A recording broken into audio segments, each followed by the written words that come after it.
Quest Audiobooks presents an unabridged recording of Beneath the Bodies by Jack Gatland. Narrated by Robin Lane. Prologue. If he was being brutally honest, it hadn't been the best of days for Lance Mason. And that was before they found the body. Mason had been the verger for Temple Church in the City of London for a few years now. It wasn't the most taxing of jobs, and he found it strangely peaceful in the church, regardless of the constant thrum of tourists, all looking for the church used in That Dan Brown movie. Which in some respects was true. The Templar Church of Temple Inn had been used in the novel The Da Vinci Code as one location where clues to the whereabouts of the Holy Grail were, and every Friday for a good couple of years during the heyday of the novel and then the film, the master of the Temple Church had given a talk to up to 200 tourists a time on the Da Vinci Trail. But at the same time, the story set inside the church was complete rubbish. Mason hadn't been connected to the church when they'd filmed there, but he'd heard stories while walking around the dominant feature of the church, the 10 statues of knights that now lay on their backs on the floor in the centre of the circular nave. Stories about how they wanted the statues moved, or the windows replaced for better lighting while filming. Surprised that the walls weren't removable like real film sets. Of course, these were stories told to him by people who'd had the stories passed to them, so the whole thing was likely a massive game of Chinese whispers. But it didn't matter. Lance Mason wasn't a fan of the book's general idea, had never watched the film, and looked down on the people who came here looking for an imaginary conspiracy by an imaginary secret order used in an imaginary story, whether it was in book form or film. And he was amused when, as they entered, they found glass cases surrounding many of the effigies. Mason was also tired of hearing these people knowledgeably explain to their friends, based on the information they'd received in that damned novel, that some of the Knights Templar effigies had their legs crossed at the ankles because they'd been to the Holy Land on a crusade.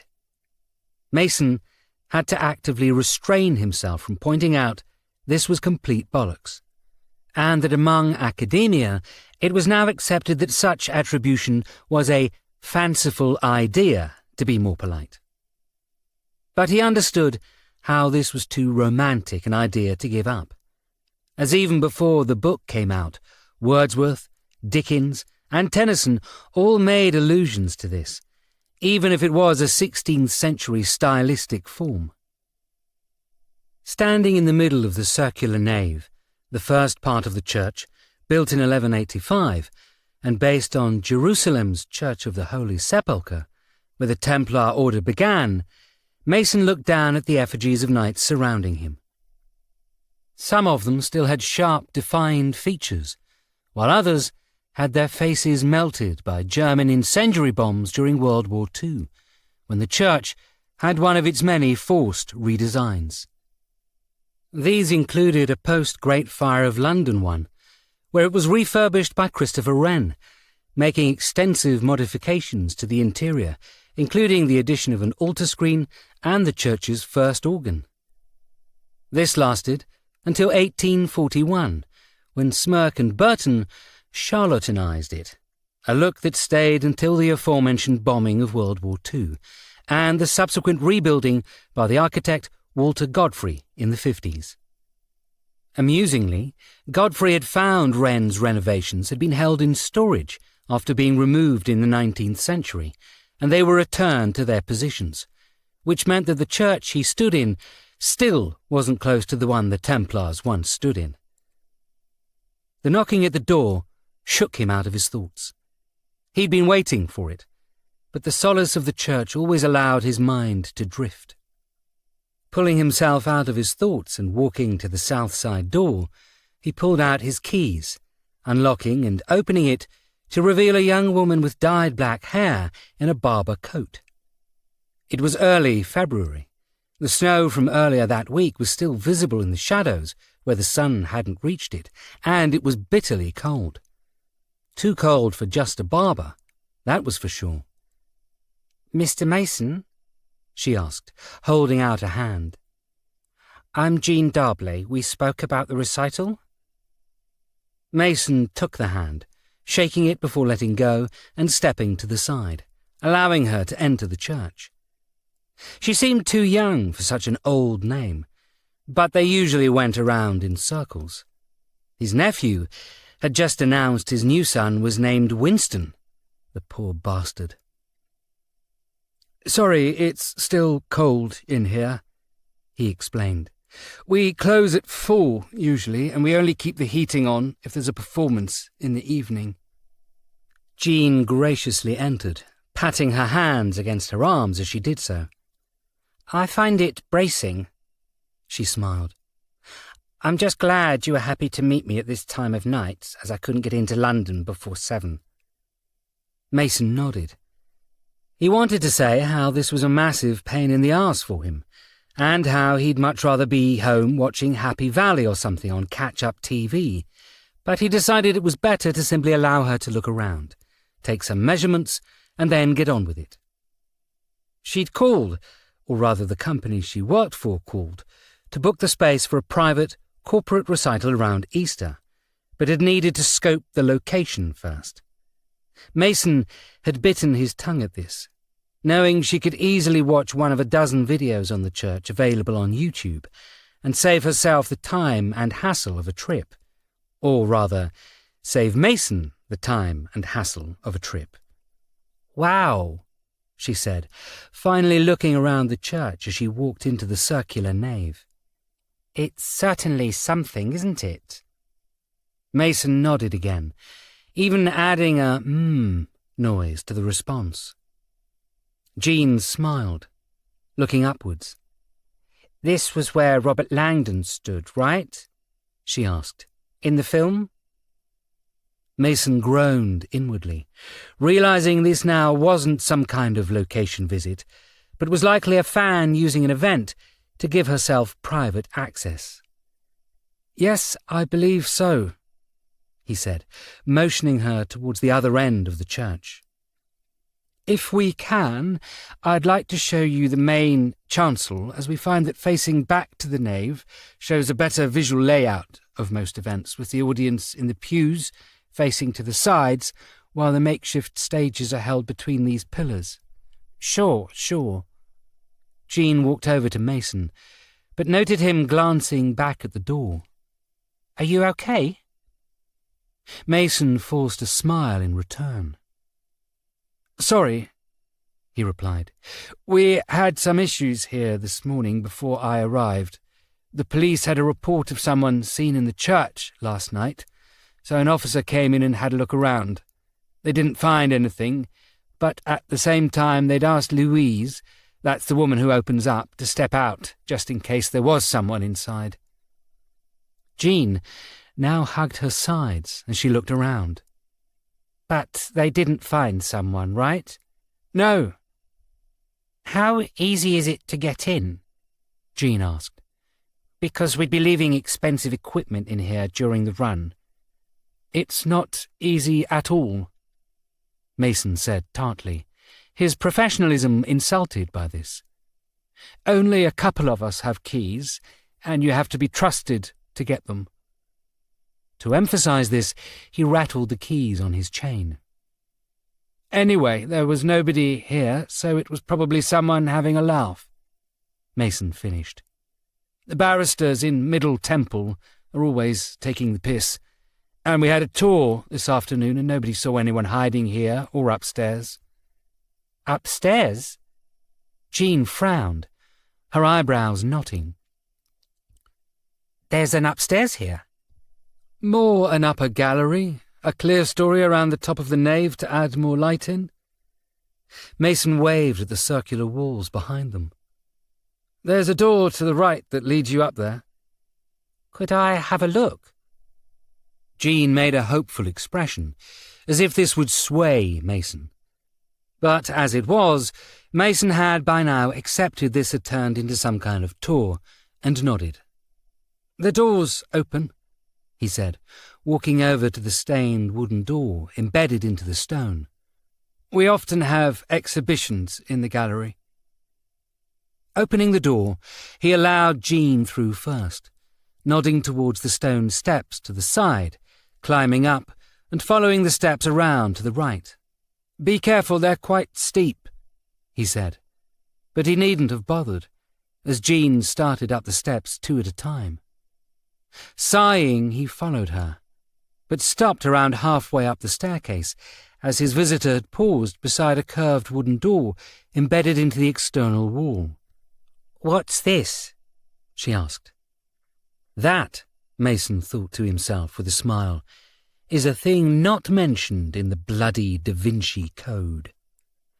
"I'm not sure I should talk about that," he replied, partly for theatrics, but also because the place gave him an uncomfortable feeling. "This is, well, it was, the penitential cell." "The what cell?" Jean pulled at the door, but found it locked. "Penitential?" Mason repeated.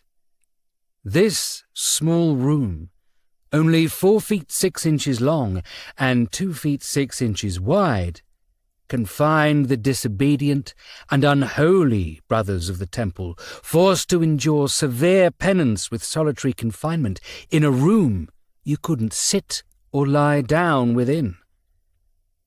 It was more theatrical than he intended, but it gave the desired effect, as Jean now stared in morbid curiosity at the door.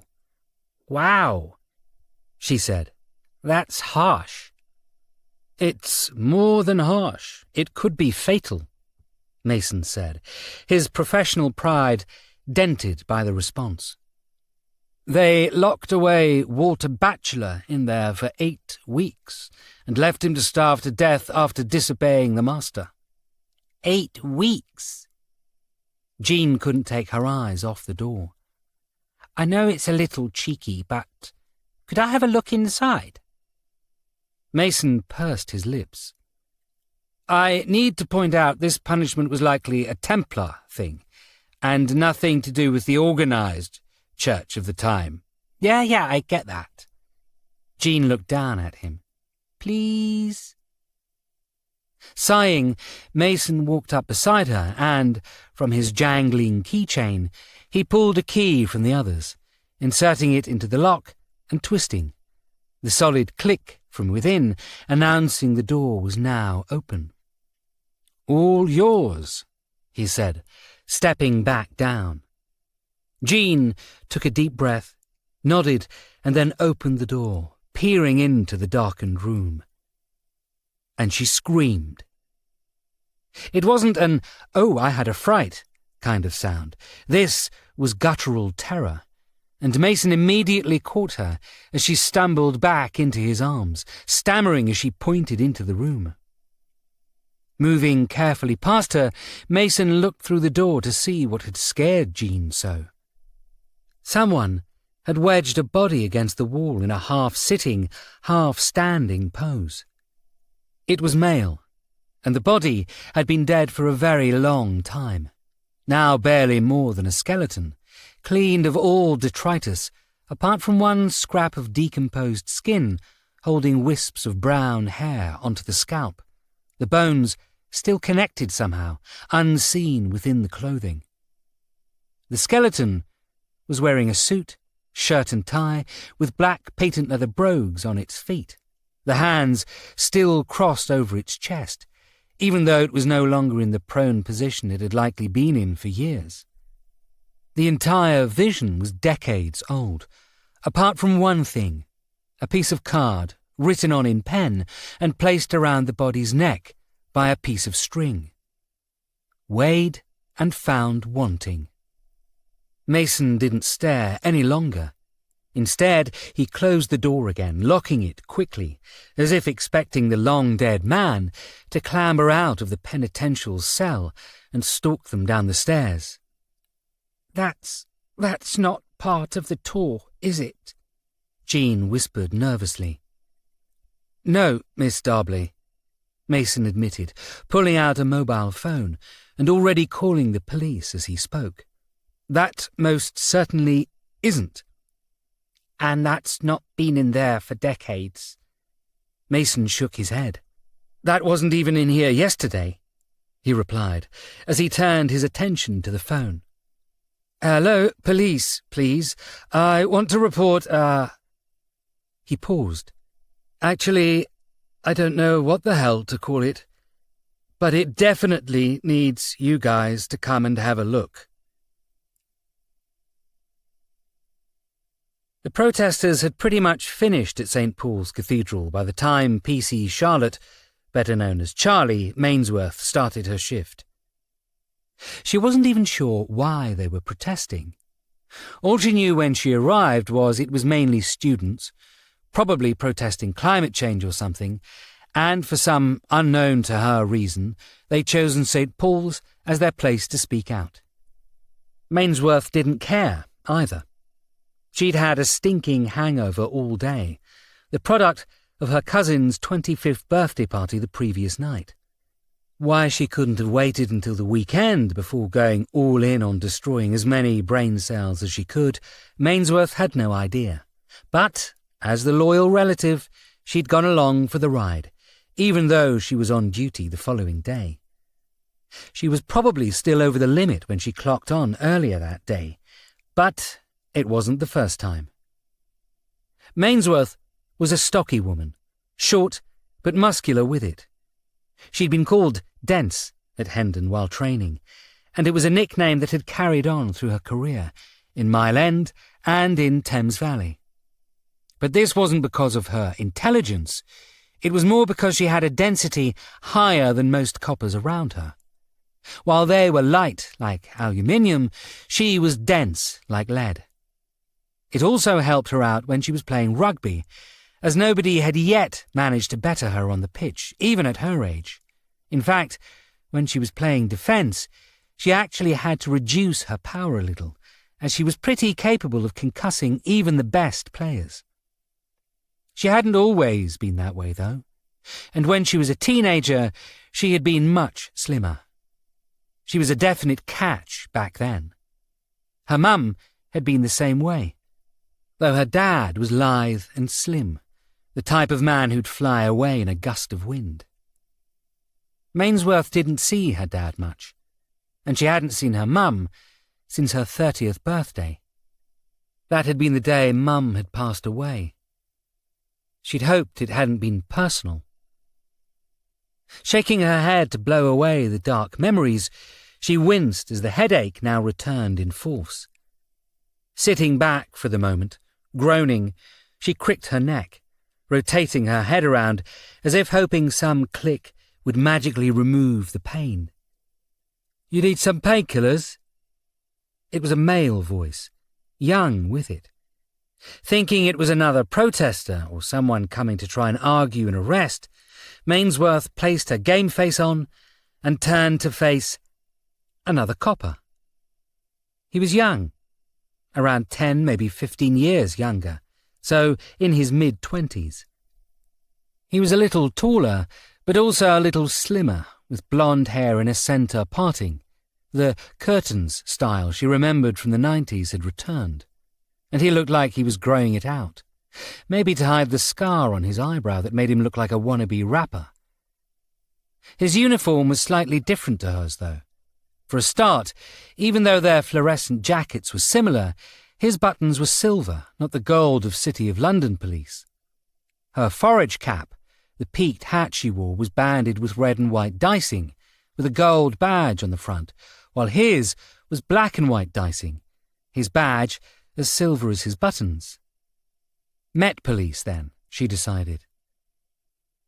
"Aren't you a bit out of your jurisdiction?" she mocked, nodding at St. Paul's. "Were you taking confession?" The officer smiled. "Just passing through," he said, holding a hand out. "PC Dixon." "Mainsworth." Dixon looked around the street as he pulled his hand from hers. "Heard this got rough earlier," he said. "Paint's been thrown around or something?" Possibly I wasn't here then, Mainsworth admitted, looking over to where Dixon was looking, embarrassed to admit she hadn't even considered asking why there were coloured paint marks on the pavement. Only got here an hour back. Was sorting a domestic in Blackfriars before that. Dixon nodded at this. Headache been there all day? How do you know I've got a headache? Mainsworth eyed him suspiciously. In response, Dixon tapped his vest. I'm a copper, he said. I followed the clues and you looked in pain. Oh, so you Met boys are all Columbo now? Mainsworth joked. She was enjoying the back and forth, and Dixon was a good-looking man, even if he was almost half her age. Although she was still in her 30s, just about. It wasn't that much of a stretch. And it wasn't the first time she'd had an affair where the age difference was noticeable. Yeah, my head's killing me, she admitted. Too many vodka cranberries last night. I've got paracetamol in the squad car. Dixon nodded over at Ave Maria Lane, leading off the main street.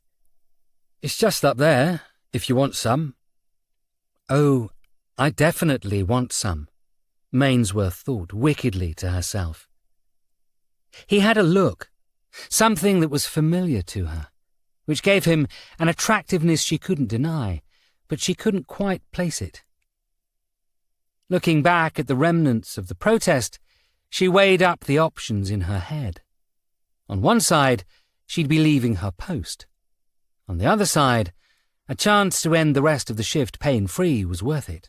How far up? Literally by Amen Court, Dixon replied, already moving that way. I only came here because I needed to pick something up. He nodded at the crowd still outside the church. But that's become a little trickier right now. I'll do it later, but if you want the tablet, it's in my first aid kit. Why? Mainsworth asked, unwittingly following the officer as he headed away from the cordon. I mean, it's just a headache. You could just aim me at the nearest chemist. Dunno, Dixon admitted. Maybe I was hoping to spend some time with you, convince you I'm a nice guy. And why would you want to do that? Mainsworth was now walking beside Dixon as they walked onto Ave Maria Lane. Because I'd have a better chance of asking you out for a drink that way. Dixon grinned, flirting openly, walking over to a blue Peugeot 5008. Ignore the lack of police branding. I borrowed one of the detectives' cars. Mainsworth paused. Your CID allows you to drive their cars? Sure. Dixon frowned. For quick tasks, anyway. Yours don't? Ours are a little eccentric. Mainsworth smiled. I'm Temple Inn. Ah, the Last Chance Saloon. I've heard of you. Dixon opened up the back of the car, now rummaging around in a green first aid box. You're Rudder Monroe, right? And Walsh Jr.? Mainsworth had never heard D.I. Walsh named as Walsh Jr. before, but it was no secret that his father had been a high-ranking copper. Her mum had even known him back in the day, and had probably even mentioned him, but she'd never cared to pay attention, really. I'm not under them, but yeah, they're there, she said. You know a lot for a Met boy. I'm full of surprises, Charlie, Dixon said, but then stopped rummaging. Shit, he said. You didn't tell me your first name, did you? PC Charlie Mainsworth took half a step back from Dixon, realizing she'd walked into an empty street at night with an effective stranger. Who the hell are... she started, but she didn't get any further, as PC Dixon spun around, a syringe in his hand, slamming the needle into her neck, pushing what was inside it deep into her bloodstream.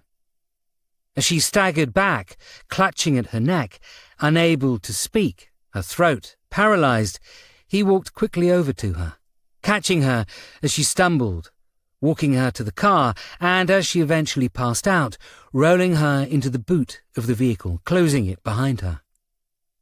climbing into the driver's seat and tossing his cap to the seat beside him, P.C. Dixon started the Peugeot 5008 and, checking quickly in the mirror to make sure nobody had witnessed the abduction, he drove off northwards, towards Smithfield and the A40.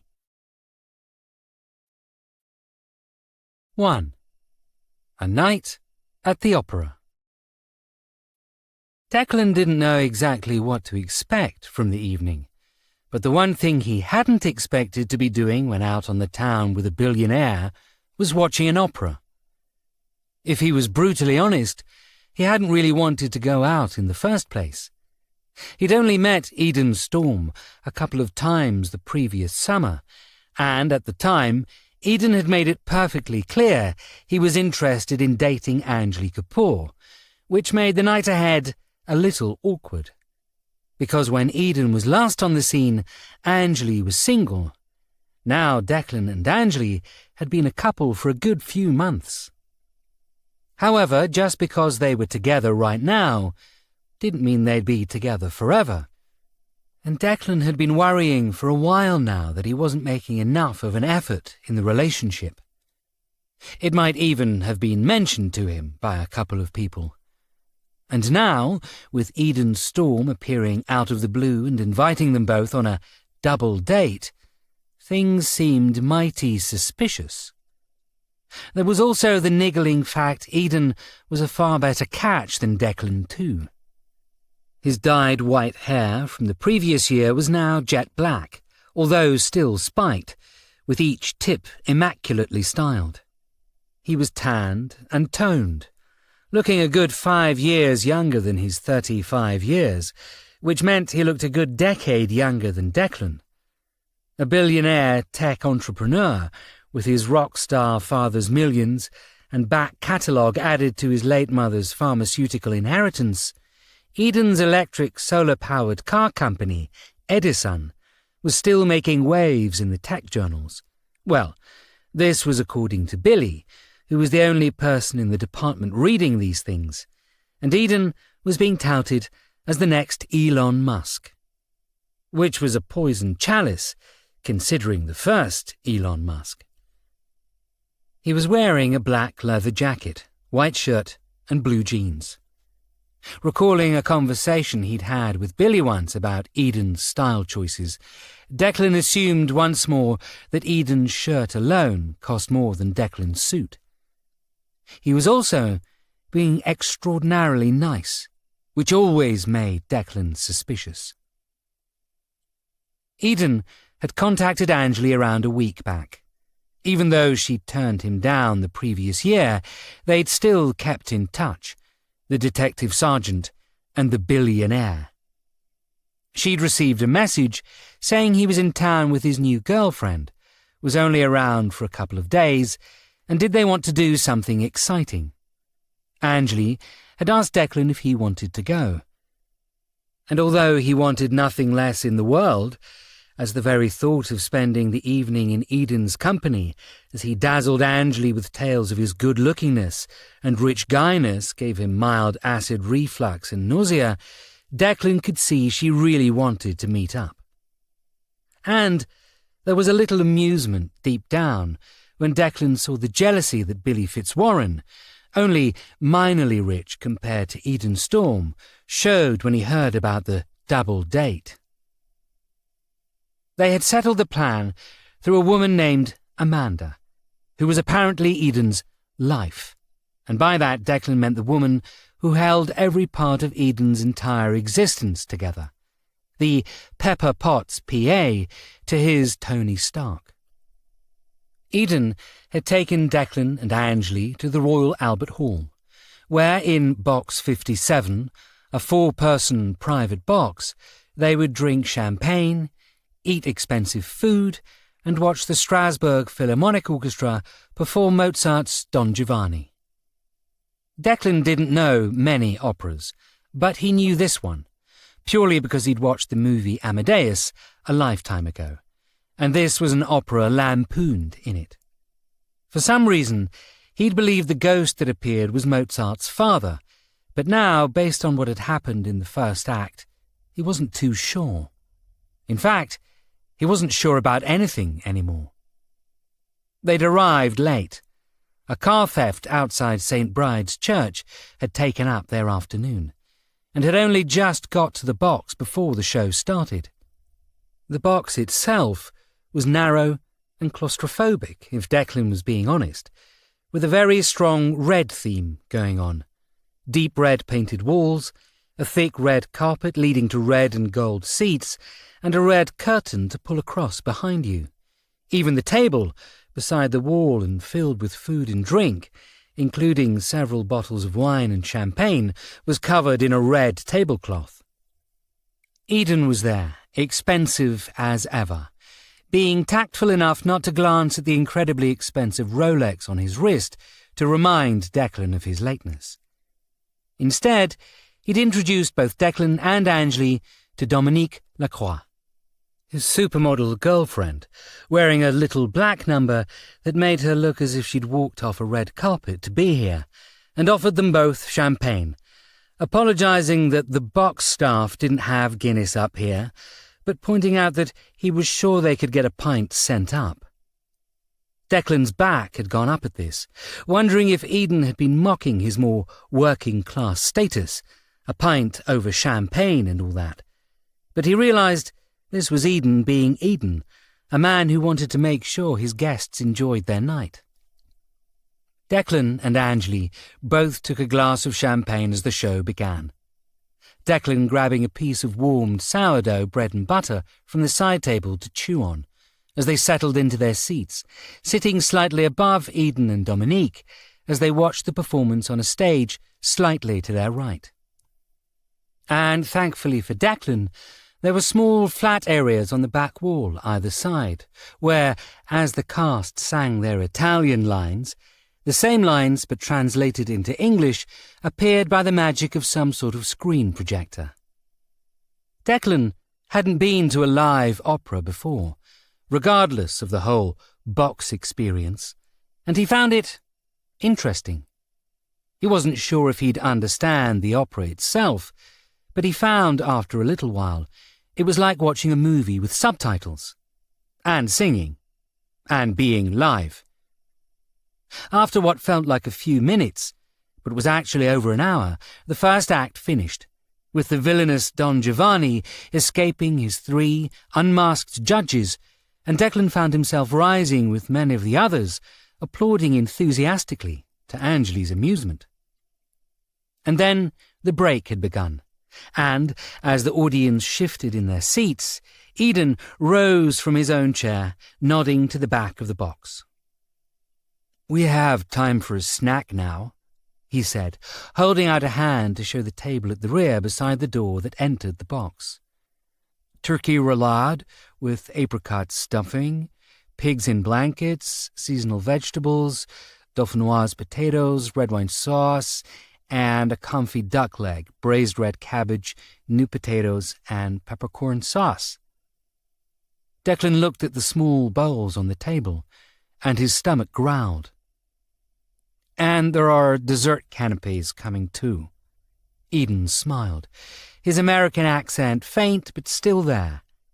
"I hope you don't mind, but I asked for the Christmas menu for us, as I like that more." Declan smiled. Of course, Eden Storm could get whatever menu he wanted. "I'm surprised we're not in the royal box," he quipped. "This seems a little small, less grandiose for you." Eden grinned, motioning for Declan to join him at the front of the box. Walking down the steps, nodding at Dominique as she passed back into the rear of the box with Angeli, Eden motioned for Declan to lean over the edge of the red velvet trim, looking down onto the box below. There, about 5 inches below the lip, was a stone crown, the gold paint and white pearls now fading. "We're in the box above." Eden smiled. "It's pretty much as close as you can get to the view without being in it." He peered over. "There are people in there, but I don't think it's royals," he added. "They give the seats out to their staff when they don't attend." Declan nodded at this. Billy's family has a box at the O2, he replied. The staff gets seats by lottery. Similar thing, most likely. Eden agreed. Declan laughed, looking around the box and the surrounding ones on either side. The location of the box was nestled within a horseshoe-shaped row that seemed to travel 3/4 of the hall's circumference, each one a narrow sliver, a wedge filled with people. It was quite cramped, with the 2 seats in each row almost next to the seats in the adjoining boxes, with only a narrow red felt barrier providing privacy. I have to say, I didn't expect you to be so close to the normal people, he gently mocked. No security either. You think I need security? Eden raised an eyebrow. Just because I have money doesn't mean I'm not like everyone else. The first time we met, you flew us to a crime scene in your private helicopter, Declan replied. And you offered to take Anjali to Paris for lunch. I don't know anyone else who'd do that. If I hadn't flown you in my helicopter, you wouldn't have caught a killer, Eden countered.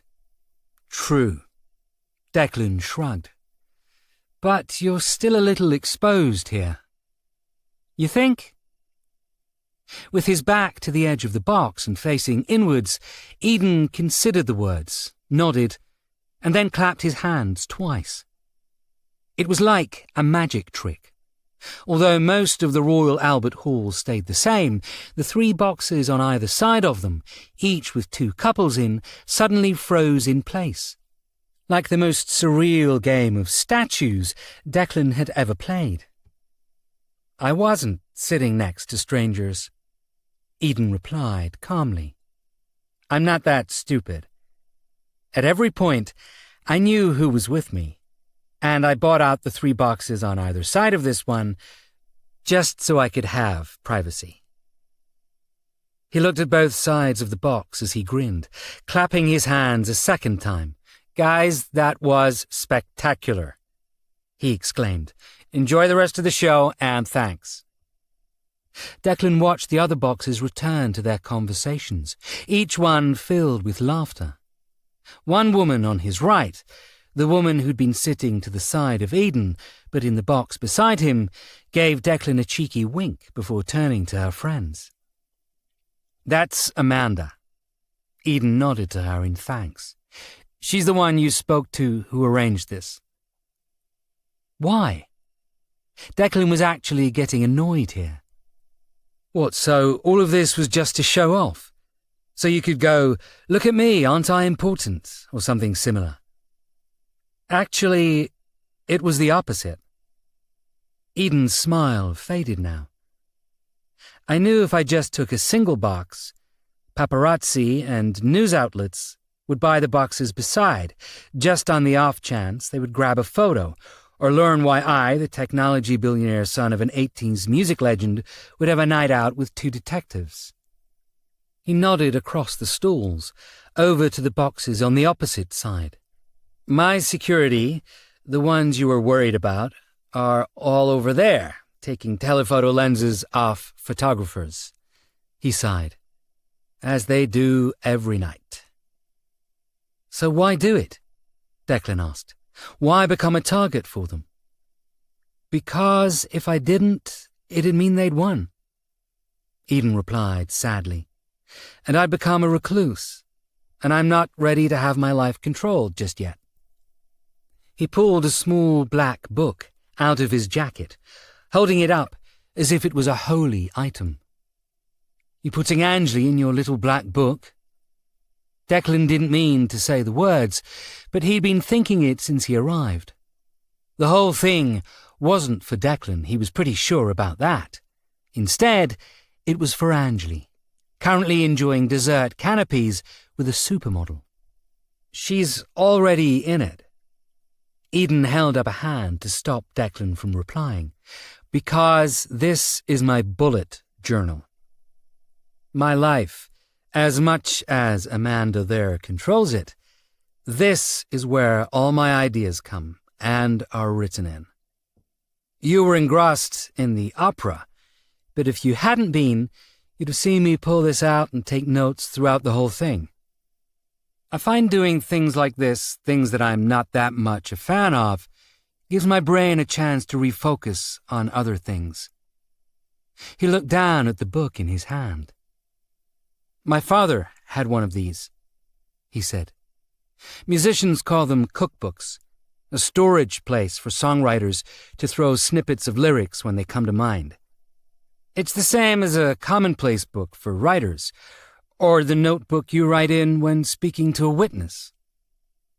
Declan didn't mean to, but he unconsciously touched the notebook in his inside jacket pocket. If Eden noticed this, he didn't comment, still staring at the book in his hand. Fun fact, the term little black book comes from history, when people kept track of kings in these, he said. That then changed when Henry VIII kept a literal black book where the names of people who were sinful were written. His black book was a way of keeping a record of who should be punished for their sinful ways. So it's not about sex. Oh, it's very much linked to sex. Eden smiled. In the mid-18th century, Samuel Derrick conspired with Jack Harris, the pimp general of all England, to create an annual guide to London's prostitutes and their specialties. It was hundreds of names long and was known as Harris's List of Covent Garden Ladies, a copy of which is quite rare. This, however, is my second brain. If I was to lose it... He let the sentence hang as he looked out over the auditorium. Seems strange that a man so interlinked with tech goes analog when taking notes. Can't hack a book? Eden grinned as he placed it back into his jacket. The point I was making was, if I listened to everyone, I'd never go out. My life would be repetitive. I'd become the same, and anyone I was with, well, they'd become the same. Or they'd wither on the vine. Eden was looking at Dominique as he spoke, and Declan frowned as he followed the gaze, because there was every chance he was staring at Angley instead. "If you don't like opera, why bring us here?" Declan asked, watching Angley. "We could have gone anywhere, done anything." "Angley," Eden explained. "She said to Amanda your favourite thing in the world was a night at the opera." "Yeah, but not this." Declan almost laughed. "She meant A Night at the Opera, the album by Queen." Eden opened his mouth in surprise, closed it, and then laughed.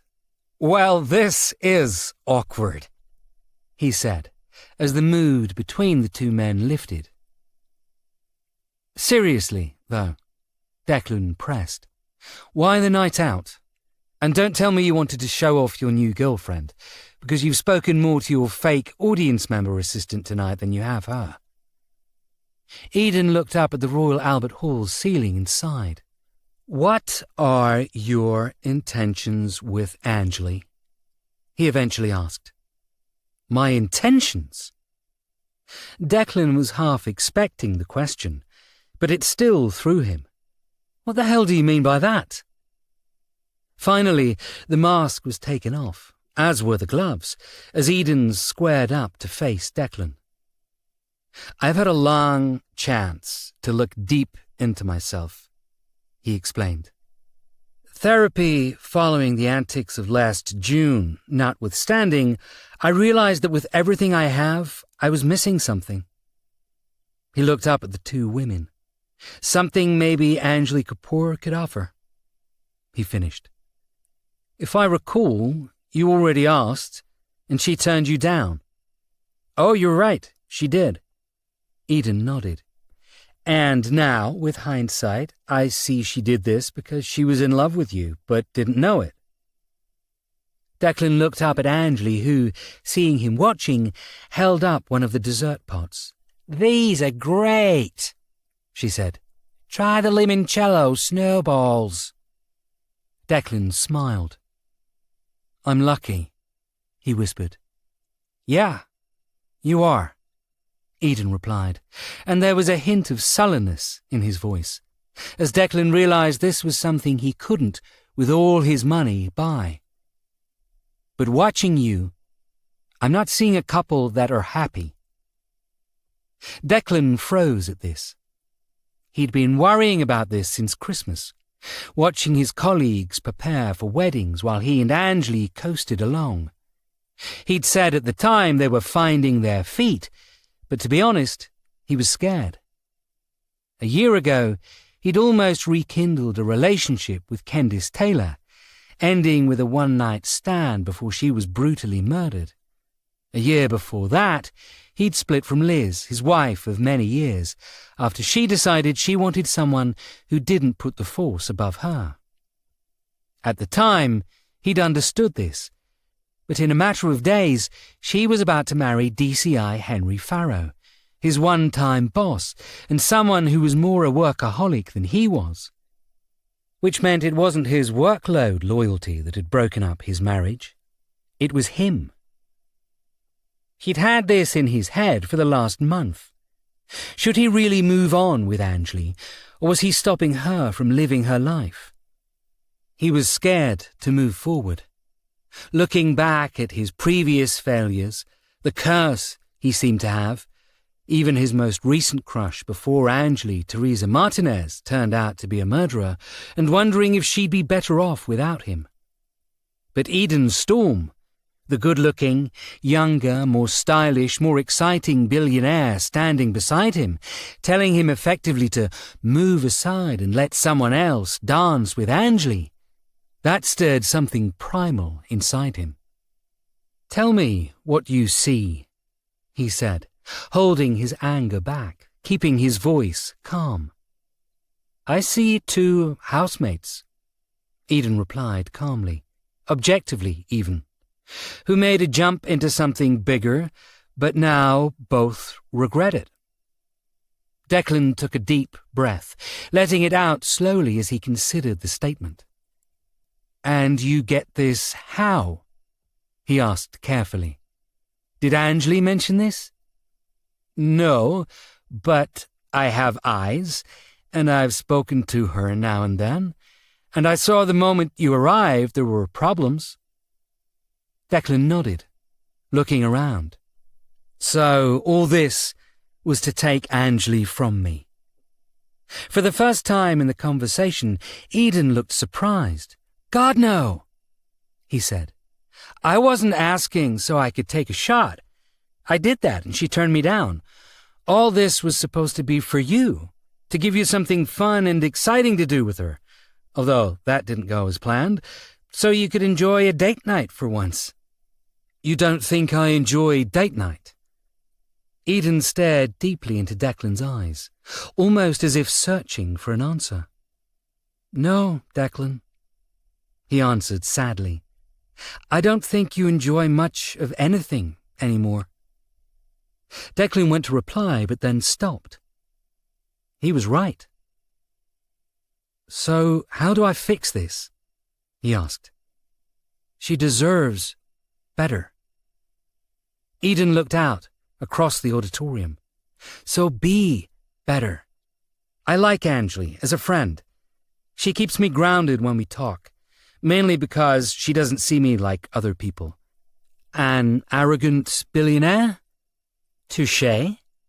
Eden smiled. "I'll put my cards on the table, Declan. If you broke up, I'd risk another chance at winning her, even though I don't usually return to a failed project." "Angley's a failed project now." Declan smiled back, finding something he could use. "That doesn't seem very hearts and flowers now. Very businesslike." "I learned from the best." Eden shrugged. "You." Declan winced, accepting the comment. "You might think I'm businesslike in my relationship, but it's complicated, and, to be frank, none of your business," he replied. "When you're solving cases, looking at dead bodies together, it does kill the romance slightly." He leant in closer. "But don't mistake compartmentalizing for coldness," he finished. "I'd do anything for her." "Good to hear," Eden started, but stopped as Declan's phone buzzed. Looking up at Angley, he saw her phone had done the same, and that was never good. "Sorry," he said, pulling the phone out and checking the message. It was from Monroe. "Get your ass to Temple Church now." Declan returned his gaze to Angley, who looked down at him, nodding. "Sorry, Eden, but duty calls," Declan said, placing the phone away and shaking Eden's already outstretched hand. "I appreciate everything you did here, I really do. But Angley and me, that's between us. And, if I'm honest, I can't work it out myself, so I have no hope of explaining it to someone else. Don't get complacent." Eden smiled as he spoke, but the message was ominous. "She's out of your league, and if you keep taking her for granted, one day she'll realize it, and I'll be waiting." Declan nodded. "And as for you, can I give you some advice?" he said, stretching as he looked around the boxes. "You're not here with your supermodel, even though she sat next to you for the first act. You've smiled more with your PA than you have with her. Maybe you should consider your own workplace relationship." Eden's eyes widened, and Declan grinned. For all his billions and his blue sky visioning, Eden Storm was just like everyone else, unaware of what was right under his nose. "I'm Tony Stark," he whispered, almost in realization.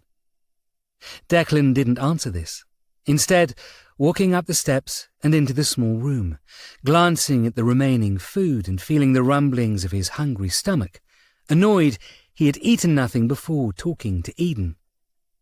"You get the same text from Monroe?" Angley asked, nodding at the phone. Declan nodded. "I could go, if you want," he suggested. "You stay here, enjoy yourself. I'll call if we need you." "I'm fine." Angley walked over to Eden, giving him a quick hug before nodding farewell to Dominique. "Let's go." Walking out of the box and heading for the stairs, Angley couldn't help herself and laughed. "God, he knows how to pick them," she said. "Dominique spent the entire time talking about her work as a hand model, while he stared sadly at his assistant. I'm guessing you saw that too." She gave a roguish grin at Declan as she paused on the steps. "And what were you boys talking about?" she asked. "Operas and Queen," Declan lied. "And the fact Eden Storm bought out 6 boxes just so he could have privacy." "It's a totally different life," Angley continued down the stairs. But Declan reached out, pausing her. "It could be your life if you wanted," he replied. "Eden still pines over you." "You breaking up with me?" Angley turned to face Declan now. "God, no," Declan stammered. "It's just, I know I'm a bloody idiot." Angley kissed Declan before turning away and hurrying down the stairs. "Come on, let's see what the miserable old Scot has for us." 2. Church Serviced. It took half an hour to get to Temple Inn from the Royal Albert Hall, and the journey had been tense. Angley could tell something had happened between Declan and Eden, and while Declan was making light of the whole situation, there was definitely something bothering him. Arriving back at the Temple Inn crime unit, it was only a 5-minute walk to the church itself, nestled in the middle of the Inns of Court and surrounded by taller buildings, including the inner temple itself. PC Esme Cooper was on duty outside, the Do Not Cross cordon crossing both sides of the plaza outside the church. Seeing them approach, she motioned for a couple of the onlookers, likely to be paparazzi or reporters, to move aside and let the detectives through. Cordons? Declan narrowed his eyes as they passed under the crime scene tape. It's that bad? It's the location more than the crime, Gov, Cooper replied, as she nodded over to the church's entrance. Knights Templar, Da Vinci Code, secret conspiracies, all that sort of stuff. I've already had 2 of these Egypts asking if Robert Langdon was on the case. Egypts? Declan smiled. That's very DCI Monroe of you. Yeah, sorry. Cooper blushed. I can't stop saying it. Is the boss in there? Declan stopped at the door. Yes, and Dr. Marcos and Sergeant De Geer, Cooper replied, before hesitantly and uncomfortably adding, and DC Fitzwarren. Declan snuck a glance at Angley as the name was spoken. How is he? Cooper shrugged. Same as usual, she said. You'll see. Declan nodded and sighed, not really wanting that conversation. Since Billy had arrested his own boyfriend on murder charges, leading to a whole mess of things that ended with Andrade Estrada taking witness protection and disappearing from Billy's life forever, Billy had been a little different. What's the case? Angley asked. Monroe didn't say anything. He wants it to be a surprise. Cooper nodded at the door with her head. It's definitely not one of the normal ones. Cooper hadn't been wrong in her statement. As Declan and Angley walked into the church, they found it abuzz with forensics officers, as DCI Alex Monroe, his white hair and beard standing him out from the younger officers, noted their arrival and grinned. Sorry for destroying your double date with a billionaire, he said, his Glaswegian twang more pronounced than usual, as he peered out past them and into the courtyard. He didn't give you a lift, did he? I didn't hear the helicopter. We caught a cab, Declan replied, stone-faced, determined to rob any fun from Monroe's ribbing. We missed the second act, though, so you owe us that. I'll warm up my throat muscles and give you a wee tune later. Monroe turned and was already walking to the middle of the church. Until then, we have a mystery for you. In the middle of the church, and spread out onto a blue tarpaulin, laid along the aisle that led to the altar, was a body.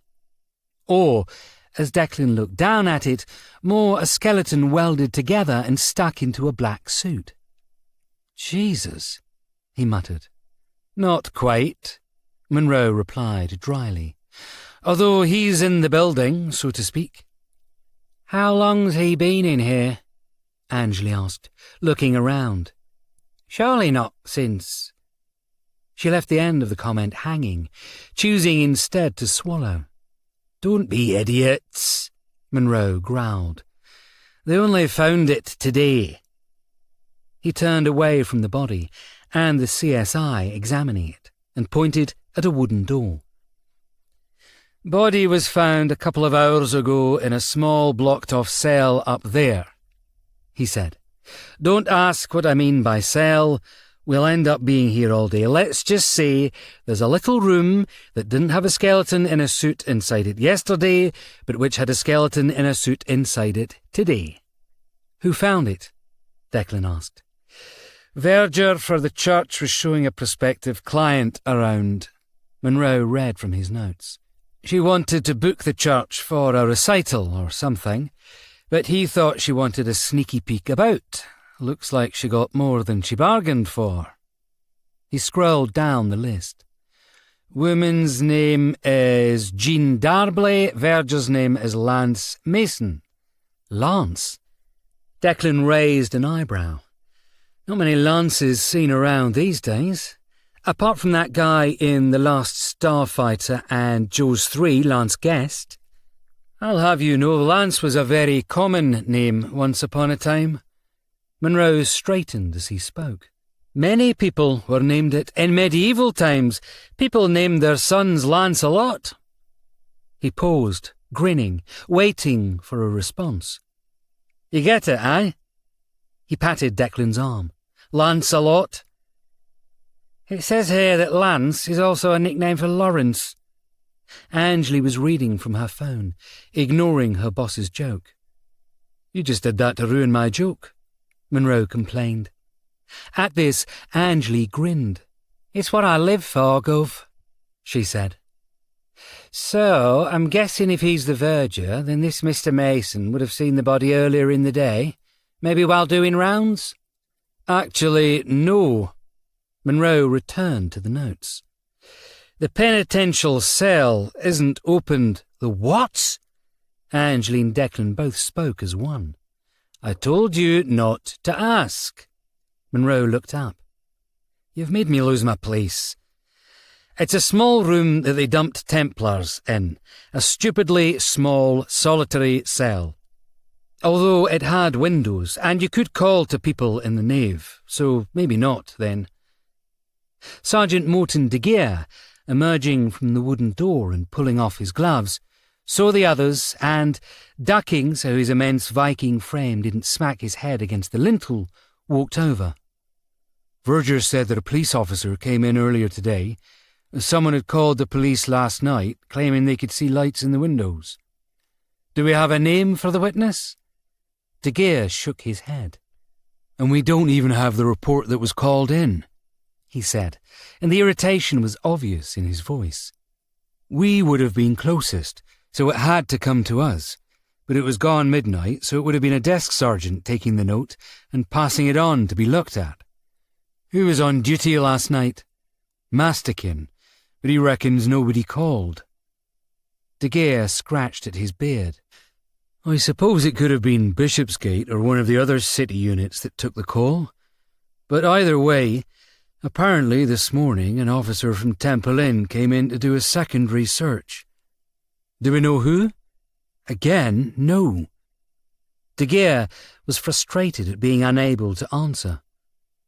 "The vergers asked the woman who opened up, a Louise Straw, to come back to us, but she's at bell ringing and probably hasn't checked her messages yet. She's the one who could tell us, as apparently he pissed her off when he told everyone to get out in case there was someone dangerous in the church." "Seems a fair request." Declan shrugged. "Especially if there's a concern." "Well, apparently it was a male officer, and he checked about for 10 minutes, came back out, said there was nobody around and it was a prank. When Louise questioned him on it, he started telling her if she didn't back off, he'd arrest her for wasting police time, even though she wasn't the one who called." "Sounds like a keeper," Monroe grumbled. "I'd like to know his name when you get it." "I'll be bollocking him first, boss," De Geer replied curtly. "Sergeant's privilege." He went to speak, paused, and then looked over at the main entrance. "One thing Mr. Mason did say was that Miss Straw was a little confused, as when the officer left, he had a folded-up black bag under his arm, which she was sure wasn't with him when he entered."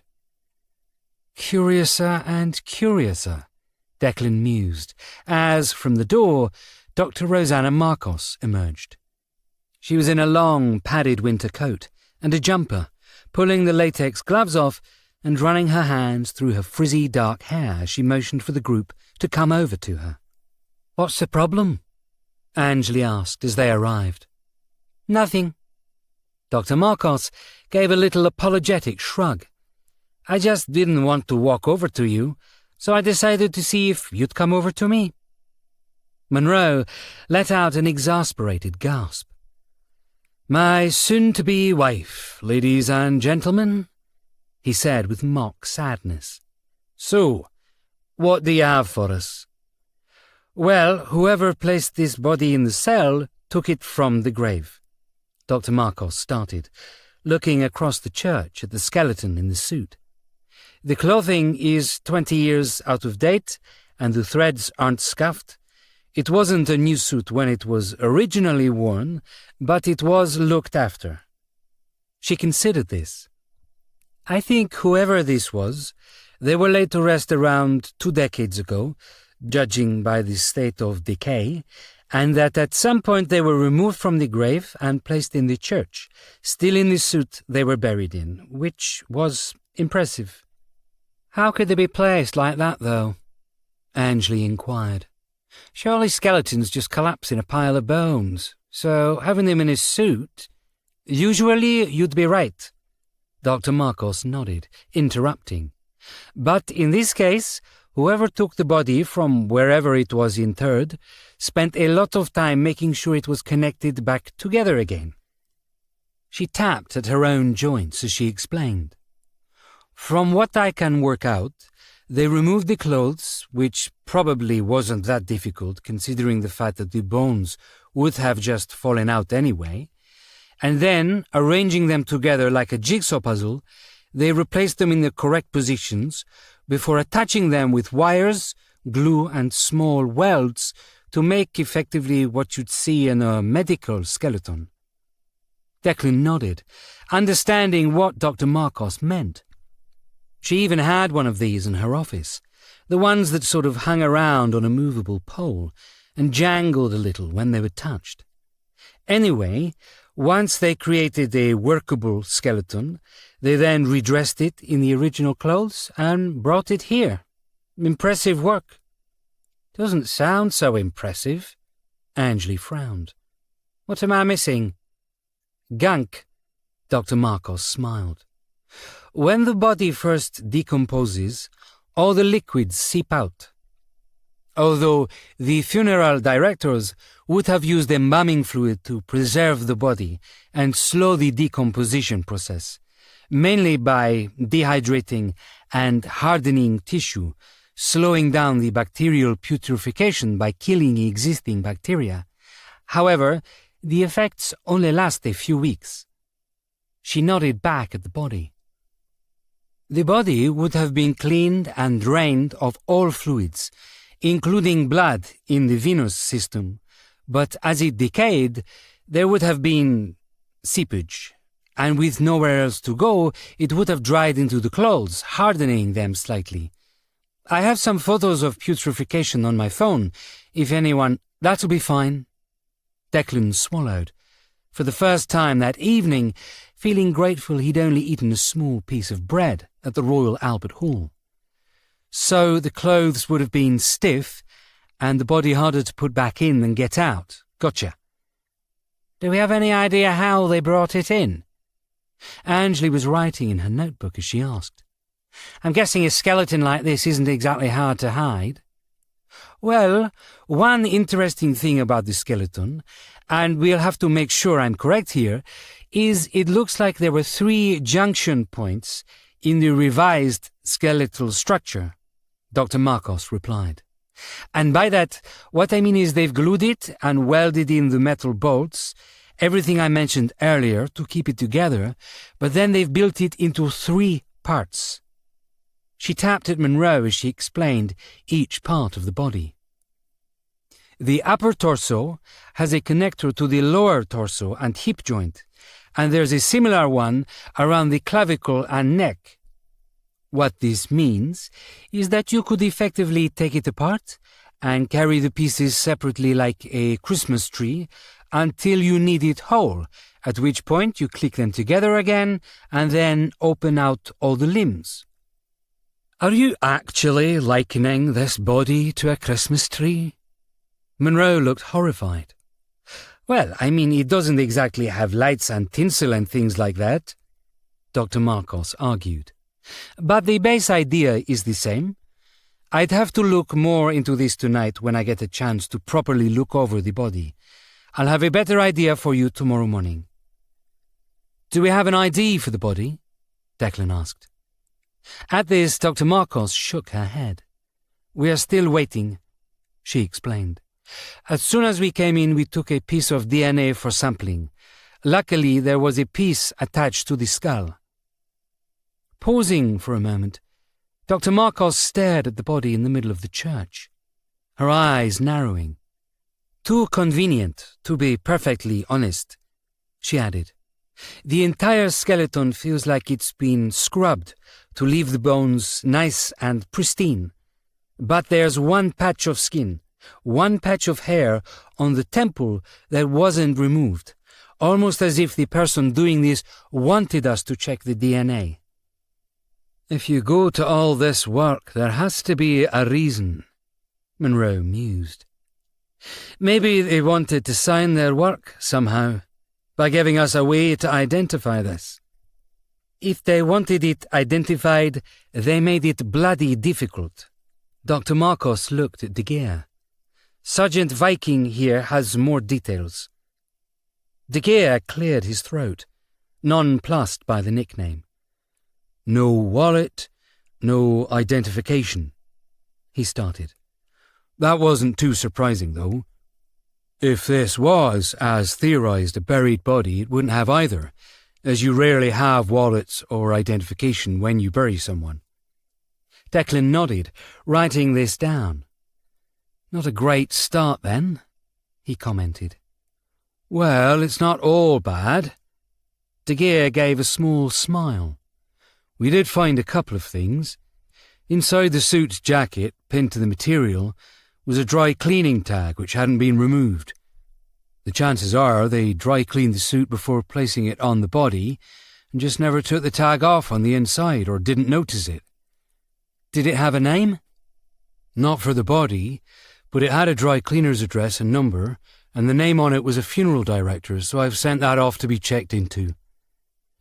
Undertakers probably dry cleaned the suit before dressing the body, Monroe added. Could be a long shot. It's going to be at least 20 years old, so the chances are the dry cleaners might not even exist anymore, and the undertakers might be gone as well.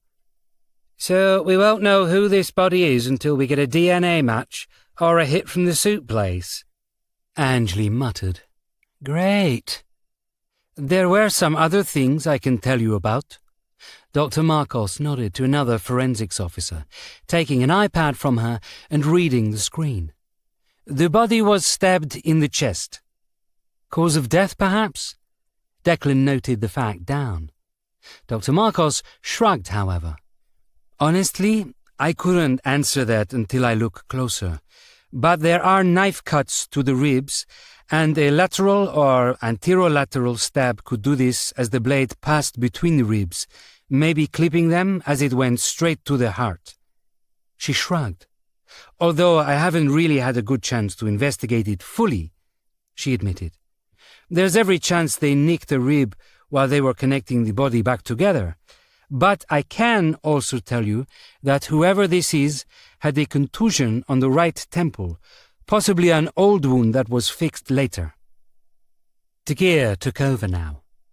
When we get the body back to the table, we'll provide an accurate charting of the teeth and fillings still in the skull to compare with dental records of missing persons. Still in the skull? Monroe held up a hand. I was under the assumption teeth didn't fall out of a skull. I meant the ones that are real. De Geer looked briefly at Dr. Marcos, as if unsure he was explaining correctly. When giving a cursory examination, we saw that the two front teeth of the skull are fake and placed in at a later date. Monroe, hearing this, froze in the spot, stroking his beard as he turned back to Dr. Marcos. So, let me get this right, he said. You're telling me this person, when they were alive, was stabbed in the chest, had a serious wound to the head at some point in their life, and had their two front teeth knocked out? That's about right. Dr. Marcos frowned back at Monroe as he paced, glancing back at the body as he did so. Do you have an age? Roughly? We can't be sure until we properly check, but I'd say probably mid-30s to 40s. And they died 20 years ago. Monroe was stroking his beard as he thought aloud to himself, before his eyes widened in revelation. Mary, Mother of Jesus, I think I know who this is. Monroe looked up at the door that led to the upper level. And you said it was found in what was called a penitential cell? Yes. De Geer read from his own notes now. A cell that was made for people who were unholy, blasphemous, and evil. I think it's a copper, Monroe whispered. I think this is the body of Detective Sergeant Arthur Snyder. He was attacked 2 years before his death. A violent attack during a raid that left him with a broken skull on his right side, and he died after being stabbed while trying to arrest a drug dealer. He looked up at the ceiling briefly. I also know he had his teeth knocked out at the front of his mouth, he finished. How did that happen? Declan asked. Because I was the one who did it, Monroe admitted. Your dad knew him too. You might even have met him over the years. He wasn't part of the team, but he was in our orbit. He looked at De Geer. Find out where he was buried, and then get someone down to the churchyard. See if his grave has been damaged in any way, and compare your DNA sample to anything we have for him. He should have something on record. There's something else, De Geer added. He had a note around his neck. It said, Weighed and found wanting. Well, that's not bloody ominous at all, Monroe grumbled. At this point, the door they'd been staring at opened, and Detective Constable Billy Fitzwarren walked into the room. Usually dapper in a 3-piece bespoke suit, this Billy was different. His clothes were mismatched and crumpled. His hair, usually on point and styled, had grown out and was straggly, and there was a slight dusting of 5 o'clock shadow on his chin. Got anything? Monroe asked as he approached. Nothing upstairs, Billy replied. Although one of the officials reckons the front door, or whatever you call that bloody thing at the end of the church, in the round part, had been opened within the last couple of days. And how did they work that out? Monroe raised an eyebrow. As a response, Billy shrugged. I don't know, he said. It's dry inside, but there are markings and dirty scuffs on the floor over there, as if somebody had walked in from the outside this morning after it rained. He looked back to the door at the end of the church, the opposite end to the altar. So I think what's probably happened is the officer that came in opened the door this morning to check if someone could have got in or out, saw nothing, and came back in. Or they went over there and opened the door so they could bring a bag of bones in, Declan suggested. Plausible. Keep on with it. Monroe nodded, the curt motion stating this conversation was over as he turned and walked off with Dr. Marcos. De Geer was discussing churchyards on the phone, and now only Billy, Declan and Angeli stood together in the centre of the church. How are you doing? Declan asked. I'm fine, Billy replied, with the tone of a man who really didn't want to be having this conversation. You sure? Declan continued. You don't look fine. What, because I'm wearing a crumpled suit? Billy snapped back, to Declan's surprise. Because I look unshaven? I'm sorry, Gov, I didn't realise you had dibs on that look. Before Declan, surprised at the outburst, could reply, Billy walked off. It's been a month since they put Andrade in witness relocation, Declan muttered. I was hoping he'd be over it by now. He loved him, Angeli replied sadly. Billy was trying to work out how to spend the rest of his life with him. To have to arrest him, and then see him leave, never to be seen again, not even in a phone call or a Christmas card. Sighing and nodding as he stared after Billy, Declan eventually looked back at Angeli. I get that, he replied. It would kill me if I lost. Realising where he was going with this, he stopped, clearing his throat. Anyway, so what should we do now? He asked. There's not a lot we can do. Angeli placed her notebook back into her pocket. CSI has checked the scene and the witnesses have been interviewed and gone. We know it might be a copper, so I'm going to wander back to the unit and see if I can find anything else on Snyder. Declan nodded. I'll come with you. he said, glancing back at Billy. "This place is a little too gloomy for me right now." And, with the skeletal remains of a possible one-time D.S. Snyder being carefully placed into a body bag for transportation, Declan and Angley left the church and headed back to the office. 3. Night Calls. They hadn't stayed at the office for long. The chances of any fresh revelations on the body appearing before dawn were minimal, and so, after an hour of checking files, Declan suggested they call it a night, and they drove back to Hurley. The drive had been quiet, mainly, each of them deep in their own thoughts. But as they drove along the M4, Angley turned to Declan while he was driving. "Did you know him?" she asked. "Who?" "The dead guy, Snyder. If it is Snyder, that is." Declan considered the question as he reached their turn-off, indicating left. "I think I met him when I was a kid," he replied. "Around 14, maybe? I can't remember much about him. I know Dad wasn't happy when he turned up at our door. That was about it." "Why would someone do that?" Angley said softly. "Sorry, not turning up on your doorstep. I mean digging up, doing all that stuff and placing him in a cell, just to send a message. And who's the message to?" Declan didn't have an answer and simply shrugged. "Hopefully we'll find out tomorrow," he said. Angley glanced at her phone on her lap as it lit up. She still hadn't turned it off vibrate since the opera. "Monroe?" Declan asked, still watching the road. "Eden Storm," Angley smiled. "Making sure we're okay." "You're okay," Declan muttered. "We're okay," Angley snapped, tired of whatever this was. "He sent it to you as well, but as you're driving and your coat's on the back seat, you probably didn't hear it. He sent a photo. Apparently he bumped into The Rock at some party after the opera. You know, that wrestler film star guy?" She looked over at Declan. "Now, do you want to tell me what the hell's going on with you?" Declan let out a breath he hadn't realised he'd been holding. "Eden still likes you," he replied. "Like, really likes you." "And you think I don't know this?" Angley laughed. "Declan, I'm a detective. I solve crimes with clues, and Eden's clues have been super blatant." She trailed off, her eyes widening. "You think I like him?" she said. "Is this still that bloody worry you had after the opera?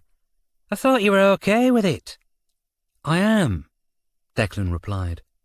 "And I'm over the moon you chose to be with me. But then I see these billionaires going for you, and I think you could have a better life." "Hold on. These billionaires? You think there's more than one?" Angley was actually chuckling now. "You bloody idiot. It's you I love. God knows why, but you're not getting rid of me that easily."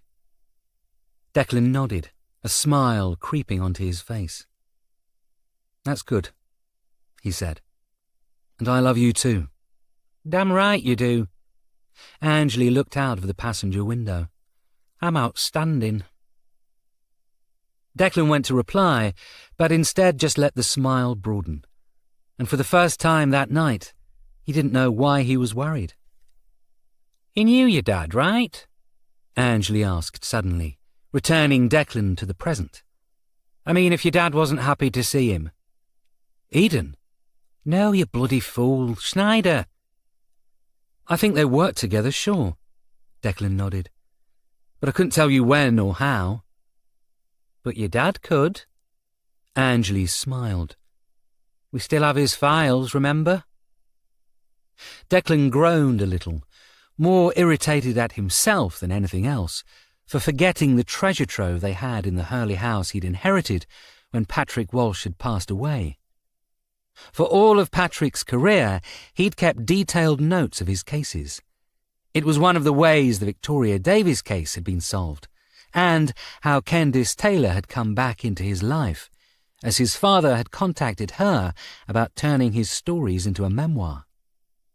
As it was, he never completed this because of being murdered, not by one of the many people he'd put away, but in a car accident arranged by the daughter of a serial killer who'd been discovered by Patrick, one that had spent years as a friend of the family. "If Snyder was in any case with Dad, it'll be in the file," he said. "Looks like we'll be up for a while tonight." "Searching through musty old files rather than celebrity parties?" Angley grinned. "You definitely know the way to a woman's heart, Declan Walsh." Declan smiled, but internally he was concerned. The last time he'd gone through his father's notes, he'd realised Patrick Walsh wasn't the shining knight he'd always held him up to be, and had his darker, slightly corrupt side, as had his then DS, Alex Monroe. Declan hoped, if he was being honest, that Arthur Snyder was someone his father had forgotten to keep notes on, because if he had, Declan was worried about what he'd find. It was close to midnight when Monroe walked into the Blind Beggar pub in Whitechapel. He hadn't wanted to meet here. The pub wasn't the one he remembered from his earlier days on the beat, a spit and sawdust pub for locals, but was now a trendy, louder pub, building on its Cray Twins connection and serving London-priced drinks to a younger generation. It was brash, noisy, and the most indiscreet place you could possibly want to meet. And that was probably why Harry Sullivan liked it. Harry was a small, weaselly man in his early 70s, although he looked 120. He'd been an informer for the police when Monroe first started, and had been his go-to contact for most of his time at Mile End, and some of his first year in Vauxhall, although his intelligence on anything south of the river was ropey, and Monroe had moved to other informants over the years. He'd kept an eye on the man, though. Sullivan was an archive of valuable information, one of the few people left in Whitechapel to have actually shaken the Cray twins' hands, rather than the wannabes who claimed they had, knowing there was no way they could be checked up on. And he had even had a stand-up row with Eddie Richardson and lived to tell the tale, although the fact he was 12 at the time was probably the reason. Harry Sullivan had been in Whitechapel and Mile End for all of his life, and was the heart and soul of the East End. He was also incredibly treacherous. As Monroe entered the pub, he saw it was party night. It was always party night, though, and he knew Sullivan wouldn't appreciate the noise. Walking up to the bar, taking his time to get through the 3-day queue of people wanting to be served, he nodded to one of the bar staff, a young man in a black shirt, and what was probably a trendy hairstyle. "Where's Harry Sullivan?"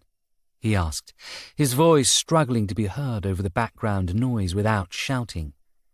In response, the barman looked Monroe up and down.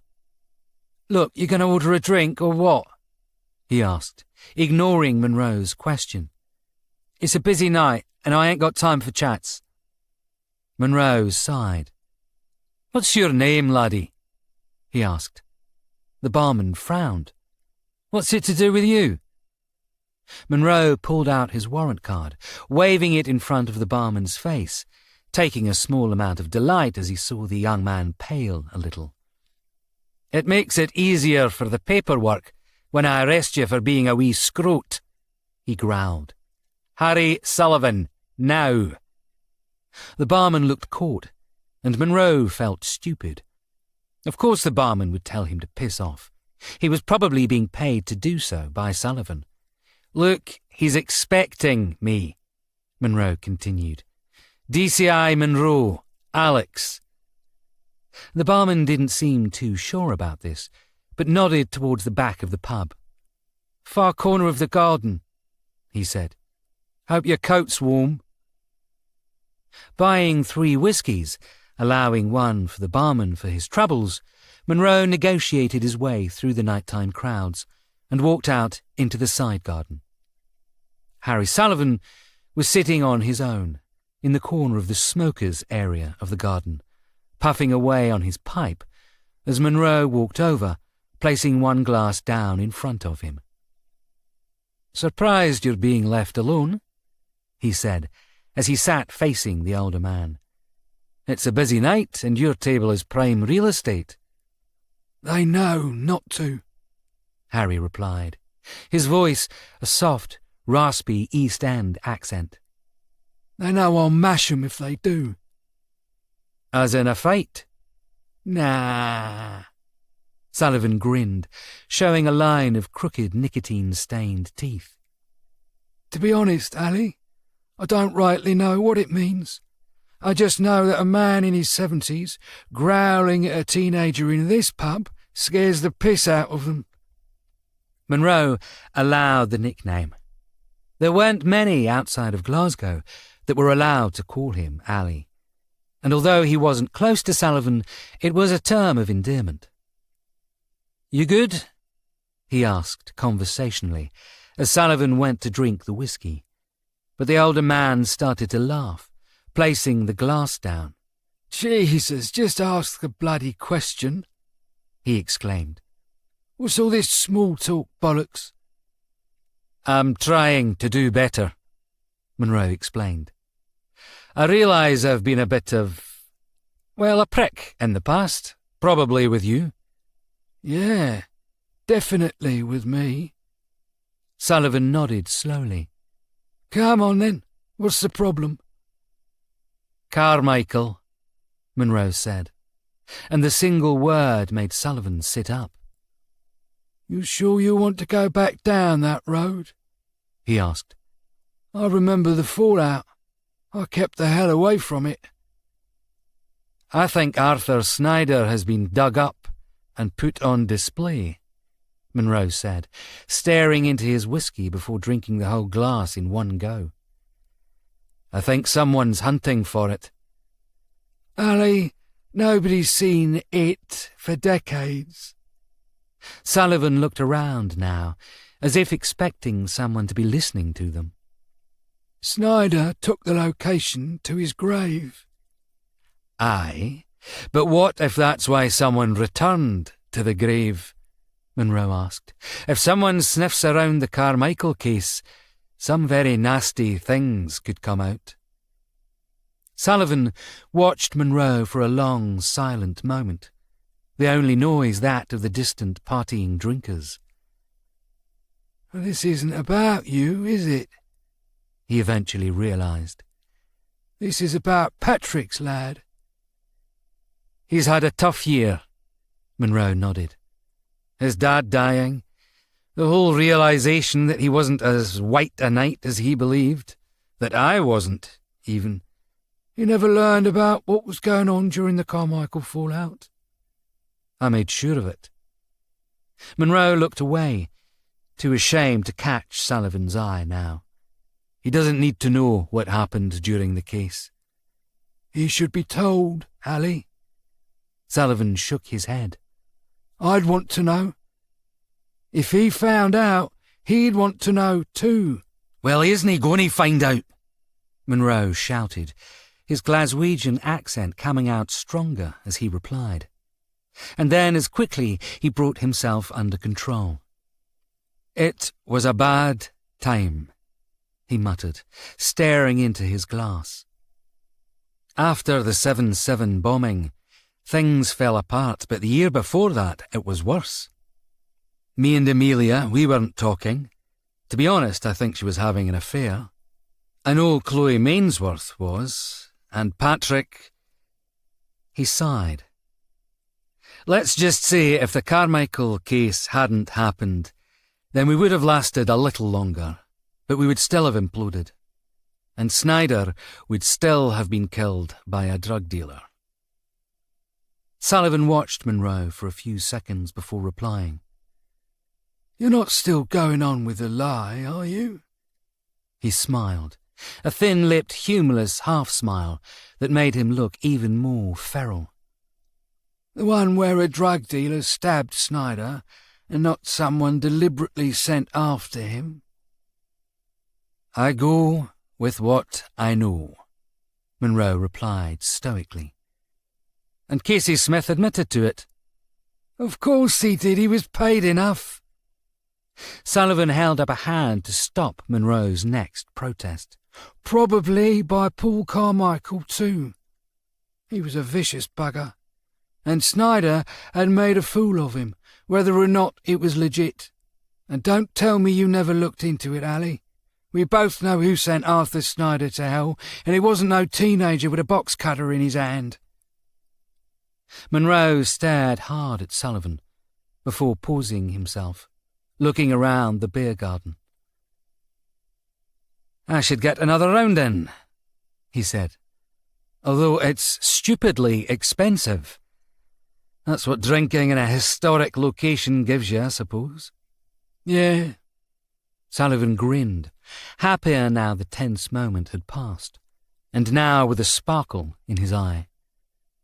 "When I was a kid, you could go to a shop with just £1 and come home with 4 comics, 3 chocolate bars, 2 packets of fags, a bag of crisps and a cold drink." He waited a moment, letting the pause build for the punchline.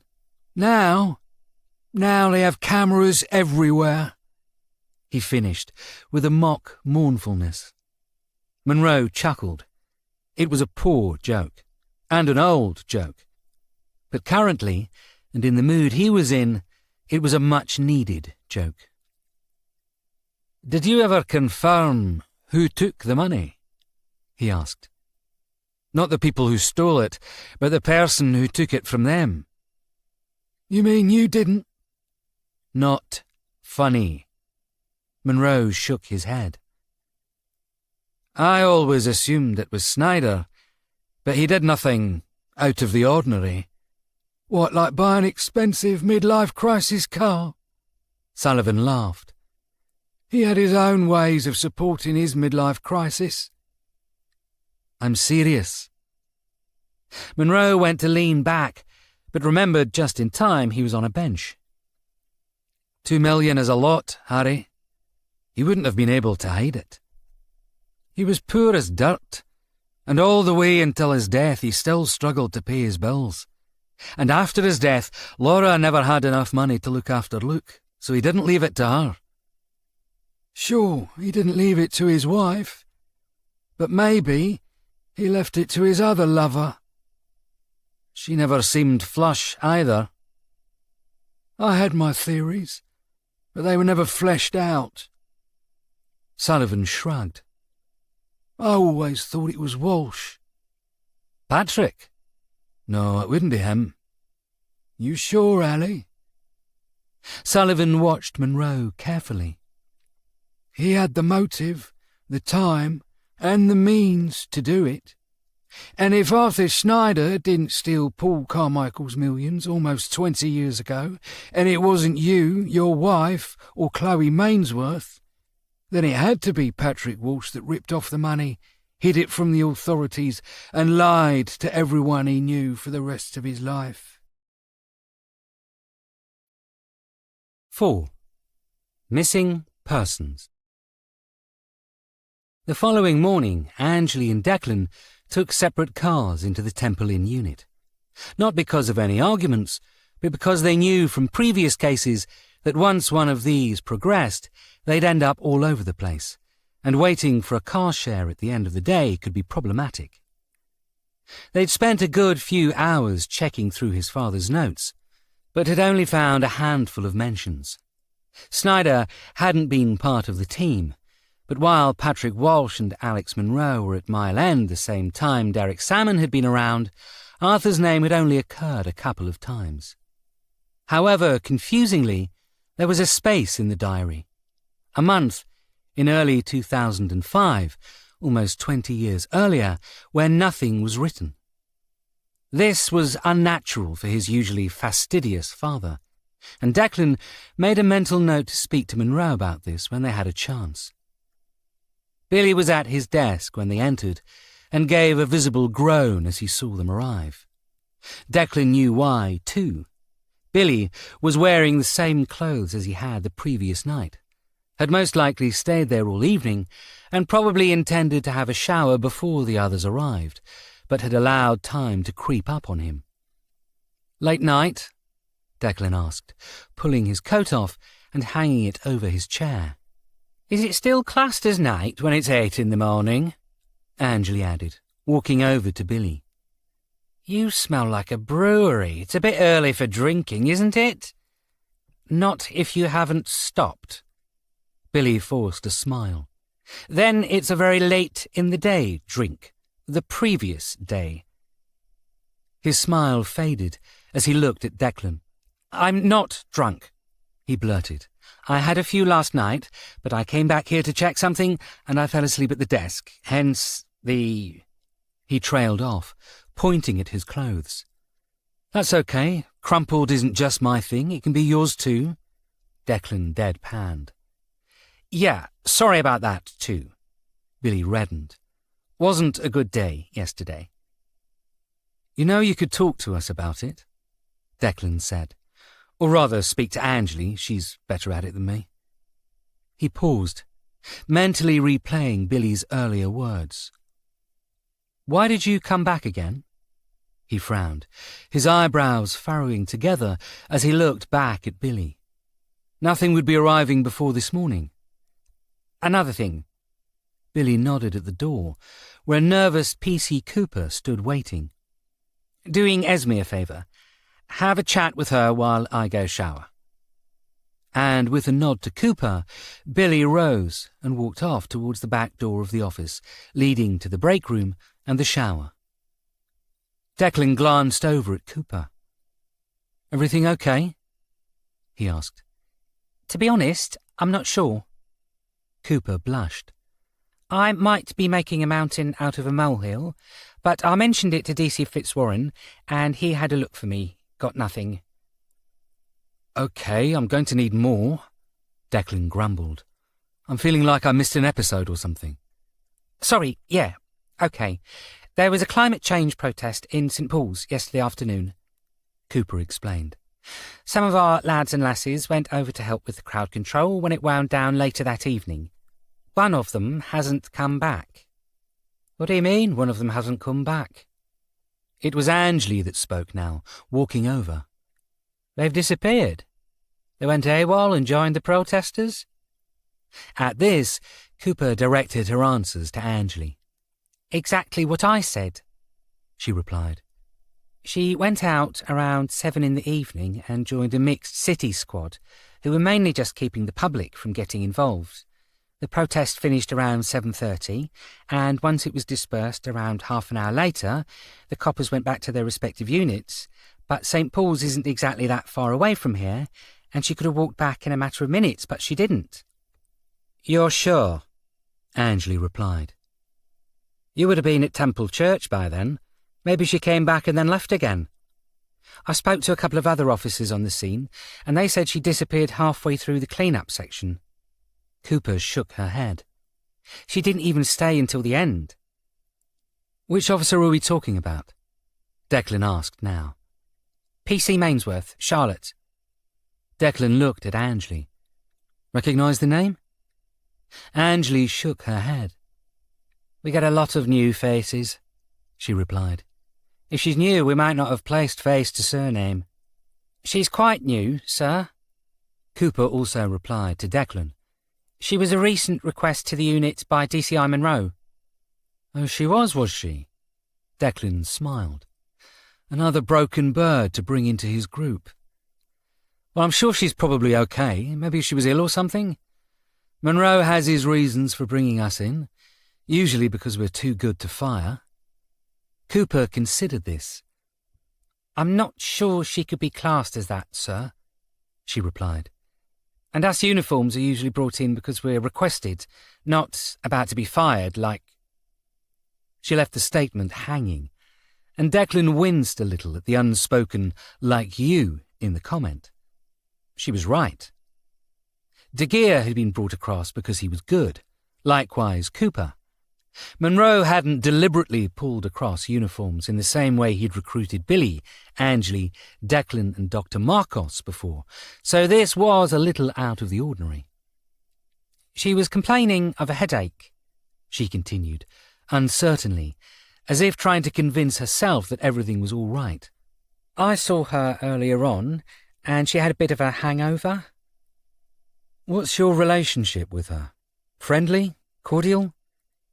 She looked after me when I first started out as a copper in Slough. Cooper pursed her lips, trying to work out how to tactfully explain what she wanted to say. She was about 15 years older than me, a real career uniform.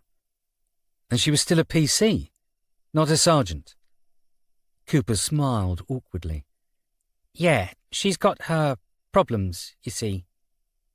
How do you mean? Well, one of the reasons she was brought across is because she was still working in Thames Valley after I left, and they were, shall we say, a little unhappy with her attitude. She wasn't up to scratch, Declan translated. At this, however, Cooper held up her hands, shaking her head.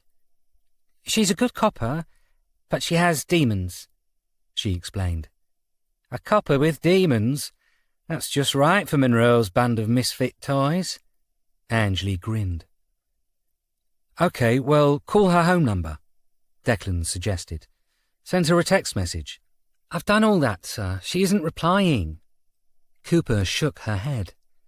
She doesn't do this, usually, and I'm a little concerned. I even took a squad car over and knocked on her door, but nobody was there. Hence why you asked Billy for help. He said he could look at the CCTV, but I don't think he got far, Cooper admitted. And yes, I know she said she had a headache or a migraine, and maybe she just took herself off, but if she didn't... Then we've had a Temple Inn copper disappear at the same time we found another copper buried in a Temple Inn church. Declan stroked his chin as he nodded. Maybe we should look a little more into this. Get someone to take a car right now and go knock on her door again. Thanks, Gov. Cooper smiled and walked off. Her mood lightened now her concern had been shared. Angley stared at Declan. What? Declan was already typing into his computer, accessing the Holmes 2 network. If that body turns out to be Snyder... It is. Angley looked at her own screen. Rosanna Marcos sent us an email last night. Declan tapped on his keyboard. Arthur Snyder was connected to DCI Monroe. PC Mainsworth was brought into the unit by DCI Monroe, he said, reading the screen. Her mother was in the Force too, it seems. Her name was... He stopped, reading the screen. DC Chloe Mainsworth, he said. Passed away almost 10 years back. Cancer. Angley walked over, staring at the screen over Declan's shoulder. She was in the notes we read last night, and worked with Monroe, she said, pointing. And with your dad. She walked back to her desk. That explains why her daughter's now in the unit, she said, almost jokingly. Monroe does like bringing in the children of old colleagues. Weighed and found wanting, Declan intoned. That's what was on the note around the neck, right? It's personal. That's a judgment made on a dead man. So maybe Mainsworth's another judgment. Angley was about to comment on this when the door opened to Monroe's office and the DCI peered out into the office. Billy finally gone to bed? He asked. Shower. Monroe nodded. Briefing in 10, then. He ducked back into his office, and Declan looked at Angley. Do you want to ask about Mainsworth, or shall I? Angley pulled out a 50-pence piece. Toss for it, she said with a smile, but Declan shook his head. Nuh-uh, he said, taking the coin and placing it back in her jacket pocket. You know that trick where you can tell the side before you reveal, and I don't let anyone toss a coin for me since the Red Reaper. Angley puffed her cheeks out. Rock, paper, scissors? She suggested. If Charlie Mainsworth's headache had been bad the evening she'd been abducted, it was nothing compared to the throbbing in her head right now. She'd woken up in a sitting position, tied to a chair and set in the middle of what looked to be a crypt of some kind. Brick walls on all sides and a lack of windows made this feel more spooky than it should. a wide open space with a low, arched brick ceiling and alcoves along each side, each with their own wooden cell-door grille, had terrified her, and Mainsworth had spent the first hour screaming for help and trying to remove her bonds, but they were as secure as the chair was. There was a chance she was in some kind of bunker, she considered, although bunkers were usually concrete and not brick. But even then, she didn't know why she was there. She was still wearing her uniform, although her radio was gone. So at least the little pervert hadn't done anything. She sniffed as a faint ammonia smell wafted around, and realised, with a reddening of anger and embarrassment, that while she'd been unconscious, she'd pissed herself. This started her screaming again, until her hoarse throat gave out once more, and the headache returned with a vengeance. The room's lack of external light, a single bulb in the main space beyond the cell door bars being all that was given, meant she didn't know what time of day or night it was, but surely there had to be someone who could hear her. She rocked back and forth on the chair again, but the metal legs were heavy, and bar a small amount of give, the chair wasn't going anywhere. And the zip ties around her hands and feet were strengthened with tape, multiple ties attached to each limb. Whoever this prick was, he wasn't new to this. He knew what he was doing. As if by magic, the man who took her, the supposed P.C. Dixon, emerged through the door at the end of the room. It was a wooden door, and even though she was at an angle to it, the corridor behind it was as dark and windowless as the room she was in, for the brief moment she could see through. "Morning," Dixon said warmly, a bottle of water in his hand. "Sleep well?" "Go to hell," Mainsworth growled. "What the hell is all this, anyway?" She stopped as a thought, a memory, pushed its way back to the front of her mind. "How did you know my name?" she asked. Dixon paused, made a mouth shrug with his lips, and placed the bottle on a table beside the door in the shadows, next to a cell, and to that point unnoticed by the restrained police officer. "I know a lot about you, Charlotte," he said. "I know you shouldn't be a police officer, how you're a disgrace to the badge, and how your mother was exactly the same." "Don't you dare speak about Mum like that," Charlie snarled. "You didn't know her." "I met her." Dixon waggled a finger. "Don't change my narrative." "Change your what?" Mainsworth was furious at the attitude of her jailer. "Look, just let me go, yeah? We'll chalk this up as a joke. Nothing more to be said." "No!" The shout echoed around the room as Dixon stared at Mainsworth, and for the first time in the subdued light, she could see the black trousers, white shirt, and black tie weren't police issue.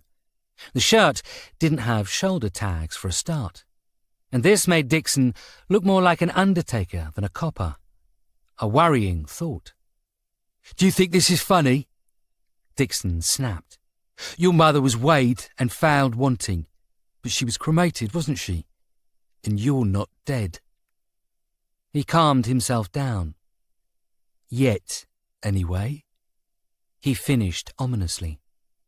And, this stated, he picked up the water bottle, walking over to Mainsworth. "You'll be dehydrated," he said, screwing off the top of the bottle. "Here, have some water." Mainsworth took a couple of mouthfuls as Dixon aimed it at her mouth, letting the water flow gently. And then, nodding as she'd had enough, she closed her mouth as he took the bottle away, only to be splattered by the remnants of the water, a full mouth's worth spat out at him. "I don't want anything from you," she said, struggling once more with the bindings. "And when I get out, I'm going to kill you." She screamed for help again, but it was cut short when Dixon backhanded her across the cheek, knocking her head back, the chair's solid base now allowing it to rock with the blow, making sure she took the full effect. "Where's the money, Charlie?" he asked. "What money?" "Paul Carmichael's money," Dixon snarled. "I know it had to be you. It could only be you who took it from him." "I don't know what the hell you're talking about," Charlie screamed out. "What bloody money? Look at me. Do you think if I was loaded, I'd still work as a sodding uniform?" Dixon stared at her, the water bottle in his hand, and then, glancing around the brick room, looking up at the ceiling, he nodded quietly to himself. "Do you know where you are, Charlotte?" he asked. "No, of course you don't. These tunnels used to be part of a house of detention, a prison." He looked back at Charlie. "That's where people like you deserve to be, deserve to rot in." He shuddered, as if the thought was too much to consider right now. "I'm going out," he eventually said, tossing the water across the room, where it rolled to a stop, the remnants of the water within now draining out of the top of the overturned bottle and onto the floor. "I'll bring you some lunch when I return, and then we'll have a chat about missing items stolen from the dead." "Just let me go!" Charlie Mainsworth screamed as Dixon turned and walked out of the room, closing the door behind him. There was no sound of the door being locked. He didn't need to. Mainsworth was securely tied, and for the moment completely under his control. She didn't know what he meant by stolen items either. Something she'd nicked in her 2 decades of being a uniformed officer? There were too many items there to count. Alone in the room, somewhere far from any possible help, and locked down by a madman, PC Charlie Mainsworth started to gently sob to herself. 5. Briefing. "Right then, settle down, we'll have a busy one here." Monroe stood beside the plasma screen at the front of the briefing room as he waited for the other officers to enter and settle down. An exhausted Dr. Marcos, still in the clothes she wore the previous night, was standing beside him, while De Geer sat at the back with PC Cooper. Billy was on usual duty, laptop in front of him, the connection to the plasma screen showing on his own display, although his head, still damp from the shower, was heavy, almost resting against the screen as he forced himself to drink strong coffee. Rounding out the room were Declan and Angley in their normal seats, while Detective Superintendent Bullman, her short white hair slightly dishevelled, possibly because she too had been up all night, hovered near the door. Monroe, noting everyone's attention, cleared his throat. "So we have a strange one today," he said, shaking his head. "Usually we are solving murders so we can lay the victims to rest, but this time we're solving the mystery of one coming back." He looked at Billy. Billy, in return, was still staring at the desk. Monroe cleared his throat. Billy, looking up and seeing everyone watching him, sighed audibly. "The whole thing's connected," he replied irritably. "You could just tap the screen rather than waiting for me." "But I want to wait for you to press the button, laddie," Monroe said, with no hint of humour. "That way I know you're still in the room, not physically but mentally." Billy sighed again and pressed a button. An image of a man in his 30s appeared on the screen. "There, that wasn't too hard, was it?" Monroe said sweetly. But then he continued, his tone far darker now. "So if you want to keep your job, I suggest you stop whatever victim-related martyr complex you have here and get your wee arse into gear, eh?" Suitably admonished, his tired face reddening, Billy nodded.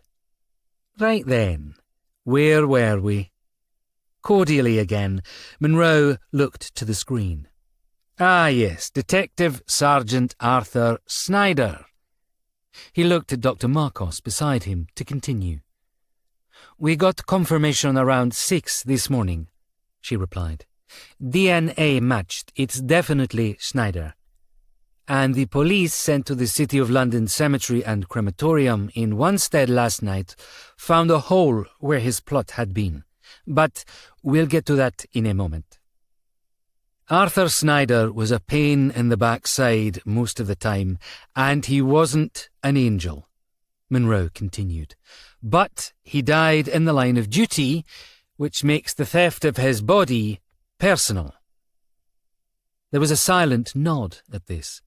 Declan rose a hand. I met him when I was a kid, he said, though I didn't remember him, but last night I looked through Dad's files and found a handful of cases you'd been on together. Oh, aye? Monroe replied, and Declan knew the tone was one of concern as to what Patrick Walsh had said in the notes. You'd better explain a little for the new people in the room. Declan looked around to De Geer and Cooper. The former had come onto the team just after the Red Reaper case, the latter a few months later, but neither had been around when Tom Marlowe, Monroe's kind of nephew, had explained to Declan and the others the truth of their boss's past. As you know, DCI Monroe used to be DI to my father's DCI back in the day, working the Victoria Davis case, he explained. They were a team including then DC Derek Salmon and DS Amelia Wintergreen. The one that... De Geer started, but then stopped. Seeing this, Monroe grinned. Aye, the one that was married to me, and then one day disappeared when she took over an MI5 unit effectively never existing in career and marriage, he said. That one. De Geer shut up. Declan took the opportunity to continue. Anyway, after the Davies case, Special Branch took the team and moved them to Mile End, he continued. Mainly because after 9/11, there was a lot of fear that something similar would happen in London, so the police were doing a lot more proactive anti-terrorist work. He looked over at Monroe, who nodded at him to carry on. On their boss's orders, they were forced to work a little more off the books, be innovative, make deals with people like the Lucas twins, all that. Unfortunately, the undercover deals we were making to get into the scene became easier to swallow the more we did. Monroe took over now. Patrick hated it, but I was used to the world. It felt more simple. And when Olivia Marlowe, our contact in military intelligence, died in 2005, Amelia, that's DS Wintergreen, moved into her role, and the whole thing was phased out. How come? Cooper, having not heard the tale before, asked. Because we were tasked with making sure 9/11 didn't happen in the UK, but then 7/7 happened, and we didn't see it coming, Monroe muttered. Not Special Branch's greatest hour. There was a moment of silence. Declan almost felt bad for bringing it up. Anyway, what did you find, laddie? A couple of years after you moved across to Mile End, you worked with Arthur Snyder on a rape case, but found him to be less than professional. Dad's own words from his notes. You had a falling out, where you punched him in the face, taking out a tooth, 2 teeth. Monroe held up 2 fingers. But the only other time we could find when you really worked together was a jewellery robbery in Stratford, Declan continued. It was believed the twins were behind it, but it was never proven. You claimed Snyder had taken a bribe from them through Danny Martin, their enforcer at the time, to keep them updated, and because of this, the case fell apart. Aye, that's about right, Monroe growled. We bastard let Johnny know we were coming for him, and he wasn't shy about admitting what he'd done either. He would have been fired too, if he hadn't died a year or 2 later. Drug dealer bust went wrong, and he was stabbed in the chest, died on the way to hospital. He looked away through the window. There was talk after that he'd been targeted and killed by the dealer because he'd been trying to get a hold onto the lad's business. But it was left alone. He was a hero officer dying in the line of duty. To find out otherwise would deny his wife his pension. He looked back at Declan. Anything else in the notes? Declan paused. There was a third time you seemed to work together, around early 2005, but the notes aren't there, he explained. I don't remember a third time. Monroe stroked at his beard. You sure? He's on a manifest, so he definitely attended a meeting with your team, but that's all I have. May have just been dropping something off. Anything else? Declan shook his head. That Arthur Snyder was mentioned on a single sheet in a month that didn't exist in his father's usually fastidious notes was bad enough. That Monroe didn't even want to check into it was suspicious as hell. No, Gov? Right then. Monroe straightened. As you all see, he was an utter shite and a terrible police detective, but a detective he was, and because of this, we'll solve this bloody case. And now we've character assassinated him enough, how about we return from the past and look at the present? Declan flushed at the mild berating. He knew that era of Monroe's past wasn't one he liked to see the curtain pulled back from, but anything that gave context was always important. De Geer stood up now, opening his notebook. 2 nights ago, someone in Temple Inn apparently called the police about strange lights seen through the windows of Temple Church around 1 a.m, he explained. They thought it was burglars using torches, and as the church wouldn't be in use at the time, the police sent a couple of officers to check. They arrived and found nothing to give the impression of forced entry, saw no lights, and left, intending to return later. He checked his notes. This occurred yesterday around 10 a.m, when the church was opening for the tourists. Louise Straw, the woman running the welcome desk, was on duty when a solo officer arrived from Temple Inn, asking to have a check around, explaining about the call the previous night. He said there was a chance someone could be in there still, and asked Louise and her assistant, Peg, to step outside while he gave it a once-over. Solo officer? That's not procedure, Angley muttered. So, he closed the door, had a look around, and then about 10, maybe 15 minutes later, he came back out, told her there was nothing going on in there, and that they didn't appreciate having their time wasted, even though it wasn't either of the women who'd made the call. Do you know who this was? Declan asked. That's the problem. De Geer looked up from his notes. Sergeant Masterkin was on graveyard shift 2 nights back, and nobody called in, which meant he didn't send anyone to look, and therefore nobody was told to come along yesterday morning. Could they have been Bishopsgate? Billy asked from the computer. No. Louise is adamant. The officer claimed he was from Temple Inn. De Geer replied. But she said there were a couple of discrepancies. First off, he came out of the church with a black bag under his arm she hadn't seen him enter with, like a garment bag, folded up, but also that his cap was wrong. It had the black check banding rather than the city's red ones. So he was Met Police. Why tell her he was Temple Inn? De Geer shrugged. That's where the confusions start, he said. We spoke to Bishopsgate. In fact, we spoke to every unit in the city, and not one of them had a call 2 nights ago, nor did they send an officer to look into it the following morning. And this officer found nothing? No, and considering what was found later, this was a little surprising. Monroe nodded at Billy, who reluctantly pressed a button. Now the screen showed the image of a human skeleton, wearing a black suit, and pressed into an enclosed stone space, A note hung around its neck. Our long-dead D.S. Snyder, back from the grave.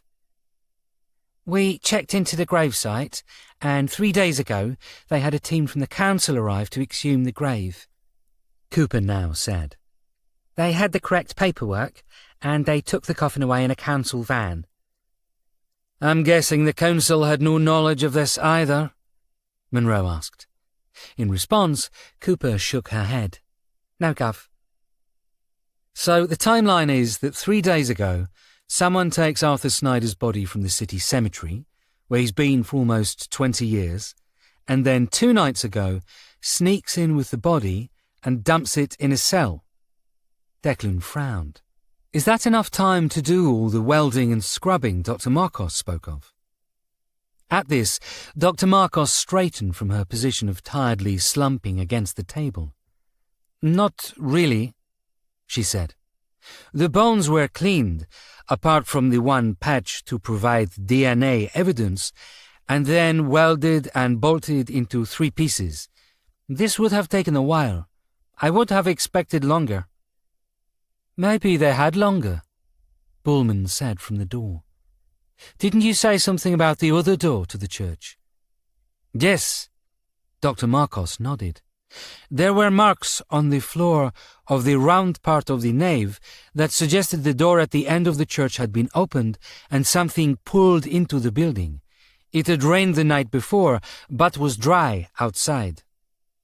She tapped the screen, opening a folder and then clicking a photo file.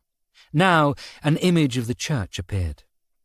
This is the porch, she explained. The main tourist entrance is to the south and open plan.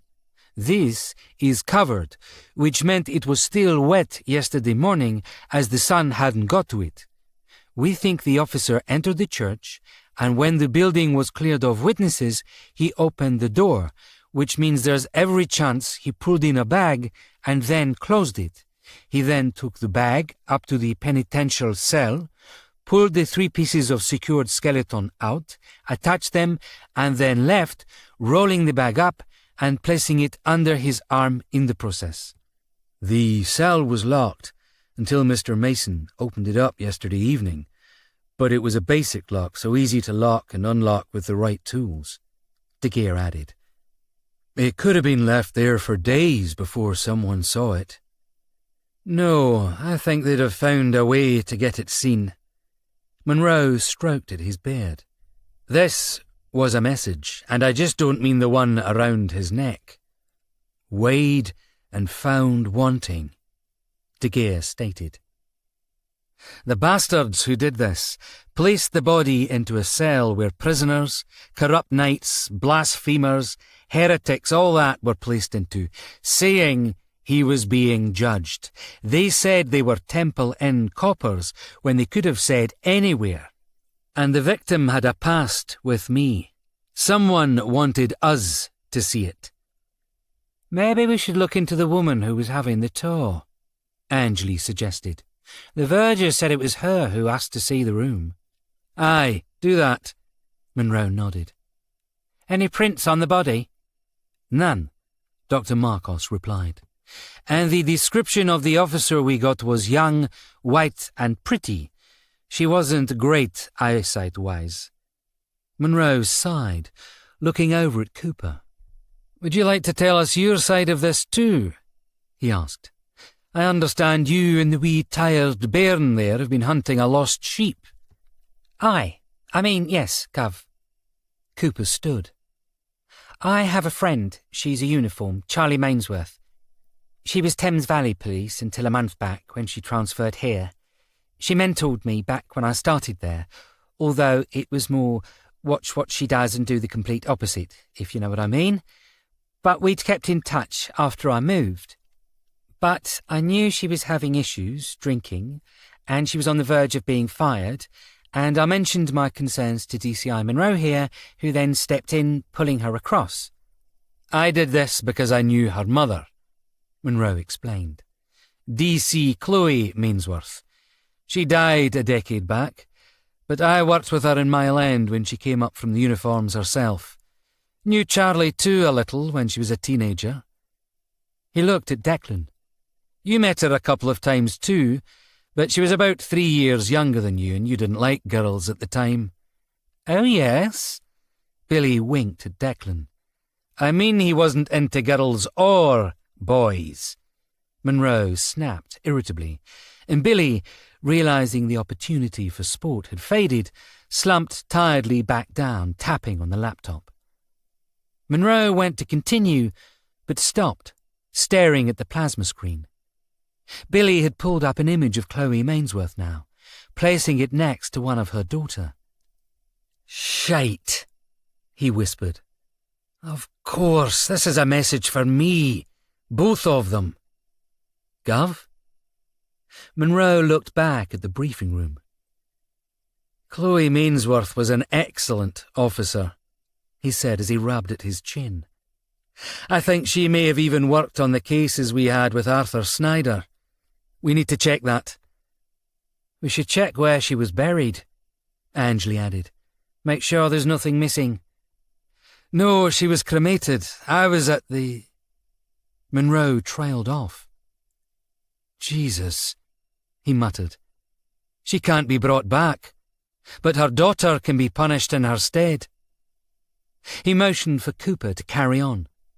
She went missing during yesterday's St. Paul's protest. She read from her notes. She's not the best for keeping time, and she'd complained of being hungover earlier, so people assumed she'd just nipped off to a pub or gone somewhere for a crafty nap, but she didn't come back last night. She looked over to Billy, who, realising it was his turn, straightened.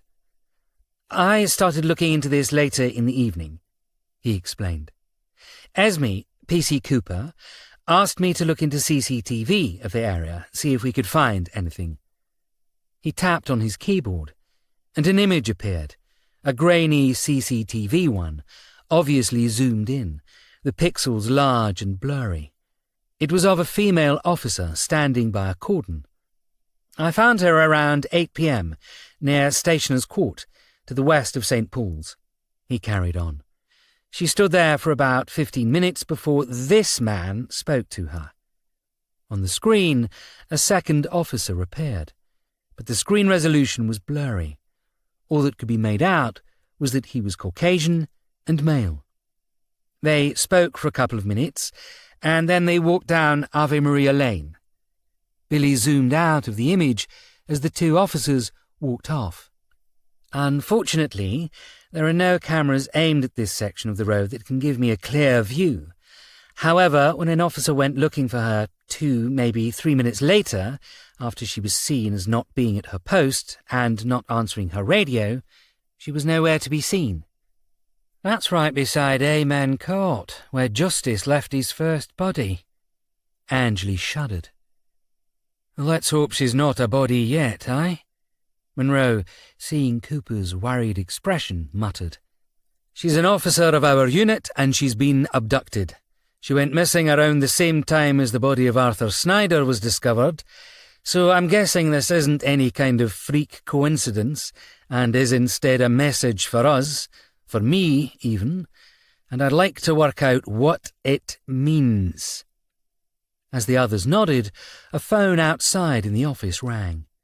Bullman quickly answered it, nodding and returning to the briefing room. Arthur Snyder's son is here, she said to Monroe. Wants to speak to you.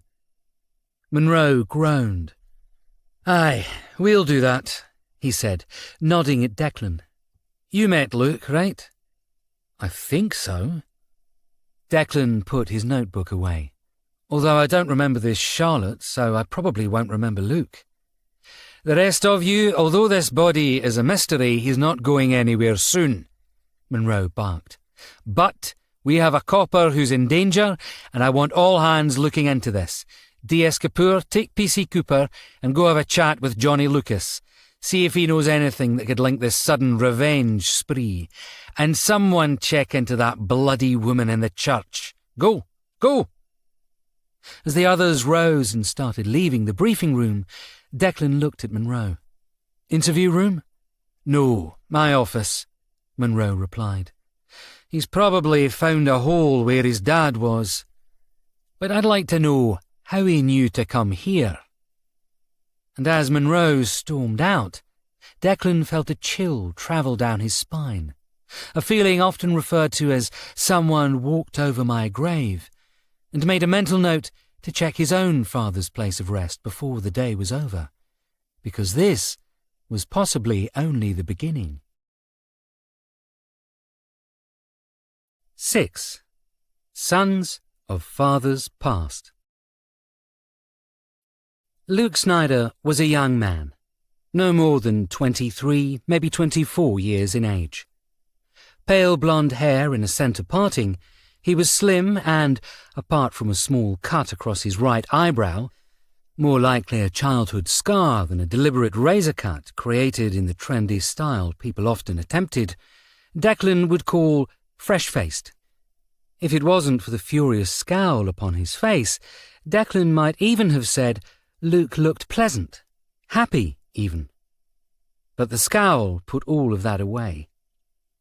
Monroe leant back in his chair, facing Luke, as the younger man sat down across the desk from him, Declan to his side. Luke was in black trousers and a white collared shirt, a pale blue corduroy jacket over the top. It was supposed to be a more informal location than an interview room, but Declan wasn't sure if the ambience was exactly right here for that. "Look, I'm surprised to see you," Monroe started. "It's a pleasant surprise, though." "Really?" Luke interrupted, his voice dripping with scorn. "I thought you'd be expecting me." "Why would you think that?" Luke reached into his jacket pocket and pulled out a piece of paper, placing it on the table. As Declan leant closer to look at it, he saw it was actually a white business card with one word written on it: Monroe. "Where did you find this?" he asked. Luke sat back, turning to look at him now. "It was found at the bottom of a hole where my father's body once was," he replied. Monroe shuffled uneasily in his chair at this. "I'm guessing I probably shouldn't have put my fingerprints all over it, but I'm not a copper, so I don't think like you," Luke said, turning back to Monroe as he spoke. "Look, we were going to call you today, were you? And tell me what?" Luke snarled, his emotions getting the better of him. "Tell me what the hell's going on? Because currently all I'm seeing is that someone's taken Dad's body and they're using this to pass some kind of cryptic message to you." Monroe puffed out his cheeks, taking a moment before replying. "Aye, we only found out about this earlier this morning," he explained. "Your father's body was taken from its place of rest 3 days ago." "Taken?" Luke nodded. "That's a polite way of saying ripped from the ground with no care how people would feel, isn't it?" He forced himself to calm a little. "So, how did you find out about this?" he asked. "And what's the note supposed to mean?" "It means someone wanted to make sure I knew for certain this was a message for me," Monroe replied, his tone clipped and flat. "Last night the body, still in its funeral attire, was found in Temple Church." "Wait, what do you mean it was found? It was laying in state?" "Not exactly." Declan, tired of the attitude but understanding why Luke had it, interrupted. "The remains had been placed in what was called the penitential cell, where it was found by the verger." "Nice," Luke muttered sarcastically. "And that's what, exactly? A place to put bad Templars?" "Actually, you're pretty spot on there," Monroe replied. "It had—" "So what are you doing about it?" Luke, ignoring Monroe, interrupted. Monroe bristled at this, but hid his irritation at being stopped. "We're hunting the people who did this," he said. "We have a description, we're looking into it. We will find who desecrated your father's grave." Luke nodded. His face was flushed with anger, But before he could reply, Declan leant closer. "Luke, if you don't mind me saying, you seem angry," he said softly. "Really?" Luke was almost mocking in his response. "More than someone who's learned that their father has been exhumed in the most violated way possible?" Declan stared at Luke for a long moment before replying. "Well, to be honest, yes," he said. Luke shrugged. "Knowing I have to come down here and speak to you two doesn't exactly fill me with joy," he said. "Us two? Hold on, am I missing something? Have I wronged you?" Declan sat back at the comment. He understood the bitterness, but there was definitely something else going on. "What exactly have we done here? We only just found out for certain the body was that of Arthur Snyder, and we had no knowledge of the grave robbing before that." "Don't worry about it." Calming himself, Luke waved a dismissive hand. "It's fine. When could I see the body?" "It's being examined by our divisional surgeon at the moment." Monroe straightened in his chair now. "And if I'm being honest, laddie, I don't know if you'd want to see it. It's nothing more than a skeleton in a suit now." "I don't mean in real life. I'm guessing there are crime scene photos. I'd like to see them." Monroe stared at Luke. "Are you sure?" Luke nodded. "I'll have to see it when I put the body back in the coffin," he said. "I thought this might help desensitize me." Monroe picked up his iPad, scrolling through images on it. Eventually, he found the picture Declan had seen earlier on the screen, one of the skeleton in a suit, placed against the wall of the penitential cell, a placard looped around his neck. Monroe turned it around to show the image, Luke taking the device from him and staring at the image for a long moment. A suit with a skull on top, before placing the iPad back onto the table, at no point giving away any emotional or physical reaction. He either held it back very well, or he genuinely didn't care about it, Declan thought to himself, as he watched the younger man sit back in the chair. "When can we have the body back?" he now asked. "We'd like to get him reburied as quickly as possible." "We're looking to get it back to you as quick as we can," Monroe started, but paused as Luke held a hand up. "Him?" he hissed. "The body is a him, not a bloody it. You've been calling him that since I arrived and it's pissing me off. Don't you dare lessen my father, not you of all people." "Aye, sorry, yes." Monroe nodded at this. "We're looking to get him back to you as quickly as possible. We don't yet know why this was done, though, so we need to examine all avenues first." "Well, just look at the note on his chest," Luke suggested, leaning back on the chair as he looked at Declan. "Your father may have been a perfect model of police procedures, but my father was a criminal, and the writer of the note knew it, too." "Now, come on, laddie. My father would have been fired a dozen times if he'd lived." Luke snapped back at Monroe. "And you know that more than anyone." "Now, come on, Luke. That's not fair. Tell me I'm wrong." Luke rose from the chair in anger. "You, the man who punched him in the face so hard you knocked his teeth out. You think I haven't heard about that? I grew up in the East End, knowing all about my father. All I had was people telling me either my father was police scum or that he was corrupt scum. They could never get their stories in line, but they always knew the punchline, and he was furious when you took his 2 teeth. Said the ladies all loved his smile, and how he had to have forces drilled in to fix it." "I'm sure it wasn't easy," Declan started, but stopped as Luke turned on him now. "And what would you know?" he snarled. "We met once, you and me. You were in the army or something, and it was at a wedding. I was 7 years old, or around that. There you were, standing in the church, the hero in his uniform, dripping with medals, your high-ranking police dad beside you. I think it was shortly before you left the army and walked into a detective role without even trying. Must be great having friends in high places. Declan let Luke continue his angry rant.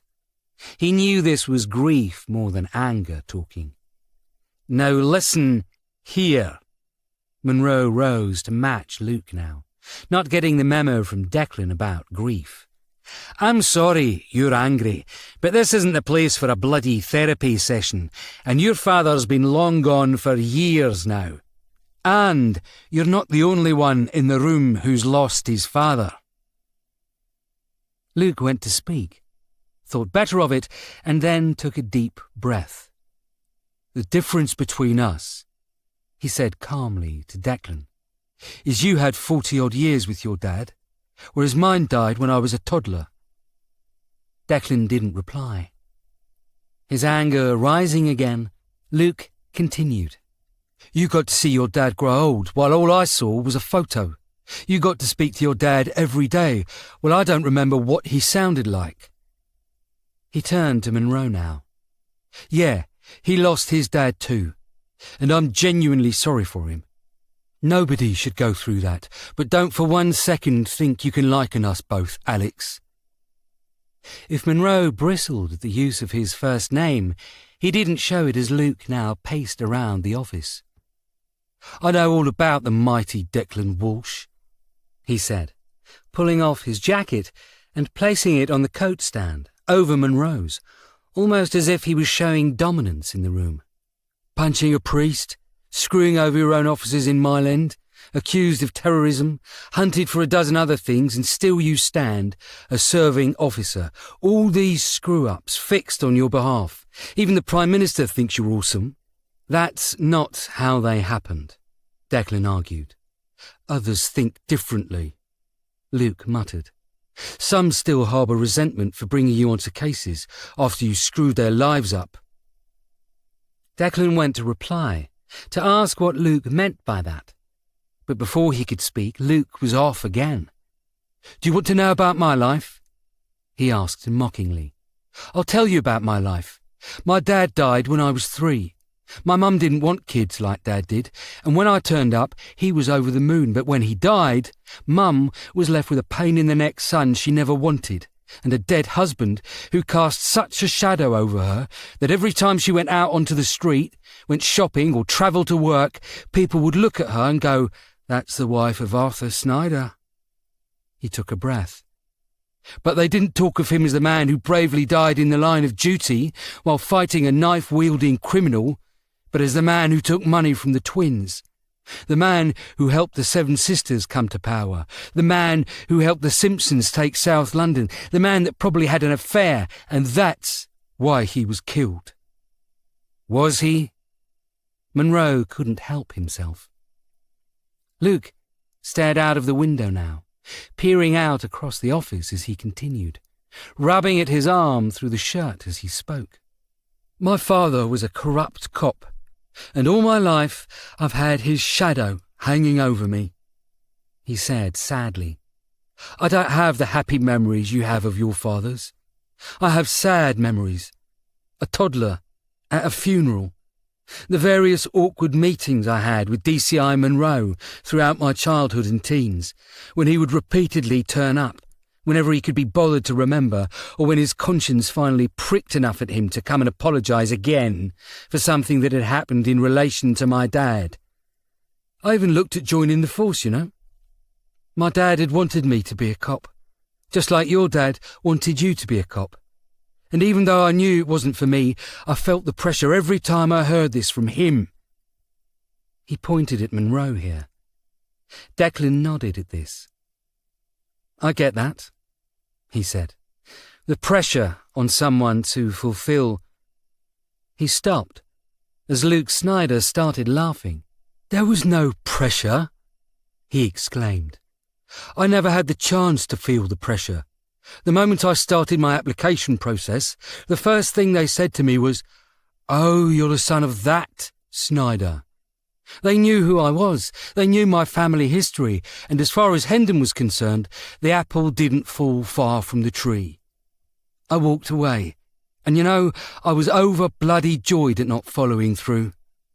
He pointed at Declan. Your dad took money to look the other way, but I don't see them blocking your promotions." Declan went to reply to this, to argue the case for his father, but realised it wasn't worth doing, because Luke Snyder was right. The difference, however, was that Arthur Snyder had become too dependent on the money he made on the side.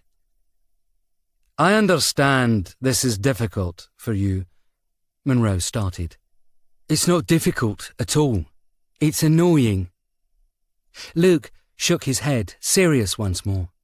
"It's annoying because I now have to rebury the body of the man that fathered me.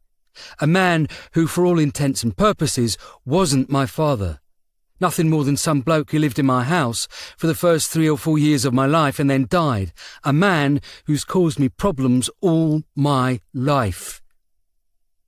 He sat back in the chair, and Declan gained the feeling this angry rant was finally beginning to spend itself out.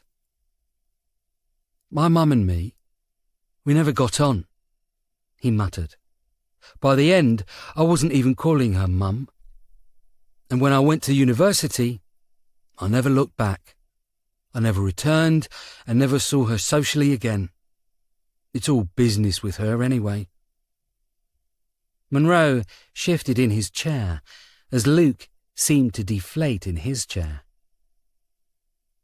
"I understand this isn't a moment you're looking forward to," he said gently. "But can you think of anybody who might have just cause, or any cause, to do this to your father's body?" "Take a number and join the queue," Luke shrugged. "There's a list of people who hated my dad enough to do this. Paul Carmichael, but he's dead. Maybe his son, Peter? Never met the guy, but I'm sure he had an issue. The only question is why they've taken so long to do it. There's a female police officer who's missing as well," Declan replied, perhaps a little too harshly, still smarting from the attack against his father. "We think it might be connected to the case, and although asking this might be an inconvenience to you, it's a possible life or death situation to somebody else. And I'm sorry for them." Luke looked at Declan now, his face emotionless and blank. "But this isn't my problem. This man you have, this skeleton connected with wires and bolts, that's not my father. That's some gruesome, made-up toy. Someone's created a Meccano set with bone." He rose from his chair. "I came to find out what was going on. I didn't come here to be part of your investigation, and I sure as hell didn't come here to reunite with my dad's old friends," he said, looking over at Monroe. "Because let's be honest, Alex, you and him were never friends." He looked at Declan now. "And your dad wasn't friends with anybody," he snapped. "You intending to go see him soon?" "What do you mean by that?" Declan straightened in the chair, sensing an argument, but Luke held up his hands in a shrugging motion. "Well, they've dug mine up. Maybe they'll dig yours up too," he suggested. "As I said, he wasn't exactly an angel, was he?" "Now you listen here, laddie." Monroe rose. "No, Alex, I don't think I will." Luke spun, his finger now pointing accusingly at Monroe. "I know you did the same. You all did. You took your little payouts. Dad would tell Mum, and when I was older she told me. I grew up knowing about it, and every time you turned up, offering some money or apologising again, I knew it was because your guilty conscience wouldn't let you sleep at night. Did you take the lighter?" "The lighter?" Monroe looked confused at this. "Yeah, Dad's Zippo. I've got vague memories of it, hazy ones from when I was a kid. And Dad's friends, or at least the people who'd come to see Mum over the years, would mention it in passing. Never saw it after he died. Did you take it as some kind of twisted keepsake? I'd like it back, if so." He looked at Declan. "That goes for you too if your dad nicked it." "I never took that lighter, and neither did Patrick," Monroe growled in response. Snyder probably tossed it away because he didn't even bloody well smoke. And yet it's nowhere to be found. Luke walked stiffly to the coat rack, fumbling for his coat, putting it on while heading to the door, all while holding his anger in check. "Well, you're here, laddie. Can you tell me where you were yesterday morning?" Monroe, no longer playing the sympathetic ear, asked. "I'm a suspect." Luke looked around. "No, but at some point we're going to have to look into everything, and the man we're looking for is a young man of your age and ethnicity," Monroe replied. Luke nodded at this. "I was in the library. I'm sure I can find you a witness. There was a coffee shop north of Farringdon Station I had a coffee in. I'm sure my credit card receipts would show proof, so feel free to check," he replied, more confident than Declan had expected. He turned back to the door and opened it, but before he left he spoke one last time. "My dad was found wanting, weighed and judged, according to that note around his neck," he finished, hand holding the door handle. "Good. Maybe now it will be over. Let me know when I can bury him, or better still, just pass the body back to the council and let them do it. I'm done here." And with that, Luke Snyder left Monroe's office. "Well, I think he took that quite well," Monroe muttered, as he watched Snyder storm across the outside office and leave through the main doors. "Something's wrong there," Declan mused, following Monroe's gaze. "That's more than an angry man. That wasn't a man furious at the death of his father. That was a man who was prepared for what he was going to see." Monroe's eyebrows creased together. "What do you mean?" Declan couldn't explain it, but the image of a skull in a suit, its only just visible fingers popping out, came to his mind. "I don't know," he admitted. "Everyone has a morbid curiosity, I get that. It's why when someone tells you a mutual contact has died, you have to hold back the urge to ask how. But when he looked at that image, he didn't flinch. He sighed. I have a feeling Mr. Snyder knows more than he's letting on." "Aye, we'll be monitoring him." Monroe leant back in his chair, stretching his back. "And listen, don't you listen to his lies about your father." "Are they lies?" Declan rose now, the conversation with Luke over. "Remember, I've read my father's notes. He wasn't an angel, and undercover or not, some things he did weren't right. And there's a massive chunk of missing notes. Notes I'm sure were there when I first moved into the Hurley house. A month of them. All around this time. Any idea where they could be?" "Are you asking if I took them?" "It wouldn't be the first time you tried to hide something from me." Declan shrugged. "To keep my memories of my dad pure?" "I'm a big boy, Gov. I can take whatever I see or hear. So if there's anything you want to say to me or show me, you know where I am." And, nodding to Monroe, Declan left the office, fighting the urge to return to Hurley and check his father's grave. 7. Election hearing. Angley had avoided visiting Globetown for the last few months, and, if she was being brutally honest with herself, she hadn't missed the bad associations she had with the place. There was a point when this was a daily occurrence for her while working at Mile End, and she'd often patrolled this area until a fight with the domestic abuser had removed her from the unit and placed her in the Temple Inn Last Chance Saloon under Alexander Monroe. "If you want, I can wait outside," Cooper said, as they stared at the Globetown Boxing Club through the car's windscreen. "I know what the people around here are like when they see a uniform." "Oh, I think you'll be fine," Angley smiled. Remember, he's legitimate now, candidate for election and all that. With this said, as she climbed out of her car, Angley wondered whether her bravado was just that. Was Johnny Lucas a better man than he previously was? Or was this whole going for Parliament act nothing more than a replacement for the now gone psyche of his missing brother, Jackie? I know what you're saying, but I could stay here for your sake, Cooper said. And Angley finally realised what the PC was suggesting. After she'd come clean to Declan a year earlier about spying on him for the twins, they'd worked together to provide misinformation until it was no longer needed. But this was a part of her career she wasn't proud of. Cooper was giving her the opportunity to have a conversation that might involve this information with no other officers around.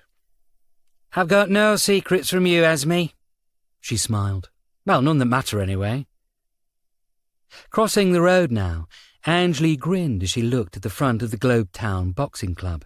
Traditionally an East End boxing gym, it was always low-key in appearance, a long-time deliberate choice to draw attention away from it. If you didn't know it was there, this red brick building would pass right by you, while holding some of the darkest moments in East End criminal history inside. The Cray twins were supposed to have boxed in there, and less than a year ago, a West London crime boss was tortured and killed in there. But not by Johnny Lucas. His blamelessness in the latter situation had given him a chance to change his ambitions, looking to become an independently running political candidate for Bethnal Green and Bow in the following week's by-election, and based around a campaign that had him going up against the establishment. And so, the boxing club that for so many years had hidden in plain sight was now shouting loudly about its existence, with a banner draped along the wall above the entrance. Johnny Lucas, fighting for London. Angley glanced at Cooper and caught the half-smile. When he does something, he doesn't do it by halves, she said as she entered. Even though the outside of the club gave the impression of the candidate's headquarters, the inside still looked a little different as well these days, as it had been renovated a few months earlier. The spit and sawdust look was now long gone, and instead had been replaced by state-of-the-art equipment, shiny weight and running machines that lined the walls, and equally new leather heavy bags surrounding the boxing ring itself, positioned in the centre of the gym space. In the back were the offices of Johnny Lucas, and by the door was a recently created CrossFit corner, including chin-up poles and kettlebells. The more things change, the more they stay the same, Angley smiled, nodding over at Pete, one of the track-suited trainers of the club, helping a large young man attack a heavy bag. That boy, he's the nephew of Carl Monk. He used to be an enforcer for the twins. Now his son's likely learning the ropes. She went to say more, but paused as a man emerged from the back offices. In his 60s, his salt and pepper greying hair blow-dried back to give it volume, hiding the fact it was thinning a little now, he straightened his tie as he saw Angley and grinned, walking over. He was suited, but no longer wore his trademark black or navy blue shirts, for there was no need to. The twins were, for all intents and purposes, gone, and so he wore a pale blue shirt and burgundy tie as he approached the two officers. Angley Kapoor and PC Cooper, isn't it? He said pleasantly. What can we do for you today? We've got some questions, something to do with your past, I'm afraid, Angley said, taking the offered hand and shaking it. But I know this is a bit public these days, and I don't want to cause any problems. No, not at all. Please, ask away. Johnny's smile felt a little fixed on now, but the intent seemed genuine. "The election's next week, and if there are any problems coming at me, I'd like to know them now." He glanced at Cooper, flashing another smile. "God knows the last thing I want is a bloody newspaper telling the world something bad about me. Allegedly, of course, and costing me the race. We're pretty much neck and neck."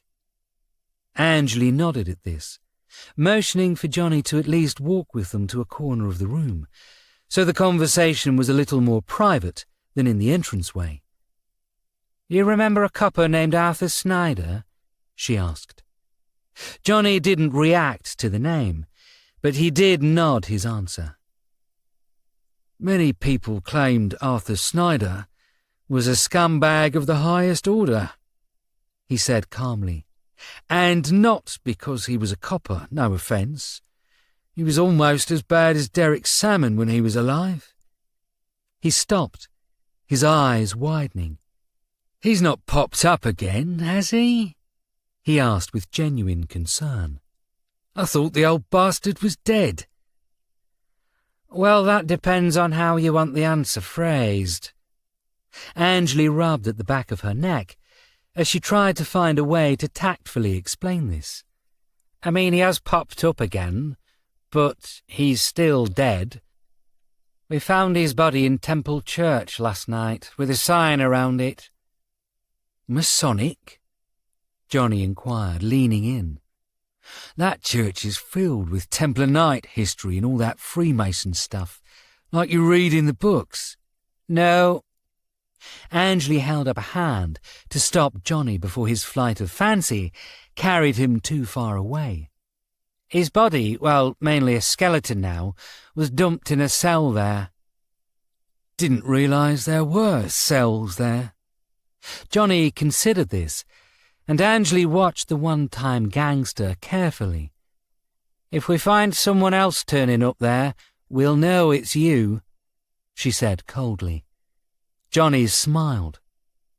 "I'm legit now," he said. "But that's weird, isn't it? They had to dig him up to do that." He laughed. "You sure you want to ask me questions? According to the legends, which I can't, of course, confirm or deny the validity of, the people me and my brother buried never returned." "Listen to you. I can't, of course, confirm or deny the validity. You're sounding less like a crime boss and more like a politician every day." "Why, thank you." Johnny flashed another smile. "It wasn't a compliment." Cooper pulled out her notebook now. "Mr. Lucas, what was D.S. Arthur Snyder to you?" "I like her. She calls me Mr. Lucas," Johnny said. "Can I be interviewed by her instead?" "No, because we like her, and we don't want you getting your hooks into her." Angley held up a hand to stop Johnny from replying. I know, you're a changed man, yada yada. Just answer the question." "He was an informant," Johnny said, mouth shrugging as he did so. "Like D.S. Kapoor was." Angley bristled at the comment.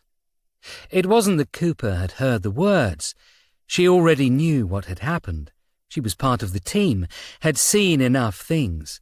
What bristled Angley was the fact this small, offhand comment was true. Like Snyder, she'd also made a deal with Johnny Lucas a few years earlier. Payments for private treatment for her mother's breast cancer, and in return, she'd keep him up to date on certain people's interests in him, in particular, when he first arrived at the Last Chance Saloon, D.I. Declan Walsh. Working from notes written by his now-dead father, Declan had Lucas as a suspect until the Red Reaper case effectively exonerated him. And in turn, this allowed Johnny to free Angley from her obligations after she saved his own life later on. But the thought she was once the same as Arthur Snyder was not something she wanted to think too much about. "It wasn't quite the same, though, was it?" she retorted. No, I suppose not, Johnny admitted, giving ground perhaps a little too easily. To be honest, he did it willingly, and for a lot less than you or DCI Ford did it for. But, mainly, all he did was give me a couple of heads up here and there. You know, drop me a line and tell me when things were about to happen. What sort of things? The usual. If there was an upcoming raid on a warehouse, or if somebody in my crew was arrested, he'd tip me the nod, keep me in the loop. Usually in the stands at a West Ham game. You'd go to football matches with him? God, no. He was up in the cheap seats. We had a box in the Dr. Martens stand, pretty much above where the players came out. We? Angeli smiled. Wasn't this when you were playing pretend with Jackie? I think it was around that time he became more real to me than ever. Johnny shrugged. But we, Snyder and I, were both supporters, and being seen at a match together wasn't some kind of clandestine meeting, if you get my gist. So he worked for you? Cooper was writing as she asked. He was loyal to you? He was a loyal man to whoever gave him money. Johnny shook his head. Cooper nodded. Did he work with anyone else? In his time, I know he worked with the Simpsons, with the Seven Sisters, and with us. Johnny looked across the gym, lost in his memories for a moment. I think if there was anybody there with a wad of cash and a criminal enterprise, he wanted to help them for a fee. It's a shame he was stabbed, but at the same time, it wasn't long before he was about to be found out. He took a breath, let it out, and then sniffed. Arthur Snyder was a nobody, he finished. He would turn up and tell us stuff. We gave him money and then told him to piss off. It's all been explained in the past, and it's not going to affect my chances in next week's election. There was a woman hovering near the door. She was elderly, likely a local, and Johnny held a hand to Angeli to pause her. "Are we done yet?" he breathed. "I have surgery." Like a doctor? Cooper, misunderstanding, asked. No, like an MP's surgery. Angeli smiled coldly. He's acting like he's already won the election.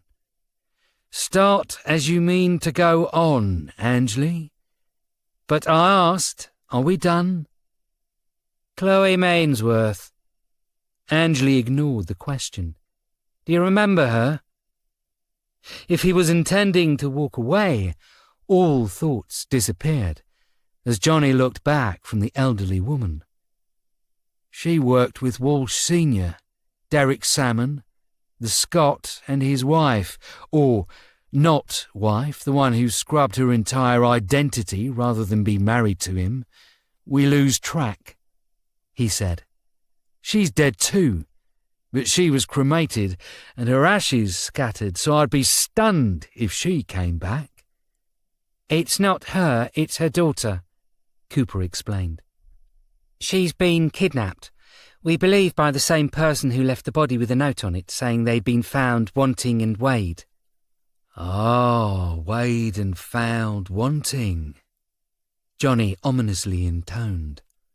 You know where that comes from? The Bible, I believe, Angeli replied.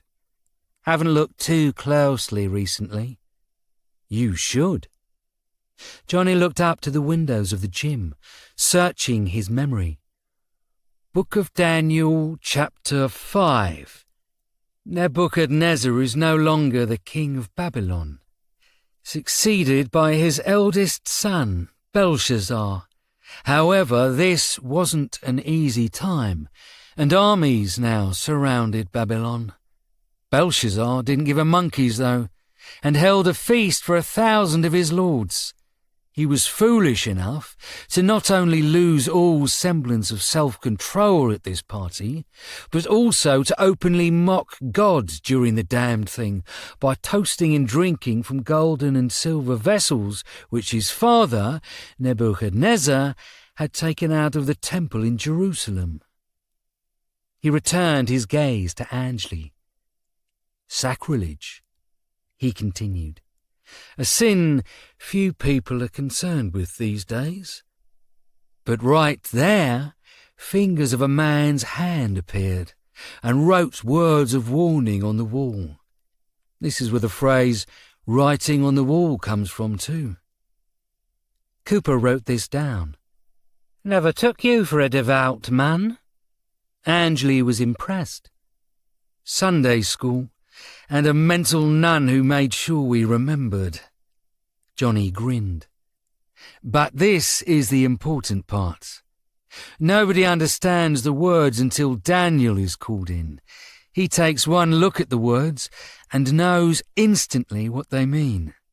Old Belshazzar hasn't been giving God his full attention. He's been taking the piss, in fact, stealing gold trinkets and goblets and using them in ways they weren't created for.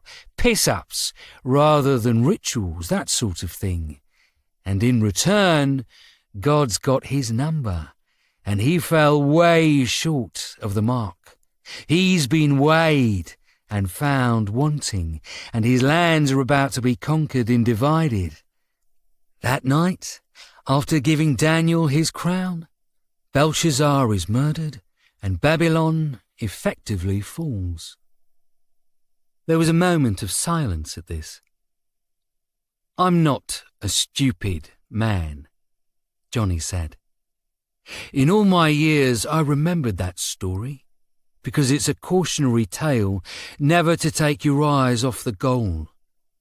God has numbered your kingdom and brought it to an end, as Daniel said.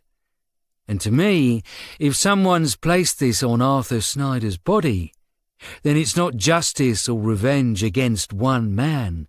It's someone with righteous fury, that they believe he stole and squandered priceless items, and they're going to have a checklist." He sighed, shaking off the thought. "Or it's the ghost of Paul Carmichael," he said. "I also remember the line because it's what he used to tell gamblers that couldn't pay their debts, who effectively stole from him while he covered the costs." Angley looked up at this. "I don't think I know Paul Carmichael." "Way before your time." Johnny shrugged. "OK, I'm due at Bethnal Green in an hour, but I can make some phone calls afterwards, see what's being said. You should get your hacker boy looking into Chloe and her daughter." "She was corrupt too?" Angley asked. "She wasn't no angel, especially at the end." Johnny shivered.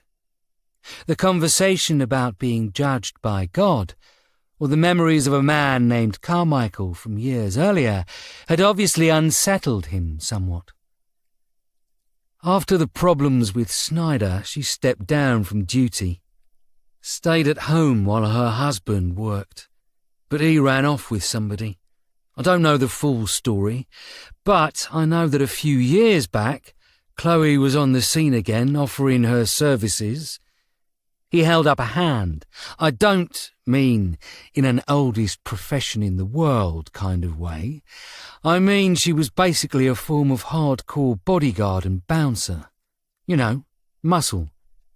We're talking 2010 here. There were a lot of women getting involved in criminal activities, and a lot of the men I was using, well, they were a little squeamish about hitting a woman. Whereas Chloe was quite happy to hit a woman. And other things, to be perfectly honest. But then that's what happens when you need money, Johnny admitted ruefully. Anyway, I know she skirted close to the line, and there was definitely a case going against her daughter when she was a Mile End uniform. You should speak to DCI Ford about that, as she was the one dealing with it. He paused, smiling, the Johnny Lucas Angley knew returning to the conversation. Oh, wait, she's in prison, sent there by Walsh. Well, that's going to be a fun conversation. What do you mean by the problems with Snyder? Cooper asked. Johnny raised an eyebrow. You don't know? We're on the back foot a little right now, Angley interjected. Chloe and Snyder had a thing going, Johnny replied. They were both married, and she was seeing someone else on the side as well, so when it got out, it was messy. Messy enough to kill Snyder? Johnny grinned at this. Didn't you hear? He replied. Arthur Snyder died a hero's death, taking down a drug dealer. Although they did find a locket in his pocket, a gift with the initials CM in it, which pretty much proved everything that people had been muttering about for months. And, this said, he looked back at the woman waiting before turning expectantly back to Angley. Thanks. Angley placed her notebook back into her jacket pocket. We'll let you do your electioneering now. One more thing, Johnny added. If anybody knew Arthur Snyder and Chloe Mainsworth, to be honest, it would be Danny Martin. He worked on my behalf on a lot of the times they sniffed about. He might be worth having a chat with. Thank you. But there's one thing that reads wrong, Angley added. At the start you said many people claimed that he was a scumbag, but not that you did. So I'm curious whether you had any issues with Snyder as well. At this, Johnny grinned. Arthur and me? Nah, we were thick as thieves, he said. Hammers fans until the end. And he even helped with a pub purchase in a roundabout way. So, no, I never wanted him dead, although he was way more profitable to me dead than alive. And with that, after a simple nod, he turned to walk over to the elderly woman, still waiting. Angley watched him. His line about profit had been an odd thing to say. How was Arthur Snyder more profitable dead? Hey, what are your chances? Angley shouted. Next week, Johnny shrugged. We'll see, but it's looking good. I mean, the guy they've got going up against me is a dinosaur. He doesn't know the people like I do either. He smiled. The Tories tried to parachute someone in to go against me because the government's scared of me. They know that I've got a grassroots campaign working, and in a week's time I'll be leaving all this for good and hopefully joining the hallowed ranks of Her Majesty's government. You know that's a terrifying thought, right? Angley mocked. They're bigger crooks than you can ever be. Don't be a stranger. Johnny ignored the jibe. You still have free membership here if you ever want to hit something. And now, with big smiles and handshakes, Johnny walked over to the elderly woman, shaking her hand warmly as he walked her to the back of the boxing club and his office. Well then, Angley sighed. Sounds like this whole thing has got a lot more fun. Declan had received a call from the front desk the moment he'd walked out of Monroe's office. With impeccable timing, Louise Straw, the woman who'd opened up Temple Church and waited outside while the mysterious police officer had entered, was downstairs, having arrived to give her statement. It made sense. She probably started at the church at noon, and this being a 5-minute walk away made it far easier and less out of her way. Usually, Declan would have allowed one of the uniforms to take it, but he was still shaken a little from the conversation with Luke Snyder. There was something there, and he still didn't know exactly what it was. However, he knew he would eventually work it out. Louise Straw was exactly how he envisioned her. Around 5 feet tall, slim, with short grey hair and a pair of oversized glasses on a chain that connected each stem looped around her neck. She looked like a slightly pious librarian in her pink duffel coat, and Declan felt a real Nana vibe when he saw her. "Mrs. Straw?" he asked, as he entered the reception area, nodding to the desk sergeant. "I'm Detective Inspector Declan Walsh. Thanks for coming in." "Oh, my pleasure." Louise stood. "I felt so sorry for Lance to see such a hideous thing. Why someone would do that." "Absolutely," Declan replied, opening the door to allow her through. "We'll take your statements, and then I'll bring in an expert in composite sketches to speak to you. He'll work out what the man looked like." "What man?" Louise frowned now. "I'm sorry, I thought they explained." Declan stopped at the doorway. "The police officer that spoke to you and asked you to stand outside? We can't place him, and there was no record written of a call-out to you. So we need an image." "Oh, you don't need an image. You can just speak to him." Louise looked back into the reception area. "He was just here." "He was?" Declan glanced at the desk sergeant, who shook his head. "Are you sure?"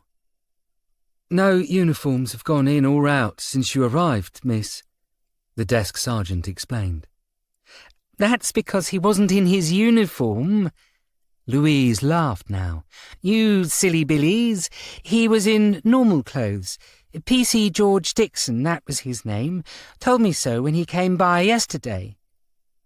An icy chill went down Declan's spine. "Was he blonde, centre parting, a scar on the eyebrow?"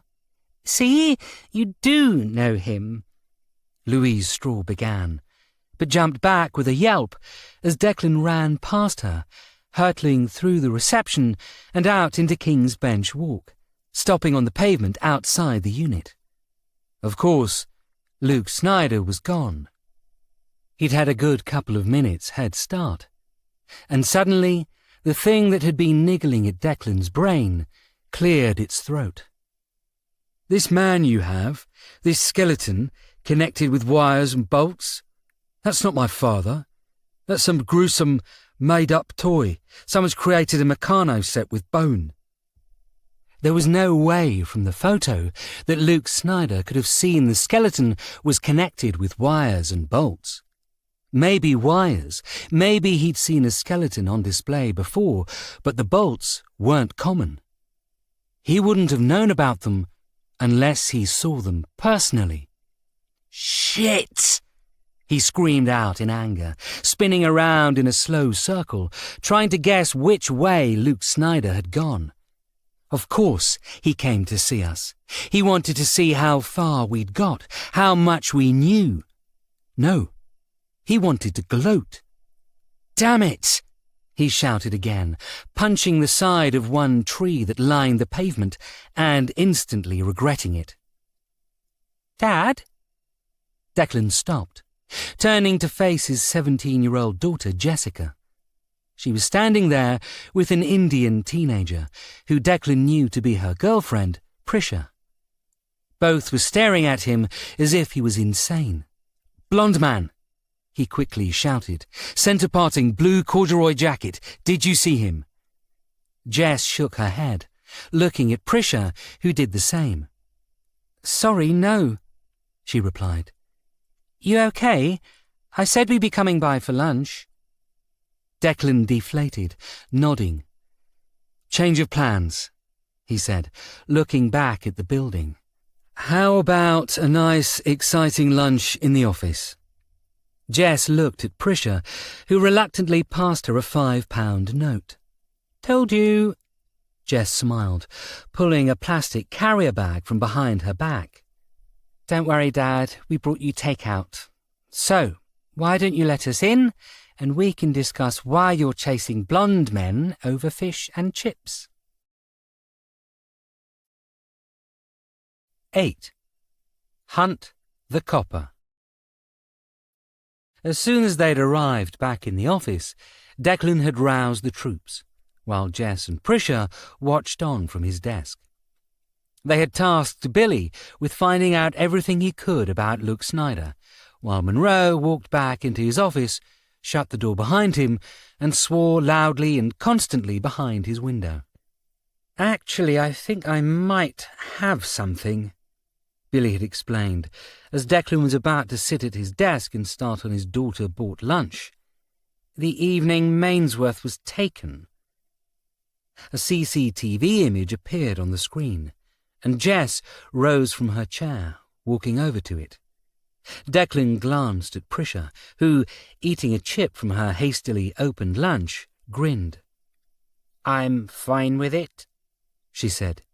"It's kind of sexy in a Jessica Fletcher way."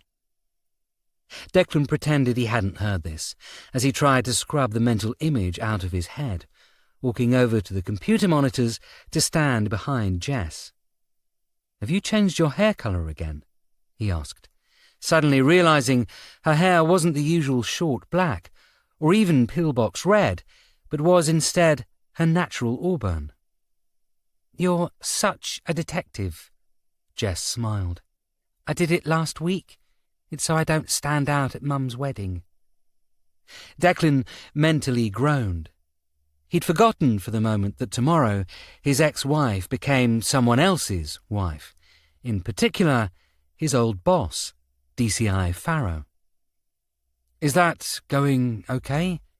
he started, realising he hadn't asked either, but a subtle and loud cough from Billy brought him back to the screens. "Christ, if we need to have Hallmark Channel time, can we do it away from my domain?" Billy was rubbing at his temples again, his hangover still there. "You keep being a prick, your domain will be out on the street." Declan smiled happily back. "Jess is here. She can do your job in her sleep." "Not with my scintillating personality." Billy forced a weak, embarrassed smile. "I'll grab a coffee in a minute. Sorry, Jess." "It's okay." Jess, knowing how Billy had been suffering over the last few weeks, placed a hand on his shoulder. "You're doing better than I expected, if that means anything." Billy's smile faded, and he looked to the screen, avoiding making eye contact with both Declan and Jess. "What do you have?" Declan decided it was time to stop this therapy session and get on with the job in hand. "So, there's no CCTV where we need it to be, which is bloody typical," Billy muttered. Monroe walked back out into the office. "What name did he give?" he interrupted. "I just read the desk sergeant's report, but it can't be right." "PC George Dixon," Declan said. "Why?"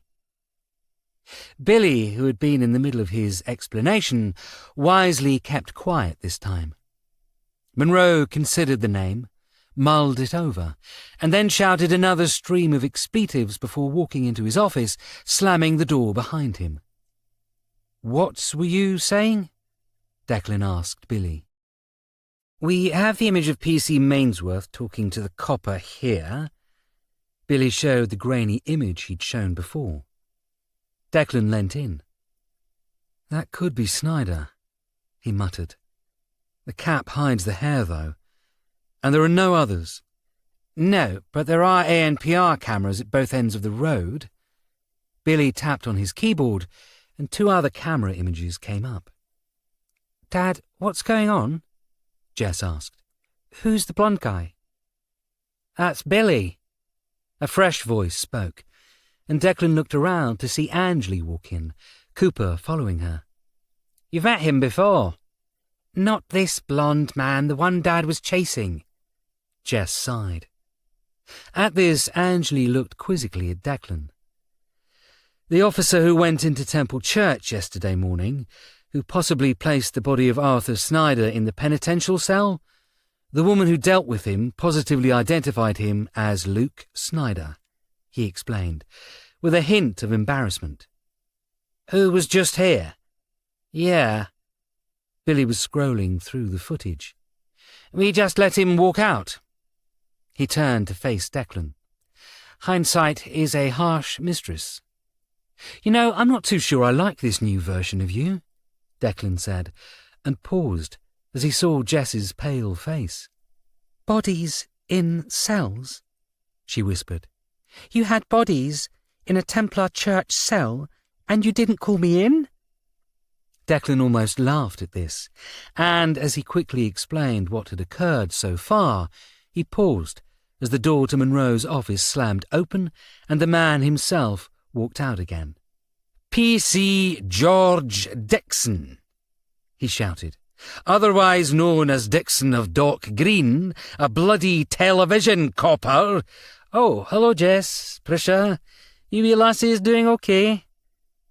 Declan had to turn away to hide his smile.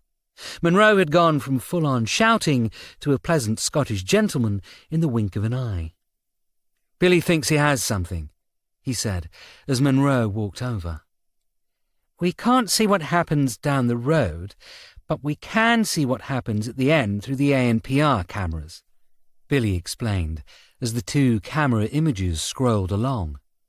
"There's no east or west travelling roads, just a couple of cul-de-sacs, so north and south are the only options. During the next half hour, only 13 vehicles left the road through the North Junction with the A40, none of which were police cars." "How do you know they didn't go south?" "Because the protest was still being cleaned," Billy replied, his eyes glued to the screen. "If our abductor drove south, he risked driving right into another group of police officers, several of whom might ask why a uniformed officer was driving a civilian car, or ask where their own officer was. Driving north takes him away. So we have to chase down 13 vehicles." "No," Billy grinned. "And I know something you don't know," smile that irritated Declan immensely. "Because only 12 cars drove up the road from the south end in that time. You can even work out the average speed from the time they were picked up at the bottom of the road to the time they left at the top. All 12 didn't stop, or if they did, it was for seconds. This one, however, was parked up for 10 minutes. On the screen, a blue Peugeot 5008 appeared. The A40 camera was an HD one, and although the face of the driver couldn't be seen, the colour could be. This car arrived 10 minutes before Charlotte Mainsworth was taken and disappeared less than 2 minutes after she walked up the street with the yet unknown officer. "Dixon of bloody Dock Green," Monroe muttered.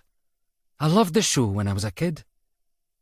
He looked at Angley, who kept quiet during his rant. "Tell me you got something from the twins. I mean the bloody twin." Angley told Monroe what Johnny Lucas had said, and he scowled. "Aye, he's right," he admitted. "We need to speak to Danny Martin and DCI Ford.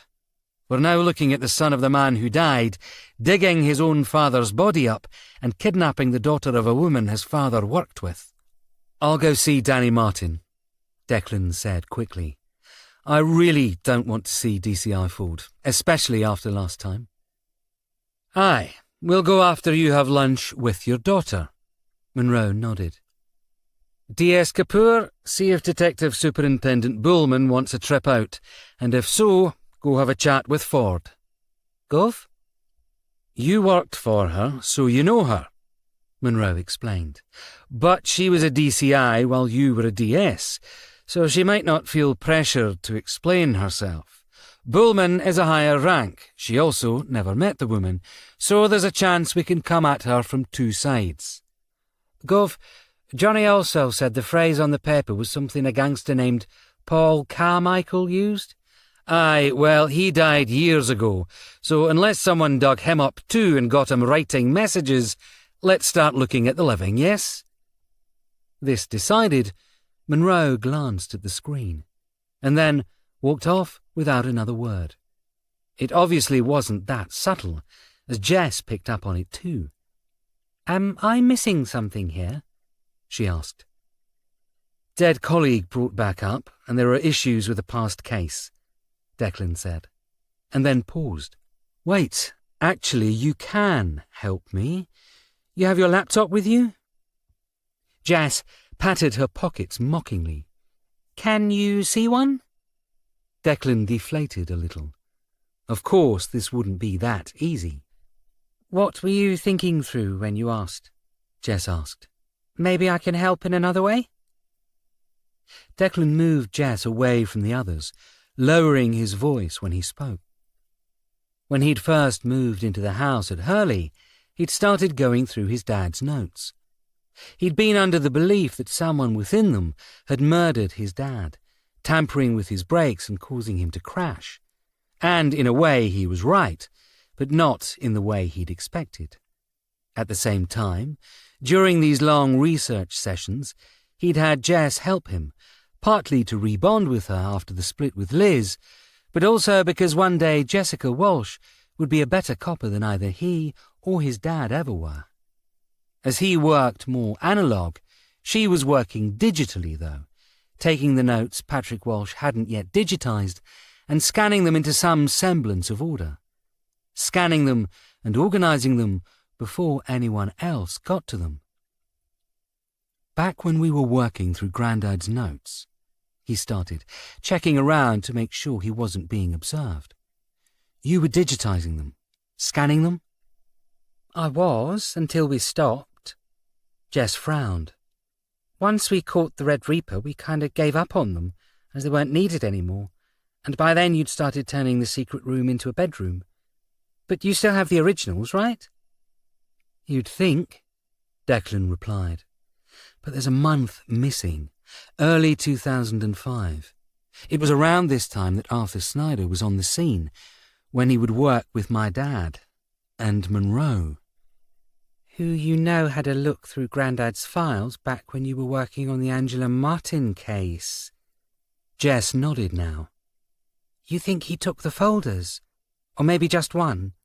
I thought he came clean about his past. He did, but he might have forgotten about this one. Declan pursed his lips together as he thought this through. Or he deliberately kept quiet about it. Or maybe I might even be wrong. There might never have been a file there, as Dad wasn't always so diligent. But I just wondered. He trailed off as Jess started tapping on her phone, scrolling up her screen with her finger. I'm sorry, are we distracting you? He asked irritably. In response, Jess grinned. You're a dinosaur, she said. I have all his notes on an encrypted folder on the cloud. I always meant to look through them again, but the A-levels and pressure. She shrugged. Time got away from me, she said. So while you're talking, I'm working because I'm the future dad, while you're just a dinosaur, waiting for the meteor to hit. You know, I'm not a fan of this analogy, Declan growled. And I'm getting enough backtalk from my subordinates with Billy. Well, lucky for you, I'm not a subordinate. I'm your little princess, the light of your life. Jess grinned as she stopped scrolling. Yep, there's a folder for that time. Look. She showed the phone screen to her father. On it was a folder icon, a single word under it. Carmichael. This is the only folder I saw back then in the early 2005 section, Jess said. But then Grandad did things by case rather than date, so if whatever this was took a couple of months, that'd explain it. This wasn't in the folders I checked, though. Declan looked back at Monroe's office. I'd remember the name.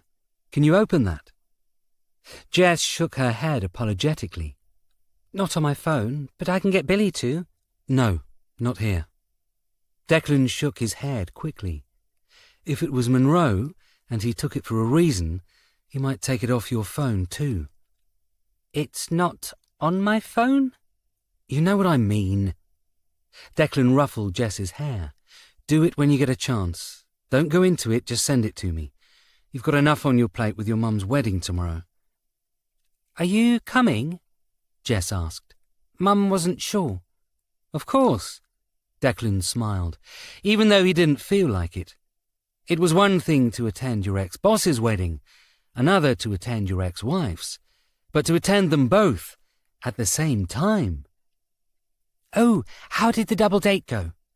Jess suddenly asked excitedly. With Eden Storm and Dominique Lacroix. How did you know about that?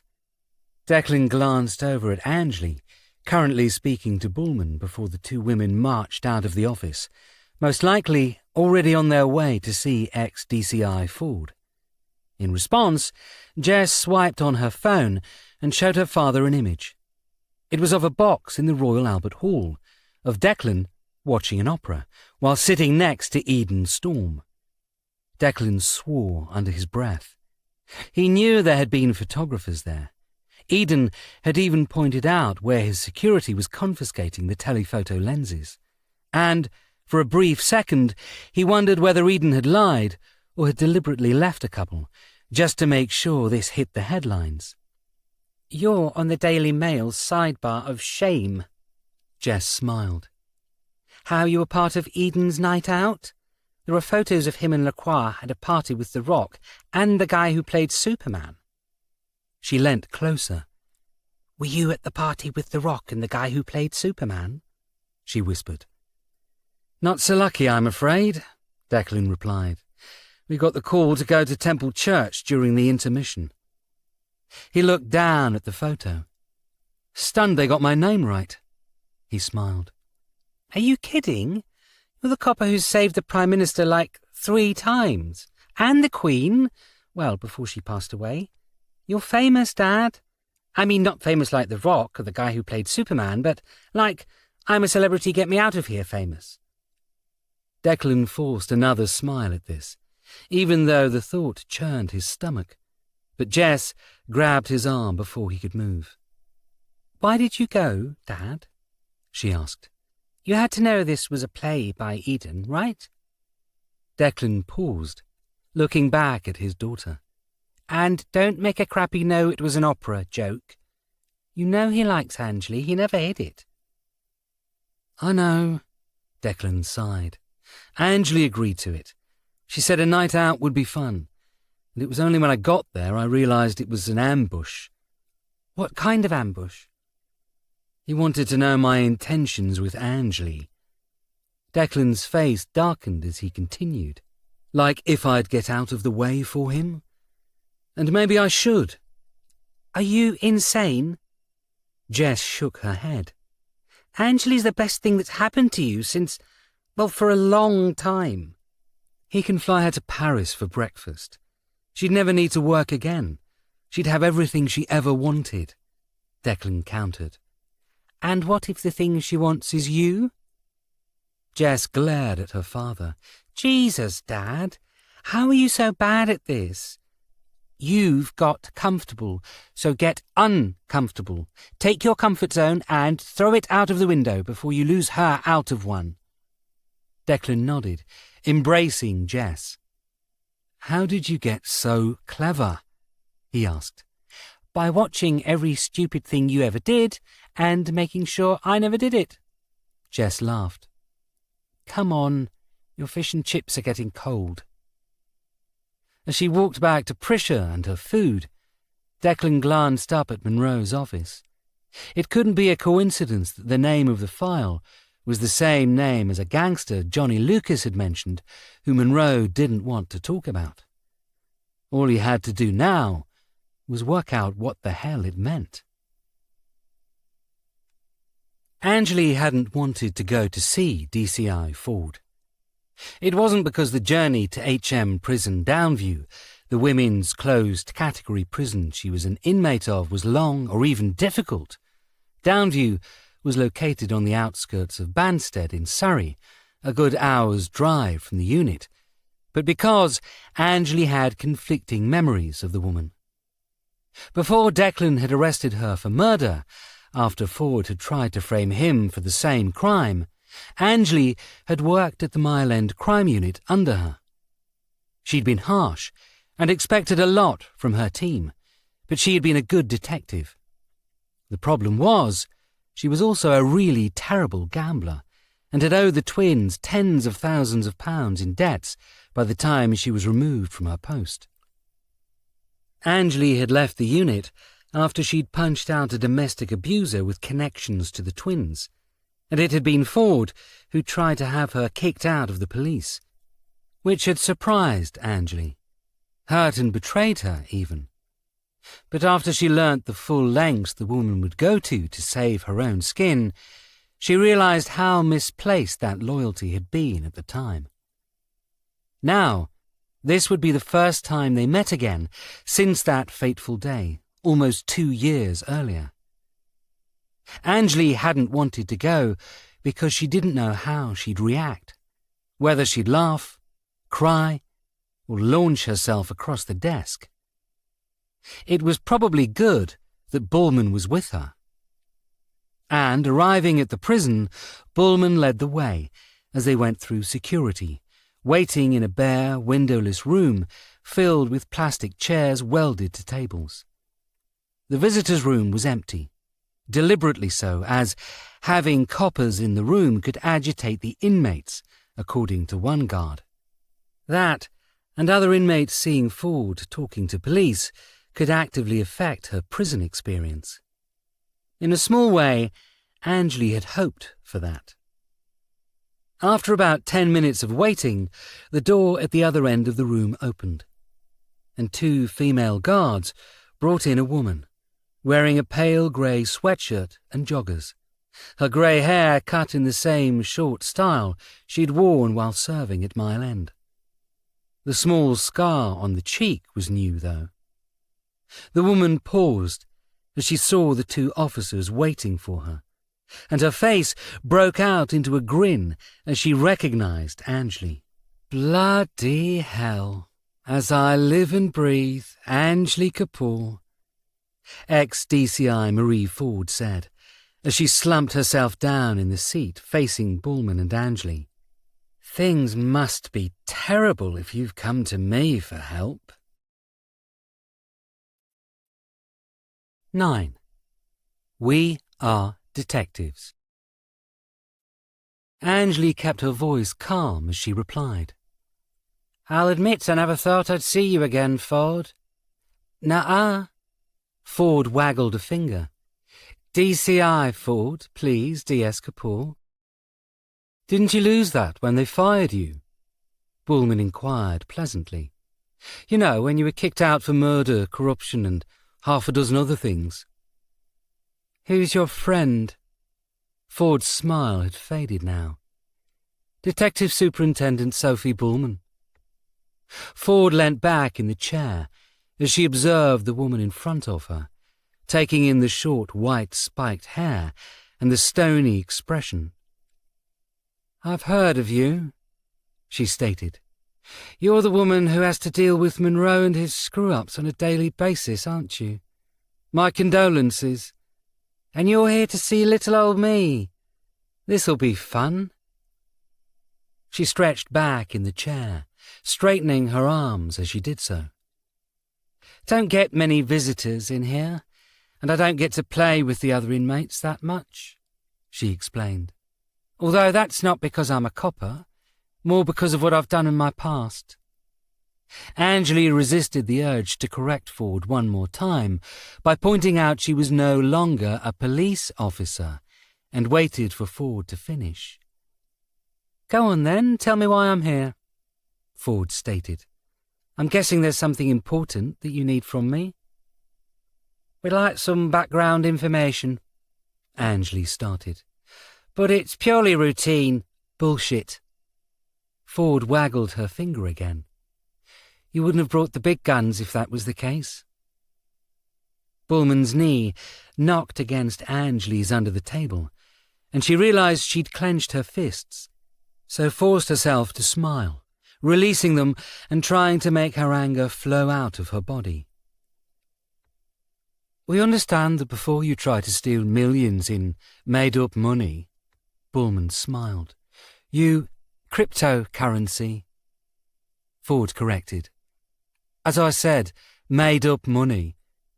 Bullman was unfazed by the interruption. "And before you were taken down by the guy that you tried to frame for the murder of Bernard Lau, that you worked in Mile End with PC Charlotte Mainsworth?" "Ah, that's what this is about." Ford nodded, as if realising what this was about now. I worked with both of them, if you want the full reveal. I was under Chloe Mainsworth when I first started in the force, and with her daughter Charlie before she was transferred, at my request, to Slough. She leant in, hand to her mouth, in a mock stage whisper to Angley. So you know, both of them were absolute nightmares, although I'm sure that's no wild shock to you. I understand you're getting married. Congratulations. Angley started back at this.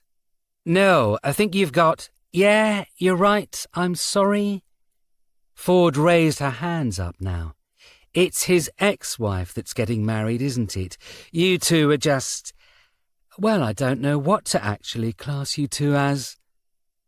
Angley smiled as she violently resisted the urge to lean across and punch Marie Ford in the mouth. Well, rather than get into that, can you tell us about Mainsworth Senior and Junior? I can tell you that Mainsworth Senior is dead. Ford thought to herself for a moment. And therefore that means we're looking at Junior. I'm stunned she still has a job. Or does she? Ford moved eagerly closer. Is that why you're here? Is she getting fired? She's gone missing. Right. Ford sat back, disappointed now. She's probably on a bender. She used to do that when she worked for me. I'm serious, Angley continued. We've got CCTV footage proving someone's taken her. Someone with a connection to her mother and Arthur Snyder. Arthur Snyder is dead. But his son Luke isn't.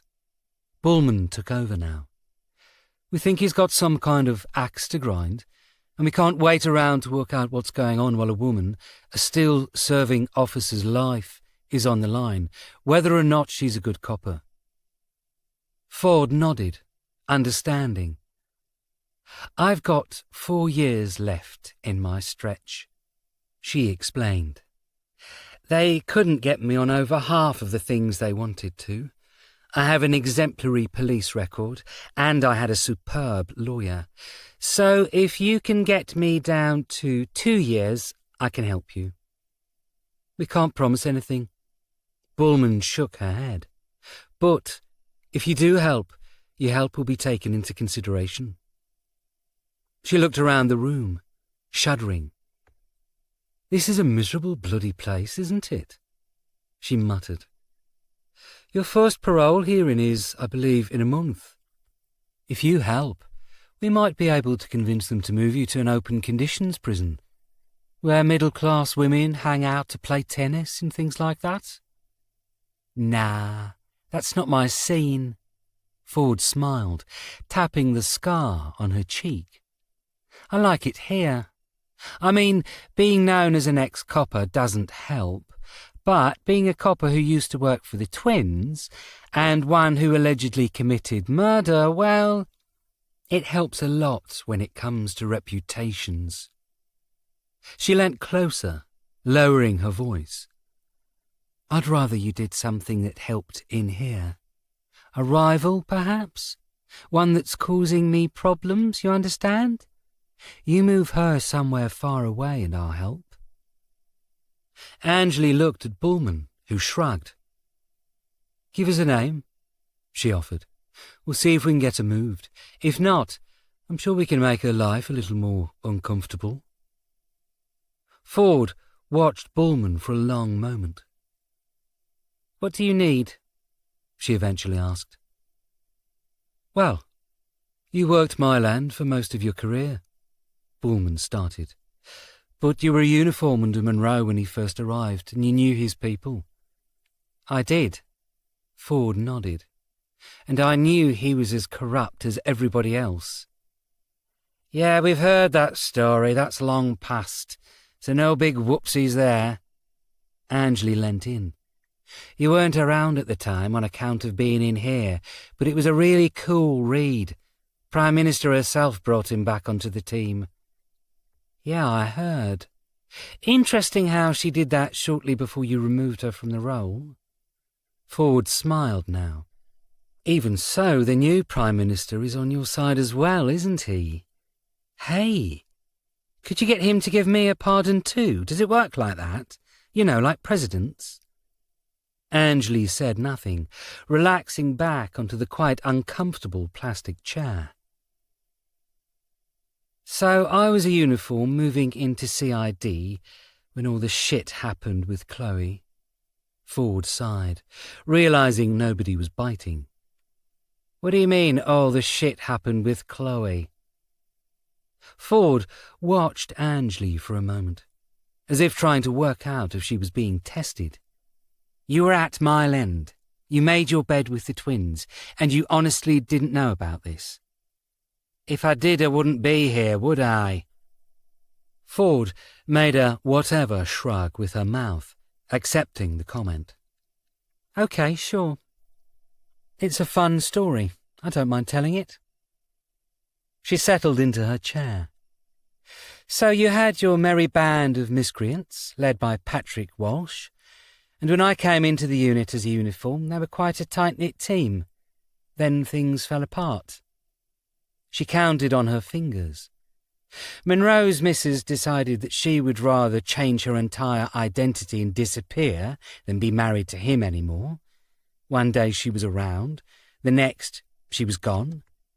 Your boyfriend's father got promoted to detective superintendent, which obviously moved him out of the area, and which probably saved his career. Derek Salmon moved to Tottenham. Monroe was still around, but by then he was under the twins' thumbs. She paused. Well done on that, by the way, she said, and for a second it sounded genuine. I heard how you sorted out Johnny Lucas once and for all, something nobody else could do. I'm genuinely impressed with you for that. She frowned. Actually, I trained you when you were under me, so I should be thanking myself. Angley's lips thinned as her mouth tightened. Bullman wisely kept out of this one. I heard what happened with you and Johnny Lucas.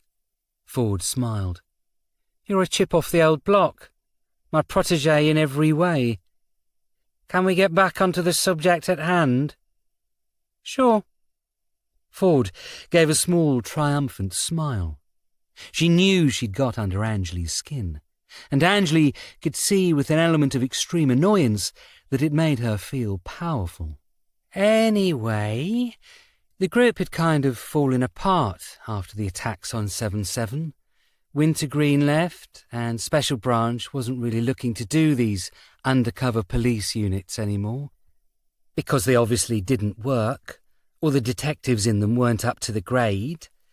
But when you go undercover and take bribes and look the other way as part of your job, once that undercover life stops and you've been playing the same part... She trailed off, shrugging. People don't realise that you were undercover, she finished.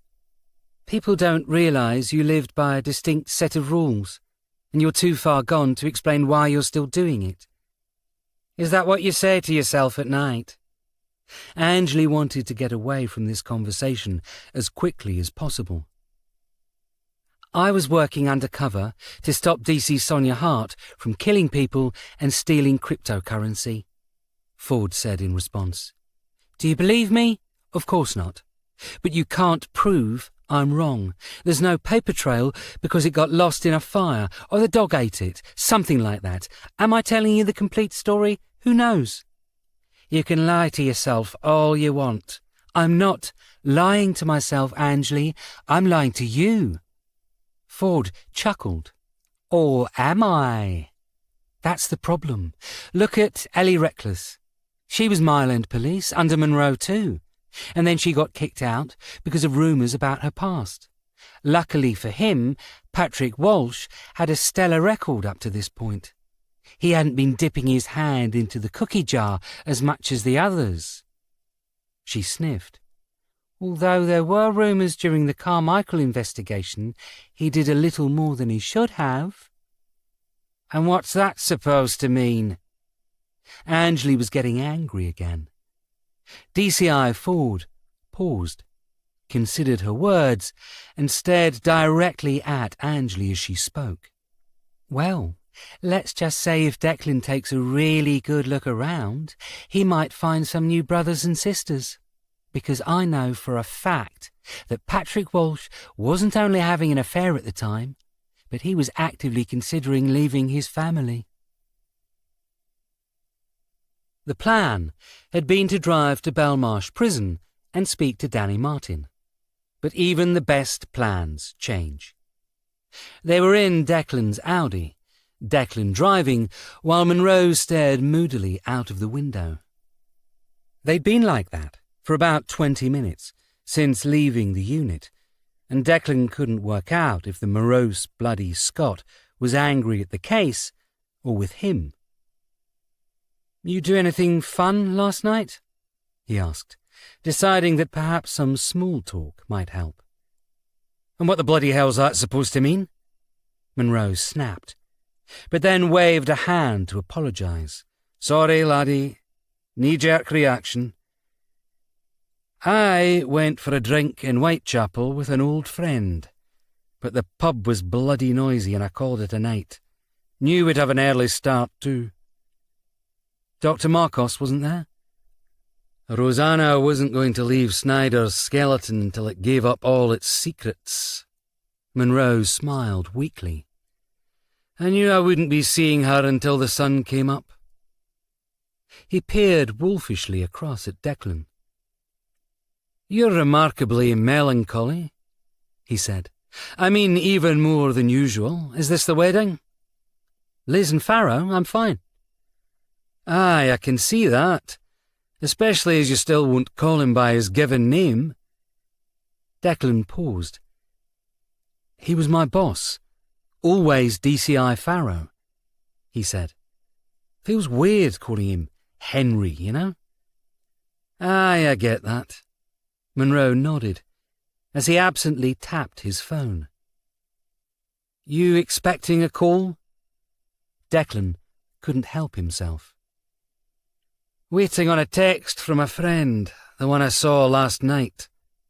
Monroe looked up. "Case-related?"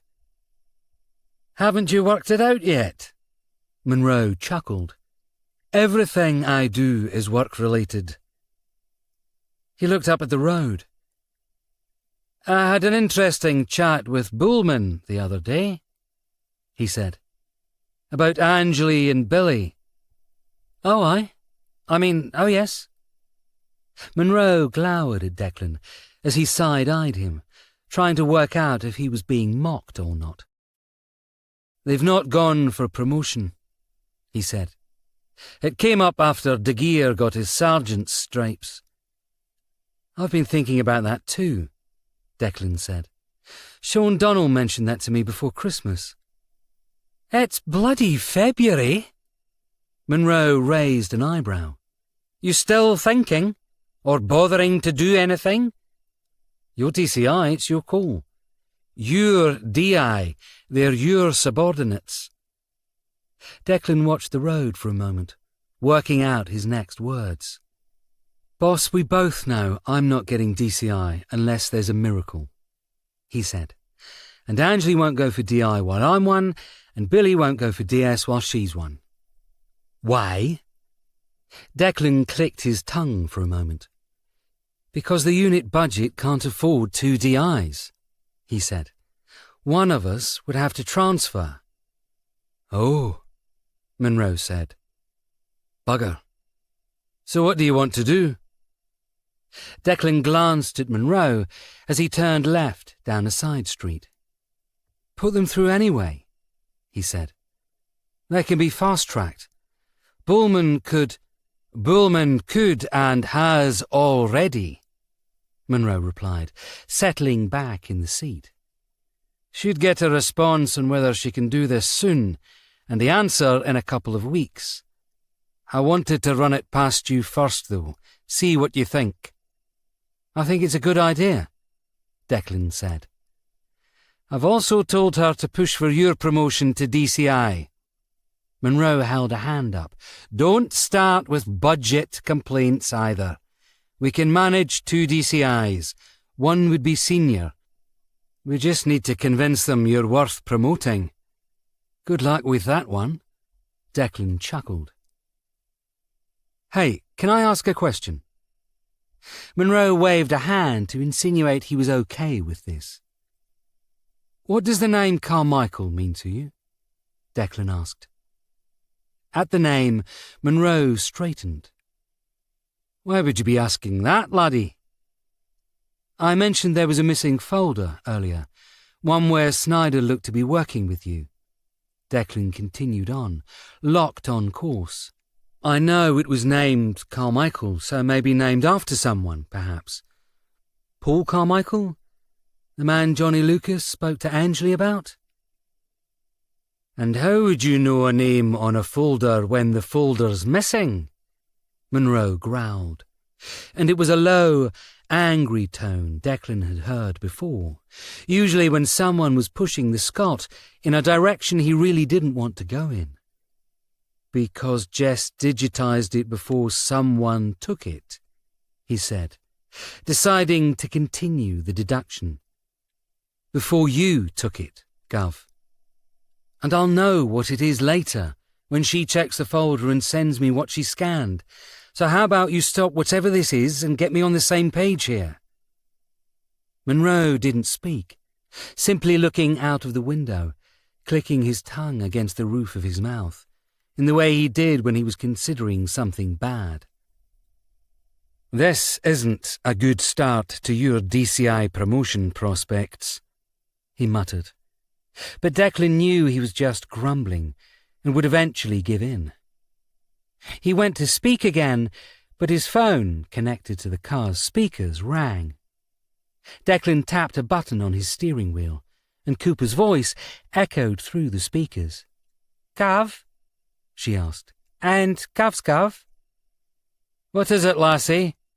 Monroe smiled. Can it wait until we're back? I think you might want to delay the prison visit. Cooper's voice sounded nervous. There's been a call in from a pub in Millbank. Morpeth Arms? And? Monroe frowned. What do they want? They have cells in the cellar, Cooper explained. Apparently, it used to be a prison and transfer facility for the old Millbank prison nearby, and also housed prisoners about to be deported. Declan could already feel someone walking over his grave as he started typing the pub's name into the sat-nav screen. What have they found? He asked. Well, their security cameras were disconnected about 4 this morning and off until 6, Cooper replied. And nobody checked it because, well, it's just a cellar. Come on, lassie, out with it, Monroe barked. They went down at lunchtime to show a drinker the cells. Cooper sounded as if she was reading from notes. But when down there, in the furthest cell, they found another body. Declan was already U-turning as Cooper spoke the words he'd expected. Dr. Marcos? About to leave, Cooper replied. And do we have a name for the victim, or is this another bloody skeleton? No, boss. This is a recent death. Cooper sounded nervous. A man named Harry Sullivan. We've already checked his file on Holmes too, and, well... He used to be my informant. Monroe was tight-lipped. Another connection. Good work, we're on our way.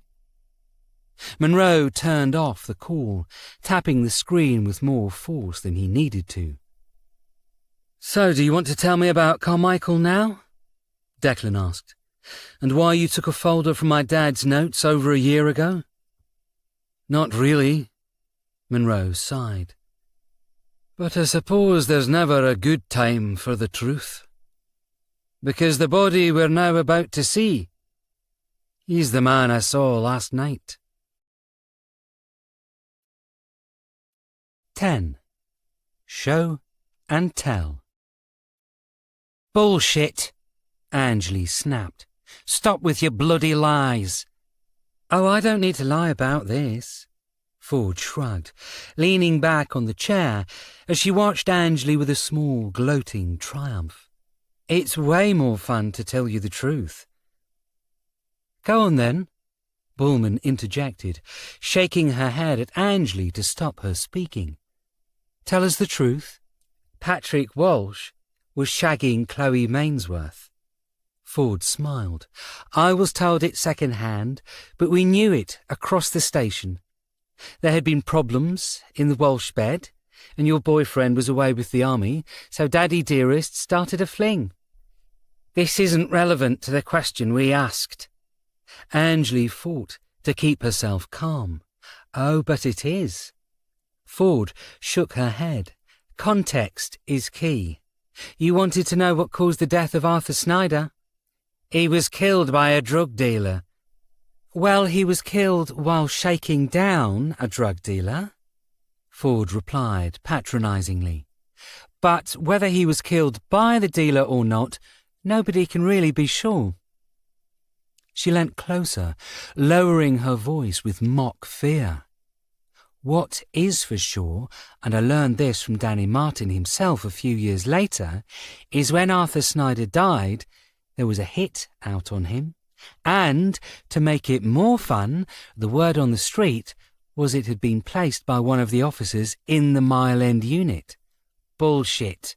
The word on the street has always been just that. Words. You're the ones here asking me for the truth? Ford sniffed. I've got nothing to lose. But when I came on board, I was just a uniform. By the time I became a detective inspector in my own right, Monroe had gone to Vauxhall, and he'd taken Reckless and the other miscreants with him, and I had an opportunity to carve my own path. She looked directly at Angley as she continued. But I still had parts of the past niggling at me, nipping at my sleeves. She carried on. The daughter of Chloe Mainsworth was one of these. She was a nightmare to manage. And I'll be honest when I say she'd bounced around the police for a good 10-15 years at that point. If she was such a nightmare, how did she get in? Bullman frowned. No idea. All I can say is that everything she did was rotten to the core, and she had a rep from what happened during her teenage years that, if she'd been over 17 when it happened, would have killed all chances. Angley understood what Ford was saying. Although the age of criminal responsibility in England and Wales was 10 years old, once you turned 18, the laws altered. If you were cautioned in your teens, the chances were it would be removed from the record by the time you legally became an adult. If Charlie Mainsworth had some kind of police-related road to Damascus revelation at 18, she could apply with effectively a clean license. And at the time, Chloe was still a respected ex-officer. This would have given her daughter a definite leg up the ladder, regardless of what she did as a teenager. And Angley wanted now to know more than anything what that was. She only transferred to us recently. Bullman was continuing the interview now. What was she doing under you that was so bad? She screwed around. She didn't play by the rules, Ford replied. She'd cut corners, take money to look the other way, all the things you'd expect from a Mainsworth. This is rich coming from you, Angley laughed. Sounds like she learned from the best. I had no choice. You had tens of thousands in gambling debts. You could have chosen not to make them. That's not how addiction works. You weren't an addict, Angley snapped. You were just a shit gambler with a chip on her shoulder from when the mail coppers wouldn't take your orders. Ford ignored the insult, instead shifting in the seat to face Bullman fully. Anyway, eventually, one day she was gone, she said, obviously blanking Angley. Transferred to Slough and the Thames Valley Police. You did this? Not my choice, actually. It was my boss who did that. Then DCI Schultz. He's retired now. Came in after Monroe left. Had enough of Mainsworth's shit. decided she was the last guard of the Monroe era and removed her. I may have helped steer his decision, though. Then he left, took an early retirement a year later. Convenient for you? Yes, it was. Ford flashed a smile at Angley. Thank you for noticing. If you cared so little about her, why did you open a case into her? Bullman looked up from the notes she was taking. I was looking into her because I was looking into her mum's death, which, to be honest, even though the official cause of death was classed as cancer, I don't think it was. Ford thought about what she was about to say, weighing up her words, and Angley gained the impression this was a weighty statement about to be made. I think Charlotte Mainsworth smothered her mum, she stated, possibly in a euthanasia setting, to save her pain, possibly in anger, because the woman had a temper, and I tell you now, as you both probably know, having met her, that woman is built like a brick shithouse and a terrifying woman in a fight. And this is why you were looking into her? Angley scoffed. Because she might have killed her mum? Come on, Ford. You didn't give a shit about that. What's the real reason? Ford stared at Angley, a surprised look on her face. And then it slowly faded away as she smiled. Yeah, all right, she replied. I also believe she was the only person out there who knew where the Carmichael money was. You mentioned Carmichael before, as if we're supposed to know it, Angley replied. Pretend for the moment we don't have a bloody clue what you're talking about. Monroe kept it to himself, then? Ford nodded in understanding. And I'm guessing Declan's daddy never told you before he died? She stopped, sighing once more. I'm doing him a disservice, she said, and I apologise. Patrick was the best of all of them. Well, that wasn't saying much, because it wasn't a high bar to beat when you're facing Alexander Monroe, Derek Salmon, and half a dozen others, all of whom had their hands in a dozen different cookie jars. But he was a good man. He shouldn't have gone out like that. There was a long moment of silence, and Angley actively wondered if Ford meant the words she was saying. I mean, of course, I was going to turn out like them. I'm a product of my upbringing and mentorship. Patrick Walsh might have liked the ladies, and the money helped him in that respect. He might have liked the undercover life a bit too much as well, shall we say. But when the Carmichael case came up, he at least knew when to back away. In fact, the Carmichael case was pretty much one of the last things they did as a team. So tell us about the Carmichael case. Bullman closed her notebook, placing her hands on it as she watched Ford. Off the record, nothing written. Angley did the same, closing her own notebook. Paul Carmichael, gambler and casino owner, vicious little bastard who worked with the Turk in Soho. Ford started. At the time we're talking like 2003, maybe 2004. It was before my time, and I think they'd just solved the Victoria Davis murder. Well, they thought they had, and they were on a high. She leant back in the chair, staring off into space as she recounted. Paul Carmichael had his casino robbed at gunpoint and lost £4 million. And we're talking almost 20 years ago, so $1 million was worth a lot more than it is now. Anyway, the Met went in with some uniforms, they searched around, and eventually realised this was an inside job. The Turk wanted to remove Carmichael from the game, as he was getting a little too big for his boots. The culprit, some high-level manager, was found drowned in the Regent's Canal, and, even though they couldn't prove anything for certain, enough circumstantial evidence was found to stop all parties from retaliating in a kind of mutually assisted destruction way. The Turk could kick off, but then it had come out that he set it all up. How did they get the money back?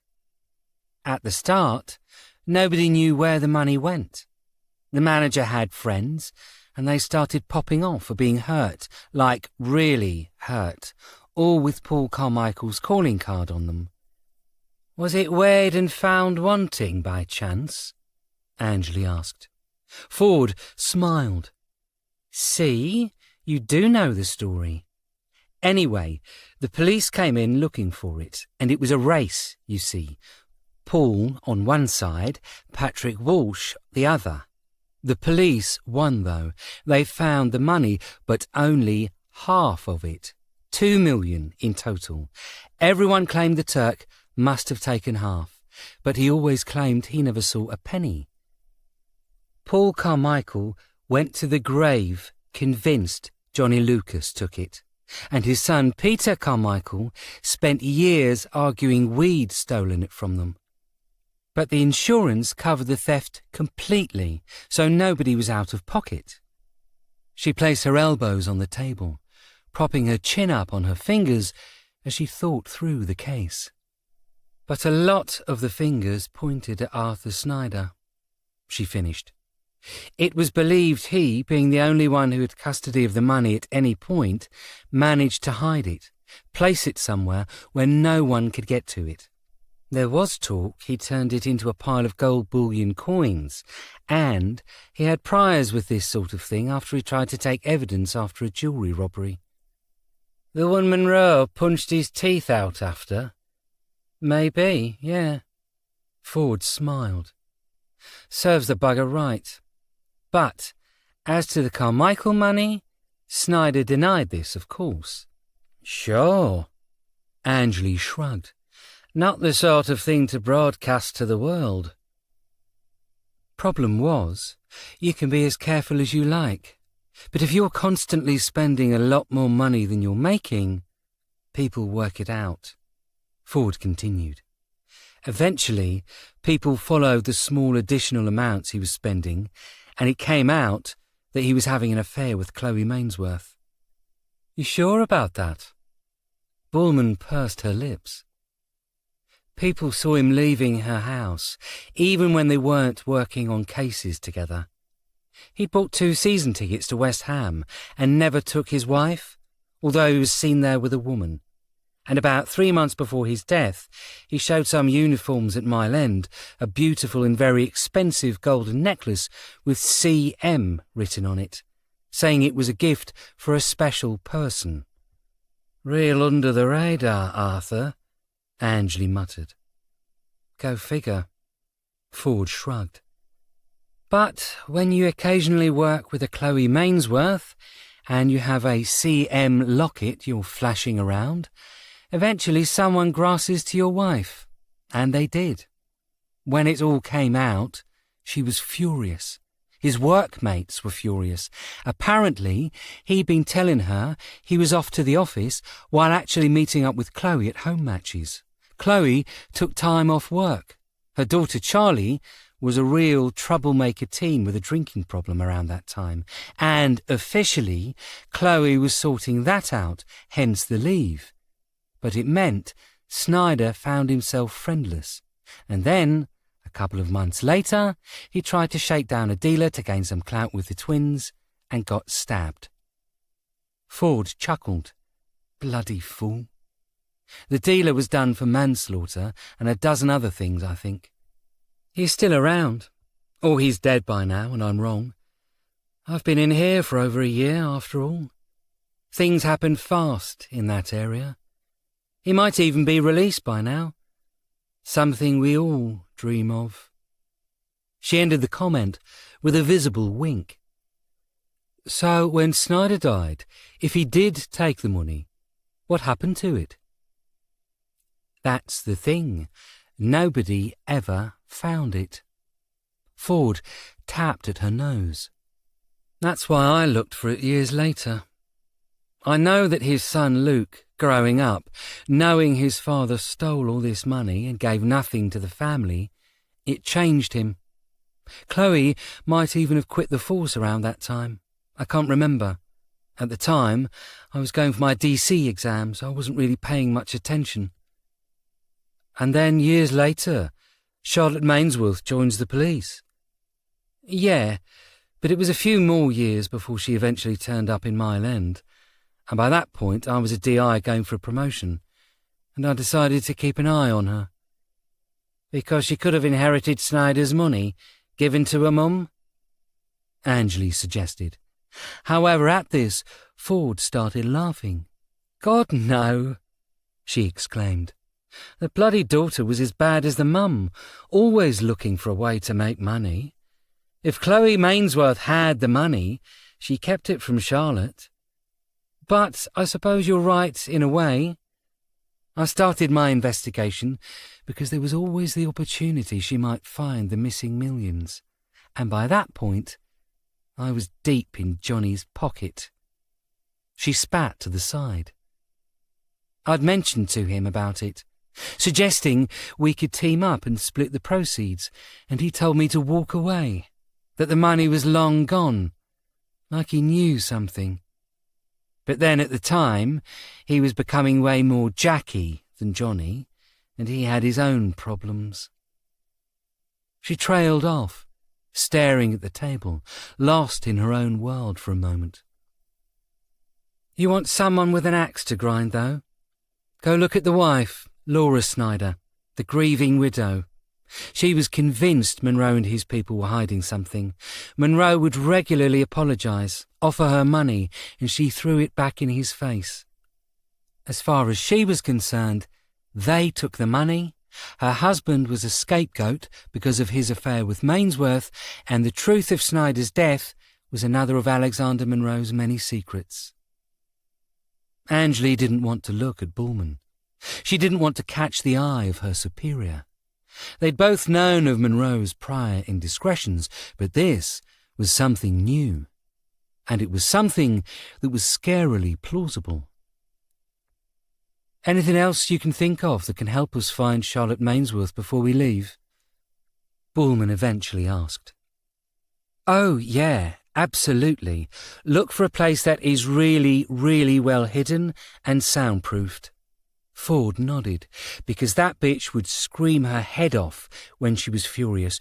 You wouldn't be able to hear anything else. Grabbing her notebook, Angeli rose from her chair. I'd say it's been a pleasure, but it hasn't, Ford said up at her. I'll see if we can do something about your rival, if you give us her name, Angeli offered stiffly. No, actually, don't worry about it. Ford looked over to the door, where the guards walked across, aware the meeting was over. I don't want the inmates to know the police helped me, you know. I can fix it myself. She paused. Although I'd love to know how Sonia Hart's doing, she added. If you ever get a chance, I'd like to chat to her. Maybe a phone call? I'll do my best, Angeli nodded. Thank you for your assistance, DCI Ford. At this, Ford smiled a genuine, beaming smile. Thank you, Angeli. That means a lot, she said, noting the usage of her now removed title as respect. I hope you find her. She was a nightmare, but she was a copper, and we look out for each other. And, this said, Ford allowed the two guards to lead her out of the room. If she was your DCI before you left, now I understand why you prefer Monroe, Bullman muttered as the door closed. Angeli went to reply, but stopped, thinking about the woman who'd just left. She wasn't that bad when I worked there, she replied. That's what working for the Simpson family and the twins and half a dozen other gangland bosses does for you. She let out a long breath. Unfortunately, it sounds at the moment like she learned how to do it all from Patrick Walsh. Do you want to tell Declan, or shall I? Bullman asked as they walked to the door. Actually, don't answer that. You're doing it. What's the point of being the boss if I can't get rid of the really shitty jobs? Angley chuckled, but as she left, she wondered about what DCI Ford had stated. If Arthur Snyder had an affair with Chloe Mainsworth and stole $2 million, it made sense for her daughter to somehow inherit it. Or rather for Luke Snyder to come to the same decision. "We need to pick this up," she said. "This isn't going to end well." 11. Holding cells. Declan pulled up outside the Morpeth Arms to find armed police standing on duty outside the pub's side entrance in Ponsonby Place. "Something I should know?" he asked Monroe, nodding over at the officer as he climbed out of the car. Looking around, Monroe shrugged. "We're 100 yards from Thames House, so MI5 are probably twitchy. Not to mention that the god-awful-looking building across the Thames is MI6. Also, the poor wee buggers probably wanted a break from guarding doors filled with spies. And dead bodies are better? Dead bodies are always better than spies." Nodding to the uniform guarding the cordon, showing their warrant cards and ducking under the tape, Monroe led Declan towards the door of the pub.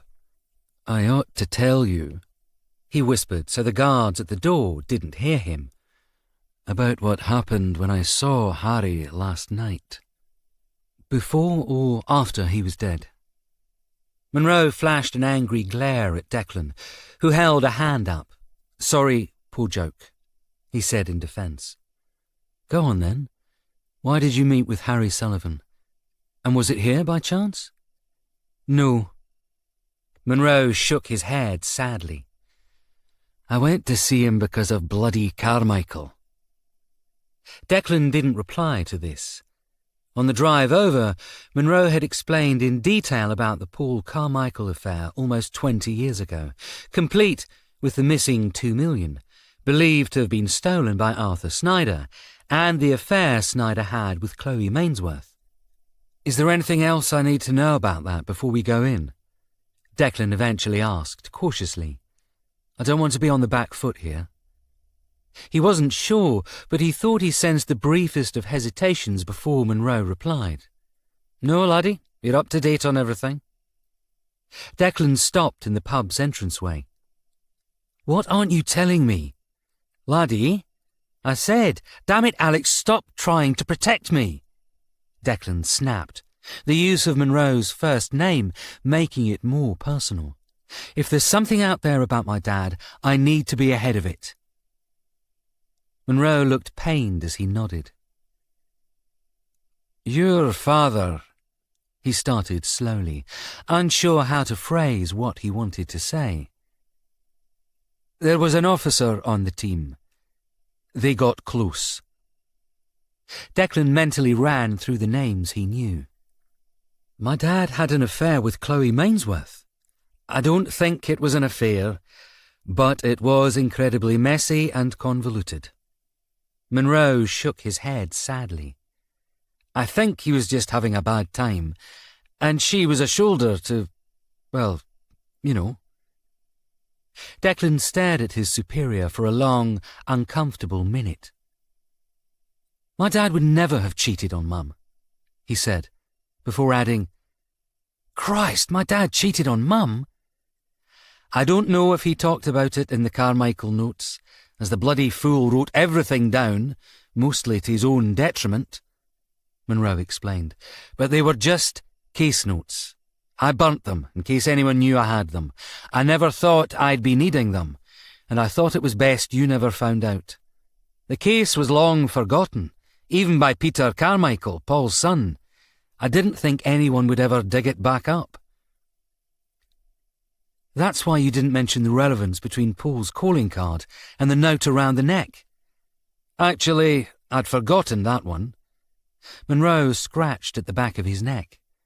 "Or rather, I wanted to forget. When Paul died, all that went away. And this was why you met this Sullivan guy." Declan walked to the bar now, where P.C. Cooper was standing. "What are you doing here?" he asked, diverting his attention to her before Monroe could reply. Came with Dr. Marcos.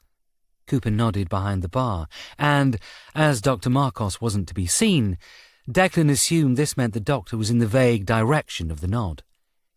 De Geer was away from the office when the call came in. I gave her a lift. As long as you don't want to be a forensic what's-it as well, Monroe growled. Go on then, what do we have? About 3 this morning, the motion alarms went off inside the pub. Cooper read from her notes now. The manager of the pub lives up above, as does the chef, and the first time anyone knows about this is when the police are knocking on the door. Probably bloody armed police too, from the looks of things. Monroe glanced at the armed officer at the door. Then what? The manager, his wife, and the live-in chef were escorted outside, and the officer went inside to check. This is sounding remarkably familiar, Declan muttered. Description of the copper match the one we know? Unsure, Cooper admitted. The armed officers aren't thrilled with having uniforms from the city traipsing about, so they're being obstructive, with uniforms asking questions. I'll ask the manager. Declan smiled. The armed police will have to back down for a detective. Aye, let me know how that one goes. Monroe grinned. One thing I do know is there were 2 this time, Cooper said. Copper and a sergeant, but that's it. He might have a friend. Monroe pursed his lips. OK, and then? Then nothing, Cooper replied. They had a quick look, saw nothing, came out after a couple of minutes, and then everyone went back in once the alarm was reset. Couple of minutes isn't long, Monroe mused. When was the body found? Just after lunch. Cooper nodded at an elderly couple beside the window, the woman's hand shaking as she sipped at a brandy. The couple there asked to see the cellars. The cells, that is. They're a bit of a tourist trap here, and on quiet days people can go down and have a look. And there they found the body? Yes, boss. Dr. Marcos can explain more. Monroe nodded. Good work, he said, patting her on the shoulder as he walked past. Get yourself back to the unit, see if De Geer or Billy need any help. I don't think we'll be that long here. Cooper nodded and left the bar, visibly ignoring the officers at the door. Monroe sniffed and then started through the small bar entrance that led into the stairs at the back. Rosanna? He called. Down here, a voice called back up. I bloody hate underground tunnels, Declan mused. Tunnels and caves. Banes of my bloody life. Well, if we both wish real hard, maybe the ceiling won't collapse on us this time. Monroe smiled sweetly as they walked down the staircase, entering the Morpeth Arms cellars. Built in 1845, the pub was originally established as a deportation facility. A tunnel system running beneath the city streets carried convicts from the old Millbank prison to a holding area beneath the pub, while they waited for transportation to whisk them away to Australia, or worse. The prison itself, which featured 6 wings attached to a central chapel, like the petals of a flower in a panopticon design, closed in 1890 and was ultimately demolished. But the holding area stayed the same, as the pub above it had no intention of being demolished any time soon. Declan had read that the cellars were supposed to be haunted, in particular by the ghost of a man who died trying to escape the prison through the cellars.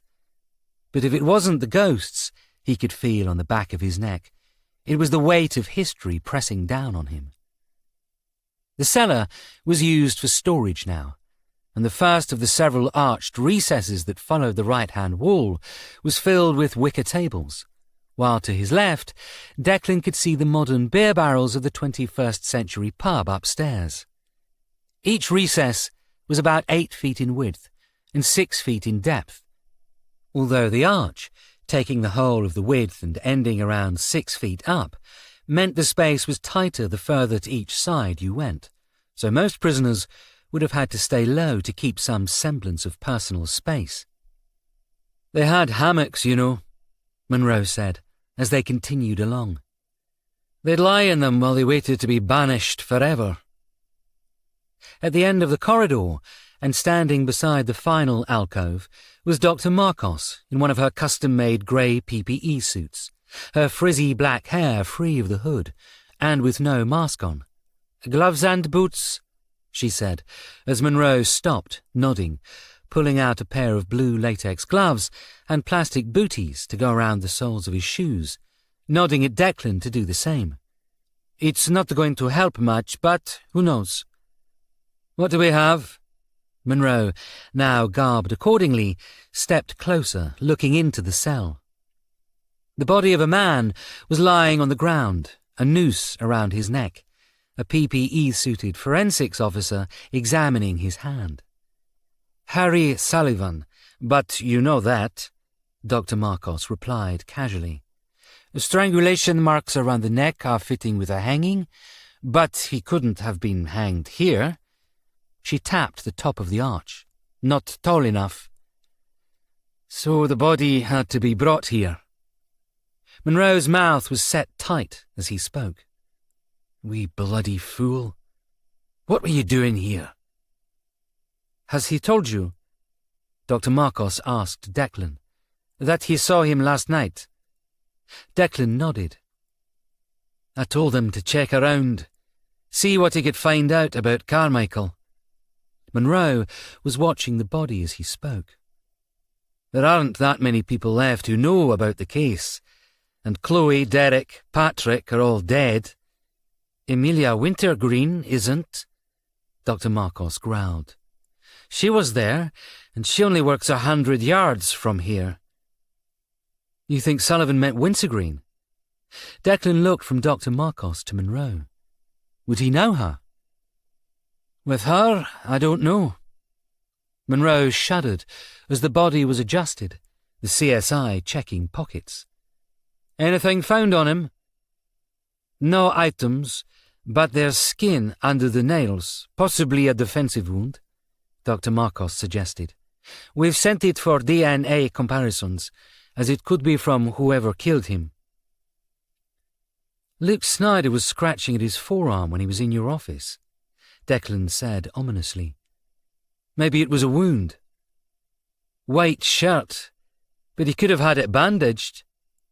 Monroe nodded at this. "Anything else?" "Not yet. You only got here a few minutes after I did." Dr. Marcos smiled. "I'm good, but I'm not that good." She turned to speak to the other forensics woman, and Monroe pulled Declan to the side. "I think we might need to have a chat with Emilia," he said. "If she wasn't with him when he died, the fact he's here is either a message to her or me." "We should see if the pub manager has anything else for us," Declan suggested, but Monroe was already staring back at the body. "You go chat, laddie," he breathed. "I just want to pay my respects a little more." The manager of the Morpeth Arms wasn't around, but Ed, the live-in chef, was standing beside the lamppost on the street, having a cigarette as Declan walked over. "Mind if I ask a couple of quick questions?" He flashed his warrant card as he spoke. "Sure. I've spoken to about a dozen people, but one more time, why not?" the chef replied mockingly, before realizing he was back talking to a police officer. "Sorry, long day. Even before this." "You were woken up last night?" The chef nodded, stretching his shoulders as he did so. "About 3:10 it was," he said. "I know because I checked my phone when the banging started. 2 coppers at the door, both in uniform, and the bright yellow jackets. Said they'd had an alarm show up on their system. One of the silent ones we have in the bar, and they needed to check it, turn the bastard off. Sammy, that's the relief manager." "Relief manager?" "Yeah, the actual manager's on holiday. Wedding in Barbados or something, and he's the best man. Sammy came in through the brewery. He's been here a few times over the years. Anyway, he made a joke that it was probably the ghost." "Ghost?" "Oh yeah, we've got tons. Even used to have a camera in the cellar, so people in the bar could look for it, but that's been off for ages. Copper wasn't impressed with the joke, though. Asked us all to step out so they could make the premises safe, whatever that meant. By the time we were out, though, he was done resetting the silent alarm, so it wasn't going off anymore, and they sent us back inside. That was it, really. Just went back to sleep. Declan frowned. If this went the way Ed believed it had, there was no time for Luke to bring the body in, especially if Sullivan was no longer alive at this point. Do the cells, the tunnels, do they go anywhere? He asked. They used to, but not for decades, Ed replied. You trying to work out where the body came from? Yeah, we've been head-scratching that too. I wasn't there at closing, so I helped Sammy with the barrels, but neither of us were down there this morning, so it could have been any time after that, I suppose. Declan forced a smile, even though his mind was racing through all the probable outcomes. Maybe Luke used the alarm story to get in and disable it, thus allowing him entry later. It seemed the only workable option, and it also meant the murder and disposal of Harry Sullivan could have happened after 3 a.m. Did you see the officer? He asked. Yeah, both of them. Ed nodded. The one outside, who waited with us, he was a snotty little shit, pardon my language, was actively telling his boss what to do. How do you mean? I mean, he was a PC, right? Because that's how he introduced himself, PC Dixon. But the woman, she was a sergeant, Roberta something, Cryer, maybe. Anyway, she was obviously twice his age, and he was acting like he was in charge, dick. Was he young, blonde, scar on the eyebrow? Yeah, that's the one. You know him. Tell him he needs to respect his elders. Ed stubbed the cigarette out on the side of the lamppost, tossing it down the drain beside him. What was he saying? Not much, just to secure the scene. They weren't here long. It was the tone, you know? And the sergeant? Declan asked. What did she look like? 50s, maybe 60s. Old for the rank, you know? Like a career uniform, I guess. Must have pissed someone off to have the graveyard shift. Short, white hair, or like a pale grey. Silver. Slim woman, too. Declan wrote this down. He knew someone who was slim with short, white hair. Amelia Wintergreen. Monroe walked out of the pub now, and, seeing a chance to escape the questions, Ed used the opportunity to escape. Need anything else? Feel free to ask Sammy. He smiled as he left. Anything? Monroe looked annoyed as he walked past the escaping Ed. Body couldn't have been left here at 3 when the alarm went off, Declan replied. There wasn't enough time. But I think they did all this to gain entry and turn off the security so they could come in later. Makes sense, Monroe agreed. Rosanna thinks the death was around 5 in the morning, so they could have come here, unlocked the door, and then killed him elsewhere before bringing the body here. Hard work. Why not kill him here? No need to drag a body. First, that's an old friend you're talking about. And second, he'd scream the place down. Declan reddened. Sorry, Gov. He also saw the sergeant, said her name was something like Roberta Cryer, and she... He stopped, watching Monroe as he chuckled. Something funny? No, laddie, sorry. It's just Roberta is female for Robert, and Sergeant Bob Cryer, well, he was the sergeant in ITV's The Bill, Monroe replied. Our suspects have a flair for the televisual, it seems. Well, that's not all, Declan said, showing Monroe the page of notes, in particular that of Sergeant Cryer's appearance. Monroe read it and nodded, his expression dark. Aye, he said. We should chat with my ex-wife. You think she could have done this? She wiped her entire existence on a whim, and runs disavowed spies on Black Ops, so I think she could do whatever she bloody well wanted, Monroe growled. Come on, let's get back to the unit. Rosanna's bringing the body back in a van. Charlotte Mainsworth didn't know how long she'd been left alone. There were no windows, and definitely no clocks in the cell at the side of the wide crypt cellar, the other side of the wooden grilled door. But the young blonde bastard had been gone a couple of hours at least, leaving her alone, in her piss-stained uniform, tied to a metal chair. Which was his mistake. She understood the logic of it. A wooden chair could be broken with enough force. She'd seen it in films. It would fall apart like matchsticks if she threw herself backwards. But instead, she'd been tied to a metal one, an unbreakable one, and, luckily for her, a jagged one. She'd found the piece of jagged metal, nothing more than a bad weld on the back of the right-hand leg, about half an hour into the wait, and had been rubbing the zip ties back and forth across it for the last hour. Her arm was numb with effort, and she could feel blood trickling down her wrist from where the jagged edge, or the ties, had ripped into her skin. But the jagged edge, although mainly blunt, had cut through most of the ties and even the surrounding tape. And now, with a muffled scream of frustration and pain, Mainsworth could pull her hand free, the last zip tie snapping under the pressure. Thank God for being strong, she thought to herself.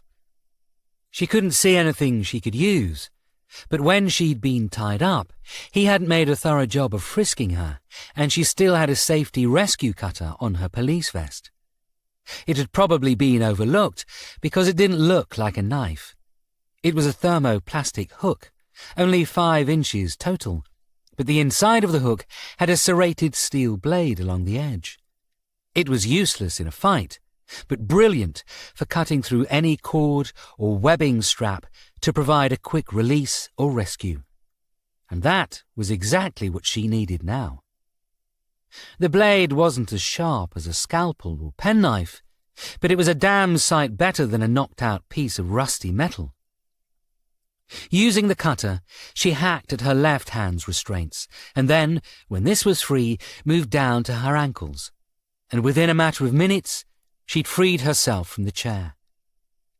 Standing up, she had to steady herself against the back of it. She hadn't stood up now for probably a whole day, and her legs were screaming out with pins and needles as the dead legs came back to life. She didn't have time to shake the feeling out, and there was no time to find a weapon. She'd seen the door he'd entered and exited through, and to her delight, after staggering out of the cell through the wooden grille door, realizing it didn't even have a real lock and was there pretty much for show, she found the main door out of the cellar was unlocked. Opening it, she saw a half-lit wooden staircase leading up to a second door. There was light coming from the end, but she couldn't see where from. However, when she got to the top of the steps, she could see the light was from under the door, not quite flush against the frame, the daylight from outside illuminating the top of the stairs. Praying the door was open, she ran to it, grabbing the handle and pulling at it. To her joy, it opened out into the fresh air and a terrified old woman. "Where the hell did you come from?" the woman exclaimed, almost clutching at her heart at the sight of this dishevelled, tear-stained woman. "I'm a police officer," Mainsworth explained. "I was taken. Where am I?" The woman frowned. "You don't know where you are? These are the Clerkenwell Catacombs. Well, technically it's the Hugh Middleton School now, but the kids don't really know the history of the place. I walk my dog here. He's off in the bushes right now." "Do you have a phone?" Mainsworth grabbed at the woman. "I need to call the police."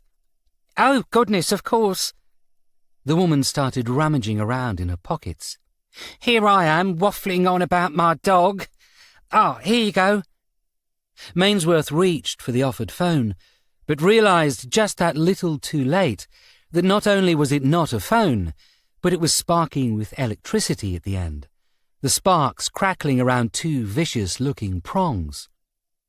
And as the old woman's face turned into one of hatred and anger, she rammed the shock taser into Mainsworth's chest, sending the larger woman stumbling backwards, her foot slipping over the edge of the top step and causing her to overbalance, tumbling badly down the stone steps, landing in a broken heap, blood oozing from a wound on her forehead at the bottom. The woman stared down dispassionately before placing the taser away and pulling out an actual phone this time. Then, brushing away a strand of short, white hair, she dialed a number, waiting for it to connect.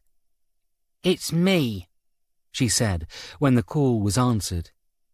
"You didn't search her, did you, you bloody idiot? It's a good job I was here." She looked back at the unconscious body. "You're as useless as your father was," she said. "Get your ass here right now and help me do the job properly this time." 12. Copper Dropper. Billy was waiting for them when Declan and Monroe entered the unit offices. It had been almost 2 hours since they'd left, and they still hadn't reached Danny Martin to ask questions. But that seemed a little more like a moot point at the moment. Monroe hadn't spoken the entire journey back, lost in old memories and guilt for potentially throwing Harry Sullivan to his own death, blaming himself for all that had happened. Declan knew that look. He'd had the same one many times before. But Billy, for a change, looked like his old self. He was bright-eyed and, more importantly, had the arrogant smile he often wore when he knew something other people didn't. "Whatever you've got, laddie, it can wait," Monroe growled as Billy went to talk, and Declan saw Billy's posture slump as the wind was taken out of his sails. However, Monroe must have counted to 10 in his head, because a moment later he grinned and continued. "I'm just playing with you. Go on then, amaze us with your insights." Billy nodded, the smile returning. "I think I've found our man," he said, returning to his monitor station. "We started looking for his blue Peugeot 5008, right? When Mainsworth was taken, and we realised he was likely driving her." "Aye, and what of it?" Monroe walked to the side to watch as Billy worked on the computer. "I followed the car, but I lost it here near Farringdon." Billy tapped on a map of London that was up on the left-hand screen as he grabbed his mug, drinking deeply from it. "And today, after Declan realised Luke Snyder was Dixon, I followed his car the same way. We were behind, never using live footage as we'd given him too much of a head start, but I was unable to find him again until he reached Farringdon." Declan peered closer at the map. "Camera down?" "Yeah, and it's at a busy crossing with 5 feasible routes away." Billy tapped on his keyboard, and on the map 7 red circles appeared, all in the vicinity of the crossing. For some reason there was a relay feedback of some kind a couple of weeks back, and all the cameras here stopped recording. "Deliberate?" "Probably not, to be honest. These things are more common than you'd expect." Billy took another drink, and Declan noticed it wasn't coffee. "What are you drinking?" he asked suspiciously. "Electrolytes?" Billy replied, a little too cautiously for Declan's taste. "Can I try it?" "No." Declan went to speak, but Monroe, realising what was going on, placed a hand on Declan's shoulder. "Did I ever tell you how I fell apart after Amelia left me?" he asked. "It was bad. I started taking to keeping a wee flask of whiskey on me at all times. Not to drink, but there just in case it got a little too much, aye?" Declan said nothing, watching Monroe carefully before glancing over at Billy, seeing the young detective's face pale. "The problem was, after a while everything was a little too much," Monroe continued. "I drink now to keep myself from breaking. Just a wee dram now and then. And then I needed a wee dram more, because the last one hadn't been enough. And then I was drinking straight from the hip flask. And then, well, why bother pouring it into the hip flask when you can drink straight from the bottle? Billy didn't reply to this. I wasn't an alcoholic. I was more a heavy and constant drinker, Monroe continued. And I still drink, as you both well know, but nowhere near the amount I did back then. And more importantly, I keep myself on the straight and narrow while at work. He now looked back at Billy. So, when I ask you what's really in the mug, laddie, know that it's from the place of a man who's been there. Billy swallowed. It really is electrolytes, he said carefully. I have sachets. And what do you mix it into? It's called a bogue, he explained. It stands for Blackout Rage Gallon. It's a new drink, half water, half vodka, a caffeinated flavour sachet, and a sprinkle of powdered electrolytes. He sighed mournfully. Hangover-free, apparently. Monroe watched Billy for a long moment. Jesus, he moaned. You can't even be a police drunk properly. Billy forced a smile at this, pushing the mug away. It's not to get drunk, he promised. It's just to, I don't know, lessen the background noise in my head. It stops me from being who I need to be. Oh, you wee bampot. It's the noise in the background that makes you who you need to be. Mortified at being called out, Billy simply nodded dumbly. Sorry, he said. I'll do better. You always do, laddie. Now, how about you tell us how these things are common, and you probably have a genius solution to it. Declan stepped back from the monitor station as he considered Monroe's words, noticing Billy's face breaking out into another smile. I want to ask who knows about this, but I'm sure from the smile on your face you already know, and are simply dying to tell us, he said. Billy fully grinned now, all worries about the effective off-the-record bollocking he'd just had now removed. Copper dropper, he said in response. Declan frowned at the two words. Am I supposed to know what that means? It's a forum for corrupt cops, Monroe grunted. At this, though, Billy shook his head. Yes and no, boss, he replied. I'd say officers more inclined to bend rules than corrupt.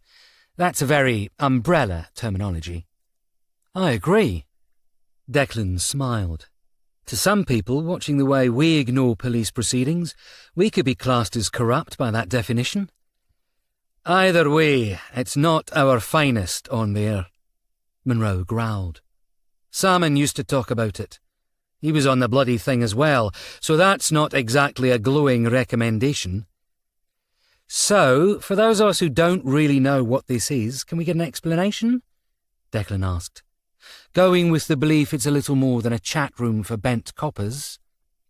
It's a forum, but not a back and forth as such, Billy explained. It started off as a private chat room on a GeoCities site back in the late 90s. It was created as a way for members to drop any information they found useful, contact details for informants, places that opened out of hours, that sort of thing. It was originally a way for police to bypass red tape, but I'm guessing that didn't last long.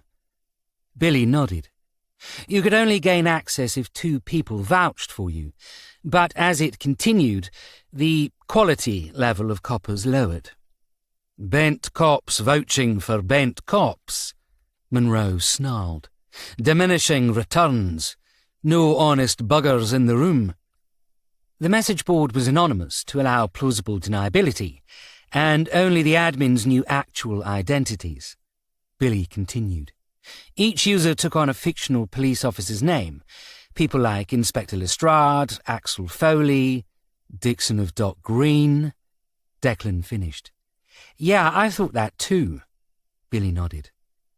Copper Dropper has been an open secret for years. I got onto it a year or so back. Oh, aye? Monroe raised an eyebrow.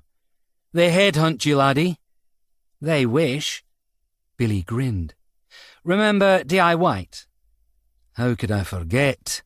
Monroe growled, and Declan knew exactly how the old Scot felt. A year earlier, when Declan was accused of terrorism and Monroe had almost been killed by D.I. Frost, otherwise known as the man with the rimless glasses, D.I. White had taken control of Temple Inn. At the time, Declan had believed Billy had sided with White, following the rule of law rather than siding with his hunted colleague. Only Angley, using a secret code with Billy, knew the truth, that Billy was using his relationship with White to get in close, learn what he could, and then bring the entire house of cards tumbling down.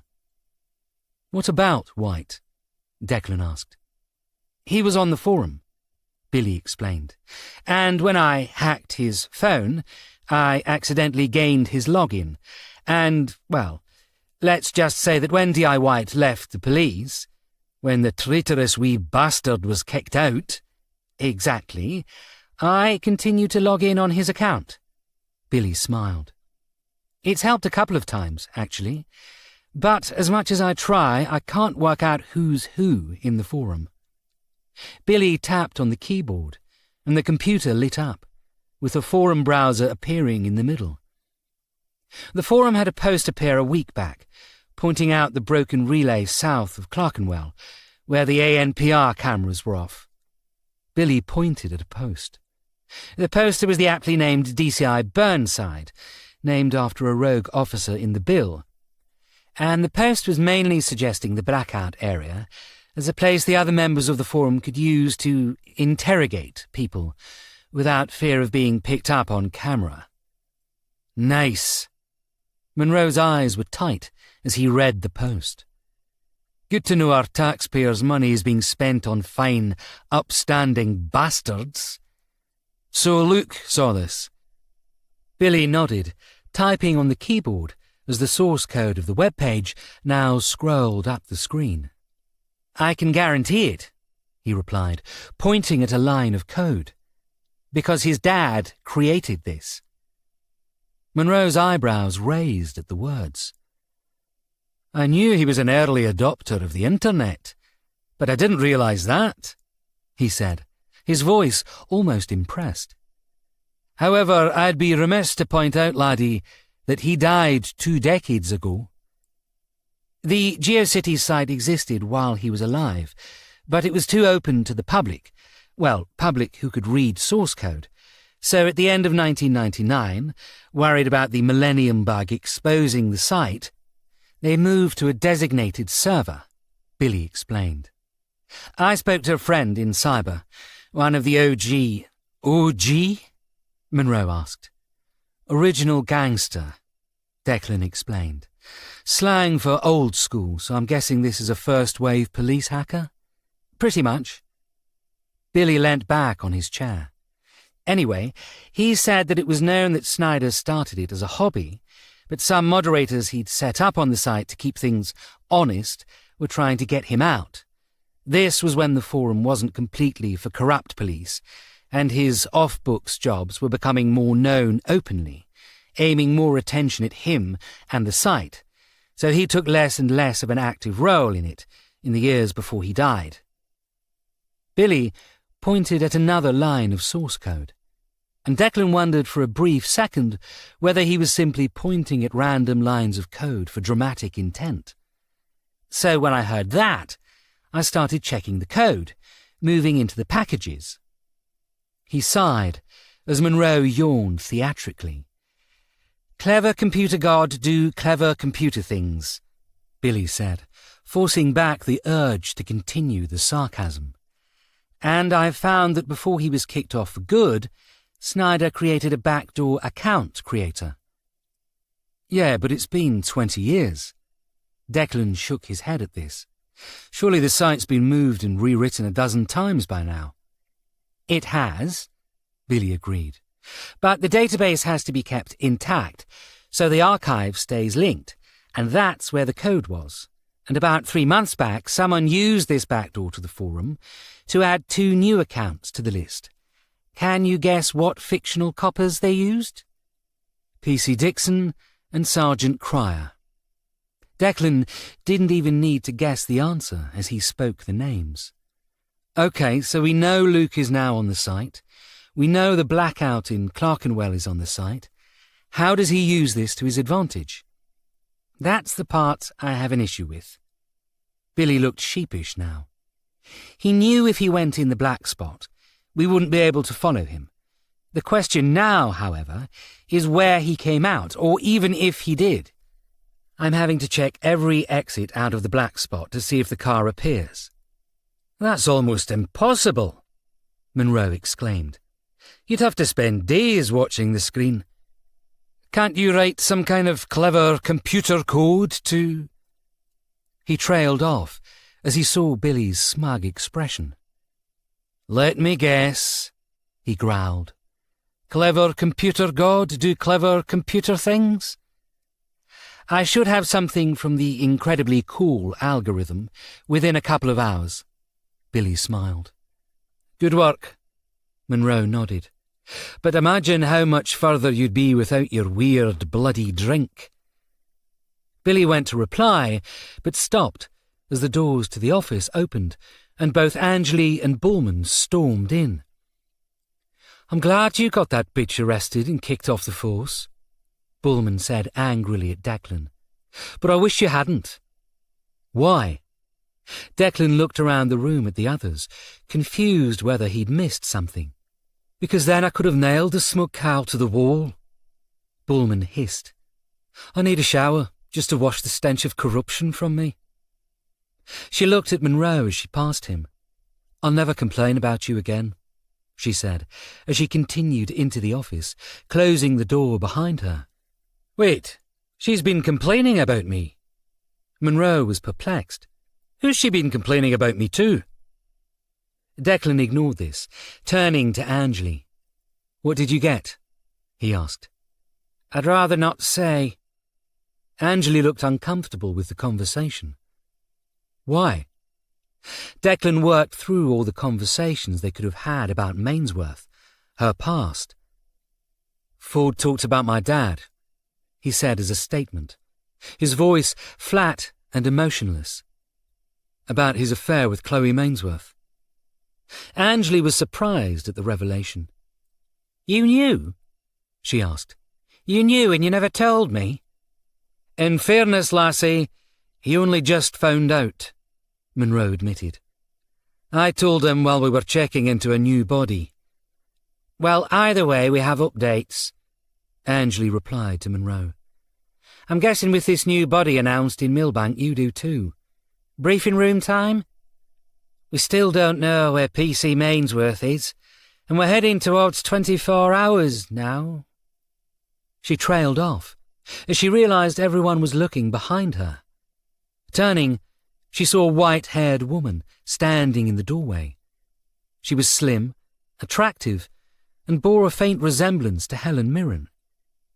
It was Monroe who spoke first. Amelia, was all he said. And with that one word, everyone in the room knew this was Amelia Wintergreen, his ex-wife turned spymaster, returned to the police force after almost 15 years of not existing officially. 13. Old loves and older partners. Good evening, Alex, Amelia Wintergreen replied guardedly. I understand you've been looking for me. Well, I wouldn't say we've been looking for you. Monroe forced a smile. I just shouted your name out loudly and knew one of your spy drones would hear it. Are we really going to do that right now? Wintergreen's voice was tight. Monroe sighed at the question. No, it's fine, he admitted. Thank you for coming, Amelia. We were looking to speak to you as we have some questions. I would have preferred to do it elsewhere.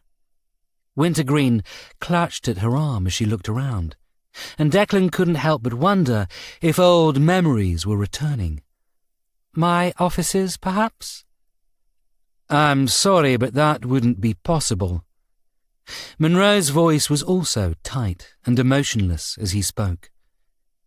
Would you come with us to the interview room, please? You're interviewing me? Officially? Monroe clicked his tongue against the roof of his mouth, and Declan realised how hard this was for him. Yes, Declan quickly interjected, mainly to help Monroe.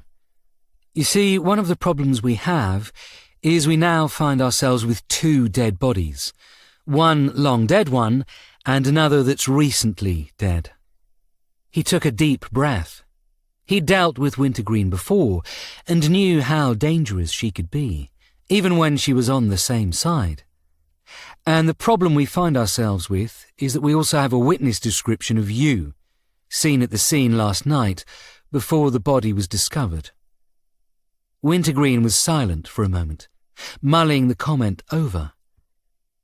I can see that being a problem, she nodded. Do you want to know my whereabouts? Aye, it would help if we knew where you were last night, Monroe agreed.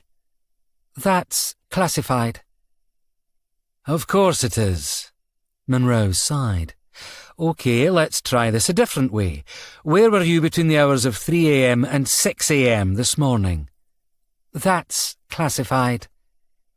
You're not really helping yourself here, Amelia. Monroe, tired of the game, snapped. You might be a big thing in Whitehall, but in here, you're just another suspect, an ex-copper who left her role. I get that. I also get why you aren't likely to trust anything I say. Wintergreen softened a little as she replied. But I'm hoping the fact that Trix and also Tom speak highly of me.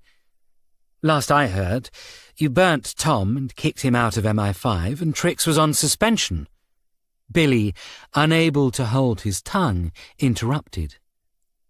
Wintergreen watched him for a moment, as if the irritation at being interrupted had turned into amusement on who'd done it.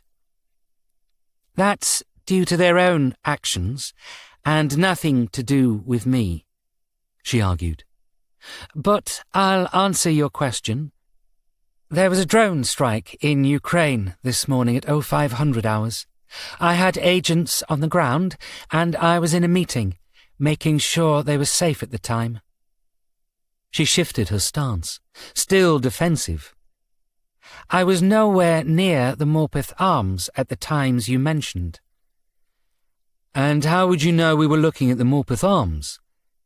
Because I'm not an idiot, Declan.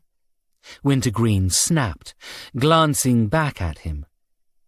You think someone of my clearance wouldn't hear about a murder literally next door, or see the police tape as my car drove past?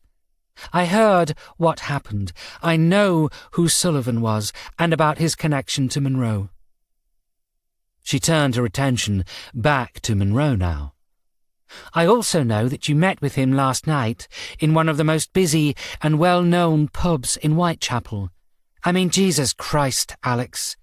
If you're going to meet with a confidential informant, meet them somewhere confidential. The clue's in the bloody word. Wasn't my choice. Monroe shrugged. Where was this secret meeting, then? I'm guessing it was Thames House. A place, as you just said, next door to where the body was found. No, actually, it was across the Thames in MI6, Wintergreen snapped. I can get a witness if you want. Someone who was also there, you might know, named Charles Baker. She went to argue more, but then sighed. Let's not fight, Alex, she said. I know the next step here. I've been your side of the line. If it wasn't me helping these fake police, then you need to work out who else it could be. If your people pick up anything, we'd appreciate a heads up. Anjali spoke now. An officer's life is in the balance. Thank you, Monroe reluctantly added. And I appreciate you popping by for a wee visit to clear yourself from the list. Wintergreen raised an eyebrow, unsure if the Scot was mocking her or not. Undeterred, Monroe continued. Before you leave, though, do you have any information about the Carmichael Casino robbery? Anything you may have picked up at your, newer place of employment? If Wintergreen had expected this question, she did an amazing job of pretending she hadn't. Is that what this is all connected with? She asked. It looks that way. Monroe nodded. Well, I can tell you for a fact Arthur Snyder was killed because of it. Now it was Monroe's turn to look surprised. We heard similar. Angley spoke now, looking at Monroe. That the dealer who was put away for it was a handy tool that just happened to be there at the time. We monitored the drug dealer that was convicted of murdering him. Wintergreen walked over to the desk now, placing her bag on it. A few years later, there was a believed terrorist in the prison they'd placed him in, and we thought he could be a good asset in getting information. And was he? Wintergreen smiled, and Declan realised this was possibly the first time he'd ever seen her do that. No, he was useless, she said. His name was Casey Smith, and they released him from prison about 8 months ago. And here's the interesting part for you. As the moment he got out, he started telling people he wasn't the person who killed Arthur Snyder. He claimed it was a reputation he'd kept in prison because it kept him safe. Killing a copper gives you a bit of a reputation while behind bars, Monroe nodded. Wise choice to make. Ballsy, though, if you're forced to act on it. Lucky for Casey, he never needed to. But once he was out, it came out quickly that he had nothing to do with the attack. That while he was inside, he'd been approached by someone who let him know, in no uncertain terms, that claiming the kill for a professional hit was not... well, it wasn't the done thing, and all we know is that it was a woman who said it. So Arthur Snyder was hit? Declan looked over at Monroe. Feels that way. I never looked into it, Wintergreen replied. It was part of a life I'd walked away from, and to be brutally honest, I've been a little busy with affairs of the nation. But you could have let us know, Amelia, Monroe snapped. You could have let me know. Snyder worked with us. And you punched his teeth out, so don't get all noble about the corrupt bastard. Wintergreen gave as good as she got in her response. Monroe, realising he wouldn't win this, turned back to the others. OK, he started. We know he was having an affair before he died, and we know he was most likely hiding at least £2 million worth of Carmichael money somewhere, which isn't that bloody simple. Money that was supposed to have gone to London crime lords, Billy added, already pulling news reports up onto the screen. Money that they never got back. Do you know who the hit was put on by? Declan asked Wintergreen, who simply shrugged. I have my suspicions, but you probably have them as well, she said noncommittally. I can tell you now, though, it wasn't any of the usual suspects. The hitman was found a few years later up near York. He claimed to have killed Snyder, but there was no proof, and we already had someone in prison for it. The case was done and moved on. How come you know this and we don't? Monroe was angering at Amelia Wintergreen's attitude. You never heard about it because the police didn't really care, she sniffed in response. It wasn't an active case, and people didn't want to reopen it in case they found, well, in case they found things they didn't want to. Actually, that fits with what Ford told us this afternoon. Angley flicked through her notes. She said she learned from Danny Martin there was a hit on Arthur Snyder. And in her own words, she said, and to make it more fun, the word on the street was it had been placed by one of the officers in the Mile End unit. We thought she was lying, but now I'm not sure. Well, that makes it me, Amelia, Patrick, Chloe or Derek. Monroe shook his head. I sure as hell didn't do it. I'm guessing Amelia here didn't. Derek didn't have the balls. And Patrick was having an affair with Chloe Mainsworth, Declan said coldly. Maybe he did it to remove a rival. Or maybe she did it. Billy spoke from the monitors. Everyone turned to look at Billy and he shrugged. Cooper said Charlie Mainsworth wouldn't have gone off with Luke because he wasn't her type. She liked them older. What if that's always been the case? You think Charlie Mainsworth was the one having the affair with Snyder? Monroe raised his eyebrows at this. We know she was off the rails. She was 16, maybe 17 years old at the time. We know Snyder was seen near the Mainsworth house, but not with Chloe. Billy was counting the points off on his fingers. What if the CM on the locket wasn't for Chloe Mainsworth, but instead for Charlotte Mainsworth? That's just wrong, Monroe muttered. But it is common. And Snyder always had a weird relationship with the girl. She smoked, and he always lit her cigarettes on the roof. I assumed it was just to get information on her mum. And if Chloe found out Snyder was seeing her daughter, even talking about leaving his wife for her, if she believed this was twisted, wrong even for a man to pursue a girl half his age, she could have put a hit out on him. Declan nodded. Maybe it was a beating, something to send him away, but then Casey stabbed him in the middle of it and it escalated. Leaving 2 million quid in limbo. Monroe shook his head. Bloody marriage issues. On the subject of marriages, Declan, I understand your ex-wife is getting married tomorrow, Wintergreen said, changing the subject. Please send my congratulations. Is there anything else you need from me on this, Alex? We're fine for the moment, but we know where you are, Amelia, Monroe replied. At this, however, Amelia Wintergreen smiled sadly. You've always known where I am, Alex, and I'm sorry that you felt this was a personal slight to you when I did what I did. But sometimes you have to follow your heart. I'm glad you followed yours. With this last heartwarming line spoken, Amelia Wintergreen took her bag and, with one simple nod to Declan, left the office. Left alone once more, the team of the Last Chance Saloon looked at each other.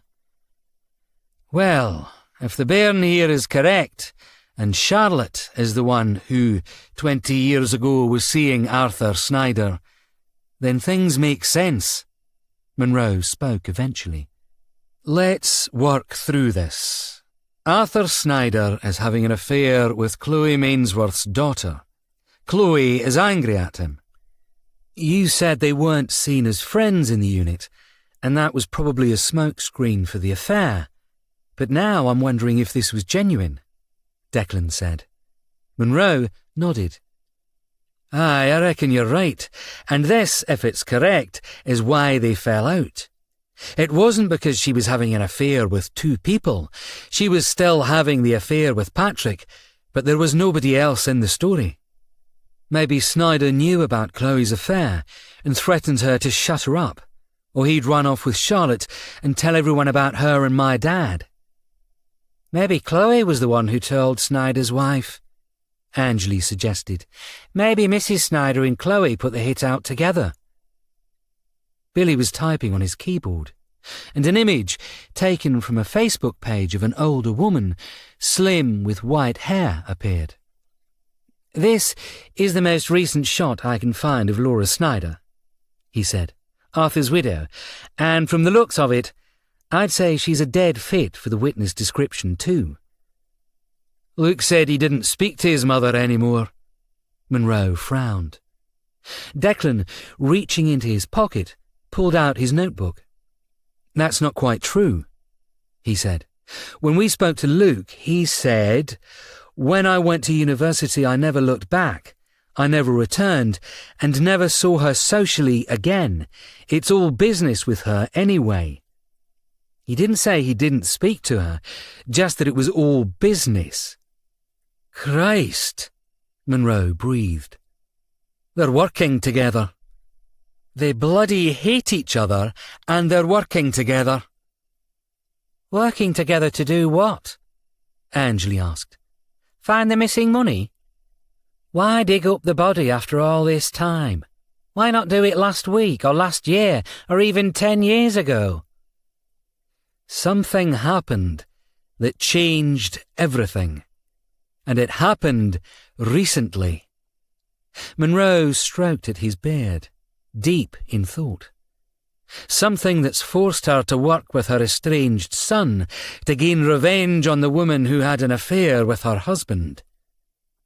Declan shuddered, shaking his head. We're still missing something, he grumbled. There's still something just out of reach here. Monroe nodded. Billy, check Luke Snyder's credit cards for yesterday. I want to know if he was calling our bluff about being in a coffee shop. Angley, I want you to write up what you found with ex-DCI Ford, and then get down to Luke Snyder's apartment. Smash the door in if you need to, but I want you to go through everything there. Actually, belay that, I'll go with you, so I can smash the bloody door. Declan, speak to Dr. Marcos, and get the details of the undertaker that dealt with the Snyder burial. He stopped, as a memory suddenly hit. Chloe Mainsworth didn't go to the funeral, he whispered. The rest of us did, even Patrick, but Chloe didn't. Charlie did. Why would she go to Snyder's funeral? At the time, we assumed she was there for her mum. But what if she was there because... Monroe shook his head. It was there all the time. Snyder had an open casket funeral. I think it was Laura's way of proving to everyone he really was dead. Charlie was broken up, though. I remember her grabbing at the body, having to be pulled away. He shook himself out of the memory. We need to find her first. Then we can work out the rest. Declan, speak to the undertaker. See if there's anything else they might recall. Billy, credit cards. I'll send Cooper and De Geer over to pick Mrs. Snyder up. I think it's time we had a wee chat with her too. 14. Home Visits. After Arthur Snyder had died, his wife had never left the Clerkenwell house they owned, and for most of his life, Luke had been brought up there before moving away when he was 18.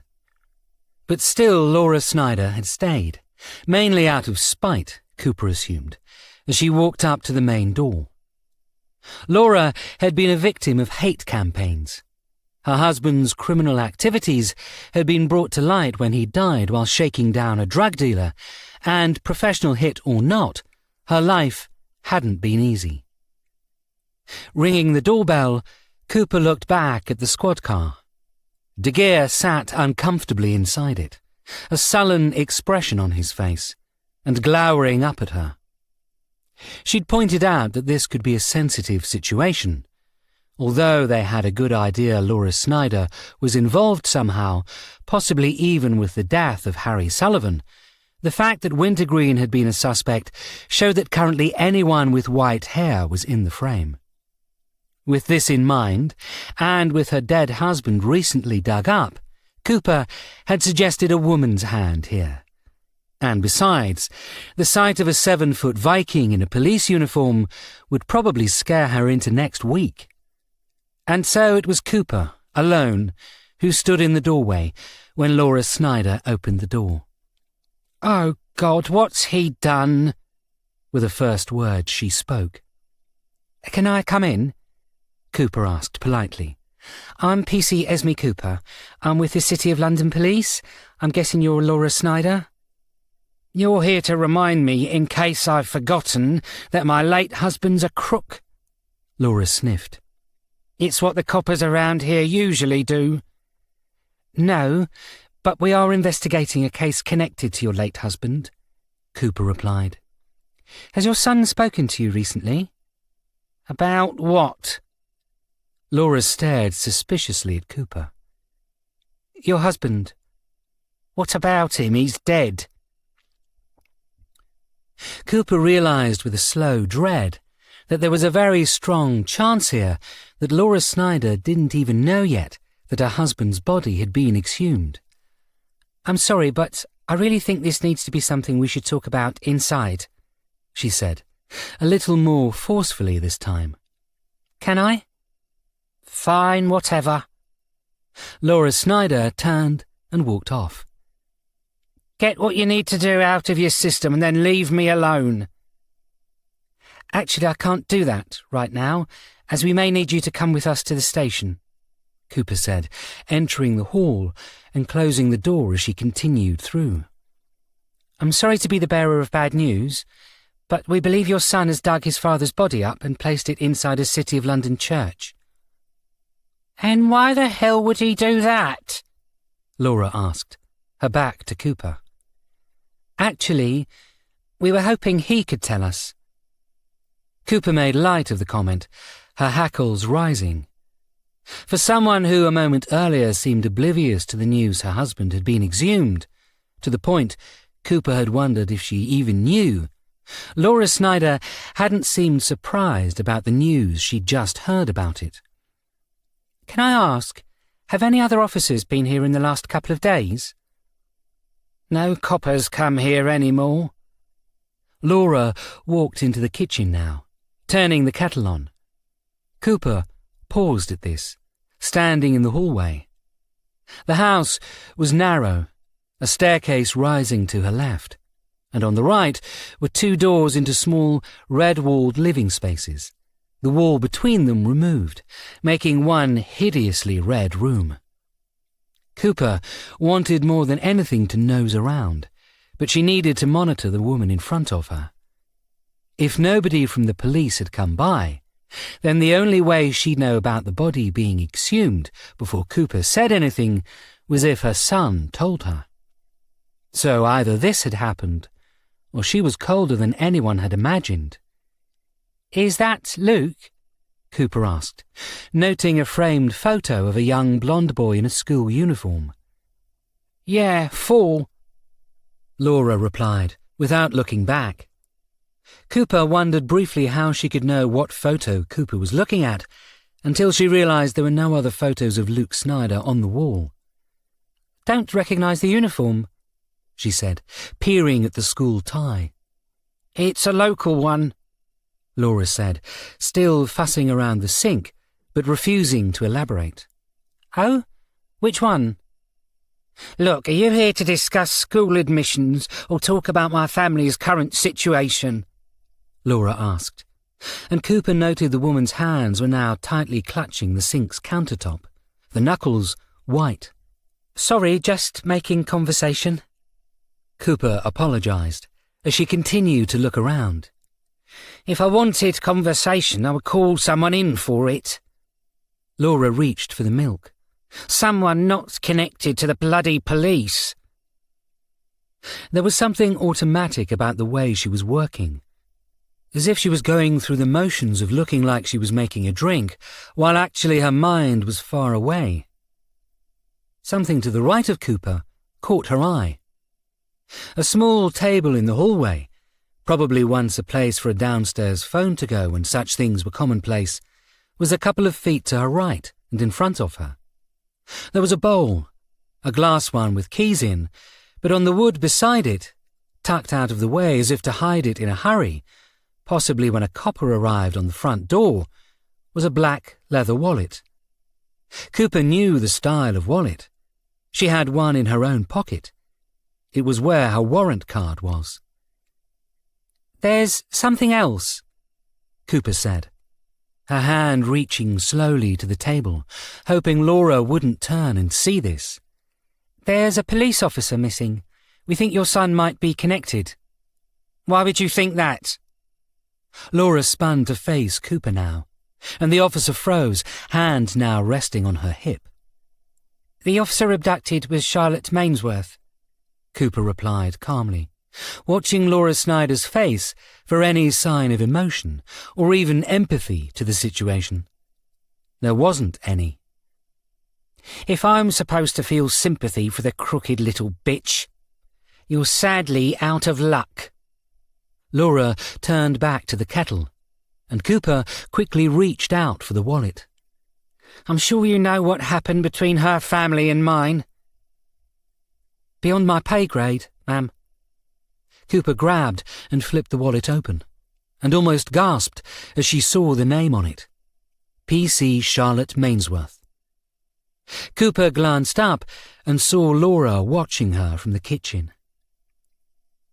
"My husband was a nightmare," she said calmly, ignoring the fact that P.C. Mainsworth's warrant card was now out in the open.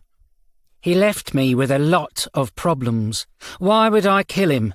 I'd rather he was in jail, because at least that way he could still pay alimony." "I never said you'd killed him."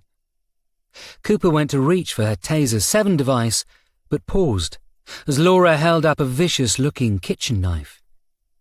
"Yeah, but you probably thought it," Laura growled. "Just like they all thought he was the victim here. Nobody thinks of the widow when they don't see the scars."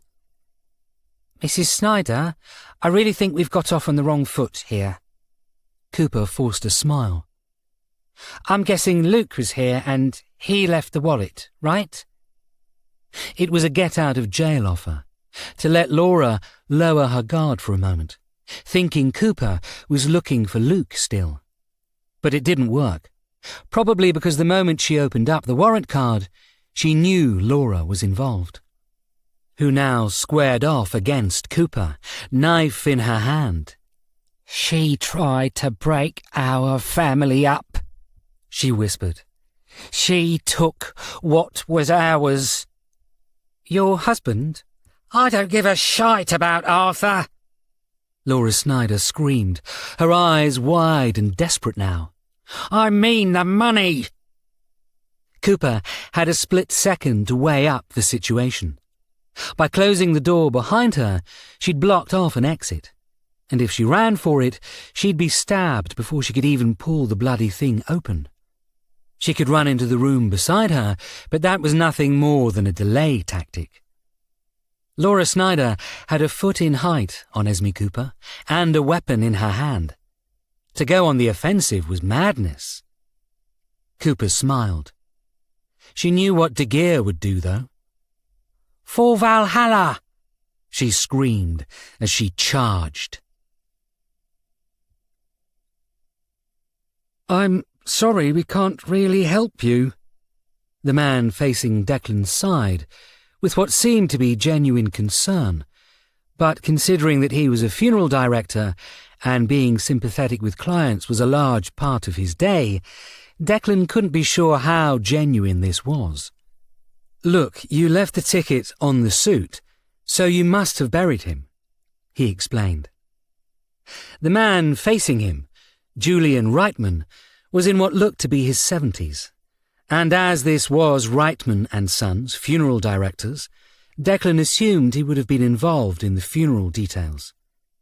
He'd arrived 10 minutes earlier, flashing his warrant card and explaining how Arthur Snyder's body had been found in his funeral suit in a church crypt. He hadn't mentioned the true location.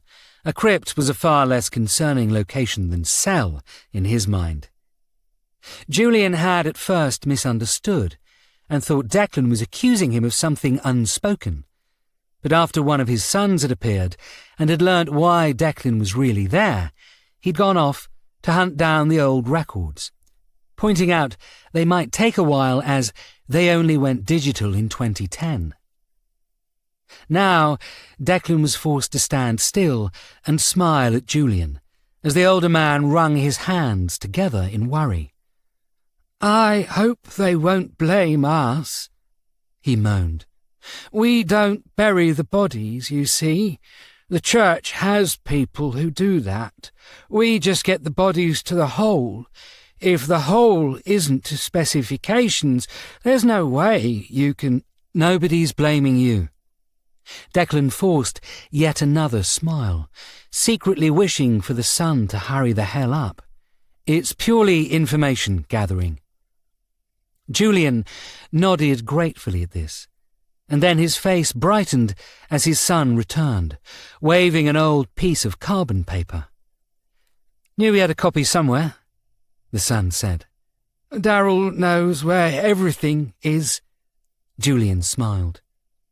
The now named Darryl passed it to Declan. "It was a simple deal," he explained. "Usually the family will provide a suit for the demise to wear. Often they'll want certain things left with them, a favourite ring or a watch. If they wore glasses in life, we'd pop them in the outside jacket pocket, just in case." "Just in case of what?" Declan looked up from the sheet. "I don't know." Darryl shrugged. "We just say it to give them peace of mind." He pointed at the note now. "As you can see here, they buried him in a Duffers of St. George suit, black, a Van Huysen white shirt, they were very trendy at the time, and a black tie. We provided the tie, as they didn't have one. They also gave us socks and shoes. We provided enhancements for the face." At Declan's gaze, he nodded. "I mean, makeup," he explained. "You know, to make the body less, well, unsightly. They wanted an open casket, and it had been a few days. Anyway, he wore his watch, he had a police warrant card in his left inside jacket pocket, held in a black leather wallet, and on the other side he had a Zippo lighter with some kind of playing card symbol on the front in brass. We made sure to fill it up. Never know if you need a light, you know, up there." He looked at the ceiling as he spoke, and Declan resisted the urge to correct him and point out the only direction Arthur Snyder went was downwards. Placing the paper on the table, he pulled out his phone, snapping a shot of the sheet of carbon. "Could you not do that?" Julian moaned again. Declan paused, placing his phone away. "What's the problem?" he asked. "I assumed that would be easier than asking you to photocopy it." In response, Julian pointed back at the table. "That's Mrs. Merriweather," he said simply. Declan looked back at the table and realised it wasn't a table. It was, in fact, a mahogany wood coffin he'd used as a placeholder for the sheet. "Oh, God, I'm so sorry," he apologised, mortified, as he passed the sheet back to Darryl. "Thank you so much for your help. I'll see myself out." Turning and hurrying out of the funeral director's, Declan stopped and took a deep breath as he reached the fresh air, forcing himself not to laugh at the absurdity of the situation. Eventually, after gathering his composure, he looked around the street, but his mind was far away. There hadn't been a watch on the skeleton, and no warrant card, and no lighter either. Monroe had mentioned Snyder never smoked when Luke had accused him of taking it. Was the lighter important somehow? And if so, how? He used to light Charlie Mainsworth's cigarettes with it. Was that all it was? Declan started towards his Audi, parked down the street. The one thing he was sure of, however, was that Luke was fixated on something here, maybe even to the point of digging up his father's corpse. And if Declan found the now missing lighter and the warrant card, he might understand things a little more. Declan shook his head. When this was all over, he'd pay his respects at his own father's grave in Hurley, as long as some maniac didn't dig him up. Charlie Mainsworth's head was spinning when the cold water hit her face. It was a bucket's worth, thrown from a distance of about 4 feet, and as she awoke, spluttering, Her vision focused on the image of not a real PC Dixon. This time, bucket beside him, he was sitting calmly on a chair, facing her, the wooden grille of the fake cell door behind him. "You were very silly earlier," he said. "You could have fallen badly and hurt yourself." "Piss off." "My name's not really Dixon," he said, observing her. "No shit," Mainsworth growled, shaking her wet hair to stop it from dripping down her nose. "My name's actually Snyder," not Dixon continued. "Luke Snyder." Mainsworth's blood turned to ice at the mention of the name. "You're his son?" Luke Snyder nodded now. "Yeah," he said. "I was a toddler when you was 16. That was how old you were when you tried to take Dad from us, right?" Mainsworth shook her head. "I never tried to take anyone from anyone," she insisted. "I was a kid then. I had issues. I wanted to hurt my mum, and seeing your dad did that. But he made the first move, I swear on my mum's life." "Your mum's dead," Luke hissed, "just like my dad." Mainsworth struggled against her bonds and realised this time there were more zip ties securing her. A lot more. She looked around the room, the same one she'd been in before. "Where's the old woman?" she asked. "The one that sucker-punched me." "You mean my mum?" Luke smiled. "I had to send her home. The thing she wanted to do to you." He let the sentence trail off. The possibilities of what might happen far worse than if he'd actually named them. "She blames you too," he said. "If you hadn't turned up, played with Dad's mind, made him think he was better than he really was, he wouldn't have been killed. Your mum wouldn't have arranged a hitman." "Bullshit," Mainsworth snapped back. "My mum didn't send a hitman after him. Your mum did, the mad bitch." "Actually, in a way, you're right." Luke shrugged with his mouth. "They had a long chat together about my dad. Then they had a chat with Paul Carmichael's son. And then one day, boom, gone." He leant closer on the chair. "Even I don't know which one of them actually paid for the job, but I know they both arranged it. A Mainsworth and a Snyder working together.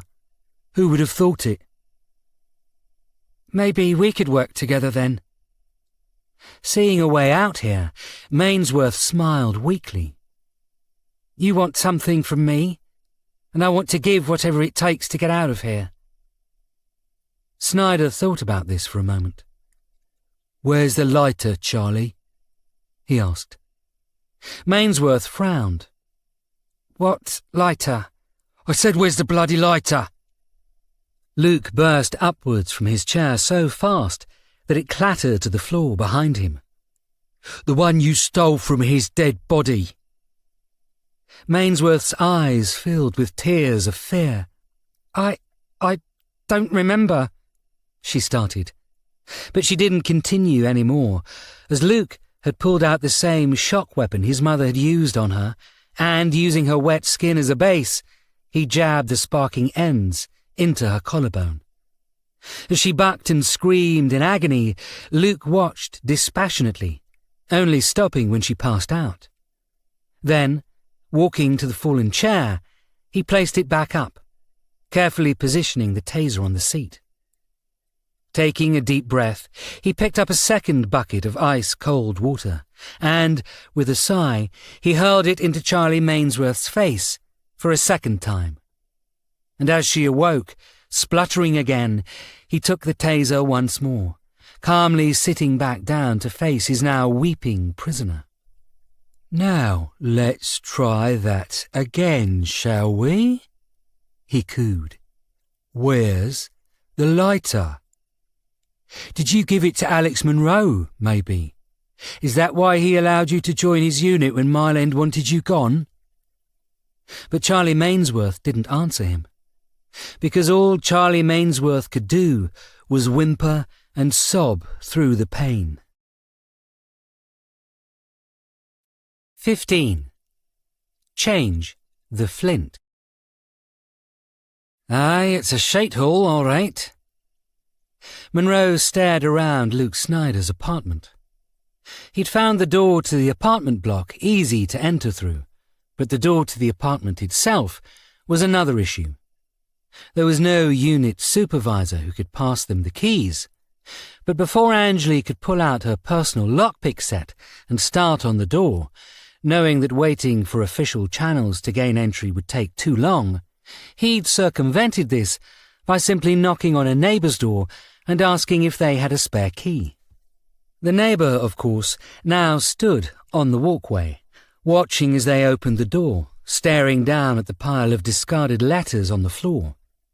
It looked like Luke Snyder hadn't been there for a while. "And when did you last see him?"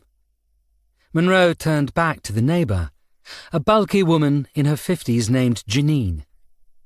In response, she considered the question while having a good root around the inside of her left nostril with her pinky finger.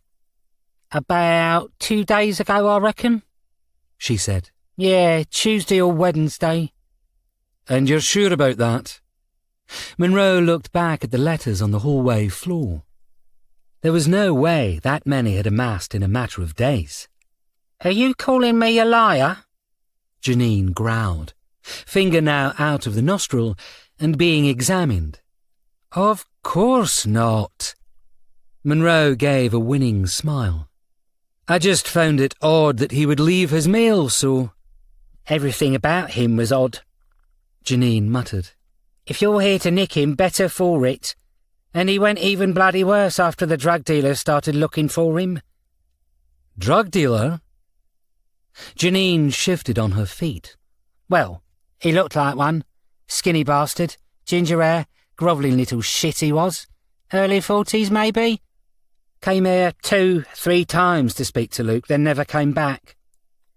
"You know why he came here?" Anjali asked, noticing Monroe pull out his phone. "Not really. These walls are thin, but not for clarity.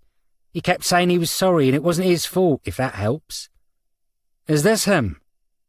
Monroe turned the phone to face Janine, and she stared down at the image on the screen. She then coughed up a phlegm of mucus and spat it over the railing. "Yeah, that's the prick." Monroe wanted to ask if she'd seen the man after this, but after she finished speaking, Janine walked off, slamming her own apartment door behind her. "Lovely neighbourhood," Monroe muttered. "Remind me to look into a place here." "Who was the image of?" "Billy sent it. Casey Smith, the dealer who was supposed to have killed Snyder." "Who was released a few months ago." Anjali, checking the mail, her latex gloves already on, replied. "And obviously filled with guilt." She looked back down at the letters. "Well, if Luke Snyder is coming in and out, he's ignoring these," she said. "Janine's right. I've got footprints, more like boot marks on them, as if he's walked over them and the mud from his shoes is wiped on the envelopes." "Bag a couple," Monroe suggested. "Maybe Rosanna can do something amazing with the mud traces." "I'm sure she'll be thrilled to do that." Anjali grinned, pulling out a clear baggie from her jacket as Monroe continued into the apartment. It was minimal, painfully so. There were no pictures on the white-painted walls. The furniture was sparse and from IKEA, the television resting on a box by the wall. If he didn't know better, he'd believe Luke Snyder had just moved in, rather than live here for a year or two. "Could you live like this?" he asked, more rhetorically as he walked around the living room. A side table had remains of a Chinese takeaway on it. Checking the bag, he saw it had been delivered 3 days earlier. "This matches Janine's statement." He waved the receipt. "Last time I saw a place like this, it was Declan's new place after he split from Liz." He reddened. "Sorry," he said. "I didn't mean to mention—" "No, it's fine." Anjali smiled. "The wedding's tomorrow afternoon, and Declan's been a bit off." Eden's storm last night didn't help either. She looked around. But you're right, she said. This is what I call a transitional space. Someone in the process of moving in or moving out. Aye, but we're two. Monroe stroked his goatee. He's a mature student doing a law degree. There should be bottles of beer everywhere and lewd posters on the wall. That's your student days, not everyone else's. Anjali shook her head as she walked into the bedroom. There's no bed. Monroe walked into the bedroom behind Anjali to find her investigation skills still on point. There was no furniture in the bedroom, just a wall-to-wall wardrobe unit. "Och, the bed's here, but it's hidden," he smiled. "It's a Murphy bed, you pull it down." To emphasise the point, Monroe reached up and pulled at the top of the middle area, stepping back as he pulled a Murphy double bed down from the wall. The duvet and pillows, although dishevelled by the vertical storage, were still on the bed. "And I never went to university," he grinned. But as Monroe locked the bed down with a triumphant smile, he noticed Anjali wasn't paying attention. Instead, she was staring at the now exposed wall. A wall covered in photos and newspaper clippings. "Oh, Christ," he muttered. "It's worse than Declan's bloody crime wall." Anjali was clambering onto the bed now, pushing aside the pillows as she moved closer to the wall. "It's clippings about his dad, about the team. There are pieces here on Mainsworth, on Peter Carmichael and his daughter Jennifer." She looked back in horror. "He's got photos of you and Declan," she said, "taken candidly." "Well, that's not creepy in any way," Monroe mocked. "I wonder where he's going with this." "There are photos of a lighter, too," Anjali pointed. "Look, it's Snyder showing it off." She pulled aside some photos, finding more notes attached to the wall. "Find the lighter," she read aloud. "The clue is with the lighter. It's a treasure hunt." "Well, that explains the digging up." Monroe nodded. "If I recall, it was buried with him." "Then Luke has it." Anjali clambered back off the bed. "If he dug his dad up, then he'll have everything." "No. He asked if I had it when he came to see us." Monroe shook his head. "If he had it and it was important, there's no way he would have brought notice to it." "Fair point." Anjali pulled aside some more papers, checking the additional sheets behind it. "Who's the bairn?" Monroe pointed at a photo on the side of the makeshift crime board. It was a newspaper clipping of a young woman with dyed black hair, the photo taken at night, as she was walking out of a bar. "She's on the phone, so it's not that old." Anjali peered closely. "Girlfriend, perhaps? No name on the cutting, just the image." "She seems familiar." Monroe frowned, pulling out his phone and taking a photo of the woman, sending it to Billy. "Might be nothing, of course." "Of course." Anjali looked around. The bed coming down had also revealed a pull-out drawer, likely some kind of makeshift side table. Pulling it out, she whistled. "OK, he definitely dug up Dad," she said, picking up and showing Monroe an old black wallet. "This is the warrant card for Arthur Snyder. And the watch is old, analogue, and the battery's died." "Any sign of the lighter?" "No, that's all he's left here." Anjali bagged the two items. "Doesn't mean he never found the lighter, though. Although, you're probably right and it wasn't there. Maybe one of the funeral people nicked it. I mean, who'd know?" She moved back to the drawer, pulling out sheets of paper. "It's possibly a ton of junk mail," she said, flicking through it. "But there are notes, handwritten ones, with Casey Smith's details on, and old file pages on carbon of his father's murder." Where did he get those from? Monroe grabbed one page, looking at it. I know Patrick made copies, but not of this. He must have someone in the police archives who could help him. Copper dropper, Angley mused. Maybe he found someone there who could assist. Or maybe he got them from Ford before she was removed. Aye, maybe. Monroe started looking through the wardrobe now, pushing the clothes aside and tapping the back as if he was looking for a way into Narnia. As he ruffled his hand along the top shelf, however, he stepped back as a shower of old videocassette cases landed on him. You okay, boss? Angley, alarmed by the sudden yelp by her boss, looked over. I just surprised, that's all, Monroe grumbled as he crouched down. So what do we have here? The Belle, the Sweeney, Juliet Bravo. Aye, I remember that one. I had a crush on the other girl, though, the one that replaced this lassie in the later series. His voice trailed off as he looked from the back of the videocassette to the wall of photos and cuttings. The lassie who found the body, he breathed. The one with Lance, what's his name? Did you get her name? Angley pulled out her notebook, flipping back through the pages. Here we go, Jean Darbley, she said, looking up. Enjoy the second series of BBC One's Juliet Bravo, starring Stephanie Turner as Inspector Jean Darbley. Monroe read from the back of the tape. Jean Sodding Darbley. Another bloody TV copper. Furious, he hurled the videocassette across the room, where it smashed against the bare wall. I am sick of these bloody games, he yelled. Get hold of Billy. See if he can send a uniform to Temple Church.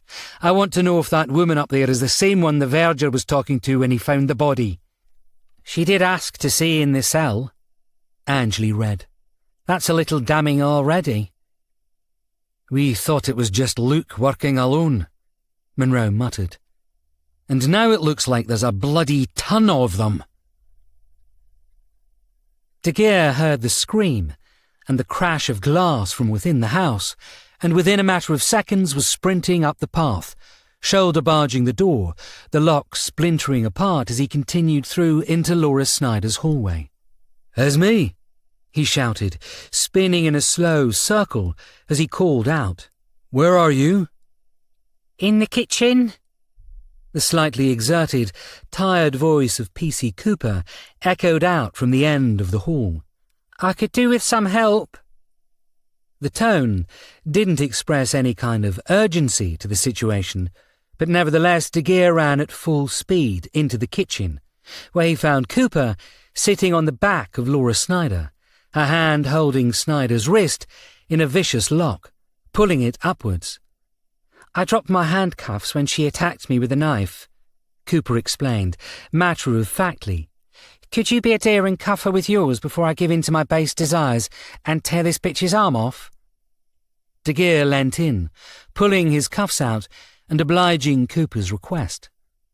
Pulling Laura Snyder to her feet, he sat her down on one of the kitchen chairs. I know we came here to bring her in, but I thought you were supposed to be the non-scary cop, he joked. Cooper, meanwhile, was looking around, her lips thinned. She didn't want to talk about the school, she said. Why? You know I wasn't here when you had this conversation. De Geer smiled. I can only give supportive grunts and nods to that. What's the importance of the school? Cooper asked the woman. It was 20 years ago. Was it when his father died? Was he there then? Go to hell, Laura spat. You bastards killed my husband, made him the man he was in the end. From what I heard, you set him up for a hit with the help of Chloe Mainsworth, De Geer replied. So I'm not sure we're the ones you should be blaming for Arthur Snyder's death. Can you hold her here? Cooper looked upstairs. I just want to check something. De Geer nodded, and, grabbing her Taser 7 out of her side pocket, Cooper started upstairs. She didn't know why she wanted to check out the upper floor, just that she'd felt during the scuffle with Laura Snyder that it was some kind of diversion, a way to throw the attention onto herself rather than allow Cooper to examine more of the house. "If there's anyone here, you should know I'm armed," she exclaimed, forcing her voice not to crack. "It's a conducted energy device, or a CED. A bloody painful electric shotgun that'll have you twitching and crying for your mother, who we've just arrested, by the way." It was a shot in the dark, a thrown-out line. But as she said this, Cooper heard movement from the back bedroom. Someone was definitely in there. Steadying her arm, she took a deep breath, moved into the room, to find it empty, with the window open. Running over, she stared out of the window into the house's back garden. A few feet beneath her was the roof of a small conservatory, and there, sprinting across the grass, most likely having used the roof to soften his jump, was Luke Snyder, glancing back and staring furiously up at her as he vaulted the back fence. Cooper wanted to scream. There was no point calling De Geer now, as by the time he got to the fence, Snyder would be long gone. He grew up here. He knew every nook and cranny around the estate. He grew up here. Running herself now, Cooper hammered down the stairs, sprinting into the kitchen and facing Laura, currently glowering up at her. "He's local, isn't he?" She smiled. "His car would have been nearby and I'd have seen it. A royal blue Peugeot 5008 is a big car, easy to pick out." "He was upstairs?" She ignored De Geer's shocked expression. "And he ran somewhere on foot, so where did your son hang out when he wasn't here, Mrs. Snyder? Where is he running to?" With Laura not replying, Cooper nodded to herself. "Morton, you're the superior here. Do you want to give the order?" she asked. Stone-faced, De Geer nodded, pulling out his phone and dialing. "It's Sergeant De Geer," he said. "I want uniforms and forensics at the Snyder house. We're taking it apart." Disconnecting, he looked over at Cooper. "Can you take her in alone?" he asked. "I mean, I know you can, you're completely capable and all that, but would you mind going solo? I think I should start the search while I'm here, being Dr. Marcos's go-to guy and all that." Cooper nodded and, walking over to Laura, pulled her sharply to her feet, the older woman wincing as the handcuffs pulled her arms backwards. "It'd be my pleasure," she smiled, as she started dragging the protesting woman out of the building. "Sorry about the door. Maybe you could get your son over to fix it." 16. Old School Ties. Monroe walked into the briefing room like a man possessed. "Right, we're so close I can feel it," he said, looking around the room. Apart from De Geer and Dr. Marcos, currently examining the Snyder house for any clues, everyone else was there. Cooper sat beside Billy in his usual spot, laptop open, the DC strangely more alert as the evening began. Bullman was by the door, and Declan and Angley sat to the side. "Let's get on the same page here." He looked at Billy. "Got the car?" "No, Gov, which means it's still in the dead zone," Billy explained. "I'm now working out likely places he might hide a screaming, pissed-off copper." "That's if she's screaming," Cooper muttered, but then reddened. "I meant she could be gagged, not, well, worse." Monroe nodded. "We get you, lassie," he said. "Declan, go." Funeral director gave me a list of items on Snyder when he was buried, 3 of which weren't with him when we found the body: a watch, a warrant card, and a lighter. "We have the warrant card and the watch." Angley spoke now. "They were hidden in Luke Snyder's apartment." So this now seems to be revenge and a treasure hunt, Monroe added. Tell us about the revenge. Snyder wasn't shacking up with Chloe Mainsworth. He was seeing the daughter, Bullman said from the door. At some point the mum found this out, and from what it looks like, told the wife. Then the two of them told Paul Carmichael, probably getting him to put out the contract. Any news on the drug dealer? Declan asked. The one who was sentenced? Casey Smith, Bullman replied. He moved up to Manchester after his release. My old stomping ground, so I've put the word out for someone to see if he's still there. He was in London recently. True, but someone might know why he came to London. I want to know exactly what he knows. And what he told Luke Snyder when he repeatedly went to his apartment to apologise, Monroe added, pacing as he thought. All right, let's look at what we've got here. Arthur Snyder passed away 20 years ago, killed while shaking down a drug dealer. At least that's the official story. He's buried, it's very sad, and we all move on. Then his son, Luke, decides to start looking into his father's death a few months back. Angley read from her notes. In particular, the attack by Casey Smith, the drug dealer who allegedly stabbed and killed him. He's doing this because Casey goes to Luke, tells him he's very sorry for what happened. Monroe still paced as he spoke. But at the same time, he tells him that contrary to what the laddie's been told, he didn't give the killing blow, and that he heard in prison that it was a hit placed on Arthur by Chloe Mainsworth. Chloe Mainsworth, who Arthur was supposed to have been having an affair with, Declan added. But Luke learns, as we have, that Chloe and Arthur weren't having the affair. It was actually Arthur and her daughter, Charlotte. Monroe nodded to Billy, who clicked a button and threw up an image of PC Charlie Mainsworth, who at the time was 16 years old and madly in love with Snyder. If it was just Charlie running away with Snyder, I don't think it would have been a Hitman-level situation, Declan said now. However, you add the £2 million of hidden money from the Carmichael robbery, £4 million taken away from Paul Carmichael's London casino. No matter what the name was on the frontage, we all knew it was a front for the Turk, Monroe replied. And only £2 million recovered. Nobody could prove it was Arthur, although we all knew. He paused, staring off through the glass walls of the briefing room. The attack on him, the murder, it could have been money-orientated. I know Paul Carmichael was still convinced it was him, and his son spent years after Dad died saying it was. But at that time, nobody was sure whether or not Arthur had the money, mainly because he wasn't living the lifestyle of someone who had £2 million to burn. Maybe he planned to leave his wife and son, move in with this teenage girlfriend and start a new life somewhere. Billy spoke up now. Well, he'd been looking into travelling abroad, maybe living in America. Monroe nodded.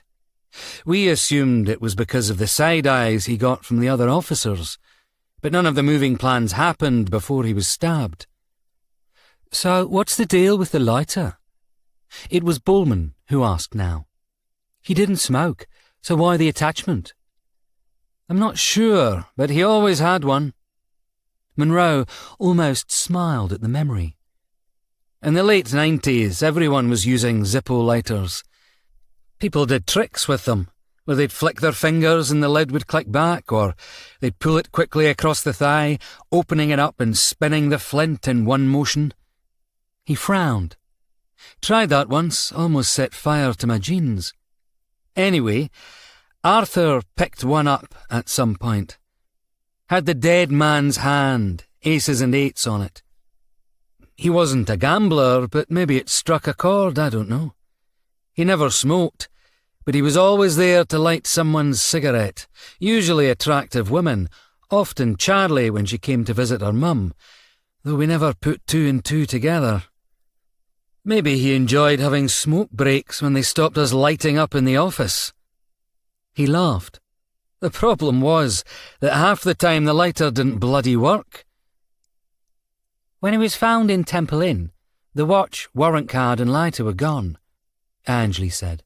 The lighter is the only thing unspoken for. And we know Luke doesn't have the lighter yet, because he asked for it when he was here. Declan flicked through his notes. So we know the lighter, for some reason, is important to Luke.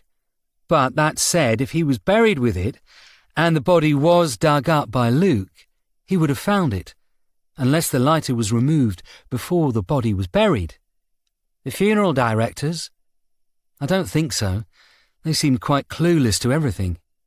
Declan shrugged. What do we know about the funeral? It was a normal funeral. I was there. Monroe rubbed at the back of his neck as he cast his memory back. Regardless of what we thought of him, we all turned up to it. He was a serving police officer, killed in the line of duty. To not attend would have sent major alarm bells, and the last thing we wanted to do was point out we had a corrupt cop in the unit when you had other people doing the same? Billy asked. Monroe glared at him, and Billy shrugged, still very much in his zero shits given mentality. Just saying. You know, I thought you'd come out of this prissy, sulking phase, Monroe muttered. But aye, you're right. Only one missing, though, was Chloe. She wouldn't come, and we assumed it was because of the affair, with her knowing that his wife would be there. Because at the time, you thought she was the other woman. Aye, but Charlotte turned up. She was distraught, and we just thought at the time that he'd been good to her while seeing her mum. And there'd been rumours she had a crush on him. But at one point she went to the body. Body? Cooper asked. It was an open casket funeral, Monroe explained. We got to say our goodbyes to him, and at one point she threw herself across his body, crying as she was pulled away. He looked back at Declan. There's every chance she could have taken the lighter at that point, maybe as a keepsake, he said slowly, realising the importance of the statement. She was light with her fingers back then. She would have seen him with it too. Hell, she was a smoker, and he lit her cigarettes with it. Maybe that was how the bloody thing started. Maybe she gave it to him, Bullman suggested. It's the kind of gift a teenager could get, cheap, and doesn't look suspicious. So, if we go with that scenario, then Charlie Mainsworth has the lighter. Angley was mapping this out on her notepad as she spoke. The lighter that Luke is looking for. Why is Luke looking for it? Maybe the lighter gives clues to where the missing $2 million is. That'd make sense. Declan nodded. And it would explain why nobody's found the money in the 2 decades since his death. If its location is in a lighter that nobody knows about, a lighter everyone believes is buried, nobody would find the money. Arthur Snyder's murdered and buried, Billy said now, his voice strangely dispassionate. 18 years later, more or less, Casey Smith comes out of prison, hunts down Luke to apologise for what happened, and in the conversation points out it was actually a hit. Maybe even says who did it. Now with this new information, Luke digs into it, asks around, and decides Daddy has the location of the money on him, literally taken to the grave. It's a bit Edgar Allan Poe, Declan muttered. But not unfeasible, Billy argued.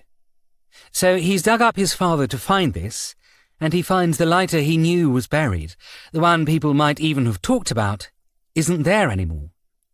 Which makes it a bigger thing, as it's not in its expected place, Cooper added, joining in now. So now he needs to work out who has the lighter. He thinks back to the people who were with his father. Billy stood now, looking like he wanted to pace, before pausing and sitting back down. And Derek Salmon's dead, Chloe Mainsworth is dead, Patrick Walsh is dead. And then there's me. Munro clicked his tongue against his teeth as he considered this. This is why he was aiming things at me at the start. And he took Charlie Mainsworth as leverage, but then maybe... He hammered his fist against the table. Shite! He swore. I told Harry Charlie was more connected than anyone thought. I didn't mean the lighter, but if Luke questioned Harry before killing him, now he could think she's got the lighter. He looked at Cooper. Has your boyfriend or my fiancé found anything at the house? No, but there's something that's been niggling at me, Cooper admitted, ignoring the comment from Munro. She'd been taking things slowly with De Geer, and they were in the early days of their relationship. But as much as she wanted to throw a line back, Munro was still her superior. There was a picture of Luke in a primary school uniform. I asked about it, and Laura Snyder got really angry. In fact, I almost think she attacked me because I was pressing her on it. Luke Snyder went to Hugh Middleton Primary School, down the road from where he lived. Billy was reading his laptop now. But it's been around over 100 years. I can't see how... He stopped, and then he smiled. Well, damn, he said, clicking on the keyboard as an image of a brick tunnel appeared on the screen. The Clerkenwell House of Detention, northeast of Clerkenwell Green, has a long and turbulent history stretching back to 1617, including its destruction by fire in the 1780 Gordon riots. The prison was demolished in 1893 to make way for Hugh Middleton School. He looked over at Munro. It was a prison, and it says here that beneath the school's playground are significant remnants of the older buildings. Catacombs and tunnels, perfect for hiding a screaming woman in, especially during half-term, and close to where Luke's mum lives. Get the address to De Geer, Munro shouted, suddenly bursting into action. All hands, right now. Get any uniforms at the house over there immediately. Smash down whatever doors you have to. By the time Munro had spoken the word address, the entire room, knowing exactly what Munro was thinking, was already on their feet, pushing past Bullman and grabbing their jackets. Angelie Munro, with me, Declan shouted. Billy, go with Cooper. Bollocks to that, they can come with me, Bullman replied, already pulling on her coat. I'm not letting you get all the action here. Come on. De Geer was the first person to arrive at the wall. Billy had sent him a website URL, one of those urban tunnelers' sites, where people broke into underground tunnels and caves, taking photos so the world could see these mysterious secret places. When he clicked on it, he'd been shown countless pictures of the tunnels, taken during one of the many visits down there, as well as the doorway that gave entry to the catacombs. It was along a southern wall, with white brickwork around it and the words "Schoolkeeper" carved into the stone above it. When he found it, the door didn't stay in one piece, past the second hammer of De Geer's boot against it. Now through and continuing on at speed, De Geer ran down the steps and along a small external pathway, and was about to kick the second door, a narrow blue one with a simple lock on it, when a voice stopped him. For God's sake, Morten, allow CSI something to check for prints. Dr. Marcos wheezed as she caught up. You're slamming dirty boot prints everywhere. Noted, De Geer said, instead slamming his shoulder into the doorframe, feeling the door's wood give under his mass and force. There was also an uncomfortable twinge there, probably because this was the second door in as many hours he'd used his shoulder to enter through. As the door gave way, De Geer had to pull himself back before he tumbled down another set of stairs. PC Mainsworth, he shouted. Are you down here? De Geer? A weak voice sounded out from down the tunnels, and De Geer turned on his torch to see if he could spy the speaker. I'm down here, On the right, in a cell. Dr. Marcos was already running down the middle of the room, a wide, arched brick ceiling above her, and with cells on either side, wooden cell bar doors blocking them. "These are fake," she said, as she pulled the door blocking her from Charlie Mainsworth, now weeping openly on her chair. "Probably from a film or something. Jesus wept. What did they do to you?" PC Charlotte Mainsworth sniffled as she held her head up. She was bruised, soaked, and bloody, a distinct urine-y smell emanating from her. And as Dr. Marcos pulled out a scalpel and started cutting away the bonds holding her, she wailed, a screaming banshee cry to the gods. "Was it Luke Snyder?" De Geer asked, to a now silent nod. "And his bitch mum," Mainsworth replied. "Wanted to punish me for things I did." "We know about your fling with Arthur Snyder." Dr. Marcos finished cutting the bonds around Mainsworth's feet. "Can you stand? Can you walk?"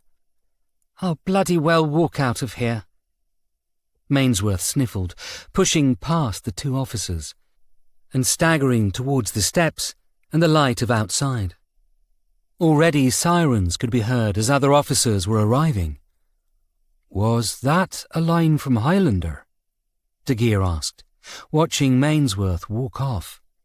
"Not the time, Sergeant," Dr. Marcos scolded. "But in answer to your question, yes." 17. Question time. Laura Snyder sat sullenly across the table from Monroe and Declan, glaring at them both, her arms folded. Beside her was an older gentleman, his thinning grey hair neatly parted over a white shirt and burgundy tie, a pair of gold wire-framed glasses on the end of his nose.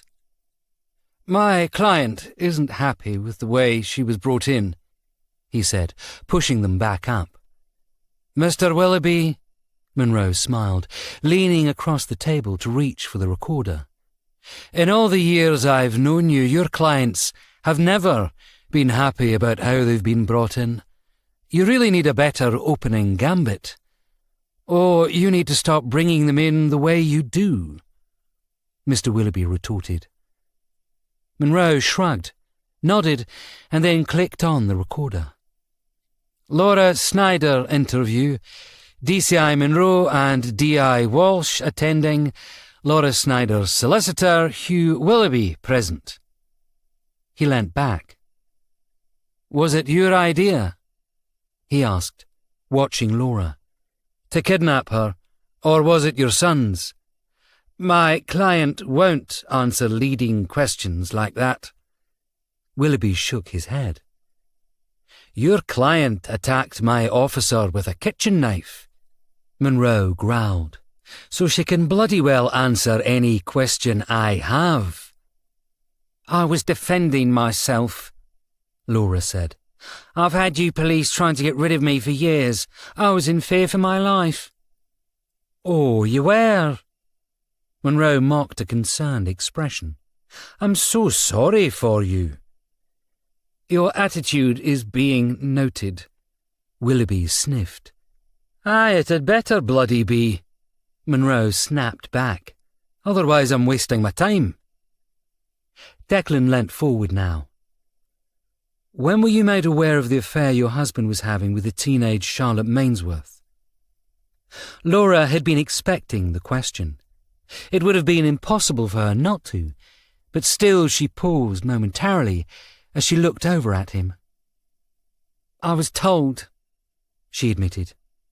"I had my suspicions, and I knew he'd had relationships with a couple of others, but I didn't know who it was until someone told me. They'd seen him at a home game at Upton Park, cuddling up like lovers when they looked like father and daughter." "You were told by Chloe Mainsworth, her mother?" "I can't remember." Laura shrugged. "It was a long time back." And I'm guessing you can't remember which of you got Paul Carmichael to book a hitman. Monroe smiled winningly at her. Laura Snyder turned her attention to Monroe once more and silently glared at him. I don't know what you mean, she said. Did you help dig up your husband, or was it all Luke's idea? It was Declan who spoke again, diverting Laura away from Monroe. As I said, yeah, whatever, Declan interrupted. But before we dance this again, let's point out the following. We know your son left your dead husband's body in Temple Inn Church. Laura smiled. I don't know what you mean. But surely if he did do this, his father may have left wishes to do this, which isn't against the law, and from the sounds of things, all he's guilty of is littering. You're seriously likening the body being left in a cell to littering? Monroe was appalled.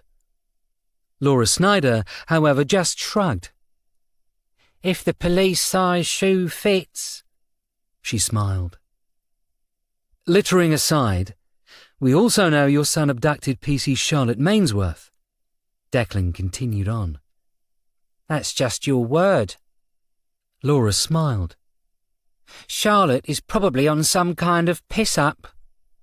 Well, that'd be impressive, considering she's at the hospital being checked over. Monroe commented casually, before looking up, a look of surprise on his face. Oh, didn't we mention we'd found her? He looked at Declan. Did we mention how we pulled her out of Clerkenwell tunnels? I don't think we did. Declan shook his head sadly. I also don't think we mentioned she accurately identified Luke and also told us how the suspect here also attacked her. Laura Snyder didn't speak in response, her face darkening as she considered the words. Whoopsies? Monroe smiled. She's a lying bitch, Laura spat, her voice no more than a low growl. She always had it in for me. Of course she'd lie about being shocked. Did I mention any shocking? Monroe smiled. No, I don't think I did mention that she claimed you jabbed a shock stick into her. I meant shocked as in surprised, Laura replied, without missing a beat. Of course you did. Monroe nodded sympathetically. Never doubted it for a moment. When did you learn about the lighter? Declan changed tack. What lighter? Laura asked innocently. Was it you who dealt with Reitman and Sons for the funeral details? Monroe asked, changing the subject again. What? Yes. Laura frowned. Why? Because you gave them a brass-coloured Zippo lighter to bury with the body, Monroe said. That's the lighter. Declan smiled. Or was the funeral director we spoke to a liar too? I lose count of all these dishonest people. Laura went to snap back some kind of response, but then calmed herself, sitting back on the chair, looking at Willoughby. Do your job, she commanded. Gentlemen, my client is within her rights to be released, he said, with a hint of smugness. You have nothing on her, a witness who not only had an affair with her husband before his death, who led him astray at West Ham matches, knowing that his wife, who abhorred football, was unlikely to attend and witness this, but is also known to have fraternised with wrongdoers. Fraternise with wrongdoers? Monroe exploded. I'll give you bloody fraternised with wrongdoers. Is he wrong? Laura asked with a smile. And Declan realised with a shiver down his spine that unless they found something on her, there was every chance they'd eventually have to let her go. She could easily claim a history of police harassment to explain why she attacked Cooper. In fact, Cooper's own report talked about how she screamed a Viking battle cry as she charged the armed woman. Esme's spending too much time with De Geer, he thought to himself. But at the same time, it was circumstantial and easily dismissed. And she wasn't wrong about Charlie Mainsworth either, as an excellent solicitor could prove bias easily. Yes, Luke had been in her house, but they hadn't been seen together, and she could claim he'd broken in. Even the witnesses who saw her as a police officer outside the Morpeth Arms wouldn't be able to do anything bar identify.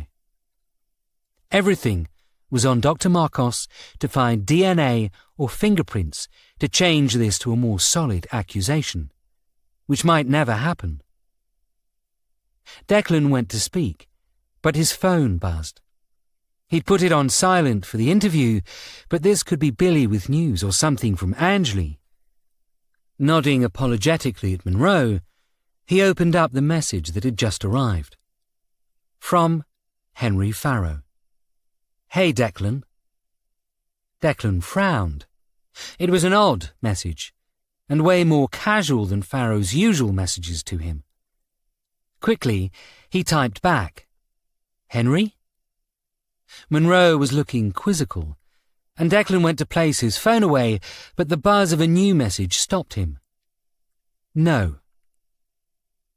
Declan didn't know why this one word affected him so much, but he suddenly felt a moment of panic building as the phone buzzed a third time. Henry can't talk right now. Have you been back home yet? Declan showed the message to Monroe. Reading it silently, Monroe nodded, and then leant closer to the recorder. Interview paused, he said, turning it off. Oh no, is there a problem? Laura asked with a smile. I do hope everything's okay. Declan went to reply, but then his screen lit up again. It wasn't a message this time, but a simple photo. A picture taken during the day of an empty grave. His father's grave. You bastard! He screamed at the phone, dialing Henry Farrow's number. He ignored Laura Snyder, who looked with mock concern at her solicitor. After 3 rings, it was answered. You have my mother. The voice of Luke Snyder echoed through the speaker as Declan turned it on. So I now have your father. I think that's fair. Where's Henry Farrow? Declan hissed in impotent fury. If you've hurt him, he was easy to get to, Luke replied. All I needed was his address, and Alex Monroe gave me that. And how did I do that, then? Monroe snapped. Have you checked your overcoat recently? Luke's voice was arrogant, mocking even. When I placed my jacket over yours, I took your keys from it. Eventually, after a lot of searching, I found your address book. There was a pause, as if Luke was letting the realization set in before continuing. I apologise. I might have trashed your place while looking, he said. But I then visited DCI Farrow and his lovely fiancée. Declan rose, the chair clattering across the floor. However, all he could hear through the phone's speaker was the sound of Luke laughing. That's what I love about you, Declan, he said. I know that was you rising, always quick to action. What do you want, Luke? Monroe spoke now, forcing his voice to be calm. Let's see if we can sort something out here. I want the lighter, Luke said simply. By midnight tonight. Do this and I'll give you back your father's body and your copper friend. Declan looked at Monroe for a moment. What about your mum? He asked. What about her? Luke replied. She's nothing to do with me. She's innocent. You have nothing on her, and you'll have to let her go eventually. Declan turned to Laura Snyder to see her smiling triumphantly at him. And what was worse was he knew she and Luke were right. They had no concrete evidence, especially if Luke was taking this all on himself. You're destroying your life for a potential $2 million payout, laddie, Monroe growled. No, Monroe, I'm doing it for $2 million and revenge against the people who caused my dad's death, Luke explained down the line. So, what will it be? Give me a moment, Declan said, placing the call on mute and looking imploringly at Monroe, hoping he had an idea. Luckily, it looked like the Scot did. Rising from his chair, he beckoned for Declan to follow him across the room, away from the others. We need to tell him about Mainsworth, he said, in a whisper, one loud enough for Declan to hear easily. Declan was a little confused at this, as usually something like this would be discussed outside the room. And he was about to say this when he noted Monroe flicker his eyes across the room to Laura Snyder, leaning forward eagerly as she tried to hear their conversation while trying to look as unconcerned as possible. Declan nodded. He now understood where Monroe was going with this. If you do that, he'll kill Farrow for sure, he improvised, unsure exactly if he was going the right direction, but confident if he was, then his boss could pull him back onto whatever track he was now travelling. Aye, but the moment the bastard learns she died of her injuries in St. Thomas's Hospital, he'll know we don't have the lighter, Monroe replied, and Declan noticed a slight twitch of interest in Laura. Get the uniforms to give up on searching her apartment and get everyone onto this. We won't get the lighter, so we hunt Snyder. But what about the lighter? Declan was warming to this. We know it's in her apartment somewhere. We don't have the time, laddie, Monroe replied sadly. We'll tell him we have it, and we'll swap it tonight. And then we'll work out how to trap him at wherever he arranges to meet us. Everyone gets there early, say 11, and we'll nail the bastard once and for all. Declan nodded, and the two of them walked back to the table, Declan noting with amusement that Laura Snyder had leant back nonchalantly on the chair. As Monroe tapped out a message on his own phone, Declan leant over the table, turning his phone off mute. "Okay," he said. "We want to stop any bloodshed." "Good man." "We may know where the lighter is, but it'll take us time to arrange the meeting. So where do you want to meet?" "Bun Hill Fields at midnight," Luke replied. "You bring the lighter, I'll bring DCI Farrow." "And my dad." "Oh, yeah, definitely." Luke was almost enjoying the teasing here. "But if you screw me over—" "No, we're playing it by the book," Monroe said, placing his phone away. "We'll bring you the lighter. You just be there." "Only you two. No others," Luke's voice said, coldly. "Of course," Monroe nodded, while looking at Declan. "We won't risk anything," Declan finished. "But if Farrow is hurt in any way, I'll throw the bloody thing into the Thames and you'll never see a penny." And this done, Declan turned the phone off, leaning back in his chair, glaring at Laura Snyder. "Your boy's a real sweetheart," he growled. Laura smiled. "You don't know the half of it," she replied. It was Willoughby who spoke next, looking at his client, nodding slightly. "I think this interview is over," he said, turning to Monroe. "And it sounds like you have a busy evening ahead. I'll just be leaving." He rose, gathering his items. Monroe rose with him. "I'll escort you out," he said with a smile, glancing at Declan. "Can you wait here with Mrs. Snyder until the uniforms take her back to a holding cell?" Declan nodded, still tight-lipped, as Monroe waved a hand for Willoughby to pass him, following the solicitor out of the room. There was an uncomfortable silence in the room now, as Laura smiled smugly at Declan. "Your man there's going to call Luke, isn't he?" Declan asked, matter-of-factly. "He's going to tell him everything you overheard, and he's not going to be at the meeting, is he?" Laura didn't reply, instead shrugging, the irritating smile still on her face. "You won't be getting your phone call until tomorrow morning," Declan said. "That's fine, I don't need one," Laura said, too relaxed for the conversation. "Because Willoughby's going to be the one to tell Luke everything?" Again Laura replied with a smile.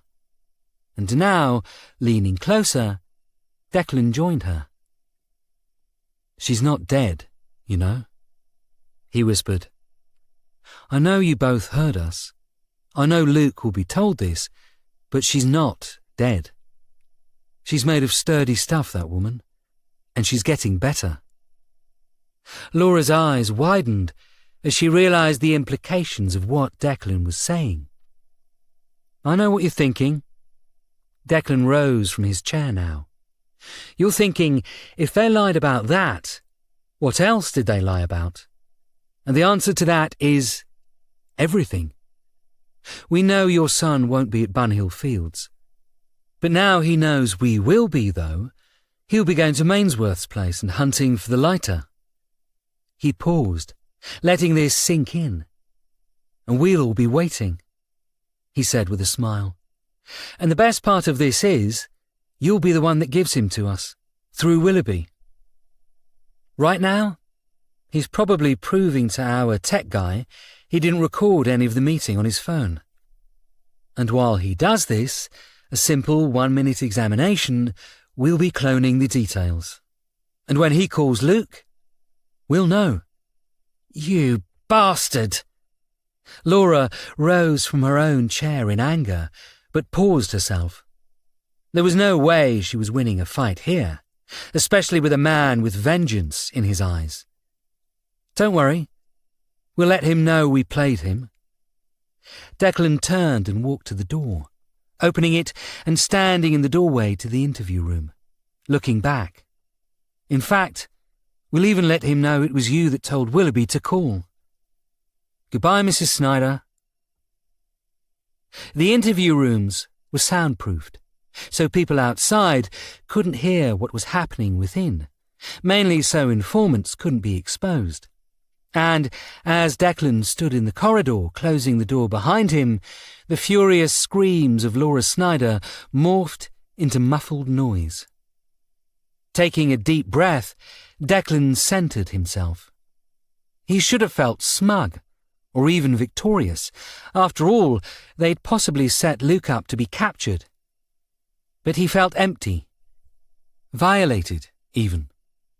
His father's grave had been brutalised. His ex-boss was in danger. And now he had to call his ex-wife to tell her the news the day before her wedding. Declan sighed as he started back to the office, pulling out his phone as he did so. This was going to suck. 18. Zippo Circus. "Has he called yet?" Monroe was staring at the screen as he spoke. Billy, sitting at the monitor station, looked up at him in confusion. "You're literally standing next to me," he said. "Why would you think I'd see it without you noticing?" Monroe shrugged. "Just curious." Declan was sitting at his desk, working through Luke Snyder's social media profiles, checking images with young women. One of them had to be the mysterious Jean Darbley. And from the description Lance had provided when recontacted about this, Declan had a pretty narrowed-down criteria. "We should be out there looking for Farrow," he muttered, not for the first time that day. "Aye, and we said that while looking for Mainsworth, and look where that got us," Monroe replied. "Look, we know Luke has him, and at some point in the next couple of hours he'll reckon the police have left Charlotte Mainsworth's house, Pop inside and have a look for the lighter, thinking we're all the way across London. Meanwhile, this mysterious woman is the only other person we have in Luke's circle, apart from his mum upstairs, so we'll find her, and there we'll find Henry." "What if it's the other way around?" Cooper, currently sitting at Angeli's desk and writing out reports, asked, as she turned to face the two men. "What if this isn't Luke's game, and it's this Jean woman pulling the strings? What if she's the one who goes to look for the lighter, and Luke stays with Farrow?" Monroe's face darkened. "Let's hope that doesn't happen, lassie?" he grumbled. "Because currently we're rolling the dice, and they're already in the air." He looked at Declan. "Anything?" "Not yet," Declan replied gloomily. "I could really do with a CCTV image or something, though." His phone rang. Answering it, he prepared himself mentally for the conversation. He knew who this was going to be. "D.I. Walsh," he said. "What the hell's going on?" The concerned voice of Liz Walsh came through his phone speaker. "You left a message to call urgently, and Henry's not answering his phone." Quietly and succinctly, Declan explained the events of the last hour to his ex-wife. And once he'd finished, he found himself listening to silence on the other end. "Liz?" he asked. "I should have guessed." Liz's voice was harsh and unrelenting.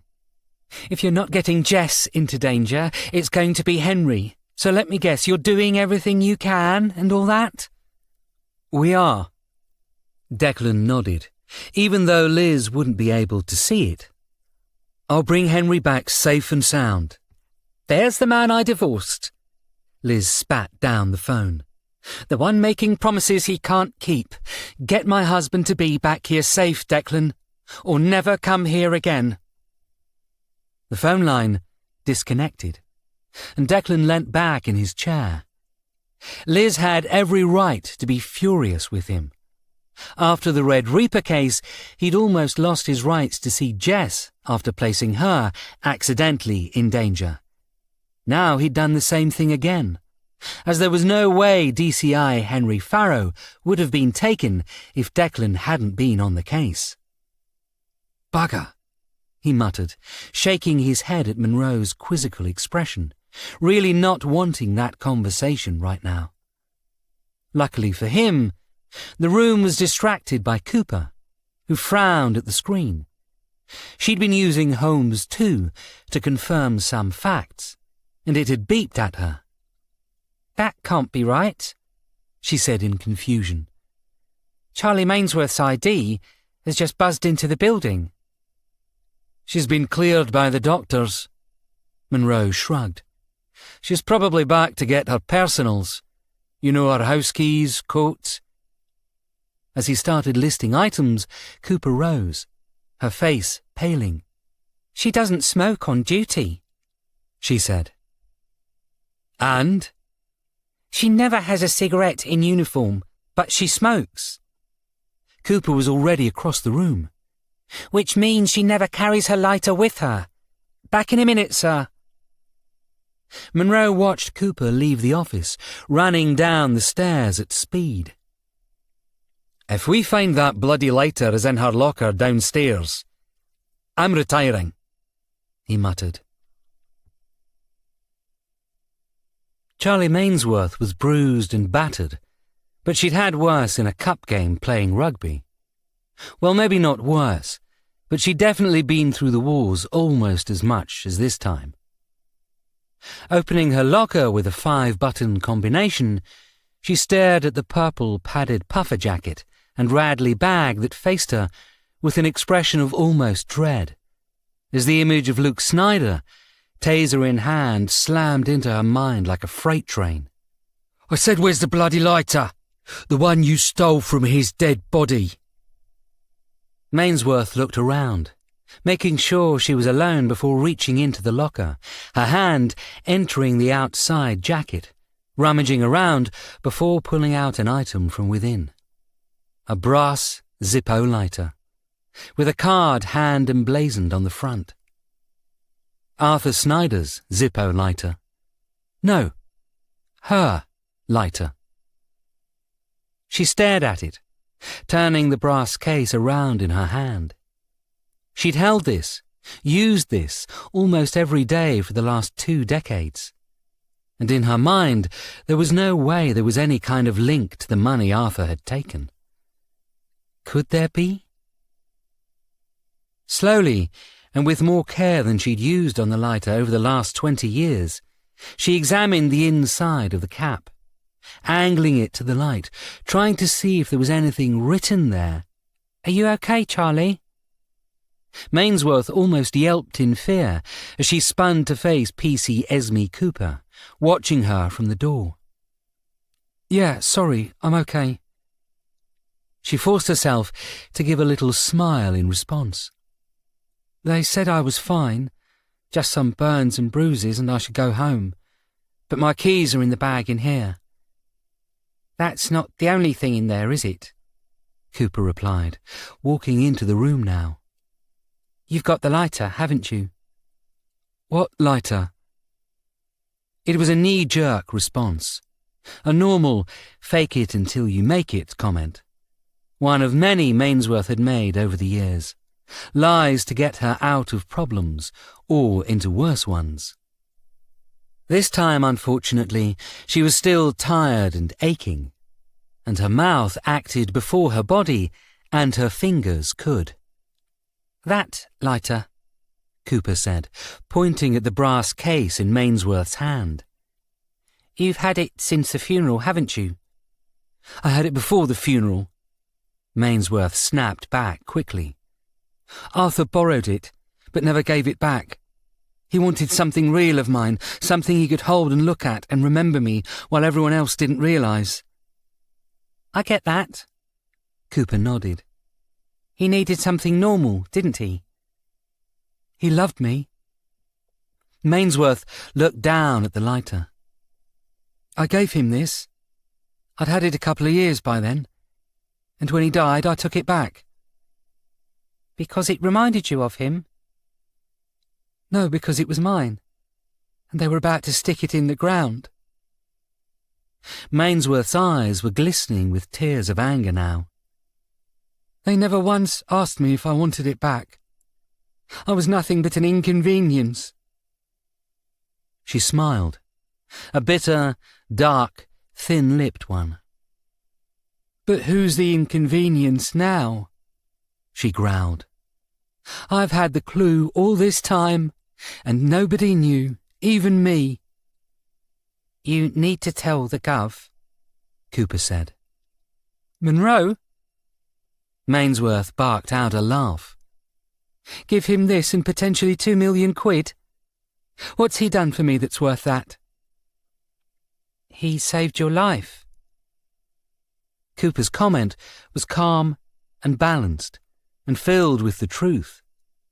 And as she listened to the words, Mainsworth's confrontational posture softened, and she slumped a little as she leant against the locker. "You can't ask me to do that," she whispered. "Luke's taken another police officer," Cooper continued. "A DCI this time. And if he doesn't get that by midnight, then he dies. The Gov has an idea, but it's filled with what-ifs and holes. If he knew they had the lighter, it might help." "Give Luke the money after all?" "No thanks." "You seriously think Snyder would stay out of prison for long the moment he takes it?" Mainsworth grumbled to herself as she looked at the lighter. On one hand, she wanted to keep it, purely for herself. She deserved the money. But there was the fact that even though the mum was caught, Luke was still out there. And if giving this up meant they could end him... "Okay, let's go speak to the Scot," she muttered, "before I change my mind." Cooper grinned, already turning to the door. But Mainsworth paused before following. She hadn't only returned for the lighter. There were more personal reasons for being here. And to be brutally honest, they were worth way more than simple money, which gave her the slightest of unpleasant tastes in her mouth. But she didn't mind that. It'd be gone soon, replaced by a fresh taste. Because revenge was always sweeter. Monroe looked up as Cooper returned with Mainsworth. "Charlotte," he said, frowning, "you should be home in bed." "Not while another copper is being held by that bastard," Mainsworth replied. "I'll go to bed later, sir." "Charlie has something to show you." Cooper nodded at her to open her hand up, and when Mainsworth did, the Zippo lighter was visible in the palm. "I understand people have been looking for this?" she said.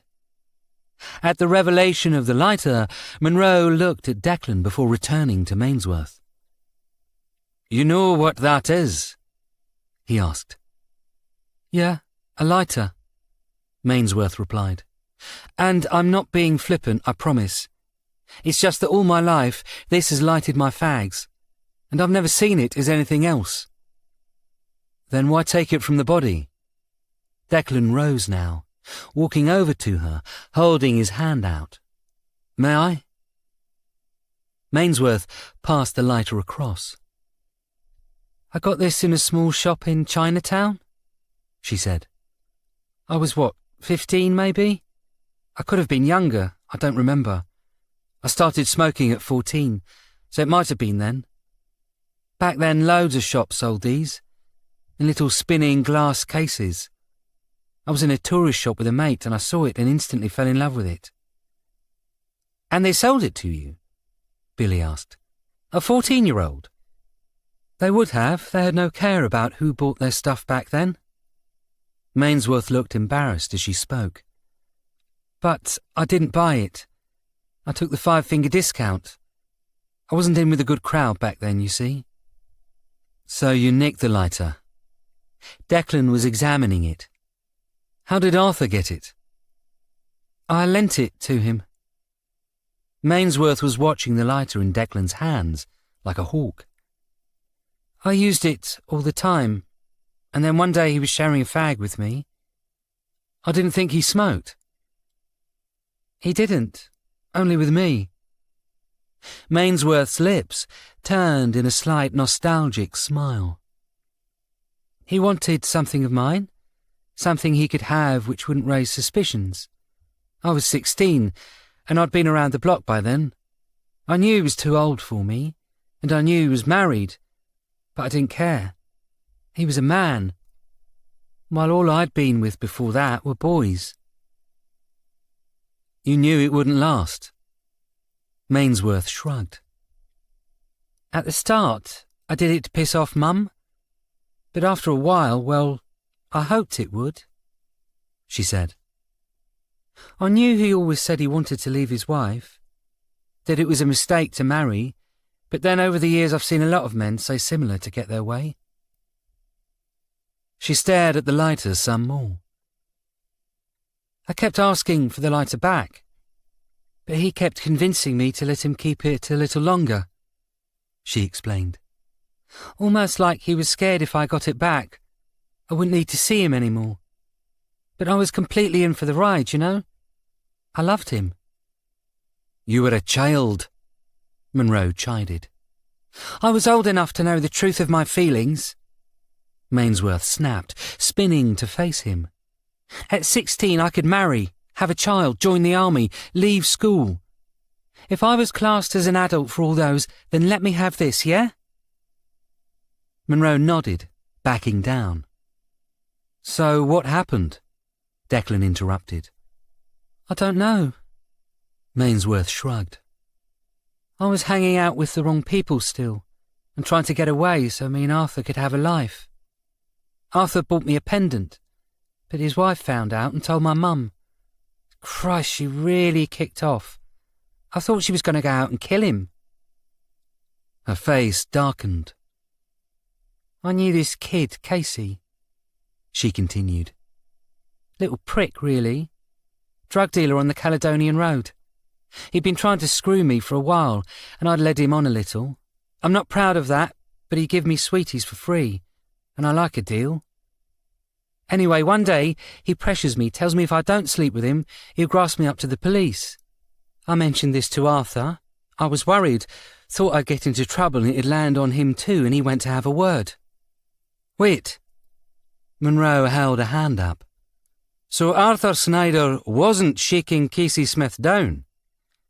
Christ, no. Mainsworth shook her head. The bloody fool was being all gallant on my behalf, and it got him killed. Because of your mum and Laura Snyder? They didn't put the hit out on him. Mainsworth shook her head. There was no way they knew the sort of people who could do that. But I know Mum spoke to Paul Carmichael about it, saying she believed Arthur stole her dad's money. You ever speak to Paul about it? Hell no. I kept away from the Carmichaels. All three of them were mental. 3? Paul, his son Pete, and his granddaughter Jennifer. Mainsworth explained. She lives somewhere north of Crewe, but she's been around recently. I hear things. You think Paul Carmichael set up the hit? I know it. Mainsworth nodded bitterly. Arthur went to fight for my honour, and they stabbed him to death in an alley. So why take the lighter? Billy asked. It was mine. Mainsworth looked back at him. I wanted it back, and I wanted something to remember him by. I never got the locket. Did you know the lighter was a clue to any missing money? No. Mainsworth shook her head. I never even believed he had the money. He never acted like he was rich, never had money to flash around. I liked him because of that. He was more grounded. Anyway, Mum refused to go to the funeral, and I'd been banned from going, but I snuck out and went. I remember. Monroe smiled. They had to pull you from the body. That's because I was taking the lighter. Mainsworth smiled faintly in response. I knew his bitch of a wife would never let me take it back. I'd called the funeral directors up, pretending to be someone from the family, confirming the itinerary of things being buried with him, and the locations of each one. As I grabbed the lighter, I knew exactly which pocket it was in. And as it was being buried, I knew nobody would ever know. Perfect crime and all that. And nobody was hurt in the process. The smile faded as she looked away. Apart from me, she finished. There was a long moment of silence after this. I'm sorry for your loss, Monroe said eventually. But all this, you could have told me it at any point. You didn't have to go through it alone. You all hated him. So don't go playing the white knight now. Mainsworth spat back. I knew all you gave a shit about was the money. That's not true, Monroe protested. Aye, it was a conundrum, but more of a I wonder who hid it kind of thing. There's nothing here.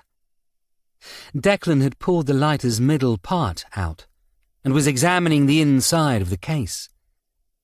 This needs someone with better eyes than me. Dr. Marcos has microscopes and all that, Billy suggested. Maybe it's in UV ink or something. Declan looked at Mainsworth. You mind if we send it downstairs? He asked. Why ask me? Mainsworth frowned. It's in your hands now.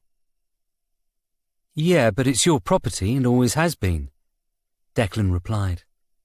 As far as I'm concerned, if Arthur hid the location in your lighter, the chances were he was always going to give it back to you.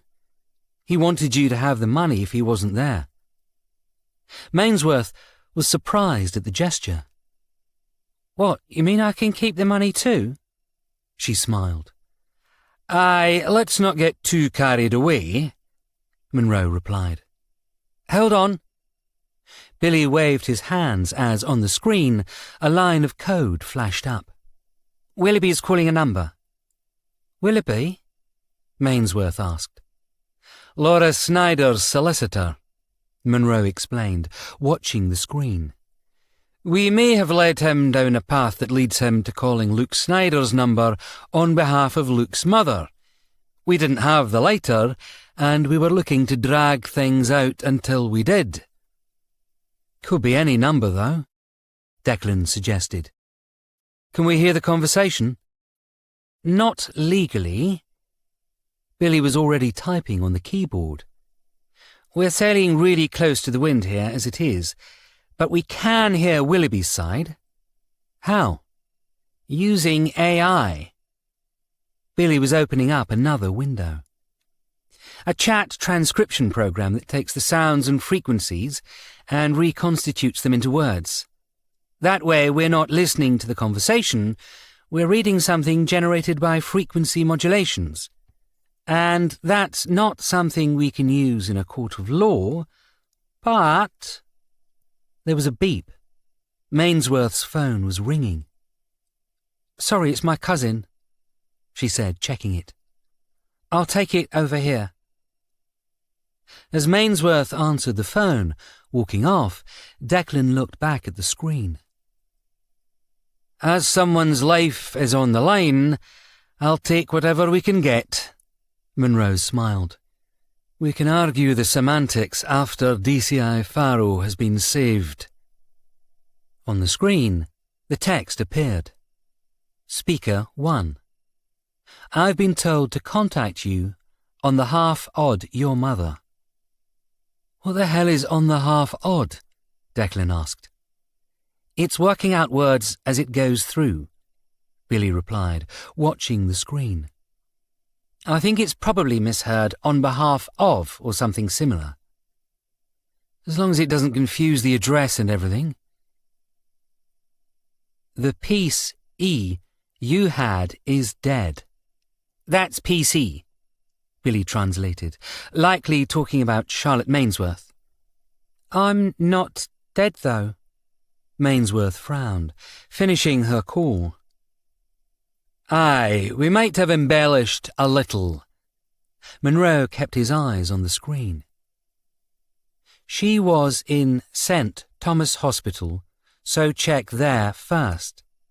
They're removing everyone from Mainsworth's flat right now, so once you have confirmation on death, go there." "Aye, we get the message," Monroe smiled as Billy went to translate again. The call ended after that. Billy leant back in the chair. "Well, the lure has been cast," Monroe mused. "Get Angley on the line and let her know she's likely to have company."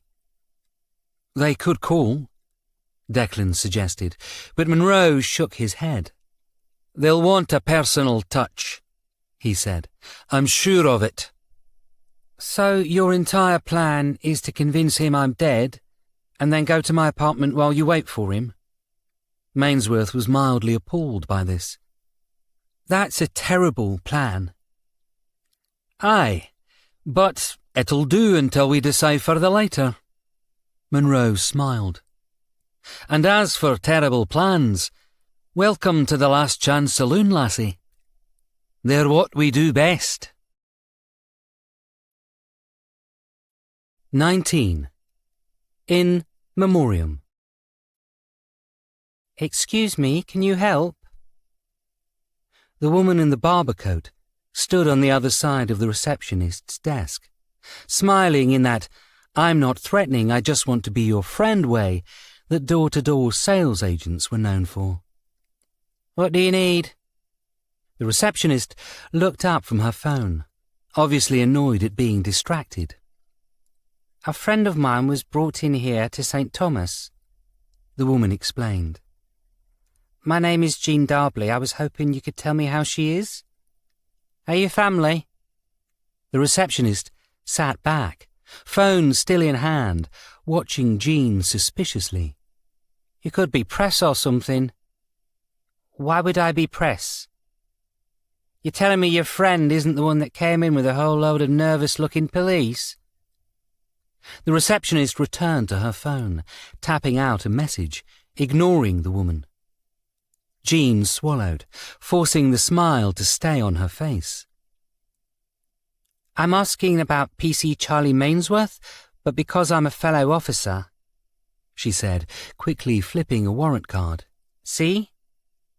The flip was only a second in length, and her thumb obscured the image of the white-haired woman in the image, but it was enough to catch the receptionist's attention again. I don't want to see her or even know where she is, Jean continued. I heard on the radio she passed, and I wanted to confirm before I went to see her parents. At this, the receptionist sighed, placing the phone on the table. This is the copper brought in from the caves, right? Tunnels, yes. The receptionist tapped on the keys, checking the screen. Jean couldn't see what was on it, but the receptionist's expression as she read the notes showed everything she needed to see. I'm sorry, the receptionist said, reading the screen. But it looks like your friend died of internal injuries on arrival. I can get a doctor down to explain more. She looked up to see that Jean Darbley had already walked off, heading at speed for the main doors. Rising from her chair, the receptionist pulled on her suit jacket, dialing a number as she followed her out of the hospital entrance. It's me, Anjali said into the phone when it was answered. Declan was right. The woman came to check if Mainsworth was dead. I took a photo, sent it to you to do your computer wizardry with, and now I'm following. I'll keep you updated. And as the call finished, Anjali Kapoor slowed down to keep a distance between her and the woman she was following as they walked down into the car park. Billy was already moving through a selection of images as Declan looked up from his desk. It had been 15 minutes since the call from Willoughby had been made, and the room had been tense ever since. Anjali has the woman in sight and sent me some photos, Billy said, showing the images Anjali had snapped and sent while holding the phone against her. They weren't the best of images, but they showed a woman with dyed black, asymmetrical hair and a barber coat on the other side of the counter. It'll take me a while to work out who it is, but I think we have a good chance here. There was another beep, and Billy opened up another email. Oh, he said. Now that's interesting. What? Declan asked from his chair. Billy opened a CCTV image of a coffee shop. This is the CCTV from the counter the moment Luke Snyder bought a coffee with his credit card, contactless, he said, pointing at the black-haired woman at the counter. Same woman. Declan rose from his chair and stretched. It was getting late into the evening now, and the clock was ticking. Cooper and Mainsworth had gone down to see Dr. Marcos, and Monroe had returned to his office. Need anything? He asked. I'm good, Billy replied, eyes glued to the screen. We'll work it out before the deadline, Gav. We always do. Declan tried to smile, but found he couldn't. Let's hope so, he said, before turning to the main doors. I'm going to check downstairs. Before Billy could reply, likely to say there was no point, and that Dr. Marcos would let them know the moment something happened, Declan was already out of the office and down the stairs. He needed to get out, to do something. The waiting around was killing him. He knew Farrow being taken was directly because of him, and he couldn't help but wonder whether, if he'd simply stayed away, if he hadn't put the two clues together and gone after Luke in the process, Henry Farrow would be safe right now. But that wasn't how policing worked. His phone went again. He checked the number. It started with 01628, which was Maidenhead, and also Hurley's dialing code. T.I. Walsh? he answered. Is that, Declan? An elderly voice spoke. It's Devlin Wimsall. I know who you are, Devlin. Declan stopped on the stairs. My dad spoke about you often. I'm guessing this is about his grave. There was a long, awkward pause at the other end of the line. You've heard already? It's a small village. Declan forced himself to stay light. I'm already looking into it. What can you tell me about the people who did this? Marjorie's distraught, Devlin continued. They had paperwork, 2 men with a digger and a woman leading the way. Explained there was an issue with the internment and they needed to move both bodies to a new location. They had sheets of signed forms and numbered lists. They bamboozled her with the papers. By the time she'd got hold of the council to see what was going on, they'd taken up your father's coffin and, well, they made off with it. Did they touch Mum's? No. Devlin was apologetic as he spoke. They just dug up Patrick and left before we could stop them. Don't worry, Declan reassured. We're on this already, and we'll get him back. I'm guessing we can rebury the moment we do. We'll have to consecrate the ground again, I think, but yes. Declan drew in a deep breath, trying to fight the urge to scream. The men and the woman, he said. Did you get descriptions? Oh, yes, the men were contracted, Devlin replied. We got them through the number on the digger. It seems they were as confused as we were. The woman hired them, showed them paperwork and ID from the council, paid them handsomely, and when they got the coffin out, she had it placed in a van and drove off. And the woman? Jean Darbley, Declan finished. Yes. Devlin seemed almost happy at the name. You know her? Oh, good. I hope this means you can fix whatever confusion this was.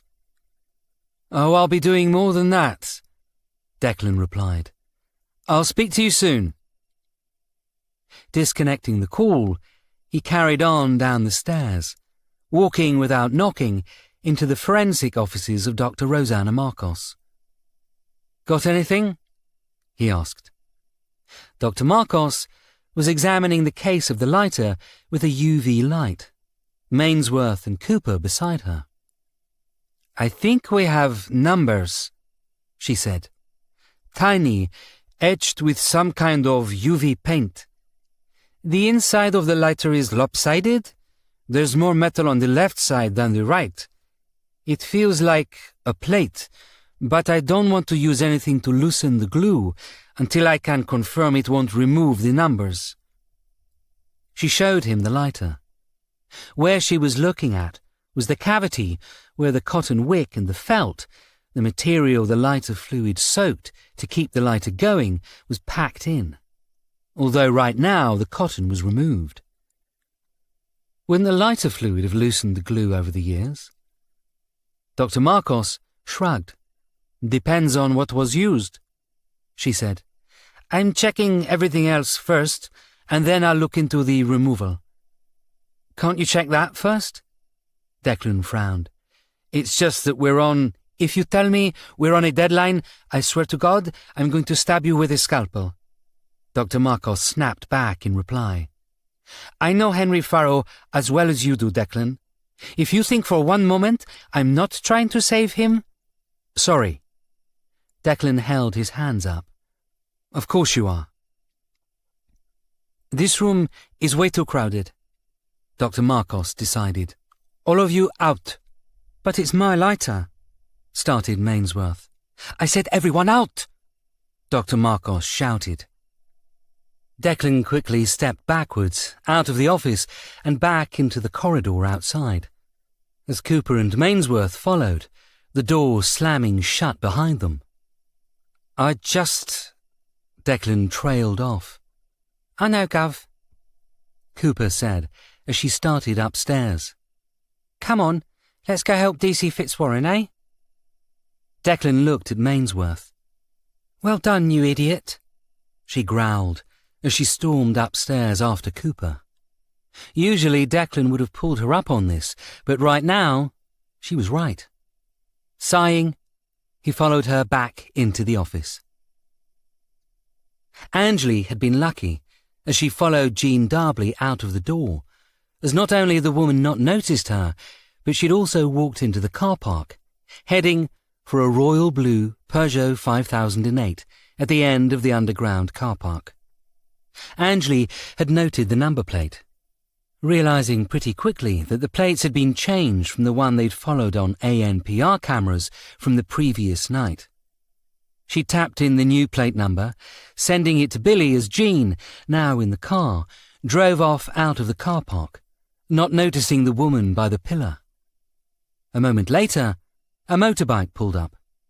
It was a Triumph, non-police issue, and the large rider wore a black motorcycle jacket and helmet. "Here," De Geer said, passing Angley her own helmet as she climbed on behind him. "Let's see where she goes." And with the helmet on, and her hand holding onto the bar at the back of the seat, Angley and De Geer rode off after the Peugeot and Jean Darbley. "Angley got us a photo," Billy said to the new arrivals, as Declan followed the others into the main office. "I'm putting it through an image search right now. It also matches CCTV footage of the woman using Luke's card in a coffee shop, so they definitely know each other." Cooper looked at the woman on the screen. "This is Jean Darbley?" she asked. "Or at least the woman who claims that name?" "According to Angley," Billy nodded. "Asked about Mainsworth, hinted she knew she'd died as well, said she was police but hid the image on the card." Declan leant closer, examining the image. "Description matches what the woman at the church said," he said. But something to his left stopped him. Straightening, he glanced across at Mainsworth, who was now trembling. "Charlie?" he asked softly, realising this could be a triggering moment. "Are you okay? Was she one of the people who hurt you?" "No." Mainsworth shook her head. "It was Luke and his mum. But I know her." Monroe, standing beside Billy, now turned around. "You do?" He raised his eyebrows as he spoke. "Well, don't leave us both in the dark, lassie. Who is it?" "It's Jennifer Carmichael," Mainsworth almost whispered. "The daughter of Pete Carmichael. I told you she's been around here recently. I think she's been looking for the money." Monroe looked at Billy, who was already typing into the system. "No arrests or convictions, nothing that raises her profile," he said, as he scrolled down a file. "Official channels only seem to have a ton of information requests about her grandfather's death. She started about a year back. I have something." Billy tapped on the screen at a line of text and a scan of a signature. "She visited Casey Smith a few months before he was released." Declan opened his notebook, flicking through the pages. "Wintergreen mentioned something," he said, flipping back through them, back to the visit earlier. "She said while he was inside, he'd been approached by somebody who let him know that claiming the kill for a professional hit wasn't the done thing, and she said it was a woman." "Jennifer Carmichael primed Casey," Monroe mused. "She saw Casey. She would have known the truth if her grandad did the hit. She would have gone to warn him. And then a month or two later, after he was released, he went to visit Arthur Snyder." "Maybe he was the go-to for them at the start," Declan suggested, closing the notebook. "Wait. Could this all be because of her and not Snyder?" "She bought a glazed donut," Billy muttered, typing rapidly on the keyboard. I'm looking at the coffee shop sales receipts. She bought a coffee with Luke's card, probably to give an alibi, and then she bought a treat for herself on her Apple Watch. So? Monroe frowned. Why do we care about her eating habits? Because I can check the same number for other sales. Billy was already going through the Holmes 2 network. Bullman said Casey went to Manchester, right? Aye. I can see 3 purchases made in Manchester pubs and coffee shops over the last 6 months. She was definitely there. That doesn't mean she was with Casey, Declan said, as he stared up at the image of Jennifer Carmichael. She was the one who took my father's coffin, he growled. I'll speak with Laura Snyder again, Monroe suggested. Maybe we can... Declan glanced at the clock on the wall. It was now just past 10 p.m. We've got less than 2 hours, he said. There has to be something we can do with the lighter, something that brings everything together. His phone buzzed. He didn't recognize the number on the screen. Hello? He asked as he answered. This is D.I. Walsh. Who's this? Is that Declan Walsh? A male voice spoke. This is Ben Mars. I'm the duty manager for security at Phoenix Wharf in Wapping. Declan held a hand over his phone, nodding to gain Billy's attention. Phoenix Wharf, Wapping, he said, before returning to the call. And what can I do for you? I was told to call you. Ben's voice was a little confused. We've got a bit of an incident. What looks to be a body? In Phoenix Wharf. No, to the side, Ben replied. We look after a couple of plots on Wapping High Street, you see, and a few minutes back a young man came to us, white as a sheet, said he saw a body hanging on Executioner's Dock. Declan froze. What? Oh, it's what the place used to be called. It's the steps down from King Henry's Stairs. Ben continued. Said he'd gone to look at the Thames, which was bloody weird, because it's the middle of the night. Probably wanted to get stoned at high tide or something, saw the body and ran. We went down there with a torch, and there's something down there, but we ain't touching it. And the note to call you was on the gate as you entered. Billy had pulled up a map now, and was reading a page about the area. Execution Dock was a wooden embankment beside the River Thames at Wapping that was used for over 400 years to execute pirates, smugglers and mutineers who had been sentenced to death by Admiralty courts, he said. The dock comprised a scaffold for hanging. Its last executions were in 1830. Looks like someone restarted the trend, Monroe growled. Captain Kidd, who had been convicted of piracy and murder, was hanged there in 1701, Billy continued. But there's literally nothing there now, just a rickety ladder to the sand. Well, there's something there now. Declan returned to the call. Wait there, Ben. I'll send a car and some uniforms to check it, okay? He disconnected, grabbing his jacket. And where do you think you're off to? Monroe asked, surprised. The note was for me, and my dad was taken earlier today, Declan replied, as he pulled the coat on. Now a body is found at an old execution site. It's a message. Of what, I don't know. You're not going alone. Monroe shook his head. I'll come with you, and we'll grab Rosanna on the way. Dr. Marcos is busy, and I don't need to know the time of death. Declan nodded to Cooper. If she finds anything on the lighter, let me know. Billy can do that. Monroe was already walking to his office to gather his things. Cooper, get down to Mainsworth's house. I want to make sure Luke isn't arriving early. I'll go with her. Mainsworth nodded, but Monroe shook his head. Stay here with the laddie, he ordered. As far as Luke Snyder and Jennifer Carmichael are concerned, you're dead, If they see you at your apartment, they'll know it's a scam." Reluctantly, Charlie Mainsworth nodded. And, with Cooper already leaving to go to the apartment, and Monroe grabbing his jacket, Declan left the offices, almost at a run. He may have had his issues with his father over the years, but this was beyond anything he'd ever expected. And planned capture or not, now he intended to find Luke Snyder and end this on his terms. 20. Execution Dock. They'd gone in Declan's police-issue Audi, blue lights flashing and sirens blaring as they headed to Wapping from Temple Inn. "You know the area at all?" Declan asked, as he ran a red light, Monroe gripping the upper handle of the door for dear life. "Only in passing," he said, wincing as Declan streaked past a lorry.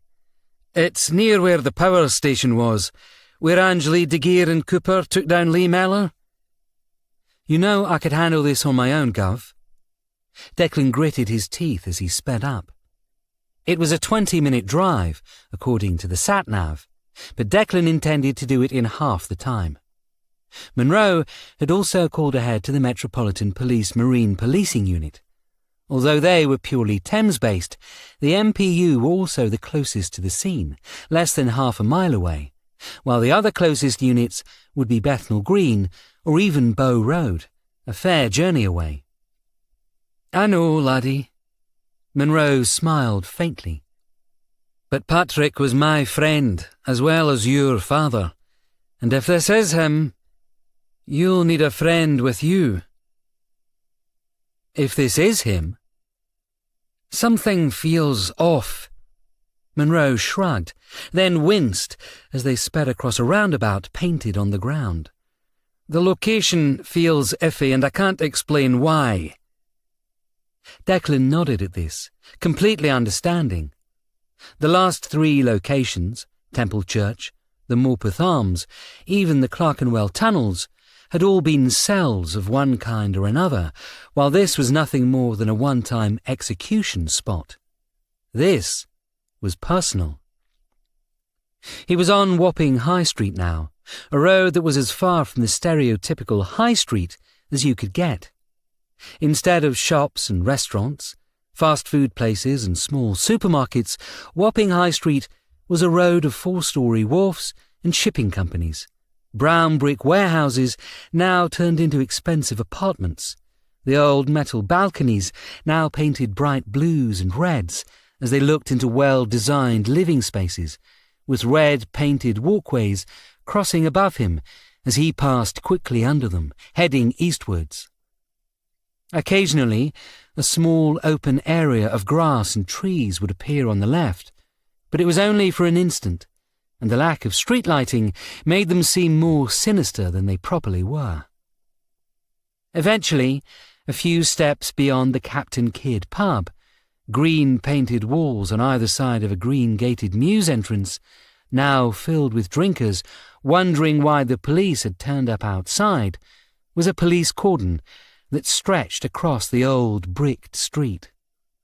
Pulling up next to it, Declan was already out of the car and crossing under the tape before Monroe could unclip his seatbelt.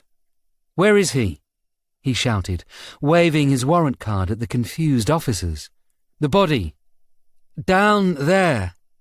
The officer pointed along an alley leading to the Thames. "None of us have touched it or even gone near it. I understand Dr. Marcos is coming?"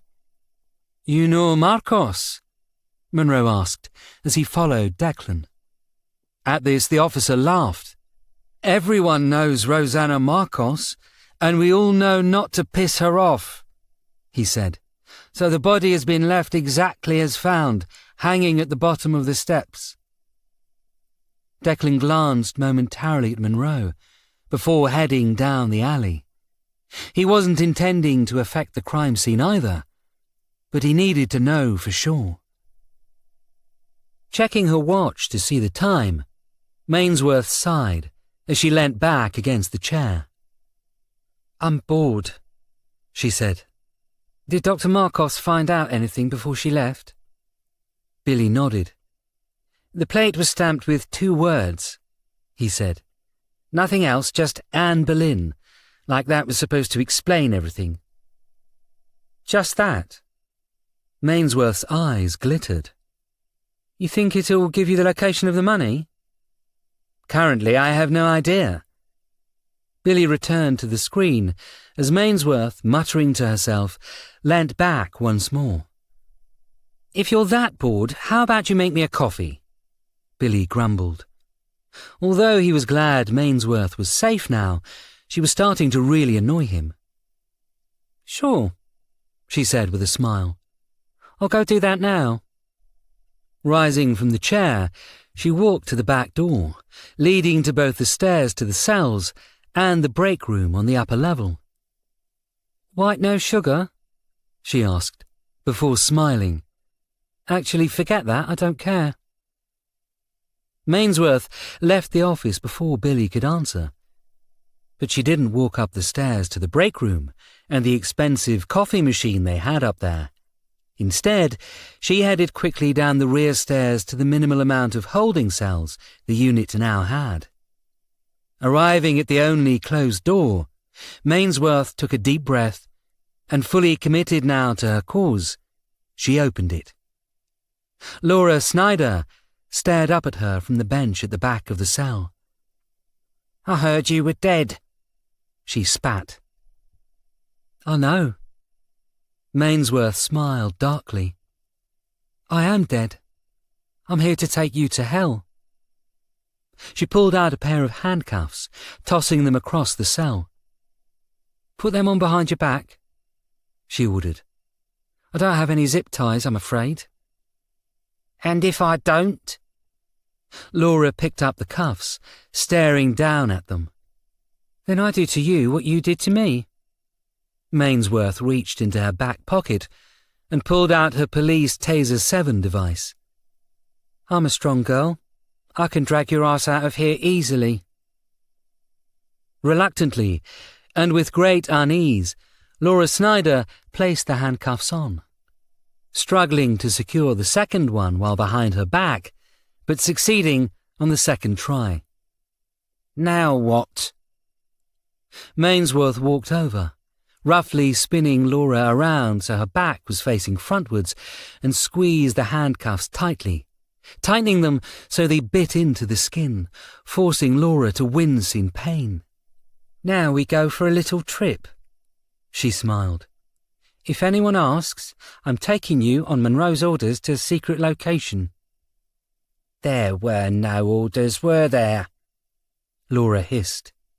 You're off book. You're catching on. Mainsworth pulled down on the cuffs, elongating the arms and making Laura yelp. But you're still coming with me. No, she's not.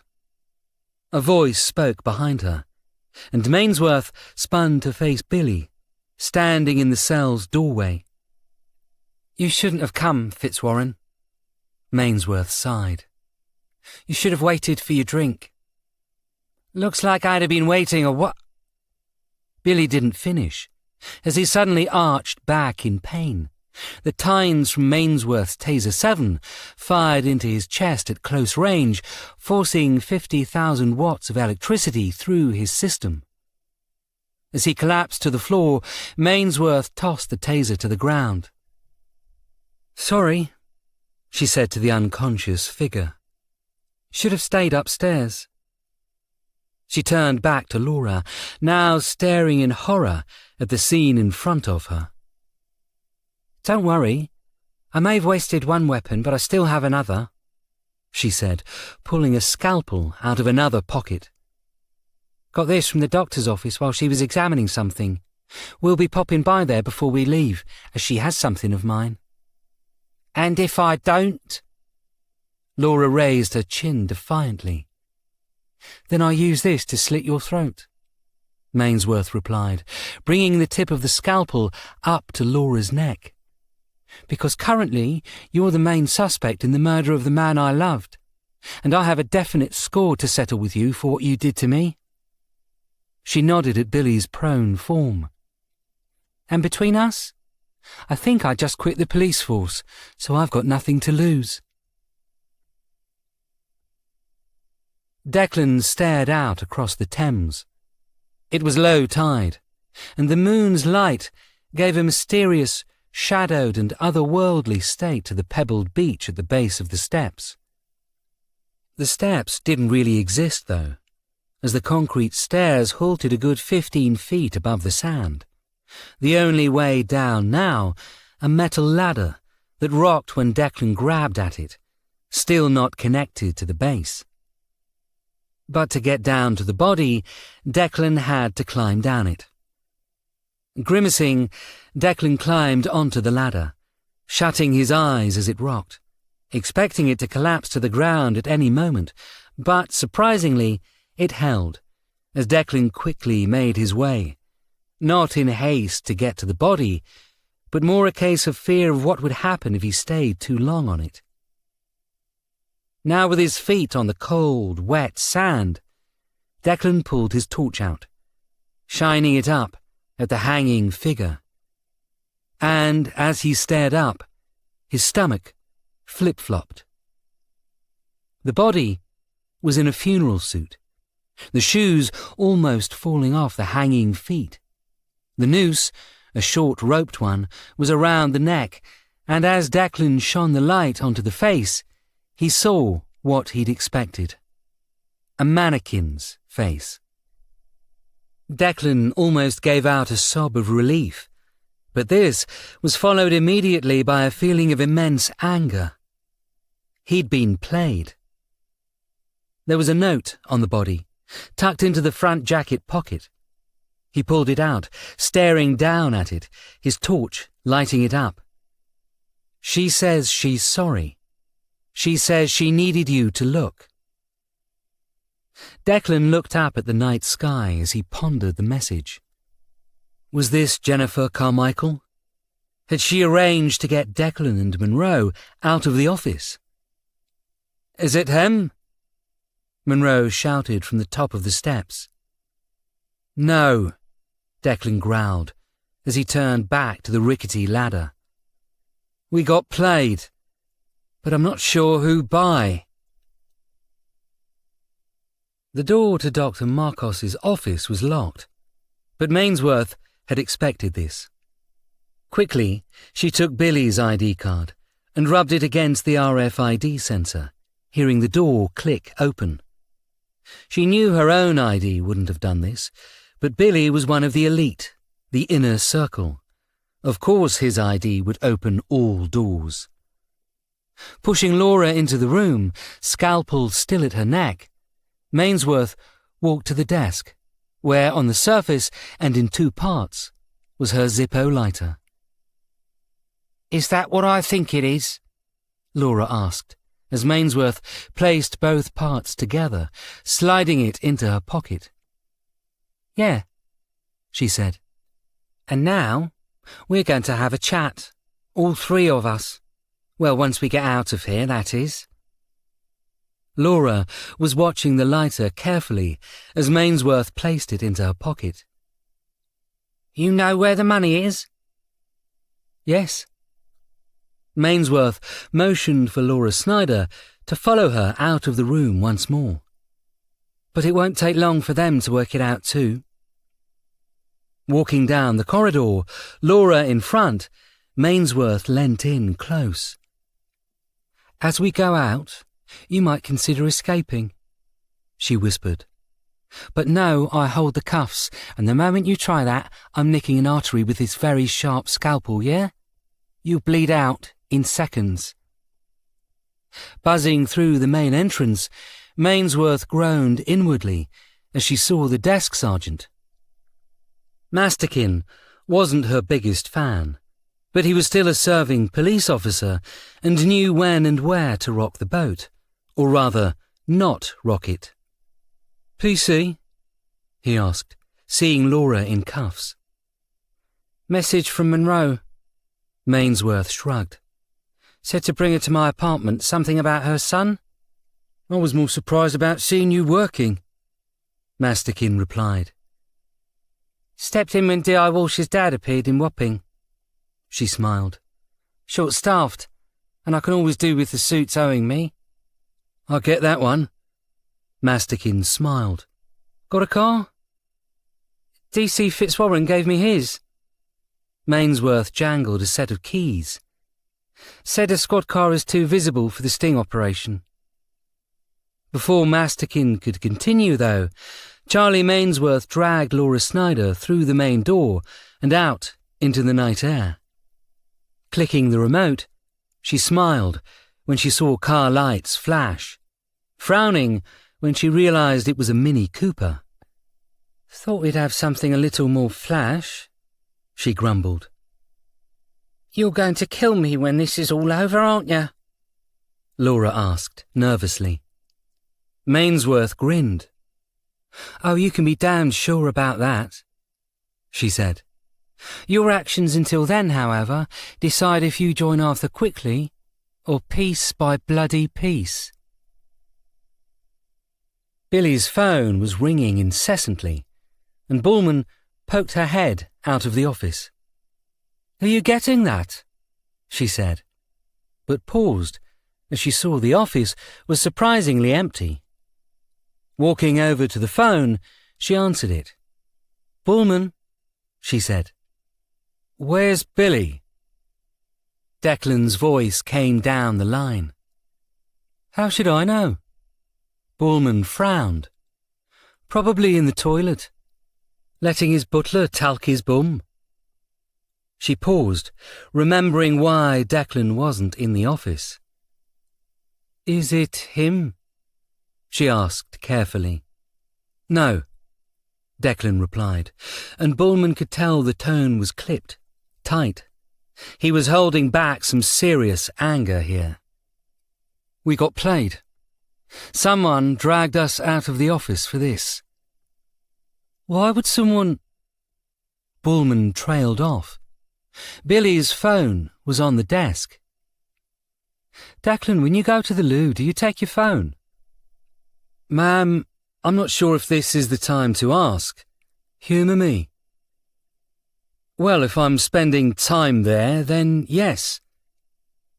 Billy didn't take his, and he's been a while, Bullman replied. And Mainsworth's not up here too. Oh, bollocks, Declan muttered. Sorry, boss, I think I just worked out what the message meant. Is Charlie Mainsworth still in the building? I haven't checked yet, Deckers, Bullman replied, using the nickname he detested, probably deliberately. Should I round them up like Mother Hen?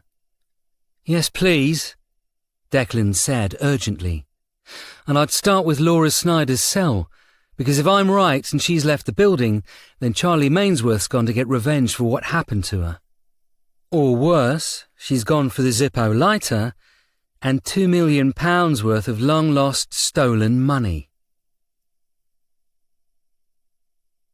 On the other end of the line, Declan cursed wildly once the call ended. Problem? Monroe asked. Charlie Mainsworth is missing, as is Billy, Declan replied, placing the phone away. Bullman's gone to check if Laura Snyder's still alive. You think she might not be? Declan shrugged. Hopefully, I'm wrong. But if my gut's right, then your latest addition to the team just sent us on a wild goose chase, just so she could get her hands on the very things we needed hidden. And if she took them, there's every chance the midnight meeting and the saving of Henry Farrow are off the table for good.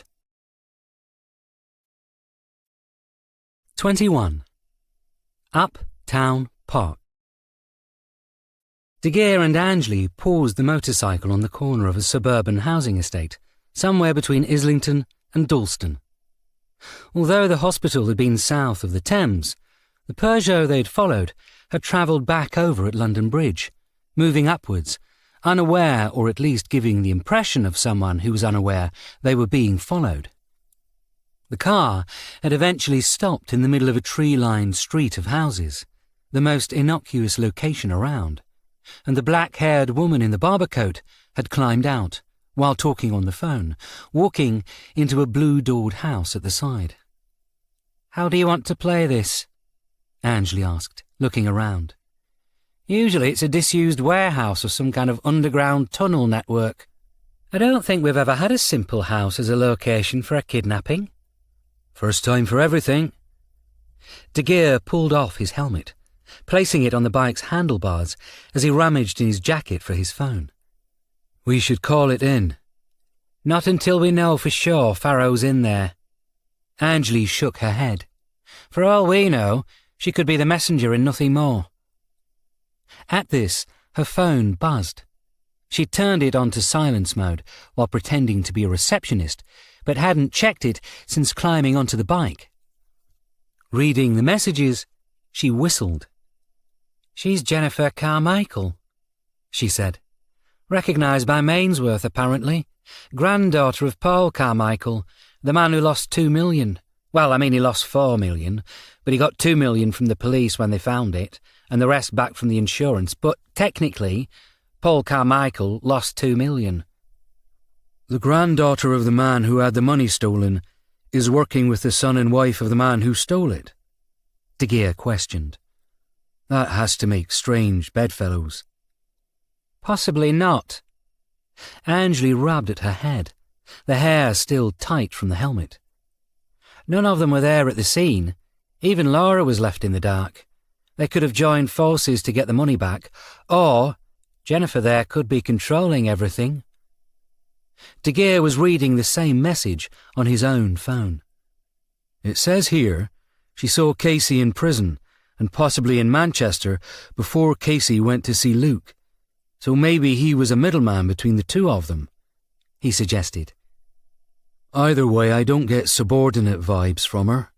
If she has Farrow, it's because she needs Luke to do something else." Angley nodded, reading the rest of the message. "Oh, shit," she said. "Charlotte Mainsworth's gone rogue. Yeah, I saw." De Geer growled. "Did you get the text from Bullman or from Billy himself?" "Bullman after she found him tasered in a cell." Angley got off the bike, clenching and unclenching her fingers as she stared at the house. "Mainsworth has Laura Snyder and the Zippo. Makes sense she'll go for the money and get revenge on Laura for the death of Arthur." "Or she'll trade the lighter and the mum for her freedom," De Geer suggested. "Currently, we don't know who's leading this, but if Mainsworth recognised her, there's every chance they've met before, maybe even know each other. Hell, Charlie Mainsworth might even work for her." "Whatever this was, it was planned." Now with De Geer beside her, Angley started towards the house. "The last message said she called her cousin while in the office, but Declan believes she called someone else, maybe a friend or someone who owed her a favour, and she convinced them to put a mannequin on a noose down at Execution Dock in Wapping, purely to get the police there." "Hell of a friend." "She doesn't exactly hang around with angels." Angley smiled. "And many of them probably jumped at the chance to piss off some coppers." "Billy dropped the ball there." De Geer thought for a moment. "Luke wouldn't have placed Patrick Walsh's body there anyway." "How can you be so sure?" De Geer grinned. "Because it was a place of execution, not a cell," he said. "The others, all places of incarceration, even where they held Charlie, but Wapping Steps and all those pirate hanging spots, no cells." "Well, when we get back from whatever insanity this is, feel free to give Declan and Billy an I told you so, as I'm sure they feel much better for it." Angley mocked. "No, I'm fine," De Geer said, as he banged on the door. The house was terraced, with no side entrance into it. Angley knew there'd be a back garden somewhere, but without knowledge of the area, she'd be in the same situation Cooper had been in earlier. "Police!" she shouted. "Open the door!" There was a noise on the other side of the door, as if someone was dragging something heavy, and Angley nodded at De Geer. "If you will, Sergeant," she said. And with a resigned expression, De Geer stepped back and slammed his boot against the door's lock, splintering it as the door swung into the house. "I'm sick of smashing in doors," he muttered. The hallway was narrow, with stairs in front, the hallway passage snaking to the right and around them. The nearest room jutted out more than the back room, and the passage led to a kitchen at the far end, with a back door on the right, now open, leading to a paved pathway that eventually opened out into a garden. Anjali didn't need to check if she was correct. She'd been in enough of these sorts of houses over the years, and, with a nod to De Geer, she stepped back to allow him space to move. "Sick 'un, boy," she said, as the Viking police officer charged through the door and into the back garden. Anjali, meanwhile, pulled out her extendable baton and moved into the side room, to find it empty, apart from a wooden, mud-stained coffin on the floor. It looked untouched, and Anjali wasn't going to open it any time soon.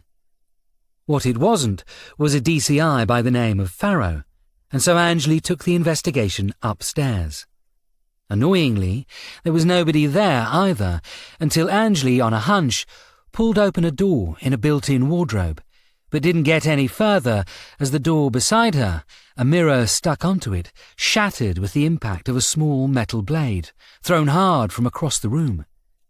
Ignoring the blood now streaming from a small slash of flying glass, Anjali dived for cover, as Jennifer Carmichael threw something small and metal this time. "Will you quit it?"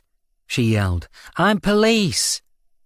Jennifer threw another blade, what looked to be a fold-out butterfly knife, the tip smacking into the bed frame. "You're an intruder and I'm defending myself," Jennifer cried out. "I'm aiming to wound, not kill. You broke into my house and I'm protecting my property." "Does that include the body in your living room?" Anjali yelled back. At this, Jennifer paused, lowering the blade in confusion.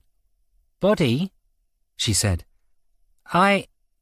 She didn't get any further, as Anjali launched across the room, using the bed to gain height on the other woman, swinging down hard with the baton, viciously connecting with Carmichael's wrist, hearing bones crack as the other woman screamed in pain, dropping the next blade in her seemingly unlimited list of knives.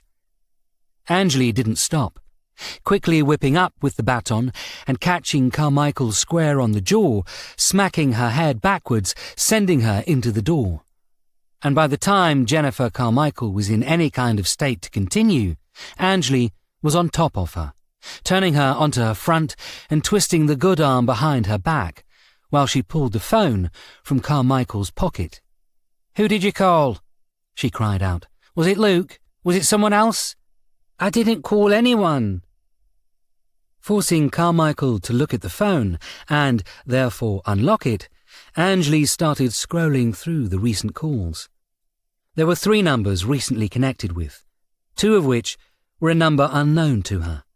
The first one was a call she'd had, while the second one was called moments earlier. "This is Luke, isn't it?" Anjali said, showing Carmichael the number. "This is him calling you to tell you to check out St. Thomas, see if his mum was right about Charlie Mainsworth, and this is you telling him she's dead." She leant closer. "What was his plan?" "I'm not saying a thing," Carmichael replied bitterly. "I don't know what you're talking about, and I'm not saying anything that will entrap me down the line. You literally just spoke to me at the hospital. I don't know anything about a hospital." It was obviously a lie, but now caught, Carmichael wasn't going so easily. "Fine then, you can talk about it at the station," Anjali finished. At this, Jennifer Carmichael stopped struggling, as if accepting her fate. "You've pissed a lot of people off," Anjali said through gritted teeth. "You threw a knife at me, which really annoys me, and you stole a dead man from his place of rest." "I didn't steal him," Carmichael growled. "You know nothing, bitch." "D.S. Kapoor," De Geer panted as he got to the top of the stairs. "It's not Declan's dad. It's Luke's dad. Angley looked back at Carmichael. The coffin in your living room was the one used for Arthur Snyder? Of course. Who did you think it was? Carmichael struggled. You dug up Patrick Walsh earlier today. Angley wasn't moving, still straddling Jennifer's back. Late Chief Superintendent Patrick Walsh, to be more accurate. That alone is going to give you a bad day, but kidnapping a DCI, as well as the PC officer you left in a cave and tasered. I didn't taser anyone. That was probably Mummy, dearest. Angley leant close. She's not dead, by the way, she growled. We wanted you to find out she was. I'm guessing you told Luke the news. Carmichael didn't answer. So, what was it? A way to get your money back? You scratch Luke's back, he gets a lighter back off his dad's body for your dad. You don't have anything on me. Carmichael struggled again. You're not your grandfather. Angley smiled. From what I hear, he wouldn't have got caught up this way. Well, maybe he would. He let his manager steal from him. She sighed. But we're short on time, and you could be of use. So, tell us where DCI Farrow is, as well as Patrick Walsh's body, and I might swing something. Because of your help here, of course. Carmichael stopped struggling. I don't know where the copper is, she said. I thought he would be here, but they've gone. And who would that be? Carmichael struggled to rise again, and this time Angley let her, now sitting on the bed, watching Jennifer Carmichael carefully as she rubbed at what was believed at the beginning to be a broken wrist, but now seemed to be a severely bruised one. Luke was here with the DCI, but when I arrived the back door was open and he was gone, she muttered. He must have known you were coming and he left me to you. She laughed. And there I was about to betray him instead. Should have listened to Smith. He had his number. Casey Smith? Angley frowned. As in the drug dealer who did time for Arthur's murder? Carmichael nodded. I visited him twice when I heard he was mouthing off trying to get a rep, she said. I mean, he'd been doing it for a year, but now he was about to come out, and there were people pissed at him. Dangerous people.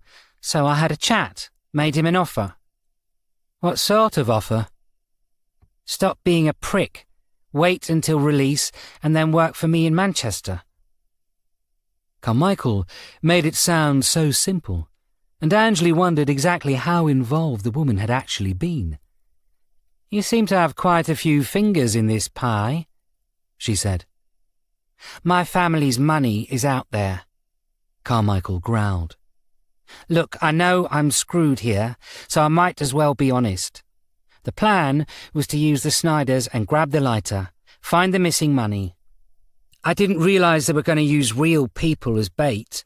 I thought we were only playing with the dead ones. So you had no knowledge of what happened to PC Mainsworth? No, just that something had happened, and Luke asked me to look into it. Carmichael looked up from her hand. Can I get a medic to look at this? It's hurting like hell. Sighing, Angley rose, using Carmichael's good hand to pull her to her feet. We'll get someone to look at it, I promise, she said. But as we're short on time, to start with, you're coming to the station with us. Do I get a phone call? Carmichael asked. Eventually, Angley replied. Why? Are you in a rush to call someone? My dad, Jennifer snarled, as they followed De Geer down the stairs. Wanted to let him know Luke betrayed me. Yeah, that ain't happening for a while. Angley smiled. Declan arrived back in the office to see Billy sitting at his desk, gingerly sipping at a mug of hot tea. Bullman mothering him as he shivered. Tasered, she said. Mainsworth. She took the lighter as well. Do we know where she took Laura Snyder? Monroe, entering behind Declan, asked. Well, she's going to have revenge in her mind, so I'm thinking it's not good, Bullman replied. Kapoor and De Geer are on their way back too. They've got Jennifer Carmichael in tow. Monroe raised his eyebrows at this. Did they find Farrow? No, but they found his jacket, so they know he was there, and Arthur Snyder's coffin, Billy replied. It looks like Luke had someone tell him the police were on the way, and he escaped out the back door with Farrow. Seems to be a habit with Snyder, Monroe muttered. I want to know who told him. So do we. Bullman looked back at Billy. However, we think we might have an idea where Mainsworth's going. Declan turned to Billy, who placed the mug gently down, turning to face the two new arrivals. I'm fine, by the way, he deadpanned.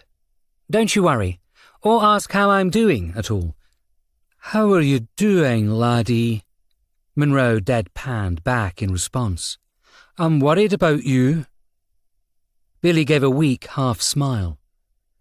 Dr. Marcos is back in her mad scientist laboratory downstairs, but before she went to follow you on Hunt the Dummy duties, I'm giving you that one on account of being tasered. Declan snarled gently. Next one gets another 50,000 volts or whatever it is. Point taken? Billy didn't look bothered by the threat. Anyway, before she went to follow you, she retrieved the plate from inside the lighter. It was a brass one, like local club trophies have, and it had 2 words, Anne Boleyn, stamped on it. He shifted painfully in the chair. I told Charlie Mainsworth this, and a few seconds later, she was off downstairs. I'm guessing she worked out pretty bloody quickly what it meant. Tower of London? Declan suggested. Maybe he hid it on the site somewhere. Definitely a safe place. No, I think it was a more personal message. Billy shook his head. A way for Arthur to remember if he forgot, but also for the one he loved, Charlie, to find it if he died. He shrugged. Problem was, he never told her the message was in the lighter.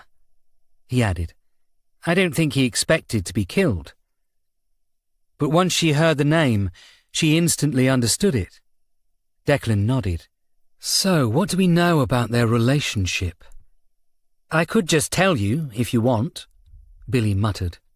Unless you want to solve it all alone. Can someone find me a taser?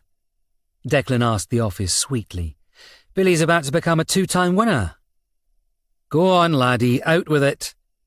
Monroe checked his watch. We're approaching an hour left. I listened to the tapes, Billy said. First off, when Ford talked to Bullman and Angley, she said Arthur would meet up with Chloe during West Ham home matches. She didn't realise at the time it was actually Charlie doing this. And then Laura mentioned in our interview that she was told by someone they'd seen her husband and Charlie at a home game at Upton Park, cuddling up like lovers when they looked like father and daughter. Declan nodded. So it's West Ham related? It was their special spot, alone and ignored among thousands of other fans. Billy nodded, turning and tapping at his keyboard. On the screen, the image of a football stadium appeared. Cooper also had notes from when they spoke to Johnny Lucas, where he said he had a box in the Dr. Martin stand at Upton Park, and he'd meet with Arthur there while he was an informant. Apparently Snyder had spots in the cheap seats. That means up in the gods, Monroe replied. As high as you could get. And they called it Upton Park because of the location, but the official name was the Boleyn Ground, named after the local club, Boleyn Castle, in 1904. They took it over after the 2 clubs amalgamated. Anne Boleyn, Declan nodded. So the money's hidden there. Do we know where? Doesn't matter. Monroe stroked at his chin now. Because it won't be there anymore. Why not? Declan frowned. Oh, you need to follow more local teams, Monroe chided. West Ham left Upton Park in 2016. They took over the London Stadium after the 2012 Olympics. almost destroying Leyton Orient in the bidding war process, and the old stadium was torn down and turned into posh housing. He looked back at the image of the stadium. This all happened after Snyder died, of course, and if he had the money there, expecting Charlie to get the lighter at some point and find it, it's about 7 years too late, as they would have removed it with the rest of the stadium. On the screen now was a Google Maps image of the current site, no longer a stadium, but now a series of tall apartment blocks, with 4 running along the middle and 2 taller ones on either side. He could have been in the same stand as the twins. That would have made meeting them easier, Billy said, pointing at the west side of the image, which would be where this building, Chapman House here, is now. He pointed at the bottom left of the blocks, or the one next to it, Chamberlain Court, depending on whether they were left, right or centre in the stands. So Snyder could have hidden the money somewhere in the upper stands, Declan mused. Surely they would have found the money during the takedown, Bullman asked, but Billy shook his head. They were using giant machinery, taking out tons at a time, he said. It'd be like spotting a needle in a haystack while tossing the haystack to the side. He paused as a thought came to mind. Actually, maybe not, he said, looking around at them. There was something else that stood out to me during the Lucas interview. He said Snyder helped him buy a pub in a roundabout way, but he couldn't have, as he was dead when Johnny and Jackie did that. How do you mean? Declan pursed his lips as he frowned. However, it was Monroe who answered this one. They bought the Trooper pub in Bethnal Green sometime in 2007, he said. I think it was an old gangland haunt, and it was about to be bought out, turned into a restaurant. They were short of some money, and the twins came up with it. However, when the war between Johnny and Vicky Lucas kicked off last year, the pub went up in flames. I don't know if they've renovated yet. I don't even know if the insurance covers arson by sibling war or anything. He grimaced. I'm a bloody fool, he said. I should have put them together. When they paid for it, somewhere around $1.5 million in total, they did it through third parties. But we knew it was them. I asked them where the money came from, and they said they found it at a football match. We assumed at the time it was criminal activities or dodgy deals done in their West Ham box during a match, and they were just having a laugh at our expense. But now it looks like they could have literally found it in Upton Park, right before it was destroyed. Declan nodded. And nobody can prove otherwise because the money's location was never discovered. Apart from the twins, who must have been following him or something. Mainsworth must know this, though. Monroe sighed. What's she playing at? I don't think she wants the money, boss, Declan muttered. I think she wants revenge. And she doesn't care who gets in the way of this, even if it's a DCI she doesn't know. Then we'd better work out what she's doing quickly, before Luke Snyder realises this has all been for nothing and starts removing his loose threads. Monroe straightened. Globetown's on the way to Upton Park. Speak to Lucas one more time, see if he has anything else he can use to help. Then call me, and we'll go to the buildings on the old site and work out where Mainsworth's gone. I'll check into the West Ham Supporters Club records, Billy said. He had a season ticket. They'd give him a set spot. Aye, that helps. And maybe Lucas can remember too. You think that's wise, boss? Declan frowned. Going to face Charlie? I'm the one who knows her best. Monroe shrugged. I think I'm the best option. Angeli's almost back at the unit. Get De Geer to process our new arrivals and take her with you. He stopped. Charlie called Luke, he said. Told him to get out. How can you be sure?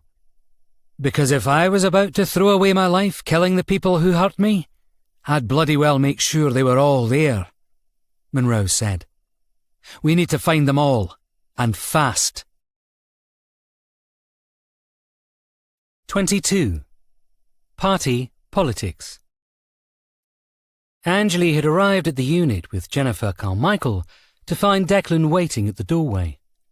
Change of plans, he said, as he nodded to a couple of uniforms to assist with getting Carmichael out of the car. We're off to see Johnny Lucas again. Let me guess, because he's actually more involved in this than we thought. Declan grinned. You're an outstanding detective, he said, already walking over to his Audi. Billy got us an address of where he is tonight, a fundraiser in Bow. If we put the lights on, we can be there before he finishes. Angley smiled. A police car doing the full blues and twos won't exactly help his chances for election, she said. Oh no, Declan deadpanned. How terrible for him. Johnny Lucas was tired. He'd been glad-handing all day, and if he was brutally honest, the whole election had been more effort than he'd expected. In a way, he almost hoped he'd lose, just so he could have a break. He was in what had been explained to him as a boutique hostel, but to him it was just a cheap hotel, albeit in a Georgian Regency villa with an attached coach house. The dorms all had oak wood floors, customised bunk bed pods, top-of-the-line mattresses and cotton bedding, and the windows had grand plantation shutters on them. And as for the private rooms, half the rooms were en suite, half had shared bathrooms, and most had full-size baths. This was a better hotel than the Travelodge down the road, and completely at odds with his man of the people fighting for London persona. He could already see the headlines, pointing out that even he struggled to find the people he spoke of in this new, gentrified East End.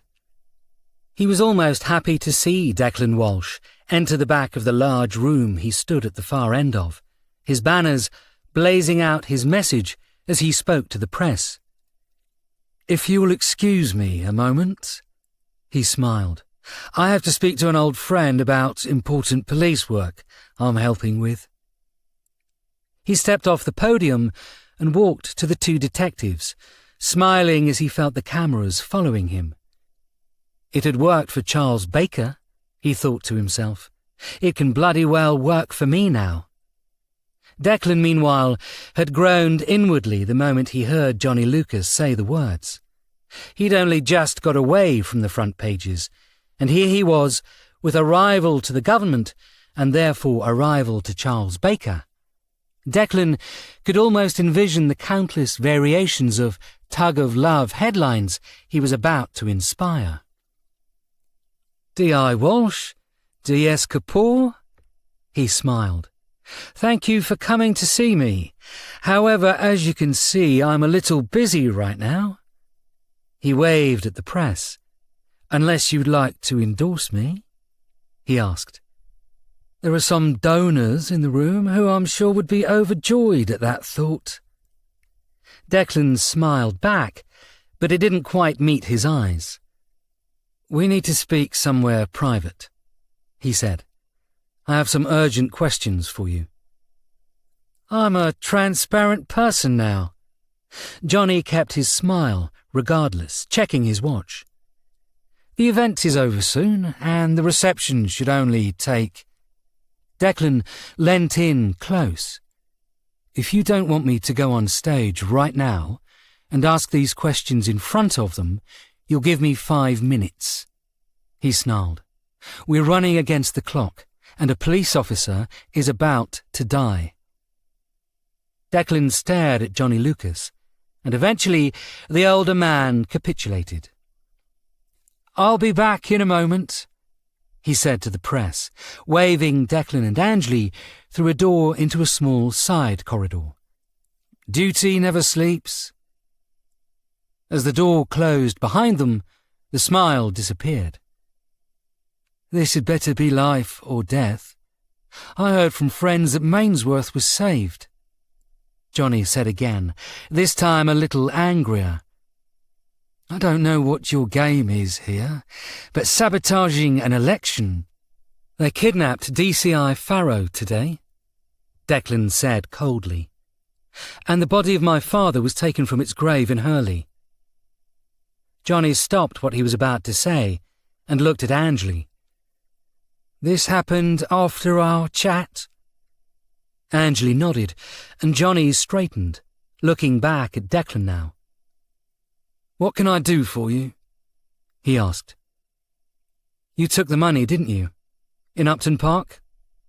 Declan wasn't dancing around the subject, instead going right for the jugular here.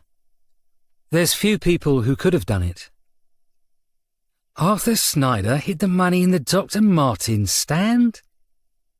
Johnny looked surprised at this, but Declan could tell it was a fake expression. Fine, we do this out there, he snarled, but Johnny grabbed his arm. I'm sorry, that came out with the wrong inflection. He smiled. I was agreeing. Arthur Snyder hid the money in the Dr. Martens stand. You used it to buy the trooper. I may have. I don't recall. It might have been my Jackie persona, and as we said before, I was never in control. We don't give a damn about the money, Declan snapped. We care about a missing DCI who's been taken by someone who thinks we have it. Yes, I can see how that's a problem for you. Angley stepped forward now. You sent Danny Martin or someone along those lines to pick up the money after Arthur died, didn't you? At this thought, Johnny shook his head. Not at first, he replied. Arthur had a season ticket right at the top right of the stand, southwest corner. It was a terrible view, but he didn't give a shit. He was there to make out with Mainsworth. We never saw her there, but he had 2 tickets, probably snuck her in later. You met with him at these matches, so how did you not see her? Because he came to us. Johnny shrugged. Me, Jackie, whatever I was at the time. He'd come to the box, and that way I was never seen as looking for him. It was nothing more than a random visit. Kept you clean. Exactly. Anyway, I still had my people keep an eye on him, especially after the Carmichael theft. After all, season tickets weren't cheap, even in terrible locations, and he bought 2. You saw where he hid the money? Johnny drew a breath in between his teeth, and Declan could see he was trying to work out the most diplomatic way to explain things. Pulling out his warrant card, he tossed it onto a table beside them. This is off the record, he said. I don't care about you right now, and neither does Angley. We just want to save a life. Johnny Lucas sighed. There was a little alcove in the top corner of the stand, where he had placed a duffel bag and managed to hide it, he said. Nobody ever went that high, and he had access up there by being police, and he had a season pass, so if he was walking around there, nobody would argue it. He leant against the table, almost using it to sit on. This way he could visit the bag whenever he was watching a home match. Maybe take a little out for spending money. You saw him? No, but Danny Martin did. And we checked it when he was gone, saw what it was. And you didn't take it for yourselves? Johnny smiled. I didn't need it, and it was stupidly hot, he replied. Paul Carmichael was still bleeding from its loss, his power base shattered. Never the same again. He was going around London, taking out anyone who even glared at him, like a wounded animal. A war with him would have hurt us, while letting him bleed out hurt the Turk. He smiled. Also, I didn't want to touch it because we, Jackie and me, knew that down the line we could use this against him. Blackmail? Johnny shrugged. Well, having 2 million quid fall into your lap is great, but having a copper who has 2 million and fears being found out is even better, he explained. We knew we'd get more out of him if he knew we knew. He sighed. But then he got stabbed. And we realised after a while this wasn't about the money. Not entirely, anyway. And not a single bloody person knew where it was. How long did you wait to take the money? Oh, we left it a while, as we were curious. Which one of Patrick Walsh's merry men and women would come and pick it up? Declan straightened at this. You thought the others knew? Of course we thought that. We had them all in our pocket, remember? Personally, I thought the Scot would come along and pick it up. Monroe? Oh, yeah. You know how he was back then. We genuinely thought he'd pop along one day, pick up the money, and pass it among the others in his little squad of miscreants. But then, also at the time, we thought it was Chloe that had placed the hit on Snyder. We knew she'd been talking to Paul Carmichael. Even so, after he died, nobody picked it up. He counted on his fingers. We waited around for a good 6, 7 months. Nobody was doing anything. Then they started talking about revamping the stand again, and we realised if we were going to move it, it had to be now. So we took it sometime in late 2006, I think. Johnny chuckled. It was only $1.5 million, but it was still a nice little bankroll job.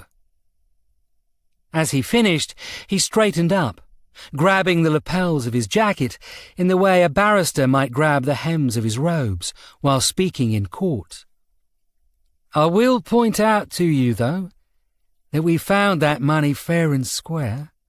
We weren't involved in the theft of that money in any way, and Paul Carmichael was a friend of mine. In fact, it was actually after Paul Carmichael passed away that we discovered by pure chance this windfall of money. He sighed. Of course, the pub we bought with it burnt down during the whole palaver with my sister, he bemoaned. Now it's just wasteland. Still don't know what to do with it. And when we spoke, you never thought of telling me about this? Angela looked hurt by the betrayal. To be honest, none of you asked. Johnny smiled. And more importantly, no one actually asked if I knew where it was. I just told you what I knew, answering your questions. He looked at Declan, waggling a finger. I told her to go speak to Danny Martin, and I'm sure that as an upstanding citizen, he would have told you everything. While you lie by omission, Declan growled. You say tomato? I say I couldn't possibly remember events of 15 years ago, considering my mental state, a mental state you yourselves helped cure.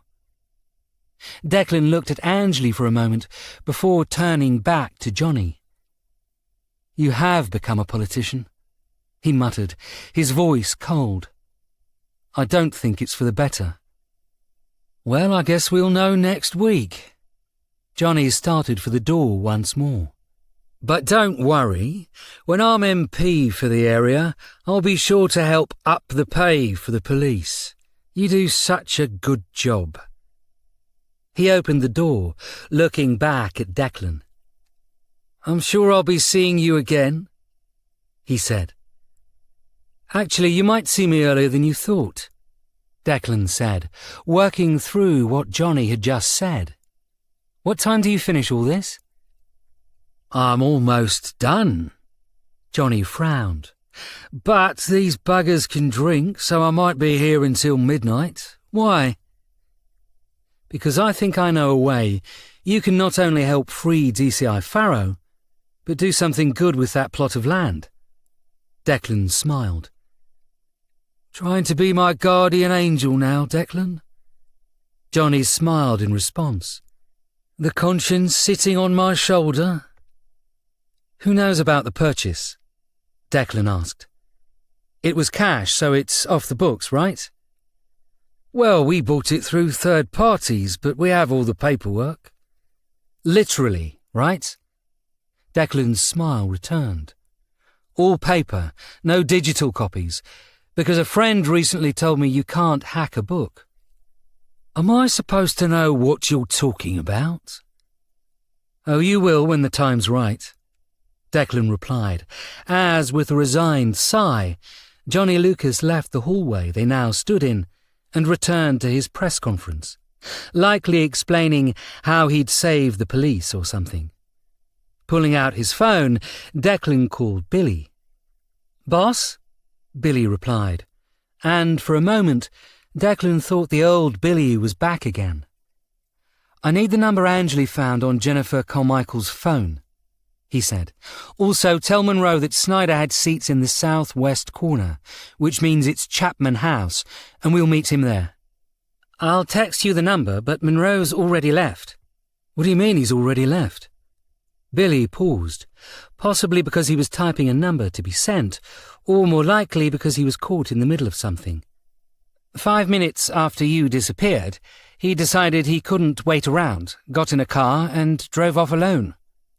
"Send me the number," Declan replied as he disconnected.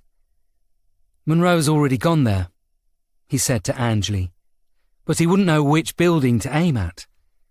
"Unless he knew the seats but didn't tell us," Angley suggested. "I'd rather not think that," Declan muttered as his phone buzzed with the number from Billy. Copying the number, he dialed it, connecting and waiting as it rang. After a second, Luke's voice answered. "Hello?" "Evening, Luke. I believe we just missed you." "Mr. Walsh, I wondered when you'd get my number. I take it Jennifer Carmichael has been taken?" A comment, not a question. Luke Snyder was clever enough to read the room.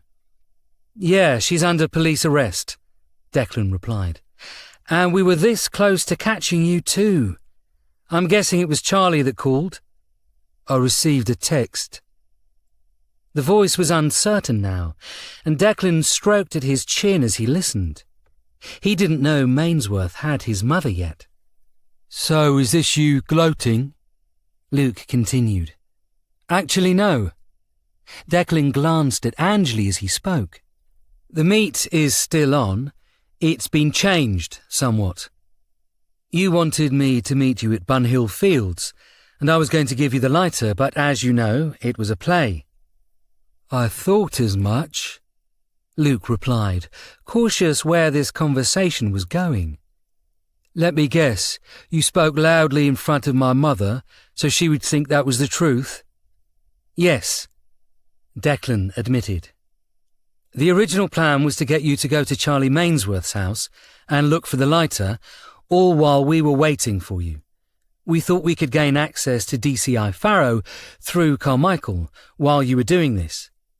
"And how did that work out for you?" "Not great," Declan said. "What was it, 5 minutes? 10? "It was enough to get away.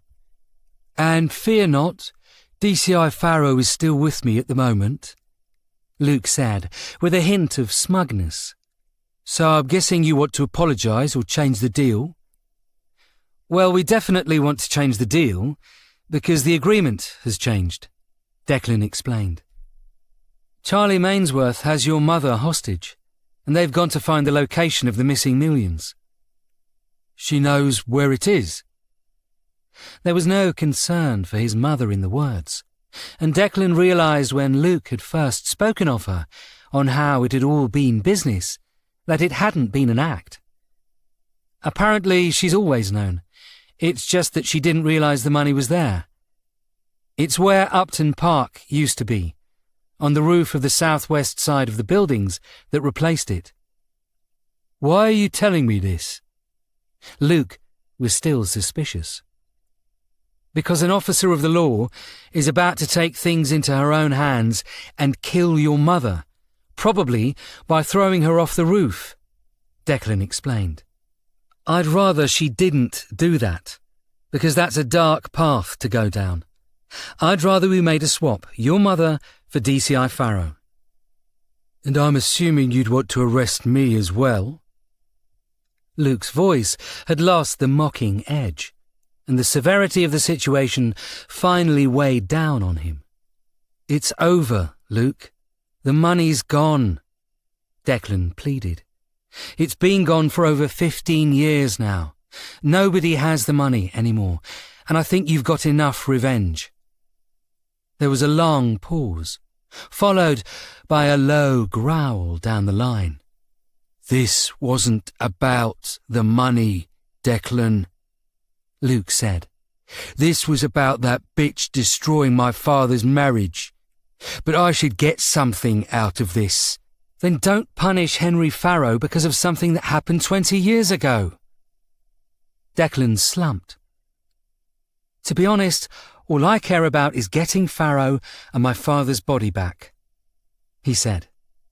My mum goes free. Fine. As you said earlier, technically, we have nothing on your mum. We can't prove she was involved, and Jennifer Carmichael's a suitable alternative. Angley held up her phone, the word Sullivan written on it. We still don't know which of you killed Harry Sullivan, though. And all we have you on right now is Charlie Mainsworth's abduction, and even if this goes to trial, there are multiple mitigating circumstances here for everybody. So where do you want to meet? A pub in Bow, Declan replied. I'll text you the address. It's where your inheritance is. I think we can make a deal, and I can bring your mum. No, you promised to save her from that mad bitch. She doesn't need me, Luke said. I'll bring Farrow to this pub, as long as you're giving me what's owed to me. I can do that. Declan looked off, towards where Johnny Lucas had gone.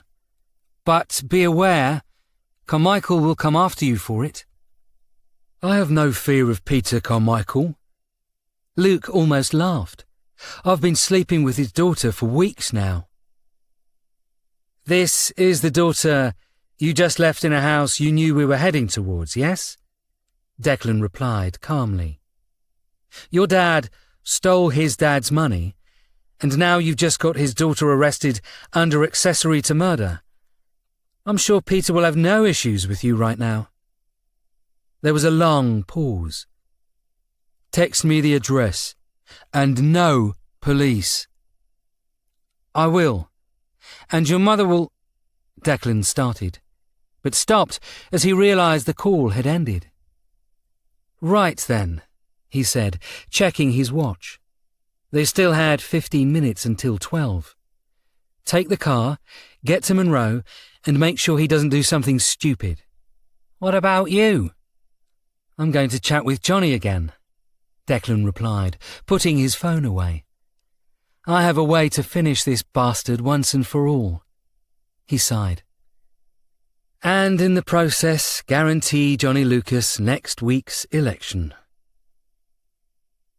Charlotte Mainsworth stood in the middle of the apartment complex beside a small garden feature, with Laura Snyder beside her. So, do you think your son will come?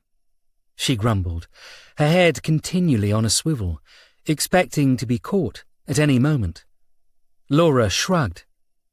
You probably saved his arse with the message stopping him going to your apartment, but he's never been the greatest fan of mine, she admitted. Mainsworth looked around, gaining her bearings.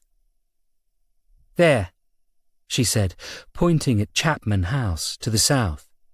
We go there. She pulled Laura along, walking over to the main entrance. It was almost midnight, and many of the people inside would be sleeping. But Mainsworth didn't care as she slammed the buzzers with her hand, flicking across all apartments, all floors. Eventually, one answered. Yes? Who am I speaking to? She asked. What? You buzzed me. I repeat, who am I speaking to?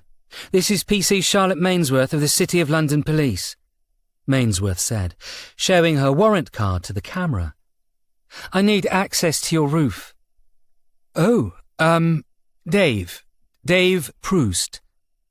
The voice at the other end was more cautious now, but the door buzzed open, and Mainsworth noted the number she'd pressed. Stay alert, she said, pulling the door open. My colleagues will arrive soon and need the same. Should I be worried? The voice asked. Am I in danger? Not if you stay where you are.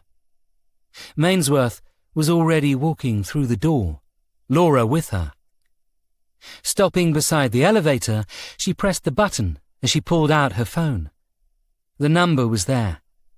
She'd texted it earlier that evening to get Luke out of the house he was in before he was arrested. She felt bad for this, as it meant DCI Farrow was still with him, but she couldn't kill a man in prison, at least not before they dragged her there for killing his mum. I heard you took Mum from the cells. The voice of Luke Snyder spoke, the background noise and speakerphone echo, revealing that he was currently driving. Walsh? She asked. Yeah, Luke replied. Just called. I want my mum freed now. I have an address for you, Mainsworth stated as the doors opened. I need you to... I'm not coming to you, Luke interrupted. The money's long gone from where you are. I'm going to the actual location. That's unfortunate, Mainsworth said as she pushed Laura into the elevator carriage. Because I don't intend to be arrested before I gain my revenge. Mum can take care of herself, Luke replied. And the police are on their way right now to save her, all part of the deal I made. Your deal sounds kind of sucky, Luke, Mainsworth muttered angrily. She looked at Laura. Say goodbye to your son, she said. But before Laura could shout anything, Mainsworth disconnected the call. Actually, screw that, she finished. I never got a chance to say goodbye to your husband, so you don't get to say goodbye to your son. So you're going to kill me? Honestly? Mainsworth pressed the top button as the elevator doors closed. I haven't decided yet. But make no mistake, someone dies tonight. 23. Rooftop Party. If I close my eyes, I can almost hear the crowds, Charlie Mainsworth said, as she stared out over the edge of Chapman House, down the many floors towards the pavement below. Oh, that's a long drop. There was a noise from the door behind them. A set of stairs accessed the roof from the top level, leading to a single metal door that opened outwards. Laura looked expectantly towards it, most likely hoping for her son to miraculously come and save her, but instead it was Alex Monroe, emerging from the stairs slowly, his hands out, showing he was unarmed. You shouldn't have come, Alex, Mainsworth muttered. This ending wasn't for you. I had to come, Charlie, Monroe replied.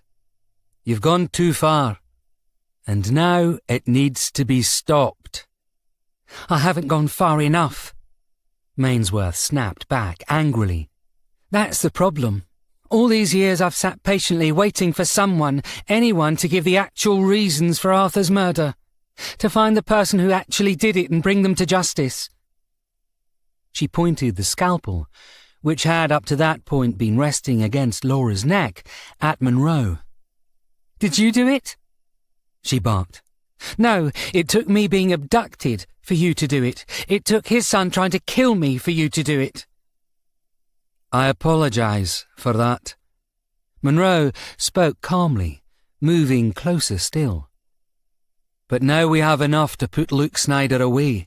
Not just for abduction, but for murder and half a dozen other things. He looked around, almost as if expecting Luke to be standing there. "But at the moment, we're still in a predicament," he continued, "because although you have Laura Snyder there, he has Henry Farrow, and unfortunately we need him back alive." "So what? Some DCI from Tottenham is worth more than my lover's memory? Is that what you're saying?" Monroe shifted uncomfortably at this. "In this case, it is," he admitted. "As much as I hate to say it, we have to look to the living more than the dead." There was a long silence as Charlie Mainsworth took the words in. "Were you a Hammers fan, Monroe?" she eventually asked. "Aye, a little," Monroe replied. "I was more a Rangers fan." "Queen's Park?" "Glasgow, please, lassie." Mainsworth nodded. "See any games? West Ham, that is." "A couple, but I can't remember where I sat," Monroe said, looking around the surrounding roofs. "Too low to make out landmarks, that's for sure." Monroe looked down at the roof of the building they currently stood on. "This is where we watched them," she said. "Here or thereabout.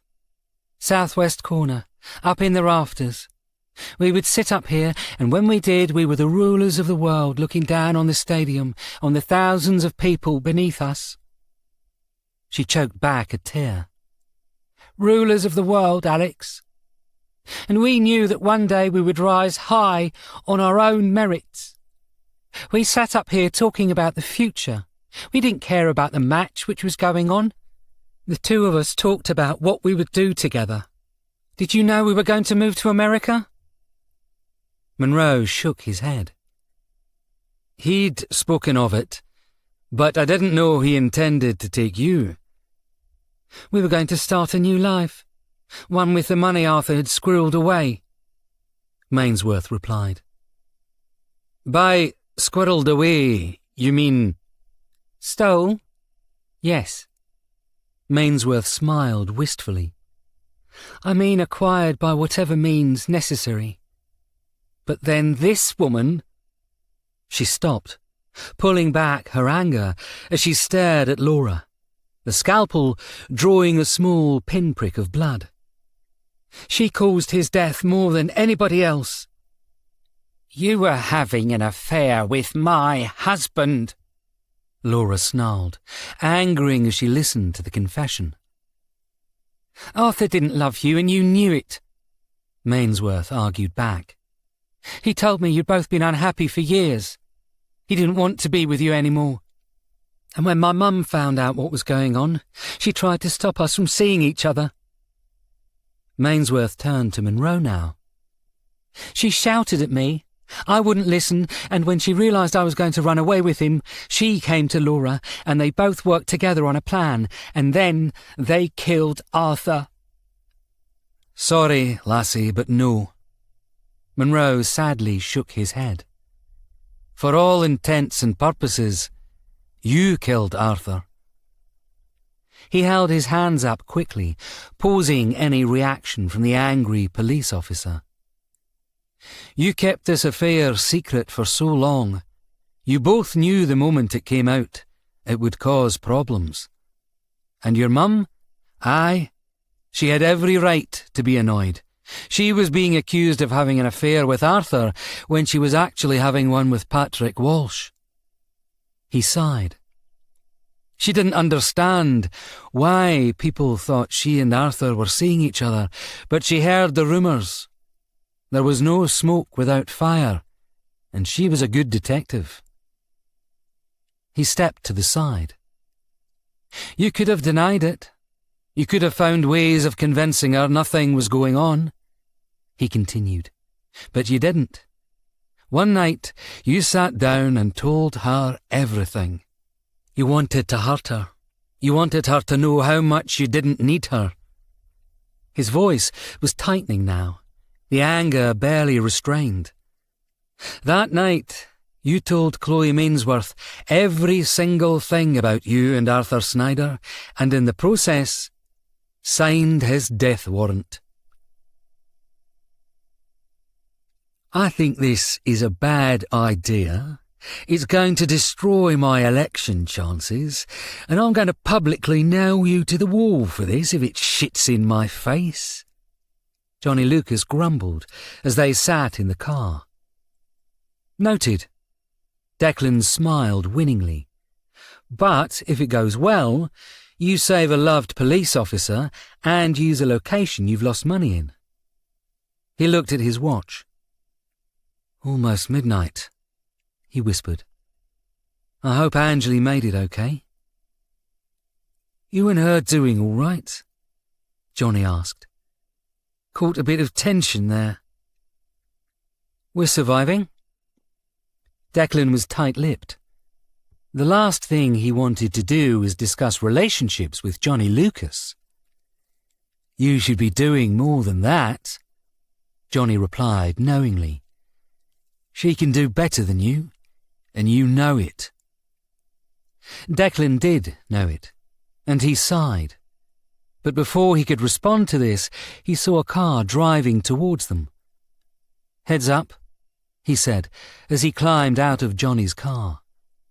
It was a Jaguar SUV, and it was comfortable, but this wasn't a night for comfort.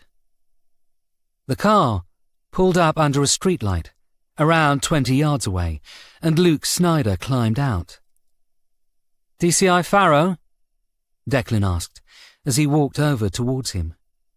He stopped, however, when Luke pulled a gun from his pocket. In the back seat, he said. Perfectly fine, don't worry about him. Worry about yourself if this all goes badly. Where's my dad? Declan continued. At this, Luke gave a nervous giggle. You've not been home yet, have you? He smiled. We didn't take him far. He's in your back garden. He held up a hand as Declan started towards him. I knew you'd be staying on the case, so not returning from London. And the coffin was bloody heavy. Did you bury all his medals in it or something? Anyway, we left it in your back garden by the wall and left. Well, that is, Jennifer did. I only wanted you to suffer a little. The dead are just skin and bones, so Patrick didn't give a shit. He looked around. So, where's my money? He asked. Declan walked closer, pointing at the burnt-out remains of the Trooper pub, now next to them. There, he said. Luke stared at the building for a very long, very uncomfortable moment. What do you mean? He eventually asked. It's in the basement or something? No, he means we bought it, Johnny Lucas said, as he walked over, placing the palm of his hand a couple of feet above the ground. Hello, Luke. I remember you being this tall when your dad used to visit us. Luke turned back to Declan. What the hell is this? He growled. I said to come alone. No, you said no police, and I think we can both agree Johnny Lucas is as far from that as you can get. Declan smiled. Also, he's the one who had your money. Johnny stepped forward. He kept it hidden in Upton Park, in the upper stands, he explained. And when he died, nobody claimed it, so we liberated it. Which was lucky, because if we didn't, it would have been lost forever when the place was torn down. Luke now turned from Johnny to look at the remains, and then back again. You bought a pub? Just over 1.5 million. Johnny nodded. Good deal, too. Kept it as a local boozer for years until an unfortunate fire last year utterly gutted it. We weren't able to claim on insurance, so we have to renovate out of our own pockets. It's taking time. This is your money, Declan said, pointing at the ruins. Your dad spent some of it, and the rest went here. You promised me my money, Luke growled, his gun raising again. No, I promised you an inheritance. Declan looked back at Johnny, who reached into his pocket, pulling out a folded sheet of paper. This is the deeds to the land, he said. Worth $1 million, easy to a developer. You can make something out of it, and it's yours if you release Henry Farrow. Luke stared at the paper, and then went to snatch it out of Johnny's hands. But be aware of one thing. Johnny kept hold of the end of the paper, halting Luke in place. After Paul died, Peter Carmichael never came at me, because he knew he'd never win. It's why his daughter used you, because her father wouldn't act. But the moment Peter knows you have what was stolen and that you betrayed his own daughter to do it, do you think he'll hold back? Have you ever met Peter Carmichael? Declan asked, pulling out a phone. Luke shook his head, paling. I'll get Jennifer to speak to him. I wouldn't bother. Declan smiled. She already told us she was using you to get the money. She'll stab you in the back quicker than your father was stabbed. Luke's face darkened, and he was about to say something, but Declan, phone to his ear, held a finger up. Let's find out, shall we? He asked, before turning his attention to the call. It's me. You can come grab your prize now. He disconnected the call and placed the phone away. What did you do? Luke asked. Did you kill Harry Sullivan? Declan asked in response, ignoring the question. What did you do? The answer to the question appeared through the hazy night air a moment later, when another black SUV pulled up, and a large, suited man with 2 track-suited goons beside him climbed out. Luke, let me introduce you to my old and long-time friend, Peter. Johnny smiled. I knew his dad well, you know. Peter, meet Luke Snyder, son of the man who... well, you know the rest. The man, now known as Peter, walked over to Luke, whose gun had now dropped to the side. Been hearing your name a lot recently, Peter said, his voice gravelly. I hear you have something I've been looking for. Luke realised at this moment that Johnny Lucas had let go of the deeds to the pub. Your dad got his money back, Luke said softly. This is mine. Let's play a hypothetical game. Peter smiled, and it was the smile of a killer. Let's say, for ease, that my dad was Paul Carmichael, and he ran money for the London gangs. And let's say, hypothetically, your father, Arthur Snyder, took £2 million of his money. He looked around, taking in the location they stood in, as if for the very first time that evening. And then, let's say your father died, and so did my father, and Johnny and Jackie Lucas bought this shithole with the money. What would you do in my shoes? Luke swallowed. I tried to negotiate with them, he said. Explain the money was mine. But you just told me it wasn't my money. Peter's mouth shrugged. You told me it was yours. Before Luke could continue, though, the 2 goons moved to his side, flanking him. Now let's say, hypothetically, I can't go against this man, a man I've worked for and my dad worked for. But I don't explain why to my daughter because it's none of her goddamn business. And, hypothetically, she comes to you and you team up. You kill Harry Sullivan, one of the OG of East London, and leave him dumped in a corner like a bloody dog. I didn't kill him. Luke was rapidly realising the situation he was now in, glancing back at Declan. Aren't you going to do something here? Like what? Declan asked. I mean, you're the one with all the cards right now. And let's say, hypothetically, you're Peter Carmichael. Peter continued. Your daughter has been arrested, and the money you've wanted to regain is now in the hands of the little scrote who not only sent her to the police, but who also kidnapped a bloody DCI to get it.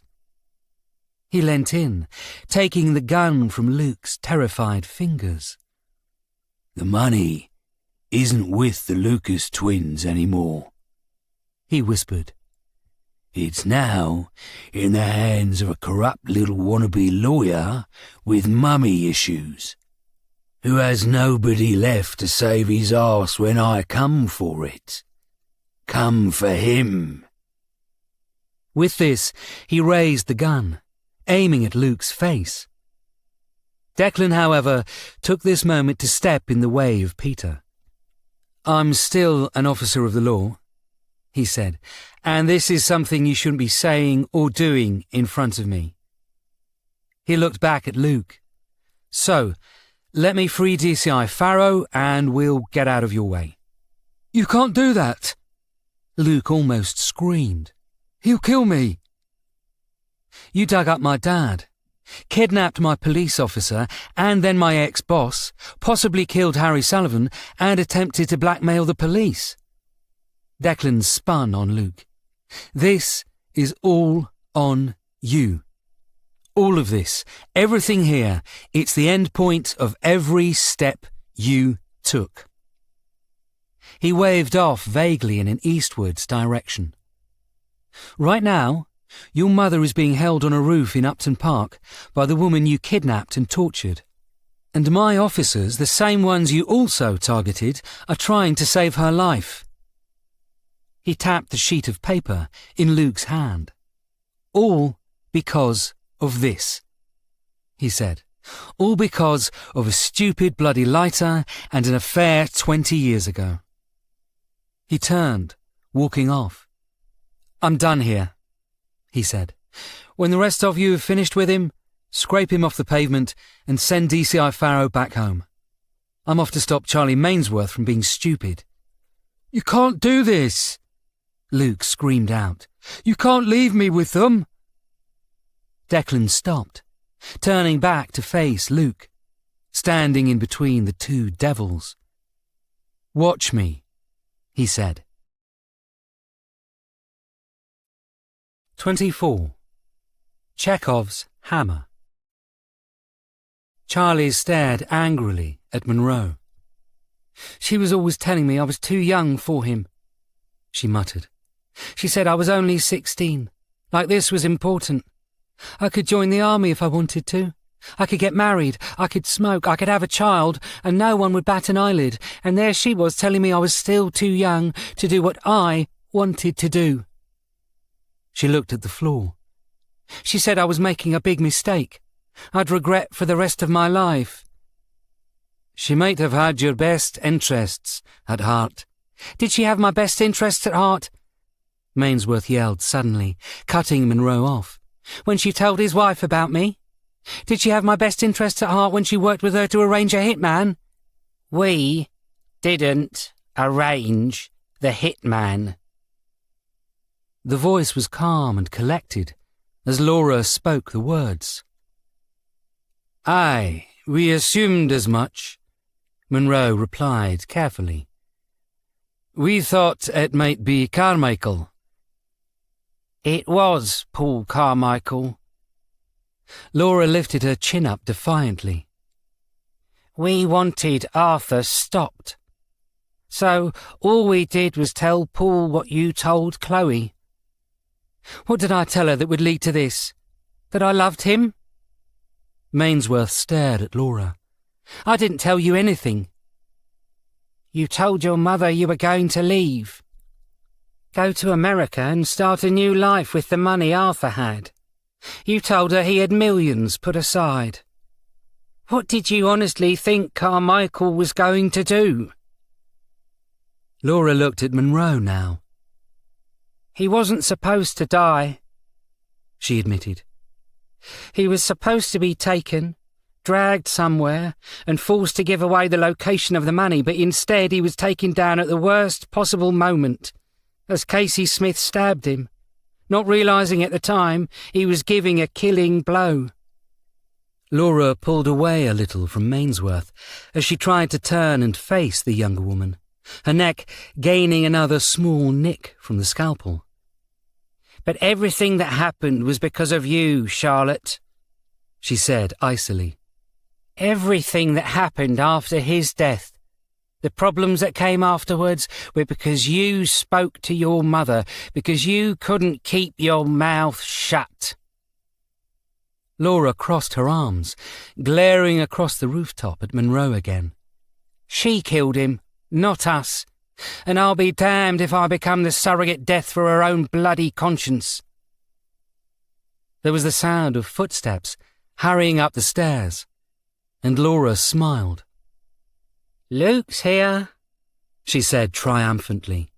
Now we can finish this properly. But her smile faded as Angley emerged into the night air, slightly out of breath. You okay, boss? She asked, walking over to stand beside Monroe, who seemed genuinely surprised to see her, turning away from Laura to stare at his DS. You shouldn't be here, he said. I'm only here for the reports.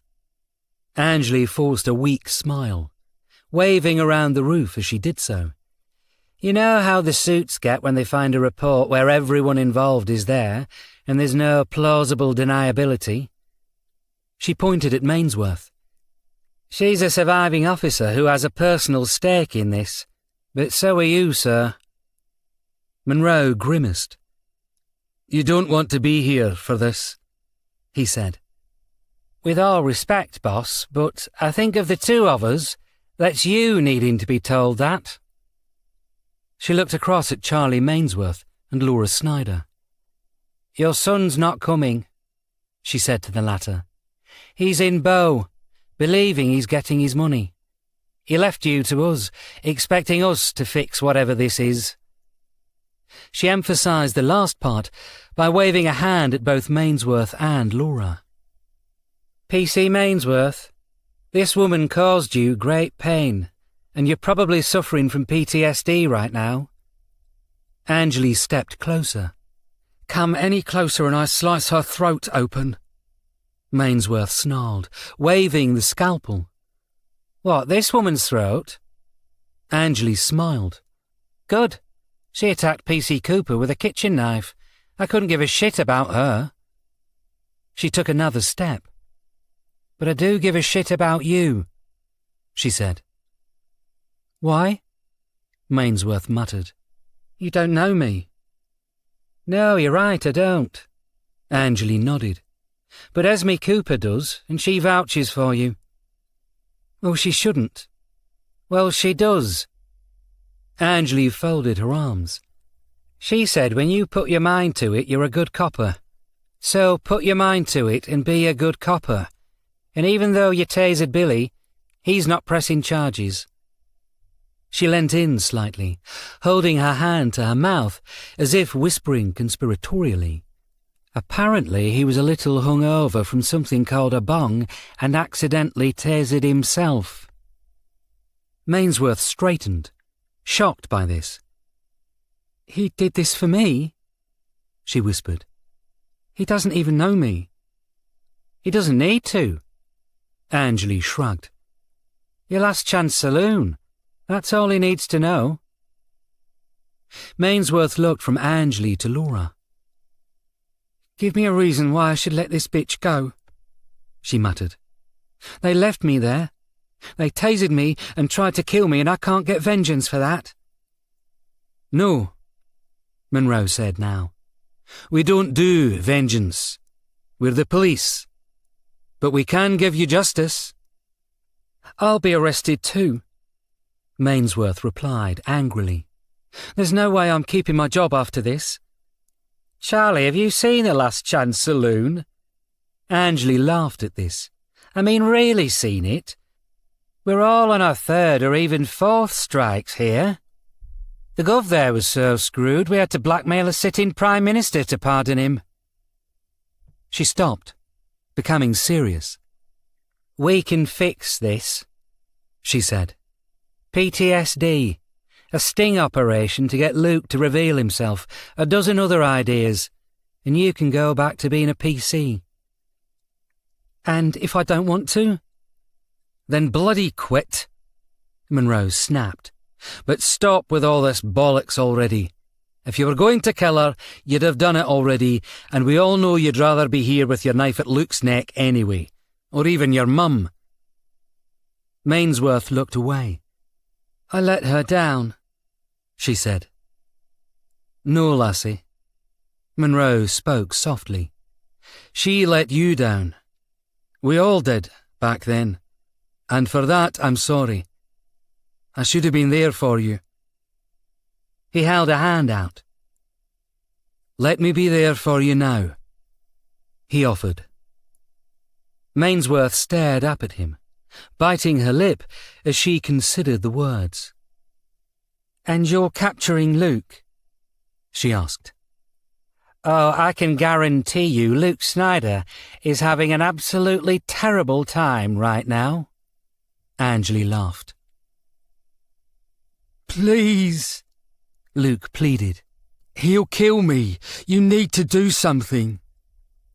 I could arrest you, I suppose. Declan smiled, looking at Peter. If I arrested him, would you be okay with that? You wouldn't take action while he was in prison. If he gave me the land deeds, Peter suggested. But you have a problem there. Johnny held up a hand. What can you arrest him for?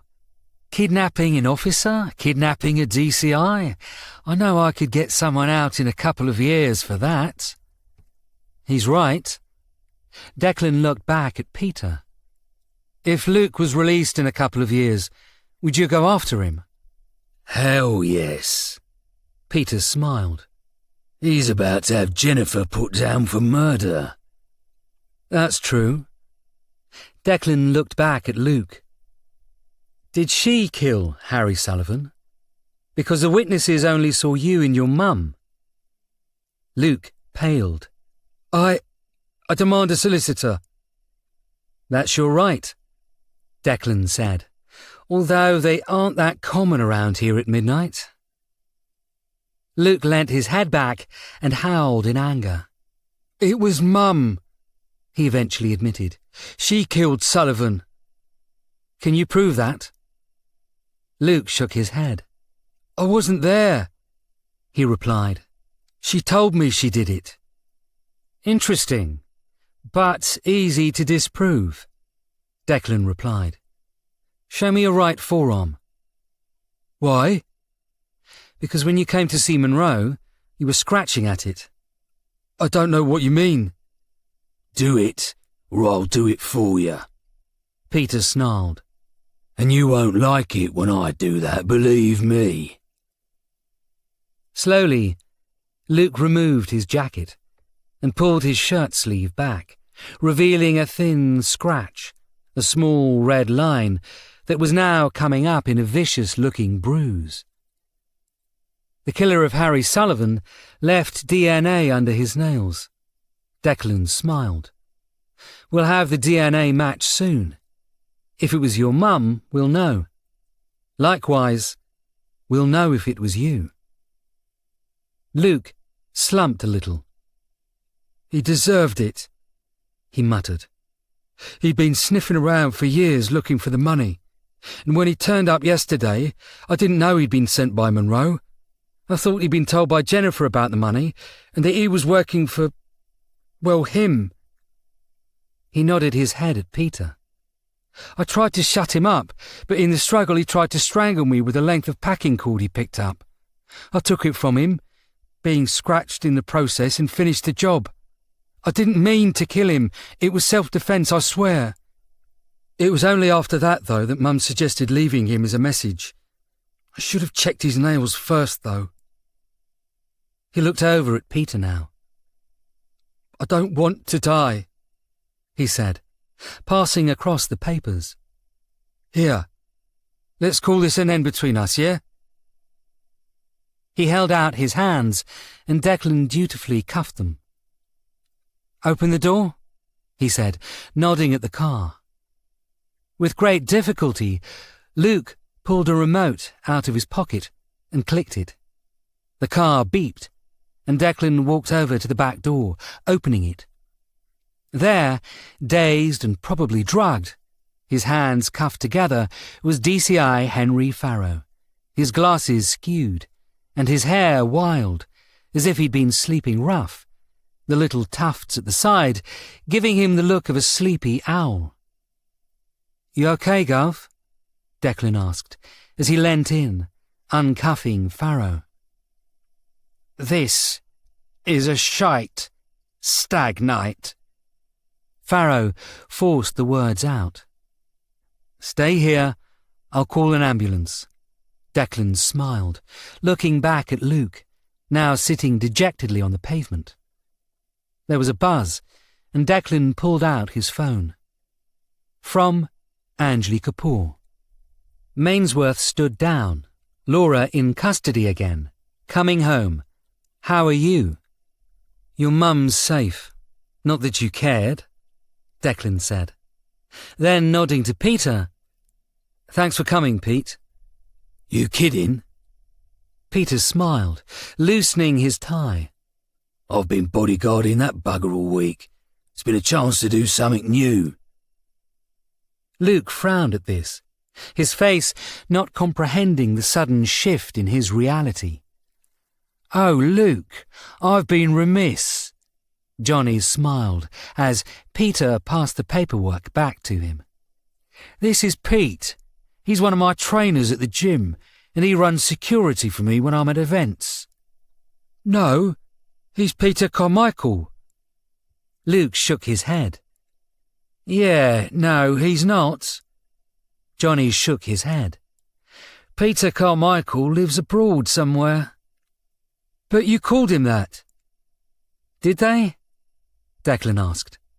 "I believe Mr. Lucas here simply stated, 'My old and long-time friend Peter.'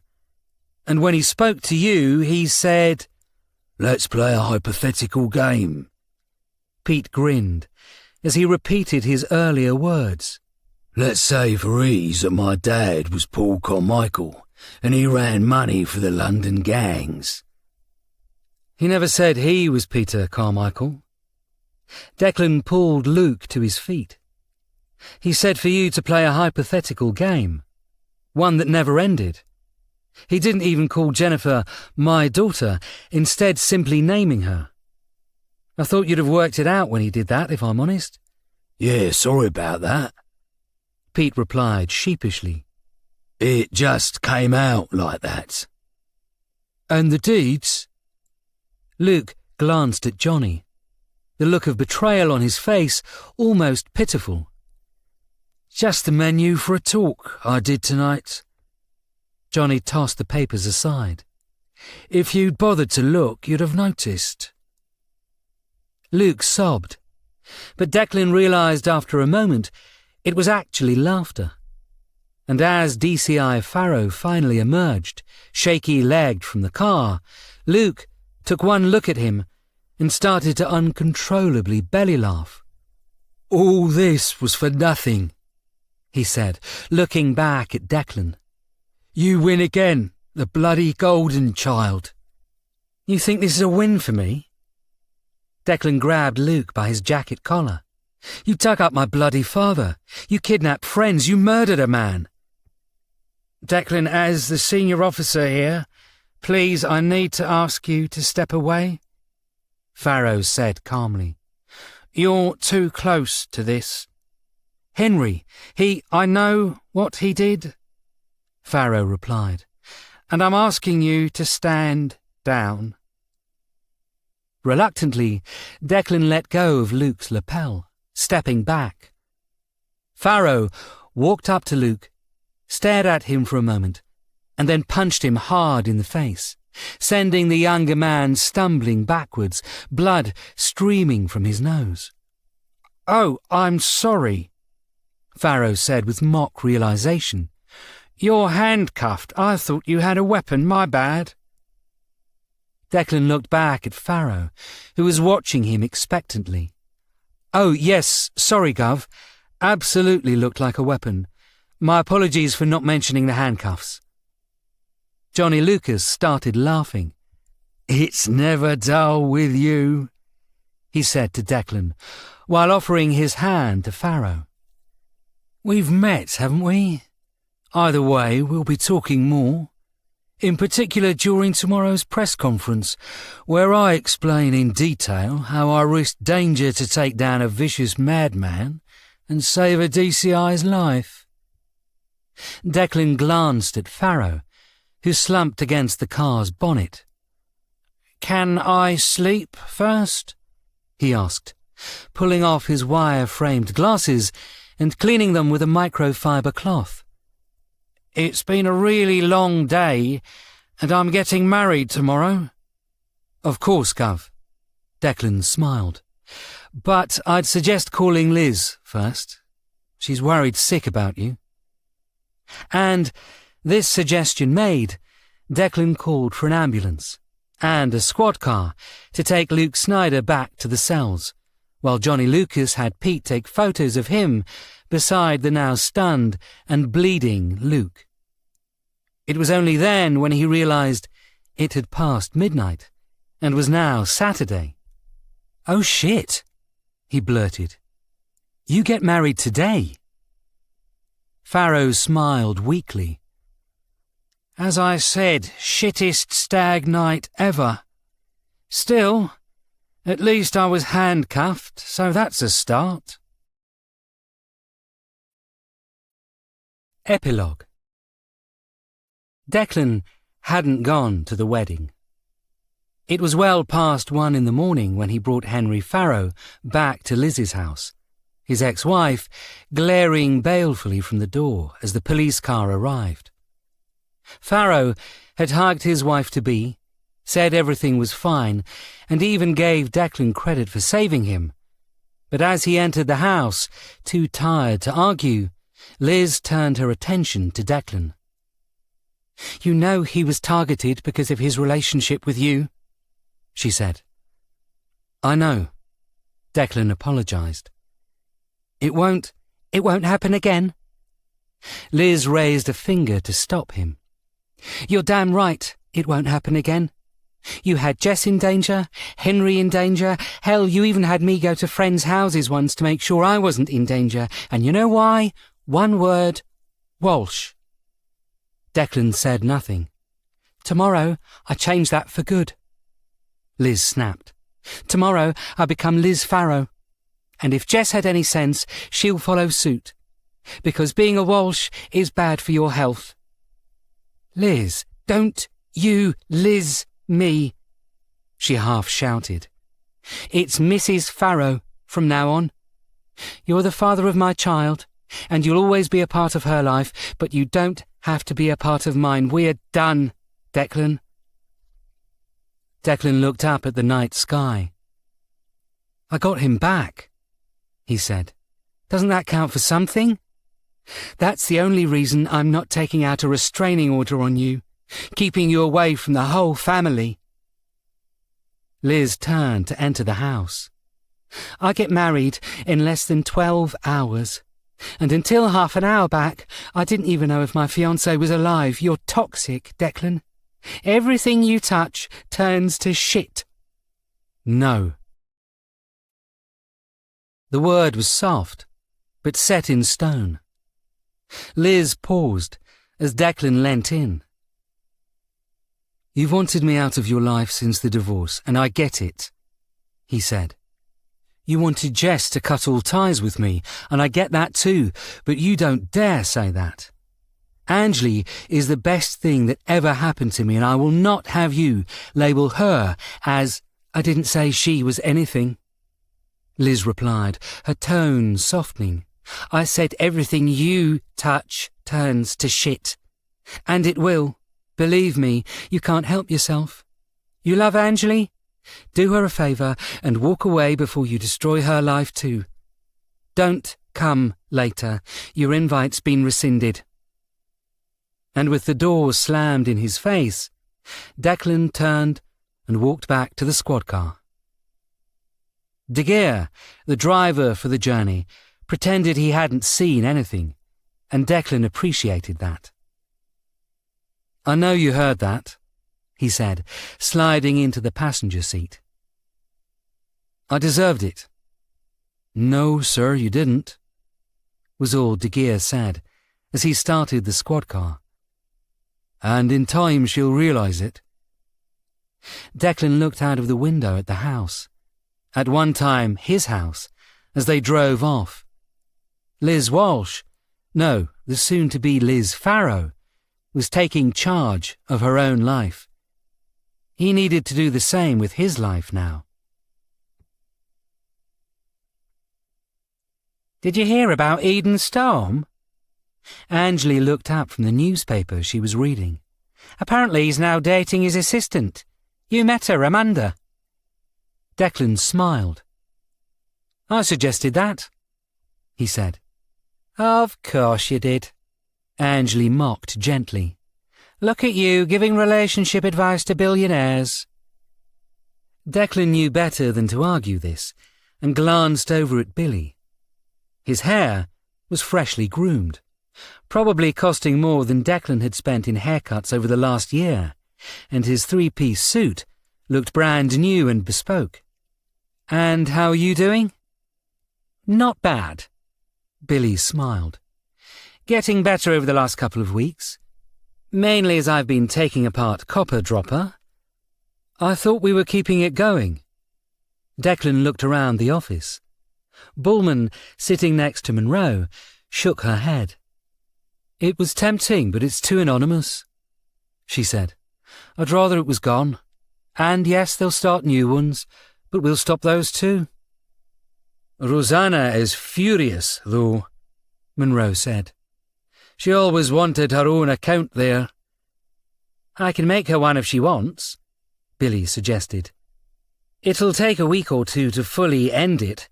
We still have half the IDs on it as anonymous, and I could do with help there." He grinned. "It could be my wedding gift to you," he said. "No offence, laddie, but I'd expect a little more than that," Monroe replied. "Though she'd love a chance to look around. Ever since it came back as Luke's DNA under Harry Sullivan's fingernails, she's been bored witless." Declan grinned.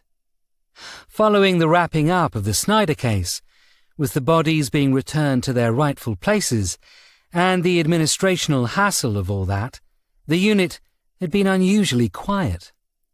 The only moment of high activity had been a week back, when the newest Member of Parliament for Bethnal Green and Bow had turned up to thank Declan for his sterling work in getting them over the line.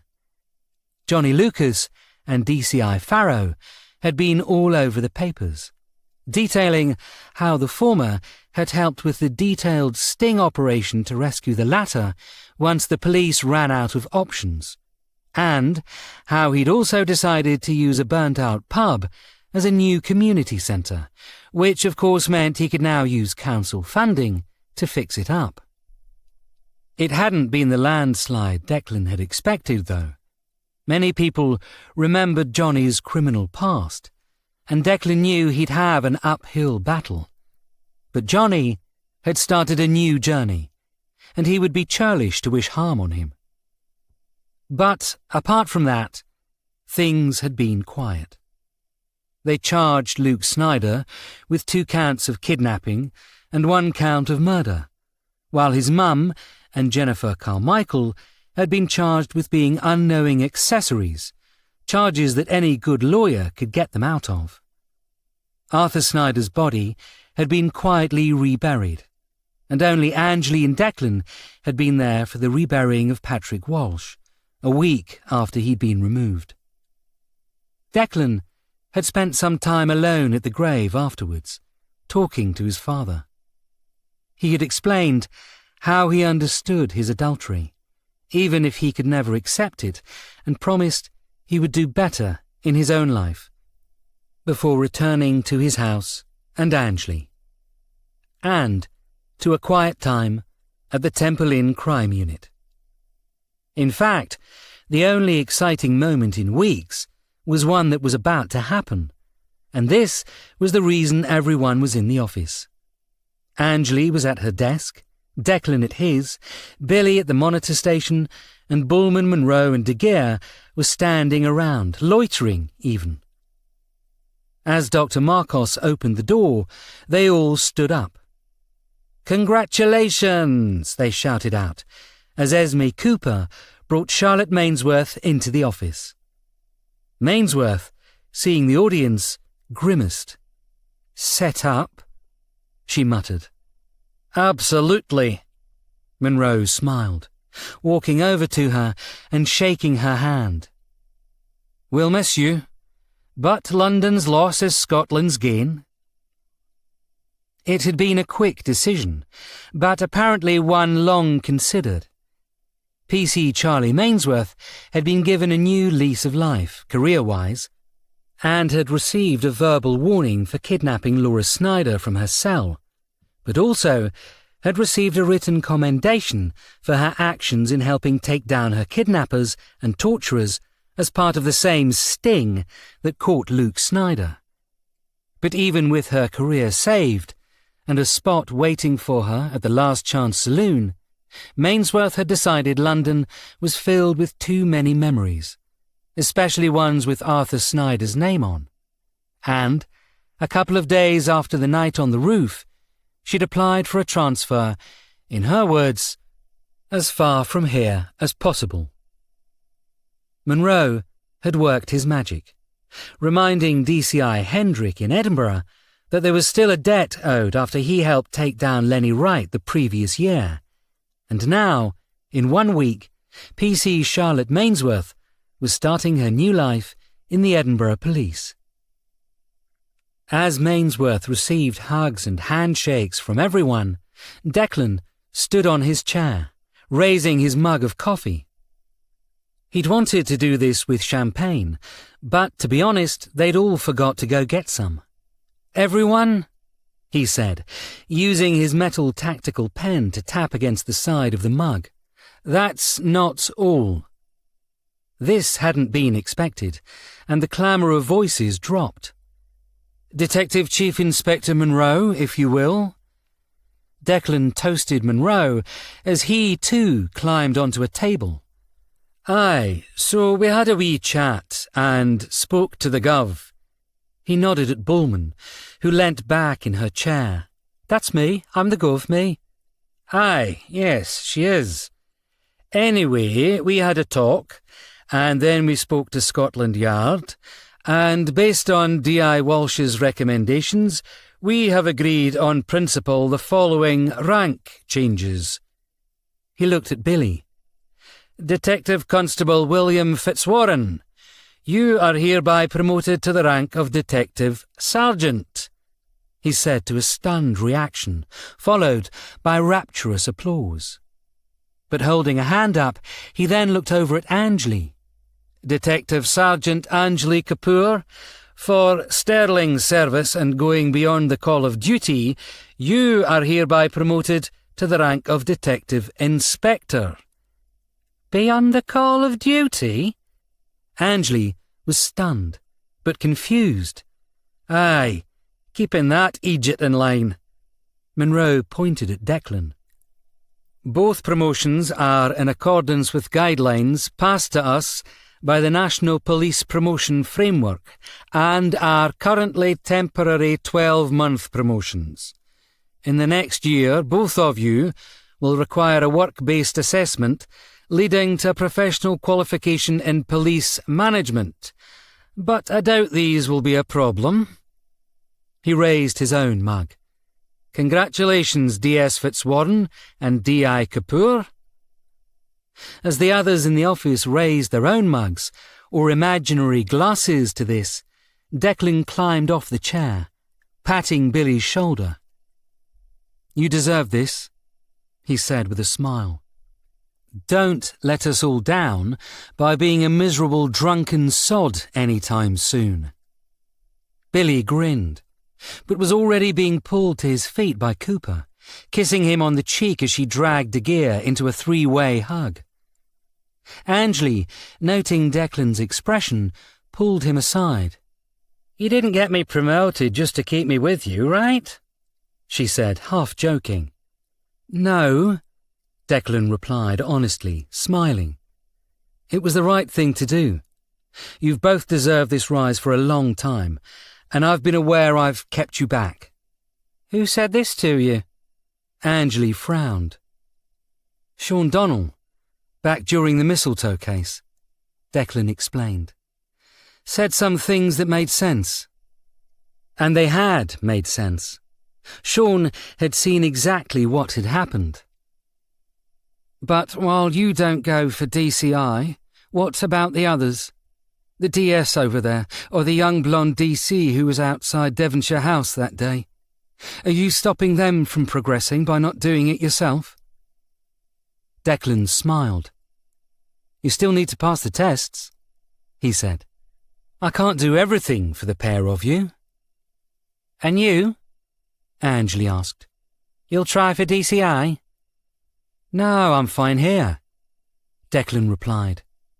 "This was more bullshit," Angley snapped. "What's the real reason?" Declan looked to the carpet. "It was part of the deal Bullman made with Scotland Yard to get you both through," he said. "Getting the two of you promoted on the basis I didn't try." "Then I don't want it." Angley's face was furious.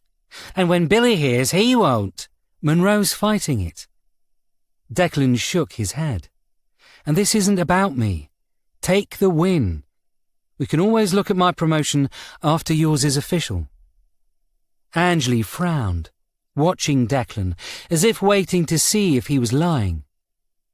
"I'm not happy about this," she said. "There might be repercussions at home." "Promises, promises?"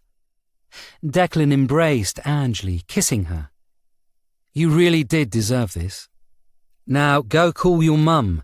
She'll be furious you've already waited 5 minutes before telling her." Angley smiled and, pulling her phone out, walked off. As she did so, Monroe walked over. "Did you tell her that she deserved it?" "No, you bloody idiot," Monroe growled. "About your own promotion, or rather lack of one." Declan nodded. "And did you tell her what that means?" Declan shook his head. The Last Chance Saloon were their own boss for a lot of the time, but they still worked to the beat of the City of London police, and, more importantly, their budget. A budget that didn't have funds for 2 DIs in the unit. "I have until the end of the financial year to work it out." Declan smiled. "Maybe I'll get that promotion after all, and we can work together in your office." "Aye, that might happen," Monroe sighed. "But until then, tell Angley. Because if you haven't sorted this out by the start of April, which is just over 6 weeks, by the way, and if the budget doesn't change, either you or Angley will have to transfer out." With that ominous deadline given, Monroe walked away, and Declan stared at the laughing Angley, on the phone now, telling her mother the good news. If she found this out, she'd kill him. "Maybe I should have taken the Edinburgh job instead of Mainsworth," he thought to himself as he walked back to the crowded office area. Although she'd still hunt me down, even up there. It was fine. He was sure of it. After all, he had 6 weeks to fix it, and 6 weeks was a long time in the Last Chance Saloon.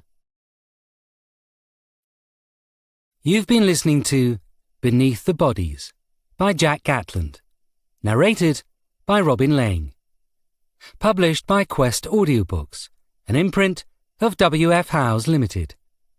This recording is copyrighted by W.F. Howes Limited.